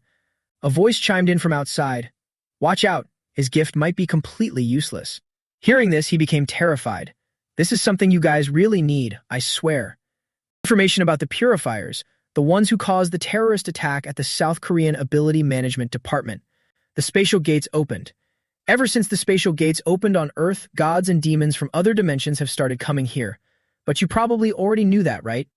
Since then, Earth has entered an unprecedented era. The U.S. has been closely monitoring all major changes, including organizations with shady behaviors or those that seem to be hiding something. Among them, the organizations we are monitoring include the White Light Church and the Purifiers. And the Church of Riemann. Siwoo was extremely puzzled. Why us? He seriously explained the situation. Because Siwoo, you are an anomaly. You save another world called Eden from demons and return with an absurd amount of power. You are the strongest awakened in Asia, and ever since divine power began appearing on Earth, your Church of Riemann has been expanding its followers at a dizzying pace. Initially, the U.S. was very concerned because having an anomaly get involved would be very troublesome. But it seems the Church of Riemann is actually suppressing those suspicious organizations. And you're the most battle-crazed pope I've ever seen, I guarantee you that. This guy is really starting to bore me. Are there even any other popes on Earth? Aiden proudly placed a hand on his chest. I've completed my report on the Church of Riemann. The U.S. won't suspect you guys anymore. Siwoo replied politely, thanks. He took out an item. The U.S. has assessed that South Korea cannot control the other suspicious organizations. Siwoo had no idea why that would be the case. What do you mean? Aiden handed over a report. Before you appeared, that was the case. Don't you want to check if the gift from the U.S. is real or fake? So this is the information the South Korean Ability Management Department has? He intently read what was written inside. It's a bit insulting, but the information from the U.S. matches quite well with what I know. It's mostly verified. The White Light Church and the Purifiers. And the NAC, an organization with shady connections to the above too. What I know so far is that the White Light Church is linked to gods from other worlds and opposes the demons coming from the spatial gates. Meanwhile, the Purifiers use vessels to summon demons or demon lords, and through them they slaughter the weak in the name of cleansing the world. Siwoo analyzed it clearly. The data on these organizations is still very low. Some powerful people in the country are also involved with the Purifiers. I guess they want me to investigate this directly. I thought it'd be manipulated with information like usual, but handing this to me is definitely Grandma Emma's intention. Why give it to me in this manner? He still didn't forget to say his thanks. It's good. Thanks for the gift. Goodbye. Aiden looked bewildered. But I don't have a place to sleep here. He felt this guy was truly a comedian. But he purposely acted annoyed. So what? Go sleep in the subway. He cried out in panic. How can you be so cold-hearted? Evening at Siwoo's building. I'm home. I'm so exhausted today, Inwook. As soon as he stepped into the house, firecrackers went off exuberantly. Inwook was the one who set this all up. You just turned the whole world upside down, Hyung. Siwoo couldn't understand. Are you crazy? He didn't stop praising his older brother. I saw the picture you took with the president. It's no joke. Are we about to become globally famous? The press is swarming like a flood. The whole neighborhood is full of people. Do we need to hire bodyguards? What if we can't even walk on the streets anymore? Like celebrities. I forgot about this issue. It's highly possible since the little kid hasn't awakened yet. Besides, since Grandma is coming over soon, we'll have to move to a more spacious place. The residents in this apartment complex will probably find it annoying. We need to move out and find a safer place for the kid. A loud voice called out again. Siwoo. Seeing her brother return, Shion quickly ran out to ask, how was Japan? Siwoo happily presented a gift box to the little girl. It was awesome, Shion. I bought some souvenirs, even for snow. Inwook cut in between them. What? Where's my gift? He jokingly teased, Inwook, you're old now. What do you need a gift for? Just check your bank account. He immediately took out his phone to check. He saw that his allowance had been transferred to his account. Inwook was so happy his eyes lit up brightly. What would your grace like to eat tonight? Please choose from the sky, the land, or the sea. Siwoo looked at that attitude, that expression, and got goosebumps. Consider it a reward for increasing the subscriber count. I want Hanwoo beef. He immediately obeyed. Sian happily chimed in. Siwoo Oppa, Snow loves that dish. He felt more at ease. It's so nice to see the whole family this happy. After a hearty dinner while they were watching TV, at 4 p.m., a time when kids should be running around and playing, there were children playing in the courtyard of the Hope Orphanage. The orphanage director, Mr. Hyung, adopted children who lost their parents after the portal incident 5 years ago. Ever since the Busan portal incident, government support has been dwindling. I know a lot of people are struggling. I just want to take care of the kids for as long as possible. I believe it's my calling.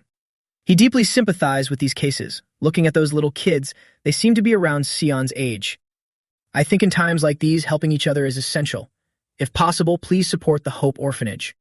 Sion couldn't hold back her tears, feeling so bad for the little ones. Siwoo felt he was still lucky. If their grandmother hadn't raised Sion and Inwook, the two of them would have probably grown up in an orphanage too. It really made him feel a pang of guilt. She turned to her older brother and asked, do we have any allowance left, Oppa? Can't we help out a bit? Inwook quickly replied, of course we can. Siwoo took the phone from Inwook's hand. Wait, Shion, I'll take responsibility. I will help that orphanage. Instead of a one-time donation, it'd be better to provide long-term, stable support. What do you think? Morning at the shrine. Luna and Leo had also seen the news. What do you guys think? Our church is financially well off, so helping the children is the right thing to do. Leo chimed in, it'd be weird not to help.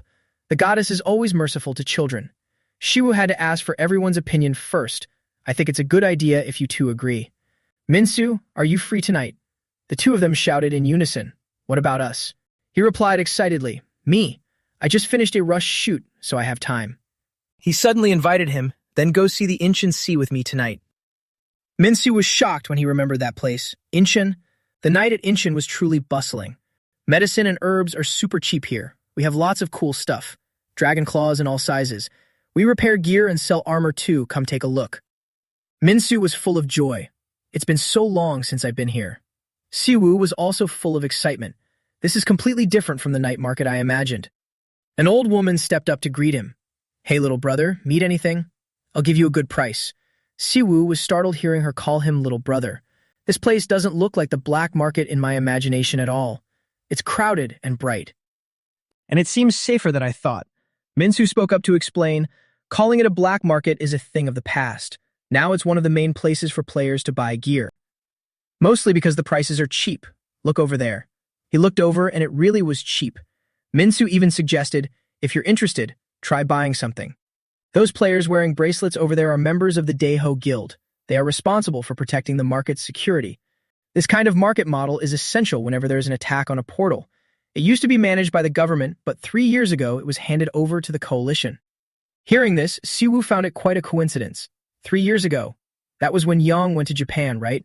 This place is managed by the National Awakened Coalition, isn't it? He replied to his question, you could say that. It's directly under the Daeho Guild, a major guild in the coalition.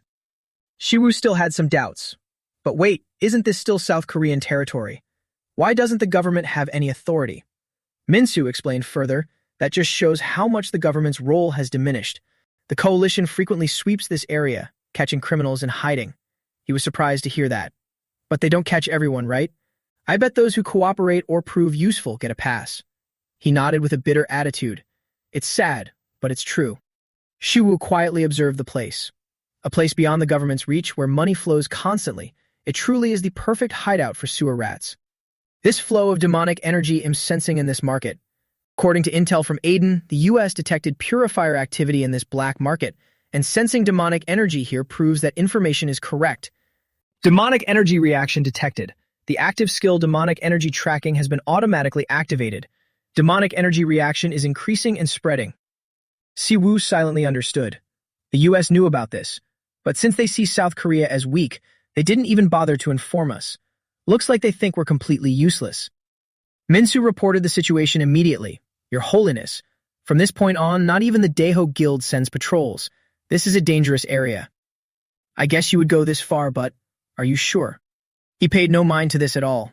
Don't worry, the ones in danger won't be me. He knew this too. I know, but I'm still worried. Siwoo turned to Minsu and said, stay here. If anything happens outside, let me know immediately. Thanks for leading the way. Minsu was truly worried for him.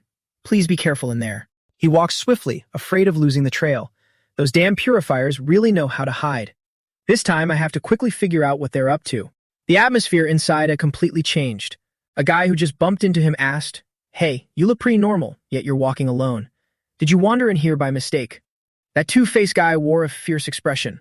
Or are you on a mission? Did you make an appointment with someone to get in here? Just tell me what you need, or do you want to sell something, kid? Siwoo had been silent the whole time. So there are even guides here, huh? Looks like business is booming more than I thought. All right then, what's that saying people usually use? The follower behind him interrupted. Look at this kid's face. So arrogant. Two-Face tightly gripped Siwoo's shoulder. If you made it this far, you're definitely no rookie. Kids usually just hang around the upper area. Just say it. I can tell your type just by looking at your face. How do you want to have fun? I'll set you up with an amazing night. The will to annihilate evil activated, retrieving the player's criminal record. Charges include murder, assault, human trafficking, and 24 other crimes. He gently pulled down his mask. An amazing night, huh? Sounds tempting. As soon as he looked, he felt that face was somewhat familiar. They recognized him. The anomaly, the Black Pope. Siwoo didn't expect his influence to reach here. Looks like I'm really famous now, huh? The Black Pope. All right then, who wants to have an amazing night with me? Two-Face furiously charged at him, yelling, "Get lost." But defeating Shiwu was no easy feat. In a flash, he caught 3 arrows in his hand. Shiwu's hand firmly gripped the blade. Shiwu looked just like a hero. "Being this hasty on our first meeting, you're making me look forward to this." Terrified, he gestured for him to stop. Wait! It was too late. A chaotic brawl ensued. Shiwu beat that Two-Face to a pulp. Two-Face, huh? What a ridiculous name. I should just split your face in half to match it. He was so terrified that he pleaded, "Please spare my life. I'll do anything you want. Please don't kill me." He had no ill intentions either. "Relax, I am a believer of the Church of Riemann. I don't kill people that easily. There's a shop around here that sells the best stuff, right? Take me there." It was truly dark in here. Two-Face led him to a spot where a girl was the shop owner. The strange girl saw Siwu. "Never seen you before. Two-Face, is he your client?" Under his control, Two-Face had to answer, "Yeah, he's a regular of mine." "Good. Looking for anything special?" He cut straight to the chase. "The best stuff you guys have." She kept a smile on her lips. "You're in luck. We just got some fresh stock." The young type, healthy, disease-free, and no parents. The orphanage director brought the little boy out. Witnessing this scene, Siwu couldn't help but burn with rage. "You bastards! Have you all lost your humanity?" Only then did those people notice the holy power radiating from him. "It's you." The man's eyes widened in terror. She aggressively charged forward. The Black Pope. Siwu deliberately provoked them. "If you can't beat me, are you planning a murder-suicide?" He saw right through it at a glance. Using black magic while pumping demonic energy. Exactly Sihi's style. Siwu seemed to have discovered something. He dashed in to stop her. He sent her flying far away. She writhed in pain after taking a critical hit. Now she could no longer stand up. Siwu was even about to throw a few more punches. The other 3 standing outside couldn't help but feel terrified. He spoke boldly to all of them. "Did you think forcing demonic energy into your body would make you stronger? That's hilarious. Are all you purifiers just a bunch of idiots?" Now it was his turn. "Hey, you there, the director. Stay here with the kid. Keep him safe until I'm done. If you dare run, I will turn your life into a hell 1,000 times worse than whatever you're afraid of." Siwu carefully observed everything around the place. Down in the basement here is the source spreading demonic energy throughout the entire black market. Screams emanated from this place. "Please don't kill me. Dad. Mom." He could hear footsteps. In that dark area, a red light shone. The monsters were starting to go berserk. Siwu calmly used his power to suppress all of them. That monster had become even more frantic. He saw this situation was getting increasingly complicated. Have they already summoned demonic beasts? What on earth are they doing down there? Siwu recalled the moment when Aiden had told him, "You know about the Purifiers, right?" Under the Purifiers are various organizations known as altars. The ones who just attacked Korea's Ability Management Department are one of them. We're not sure how many altars are operating in Korea, but dealing with them will probably be up to you, Siwu. Back in reality, many people were locked up, begging, "Please save me, please." The magic formation had trapped them, making it impossible to escape. He went inside and saw everything.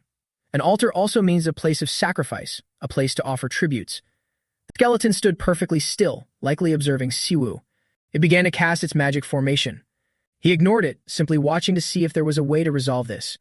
Siwu wondered if there was a demon leading the altar. Were they planning to use human sacrifices to summon a demon lord? Furthermore, they even unleashed ferocious fire dragons. His eyes shifted into a state of high alert. If Siwu just unleashed his attack, they would all die right here. Currents of electricity crackled from the skeleton. It spoke up and asked him, "I heard you're the one who destroyed the altar searching for an incarnation host. A demon lord possessing a body is the best way to preserve their power upon summoning. What a pity, a tremendous loss. But the humans of this world have already sided with us. Slave of Riemann, you're too late this time." Siwu realized it immediately, a high priest from another world. That's what they called me in Eden. It was incredibly shocked by this. "Are you from Eden too? Ever since you suddenly appeared, we lost our foothold in Eden. If you hadn't led us here, we would have been completely wiped out. When I arrived, I realized this place is your true home, a world full of chaos, sin, and suffering. In his eyes, this is an absolutely wonderful world. Even when they need to unite, they still point their weapons at each other. Just spark a little greed, and they will willingly sacrifice their own kind." Siwu found it strange. I haven't seen any demons from Eden since I've been on Earth. Did something else happen in Eden? Where is this bastard you call he? Speak before I kill you. The skeleton seemed completely unafraid. Anyway, my role ends here. Even if we lost in Eden, this world will fall too. Those fools will relentlessly slaughter each other out of endless greed. Even that damn goddess won't be able to save you all again. He felt incredibly anxious inside. He knows I can't contact Riemann. How can you be so confident? What do you know? The skeleton calmly replied, "This place is unlike Eden. You're the only one trying to protect everyone here." My faith. He showed me the future. No matter how you fight, no matter how strong you are, you cannot stop what is coming. Do you think the goddess you believe in knows nothing about the future of this place? It's too late. Die in despair, powerless against the destruction. Such an end is fitting for someone who stands completely alone, isn't it? Shiwu was determined to find out the truth. I still have a lot of things to ask him. He was careless and got caught in the magic circle. Shiwu immediately raised his guard to the maximum. As he turned around, he realized that beasts and birds were flying out in all directions. They were released and flew toward the buildings. Shiwu watched them, thinking how pathetic they were. Did they willingly sacrifice themselves? Even though I've dealt with most of the demonic beasts, there's no way to leave peacefully now. He could still hear the desperate cries for help from those people. Siwu looked inside and suddenly realized there were still survivors. First, I have to save them. He clasped his hands tightly together, appearing as though he was praying for something. Siwu used his ability to see through the prison cell. There were 13 survivors left, almost half of them young children. They were probably kidnapped from somewhere, just like that boy. He quickly went inside to save them. "Are you okay? I'll get you out of here right now. I'm sorry for being late." He looked at the poor children with pity. They definitely weren't okay. Seeing someone sacrificed right in front of their eyes. How many people could stay sane after something like that? Siwu reached out to comfort the kids. "It's all right, you can rest easy now." The people he had just rescued had already fallen fast asleep. Rushed footsteps echoed from outside. Those people hurriedly stormed in. They aggressively questioned his identity. "Who are you? State your identity." Siwu coldly replied, "Who knows? Who you think I am? By the way, you guys got here pretty fast. It only took about 10 minutes, right? Are you from the Red Lotus Guild?" They shouted in unison. "That's right. You've trespassed into the Red Lotus Guild's jurisdiction without permission. Don't expect to leave easily." Siwu looked at them with disdain. "Is that so? What a big deal. Then the Red Lotus Guild is going to have to take on a lot of responsibility." Junwoo ordered everyone, "Lower your swords. Step back." This left everyone confused about what was happening. Furthermore, he maintained a polite attitude. "I apologize. I think my teammates are a bit on edge because of the code yellow. Please accept our apologies for the inappropriate reaction, Pope Siwu." As soon as they heard his name, everyone started getting scared. The Pope. Siwu. Why is that anomaly here? He didn't hold it against them. At least someone here grasps the situation. We've met before, haven't we? I thought you would visit the temple sometime. I was a bit disappointed that you didn't come. The masked person was indeed Junwoo, who felt incredibly remorseful. "I'm sorry. Due to the code yellow situation, my team members are a bit tense. We apologize for our earlier reaction, Pope Siwu." Siwu still remembered Junwoo. "We've met before, haven't we? I thought you visit the temple at least once. Honestly, I was a bit disappointed you didn't show up, Junwoo." He bowed his head, still carrying a sense of guilt. "You still remember me, Pope Siwu." How could he not remember? I still remember that I managed to get out back then thanks to your help. Junwoo, the S-rank hunter from the Daeho Guild, the guy I met at the Wolmito Gate when Luna crossed over to Earth. At the time, he looked dazed, as if enchanted by Luna at first sight. But now he was different. Perhaps that's the distinction of an S-rank hunter. The person behind him anxiously reminded Junwoo, team leader, it's a code yellow. According to orders from the higher-ups, we have to eliminate all survivors. Right after you finished speaking, he was struck and sent rolling to the ground. He offered a sincere apology. "I am sorry, Mr. Siwu. The new member of our team is inexperienced. I beg your understanding and your generous forgiveness." Siwu looked at the guy who had been beaten so hard he couldn't stand up. "Junwoo, I didn't expect you to be such a strict superior, more so than you appear." He immediately spoke up to explain, "I'm merely helping him out." Siwu happily replied, "As expected of you, Junwoo. I really like your style. However, you're going to have to explain that order to shoot down all survivors." Junwoo didn't dare to meet his gaze anymore. He tactfully offered an explanation. Code Yellow is only applied in cases of extremely severe contamination. It's used when the enemy commits terrorism with biological or chemical weapons, in order to stop the spread in the worst-case scenario. Suwoo crossed his arms, waiting to see how Jun-woo would explain. You mean the worst-case scenario? If it were me, I definitely would have asked what happened right away. But you didn't ask, Jun-woo. Or perhaps you already know something. This district falls under the Daeho Guild's jurisdiction. Is it possible they really know nothing at all? Jun-woo had now shifted into a state of trembling fear. His hands were clenched tight with anxiety. Siwoo whispered into his ear, Jun-woo, if you didn't have that look on your face right now, my attitude might have been different. So you really don't know. Just go back. He patted Jun-woo on the shoulder one more time, making him startle. But we'll handle the cleanup here. I've already called the Ability Management Department. Chatting with him, he had come to understand this man. He was innocent. It was just the situation that made him look suspicious. If he were truly evil, the will to destroy evil would have activated by now. The reason Luna favored Jun-woo was probably because she instinctively sensed his kind heart. Luna had always been an excellent judge of character. Observing his strange demeanor, Siwoo turned and asked him, Jun-woo, you seem to have something on your mind.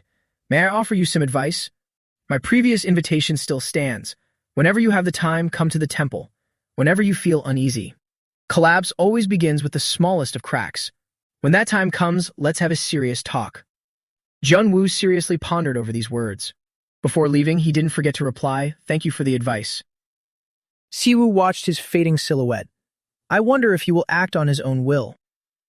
A backup team had now arrived outside the building. I can't believe something as insane as live human sacrifices is happening right in the center of the capital region. You've worked hard, Siwoo. He reported the situation to team leader Kim. The death toll is undoubtedly much higher than the number of people we managed to save today. We, the Church of Riemann, will pray for their souls.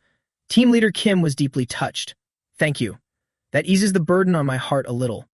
There's a total of 12 survivors in the basement. The rescue is complete. Siwoo was shocked, knowing this was impossible. 12 people? I distinctly remember counting 13 when I was down there. Someone's footsteps are approaching nearby. And not exactly sure who it is, but he's heavily concealed. That figure even looked back over his shoulder. I don't think we can keep deceiving the public any longer.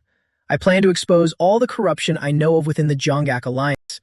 I sincerely thank the person who gave me the advice and courage to stand here today. Hunter Jun-woo's press conference concludes here.